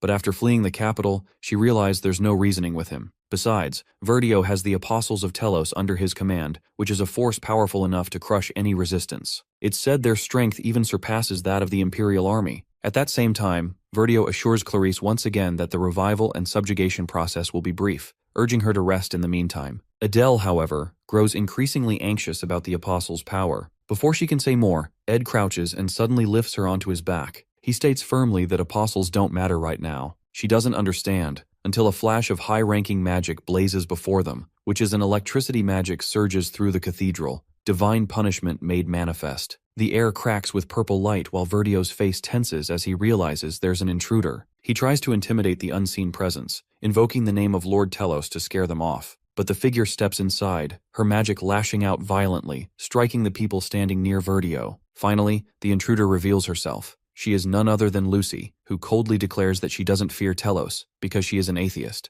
When she grips one of the apostles with her magic, she repeats her lack of faith in God, adding that she believes only in punishing sinners. Verdio, taken aback, protests at her calling them sinners. In response, she hurls the apostle against a distant wall, and coldly replies that sin is something engraved within the Order's laws and the Church itself. Now she turns her magic toward Verdio. He can't believe what she's doing, that she's truly turning against them and the Order of Telos. Meanwhile, the Apostles of Telos, the 8th seat, Lenos, and the 2nd seat, Reuben, prepare to take down Lucy. She remains completely unfazed. As Reuben charges forward, ready to strike her, she moves first, unleashing her lightning magic. The blast hits him squarely, making him shriek in pain. Another apostle appears, his voice ringing through the cathedral as he accuses her of daring to sully the holy chapel. He is the 3rd seat of the apostles, the Lightspeed apostle, Taldarak, who steps forward, his spear gleaming with divine energy. He levels it at Lucy, declaring that he will end her for her blasphemy. But Lucy proves faster, not through speed, but through spatial leap magic. In a blink, she vanishes from his sight and reappears behind him. With a snap of her fingers, electricity bursts forth, striking him from behind. Taldarak lets out a piercing shriek as lightning courses through his body. Verdio watches the scene in disbelief. The apostles are supposed to be the strongest warriors in the nation, yet this girl, alone, is overwhelming them. Even though there are 6 apostles in total, she's crushing them without hesitation. His mind races, wondering what her true reason is for attacking the chapel. Their plan to awaken the Holy Lance dragon is already in motion, and the preparations on Arkan Island, near the Academy students, are complete. But now, with Lucy's sudden intrusion, he can't risk the plan being exposed. Acting quickly, Verdio seals the dragon's necklace relic inside a sacred containment box. He grits his teeth, concluding that the operation has failed. Raising his voice, he gives the order to retreat and commands everyone to protect the holy Pope E. Seeing him flee, Lucy immediately activates her espectual magic, Time Prison, attempting to trap Verdio within it. But the coward calls out to Taldarak, ordering him to protect him. The apostle, wounded yet loyal, steps between Lucy and Verdio, shouting that he's doing this for Lord Telos. Verdio then turns to Cleve and commands him to kidnap Clarice. Cleve hesitates only for a moment before obeying, apologizing to Clarice as he grabs her. She struggles and pleads with him to let her go, but he doesn't listen. Verdio has already planned everything, to erase all traces of his crimes by taking both Clarice and the evidence, the necklace, with him. In this situation, the Academy will be forced to yield to the holy Pope E's pressure, rather than listen to Lucy's accusations. Meanwhile, Lucy intensifies her magic, unleashing her divine punishment against Verdio. But one of the remaining apostles intervenes, shielding Verdio and helping him escape. Orders are shouted across the cathedral that everyone is to retreat and regroup at the designated point. The apostles of Telos, though bloodied and shaken, remain determined. No matter what they must face from now on, they are resolved to ensure that the order emerges victorious. Looking at their retreating figures, she scoffs in annoyance. At the threshold of the cathedral, one of the apostles points out that they might eventually be caught. Verdio assures them that all they need is a moment to destroy the evidence and secure Clarice. Once they do, they can report Lucy's violence to the Academy and prove their innocence. But his words die in his throat when the heat of an ignition spell flares around them, engulfing the cathedral's entrance in fire. The flames surge toward them, making him question how such devastation could come from a basic magic spell. Someone tries to strike the apostles with an explosion blade, but they deflect it. The blast draws the attention of nearby students, who stare toward the chapel, wondering what's happening inside. Meanwhile, our boy summons Mug to fight, and the creature obediently complies. Verdio spots Ed and immediately realizes the truth that Ed is working with Lucy. He had anticipated their escape and waited for this very moment. Furious, Verdio hurls a holy spell at Mug, who apologizes faintly before being struck down by the blast. Verdio runs into the woods. After getting far enough, he grows confident that he has lost his pursuers. He plans to hide in the dense forest with the evidence, convinced that no one will find him. But his thoughts are cut short when Ed steps into his path, demanding that he hand over the necklace. In the next instant, Ed grabs Verdio by the hair and throws him off the cliff, jumping down after him. In the fall, Verdio lands on top of him, weapon raised, ready to unleash a spell. He finally understands that Ed knows everything and probably sent Lucy on purpose. Verdio moves to attack, but Ed kicks him away. The spell fires, grazing Ed's shoulder. Gritting his teeth, Ed stabs Verdio in the side, though the Archbishop still clutches the necklace box tightly. Ed demands again, darkly this time, that he hand it over. The scene flashes back to when Adele was with him. She explains that Verdio himself is strong, even without the Apostle's support. As he helps her sit on the ground, Ed understands the gravity of their situation. They're short on time, and Verdio has clearly been preparing for this moment for years. He likely has every card ready to play. Even with Lucy's help, their chance of success is uncertain. Ed briefly considers going back in time, but he doesn't voice it, not when Adele is already physically weakened. Then her next words widen his eyes. She consoles him softly, saying that even if they fail, she will turn back time a few more times. He grits his teeth because he knows that it is a lie. Her condition is so terrible that she can die at any moment. Now, in the present, he thinks about Adele's condition and doesn't hesitate to push the blade further into Verdio, snatching the box from his grip. He opens it to find a necklace still glowing with magic. Verdio, despite his condition, grins wildly, revealing his grand plan, that no matter their efforts, the Holy Lance Dragon will revive. Now that the apostles are defeated, the Holy Saintess's sacrifice is the only way to stop it. Then everyone will know Telos' greatness. Next moment, a burst of magic energy surges from the necklace, a clear sign that the Holy Lance Dragon is finally awakening. At last, our boy understands that to prevent this calamity, he must subdue Verdio and take the necklace outside the island. However, the problem is that once the time loop begins, no one will remember it except the Saintesses. So Adele must sacrifice herself once again. He needs to relay this information, or the same tragic cycle will repeat endlessly. He recalls Adele's words about not wanting to die, and despair engulfs him as his body grows dull and lifeless,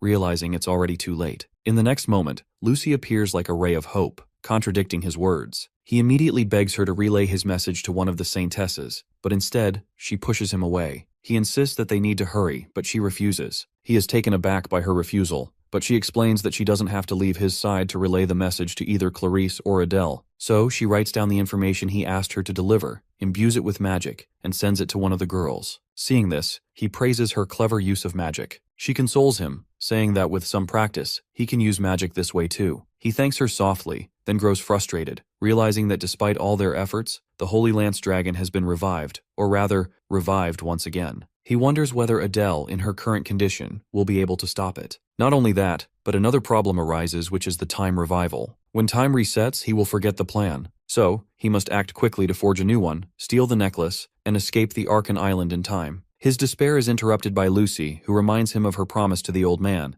that if the Academy ever falls into danger, she will protect it. She is determined that no matter how many times time repeats or the dragon revives, she will face it and fight to defend the Academy. She believes he will do the same, and he agrees. She adds that she joined the Academy only to keep her promise to the old man, but deep down, she has been waiting for a moment like this. She is exhausted from that endless waiting, yet she knows there's little she can do if time keeps repeating itself. This time she hugs him tightly, expressing her wish to die in his arms, though they both know they will forget these memories once time rewinds. He agrees silently. She then admits there's something she has wanted to tell him for so long, but never found the right time to say. Ed notices the shield starting to tear down, and the intensity of the moment already tells him what Lucy wants to say. Finally, Lucy confesses that she can't live without him and pleads with him not to die. Placing his hand gently on her head, he jokes that it's not a difficult request, and in the next moment, the dragon roars. They see a rain of light descending, which is actually the dragon's attack aimed at them. Yet both of them remain still, holding each other without protest. The rain turns into dragon shards, piercing their bodies, and they die in each other's arms, even as the attack ceases. With that, time repeats itself once again.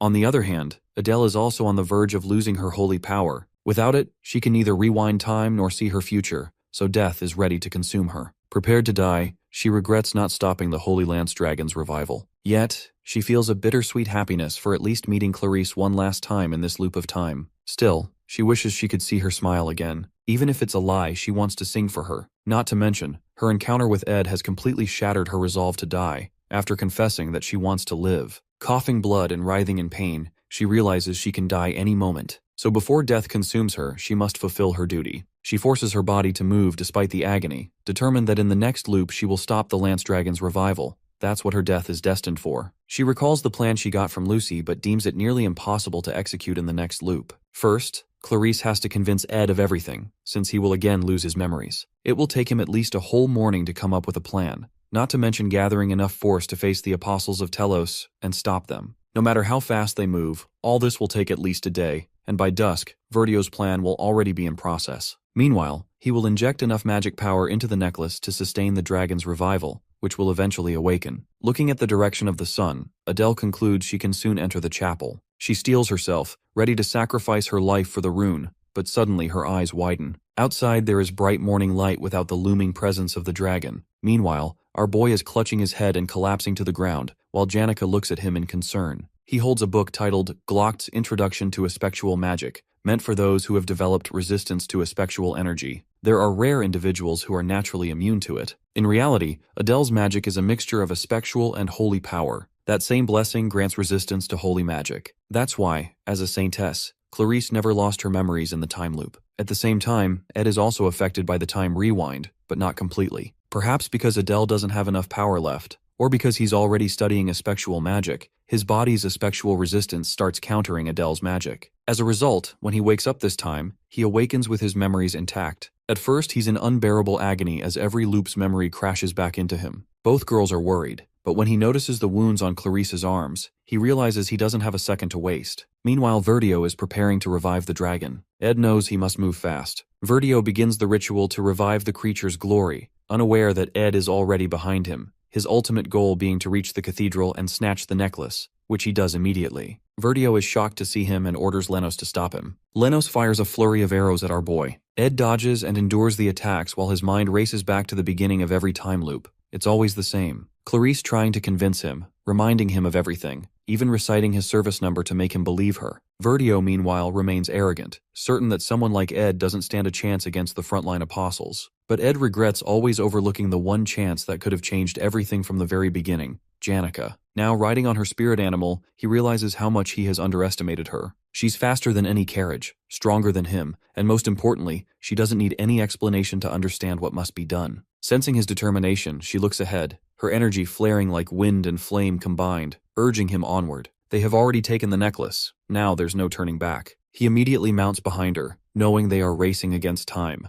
Instead of a carriage, this way they reach their destination within an hour, but it's already too late. The magic within the necklace has already been activated. This necklace is the key to unlocking the Holy Lance Dragon, but the lock lies within the seal on Arkan Island. Once the magic between the seal and the necklace resonates, the dragon will be revived. To prevent its awakening, they must take the necklace as far away as possible before the resonance completes. Verdio doesn't even grasp what Ed is actually doing. Before he can finish his sentence, Ed sends a blade flying toward him. The moment both of them step outside the cathedral, the blade detonates in a violent explosion. In the air, he reminds her of their initial plan. She's supposed to escape while he finds his own way out, but she refuses to leave him behind. She reminds him of his dire situation. Just last year, he was nearly expelled, and this incident will definitely get him thrown out of the academy. Attacking the order is no small matter. She then offers him a choice, to hide either in her homeland, Pulin, or among the deserters and isolated regions. He tries to protest, but before he can speak, she takes his hand and confesses that she knows how much he has suffered alone.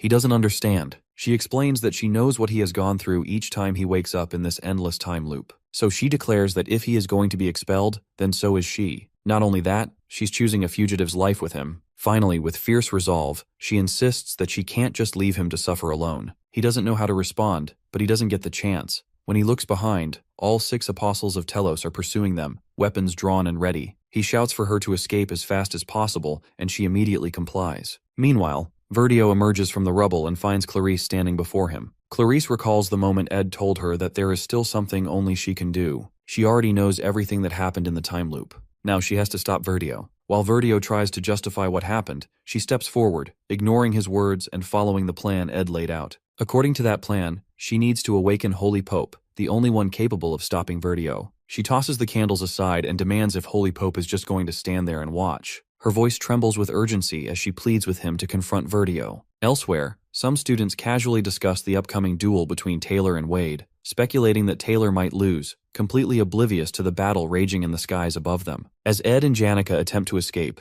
Janica remarks how she was idly sitting in Glocked Hall just 10 minutes ago. Then a powerful wind blade hurtles toward them. Their faces go pale, they can't dodge it. In the next instant, they're both thrown from the spirit bird. Seeing her falling, Ed dives after her. For a brief moment, their hands touch. Then he grabs her tightly, clutching the necklace in his other hand as they plummet together. The apostles continue their pursuit, desperate to reclaim the necklace. Janica leans closer, whispering in his ear that she believes he can handle the rest. Her words make his eyes widen in shock. Then, with a faint smile, she pushes him away, reaffirming her trust in him before activating her ring's magic. Moments later, the Academy's atmosphere changes. The air crackles with energy as the sky fills with countless winged spirits. They swarm around the apostles, surrounding them completely. Among these spirits, one stands out, the enormous figure that eclipses the sun, plunging the world below into an eerie darkness. Legends say this spirit was the first of all spirits, the original of the water element that gained sentience. Its name is Frida, the rarest and strongest of all water spirits. The apostles struggle against the lower-class spirits, unhappy with their overwhelming numbers, hundreds upon hundreds of them. Meanwhile, on the water's surface, our boy feels the necklace's magic power dimming.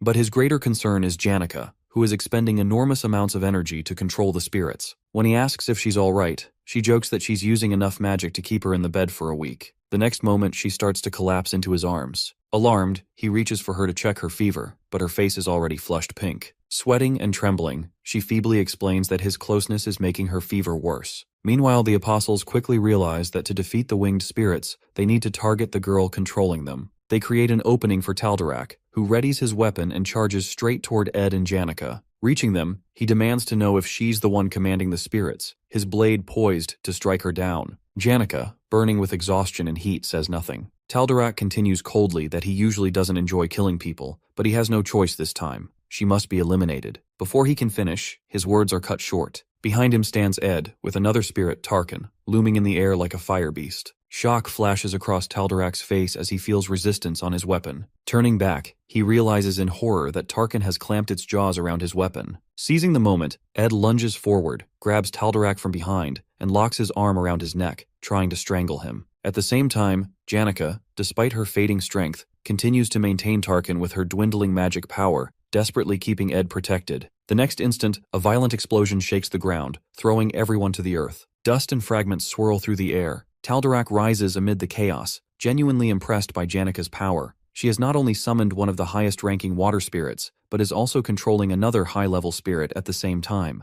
Yet his confidence doesn't waver. Smirking, he demands that Ed hand over the necklace if they both wish to live. But Ed stubbornly refuses. He knows he won't be regressed anymore. He has no more chances, no more loops. The Delheim's hourglass is gone as well. Still, every death he has witnessed, including his own countless times, remains burned into his memory. That's why, this time, he refuses to let anyone die. His eyes burn with fierce determination. He's done watching people fall. Now he's fighting to survive. It's good that he has already moved a little farther from Arkan Island, weakening the magic in the necklace. However, it's still not far enough, which means there remains a chance for the Holy Lance Dragon to be revived. He grows increasingly frustrated to find his opponent none other than Tal'Darak, also known as Lightspeed because of his ability, Holy Body Awakening. With this ability, Tal'Darak converts holy magic into physical energy. making his movements surpass even the speed of light. Thanks to the countless time loops he has lived through, Ed already knows Taldarak's frightening speed. The moment his target disappears from sight, he understands that following Taldarak's movement with the naked eye is impossible. Taldarak appears behind him in an instant. Ed closes his eyes, since he can't see his opponent anyway, and activates the Blessing of Wind just as Taldarak is about to strike. This ability allows him to repel any enemy with powerful wind when ambushed.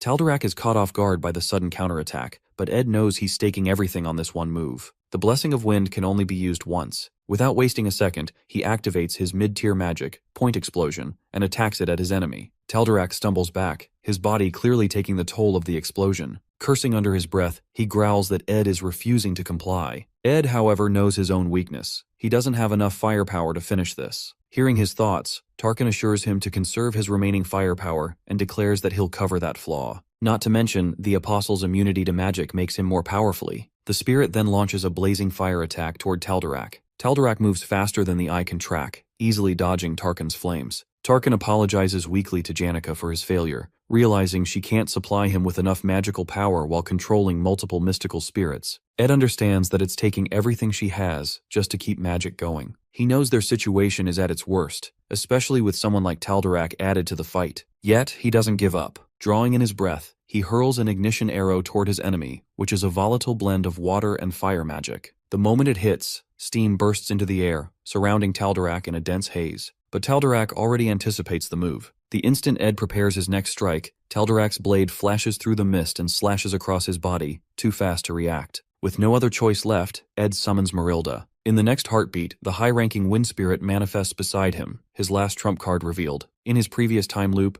Marilda had been the one who turned the tide of battle, but this time things are different because Janica is already using the Golden Phoenix Ring, cutting off his ability to summon freely through his own power. Lightning arcs through the air as Taldarak grips his weapon and charges forward, closing the distance between them with terrifying speed. Ed, cornered and bloodied, searches his mind for a last option, but his opponent's voice cuts through the roar of battle, declaring this to be his end. A chilling sense of déjà vu grips him. He has died countless times in these repeating loops, but each death has strengthened his spirit magic, leveling up. With every fall, his bond with his spirits deepens. With every struggle, his understanding of magic grows. He also remembers those endless practice, failure after failure, each one shaping him into what he has become. And now finally his effort bears fruit. His will aligns perfectly with his spirit, and the manifestation completes. The air trembles as Marilda rises in a swirl of cutting wind, ready to handle Taldarak. Ed steadies himself, determination etched into every breath. He knows success never comes on the first try, nor does fate guarantee victory,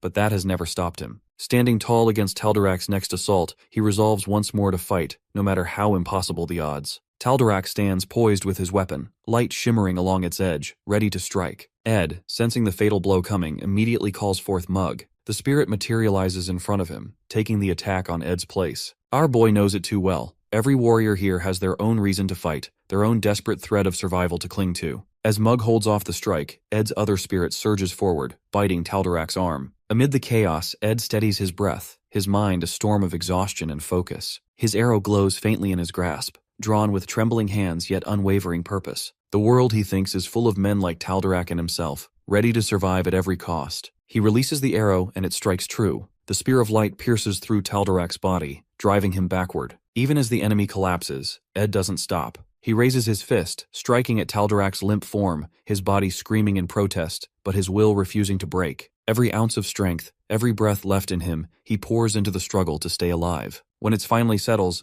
Ed staggers to his feet because he knows time is slipping away, but his goal remains unfinished. He retrieves the necklace, clutching it tightly, the key to everything. At that moment, Clarice is still in the cathedral. She tries to make Holy Pope aware of the situation, urging him to reason with Verdio. But Verdio only watches her with a sly, unreadable smile. His words drip with mockery as he questions whether Holy Pope would really be swayed by someone as naive as Clarice, someone who, in his eyes, knows nothing of what the Order truly does for its cause. Clarice's anger flares as she throws his deceit back at him, revealing that she already knows about the Order's plan, to use the Wellbrock necklace to revive the Holy Lance Dragon, stage its defeat, and parade their false victory before the people. Verdio's composure cracks for the first time. She goes on, her voice cutting through the cathedral air, telling him what she has witnessed in the loops of time, how every attempt to subjugate the dragon ends in failure, again and again. Holy Pope, now awake and horrified, demands the truth from Verdio, and Clarice, breathing hard, declares that this is why she has come, to stop the tragedy before it repeats once more. She continues, saying that in the end, they leave no choice but to sacrifice the Saintess's life to seal the Holy Lance Dragon. She is ready to offer her life if it truly is the will of God. Instead, their greed and ambition take the lives of countless innocent people. After bringing such calamity upon the world, no one will have faith in the Order anymore.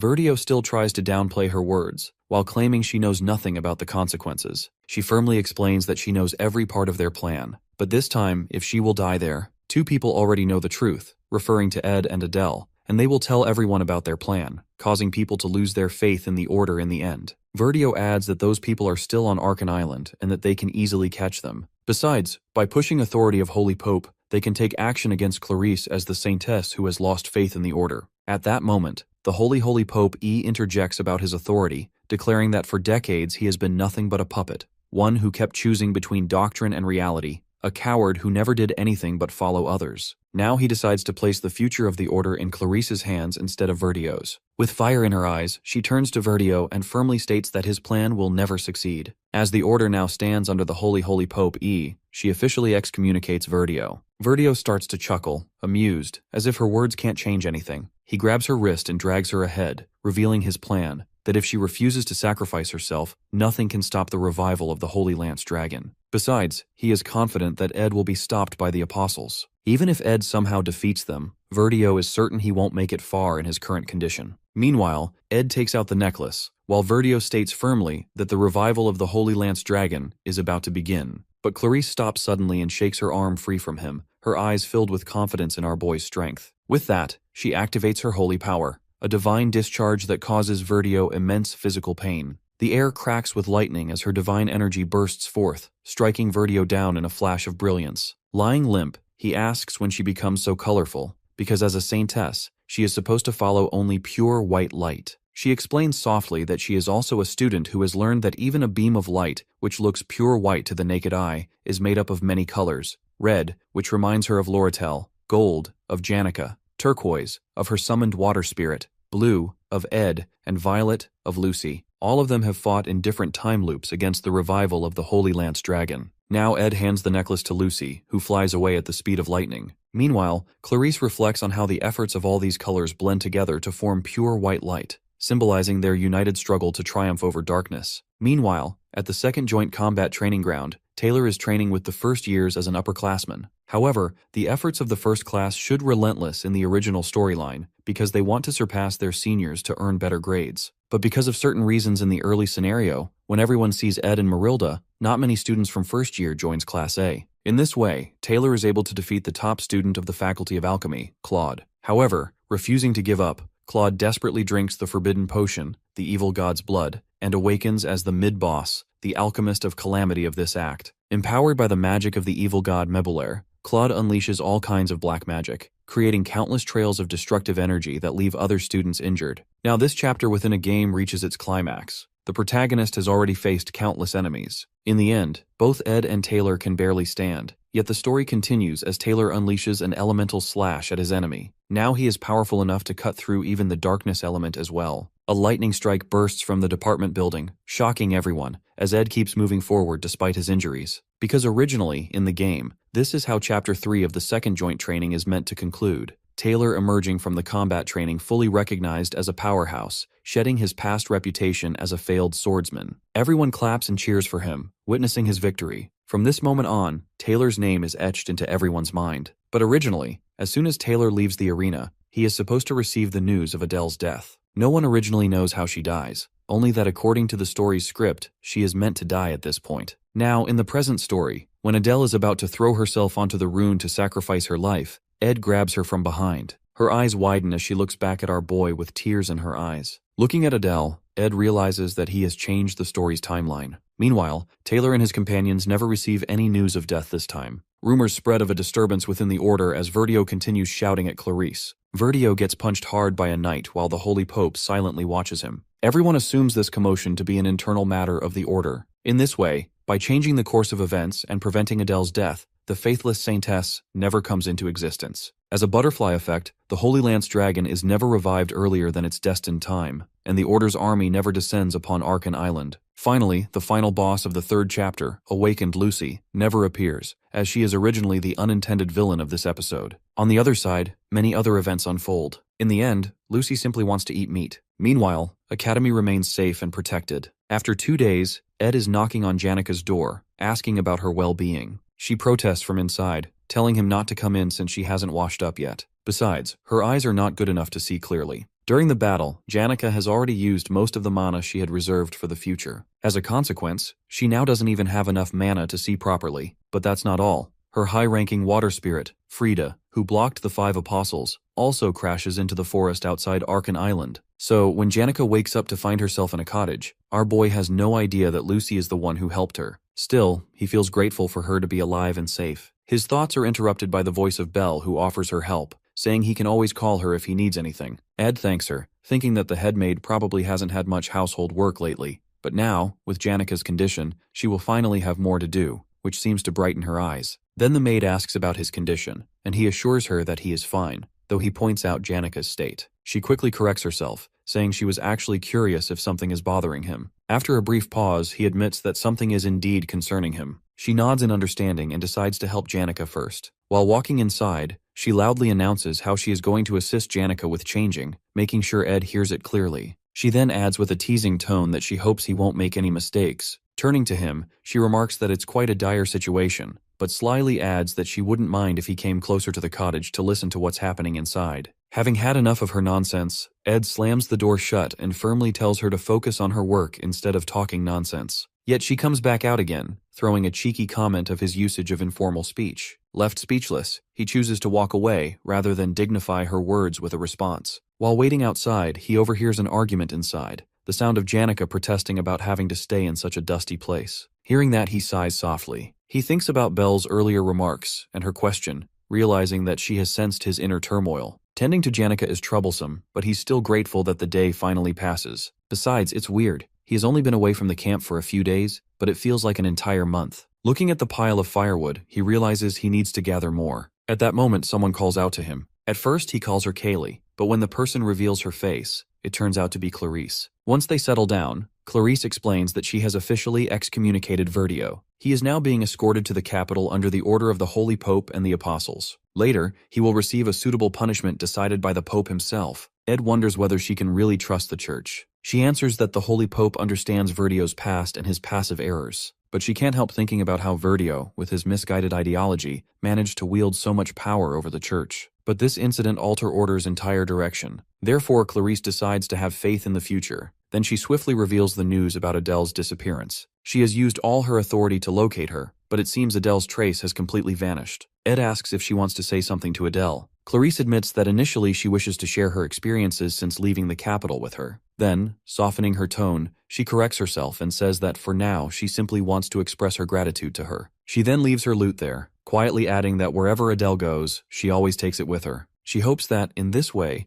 Adele will choose this camp as her next travel destination. They continue walking, and she asks if he stayed at the camp during the summer vacation. He confirms, saying he had nowhere else to go. Hearing that, she requests him to treat her like his junior. He replies that this is already what he's been doing. Besides, calling her Kaylee feels more natural now. She corrects her request, instead offering her help whenever he might need it. She adds that she can't repay what he has done for her, but she will support him with everything she has. With that, she goes on her way while Ed watches her until she disappears from sight. At that moment, someone approaches from behind, warning that she should leave soon. Otherwise, she'll run into Clarice. It's Adele. He asks if she will be alright on her own. She answers that although her holy power and espectual magic haven't fully returned yet, she's happy to finally be able to move her body again. He then asks if it's really okay for her to leave without meeting Clarice. Adele admits that she doesn't have any song left to sing for her, then softly adds that, more truthfully, that she no longer has the courage to lie to her anymore. She recalls how, from the very beginning, she has been lying. Whether it was her words of praise for Telos, or the songs she sang about travel and freedom,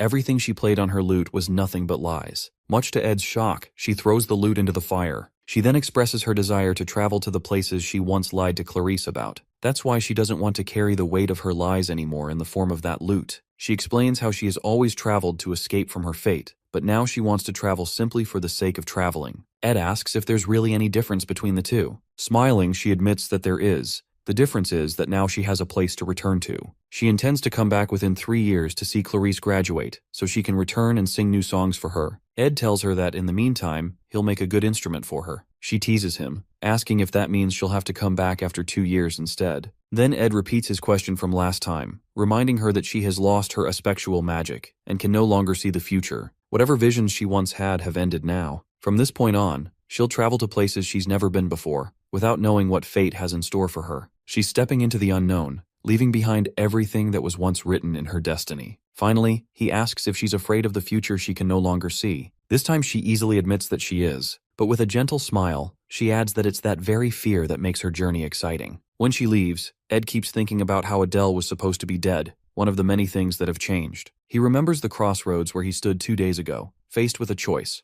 to stop the revival of the Holy Lance Dragon, or to save Adele. He chose to stop the revival, which means he also chose to sacrifice Adele. At that time, Adele's holy power was weakening, and if Lucy still hadn't regained her memories, Ed had no choice but to abandon Adele for his own survival. He knows exactly what kind of person he is, as he remembers his past life, where he used the excuse of survival as a shield. At this moment, he understands that no matter what, be it companionship, duty, or friendship, he will always choose his own survival over everything else. As the fire dies out, he thinks about the summer vacation he now has to spend at the camp. Janica comes outside and rests her head on his shoulder while he sits lost in thought, reflecting on how far he has come and how much things have changed. How he, Ed Rothaler, who should have been long dead, has become a top student. The final boss of the first act, Janica, is here with him. The boss of the third act, Lucy, has disappeared. Then his thoughts turn to the one thing that hasn't changed at all. During his time here, when he had to alter predetermined scenarios or turn a blind eye to Adele's sacrifice, through all of that chaos, one truth remains constant: that despite all of the odds, he survives.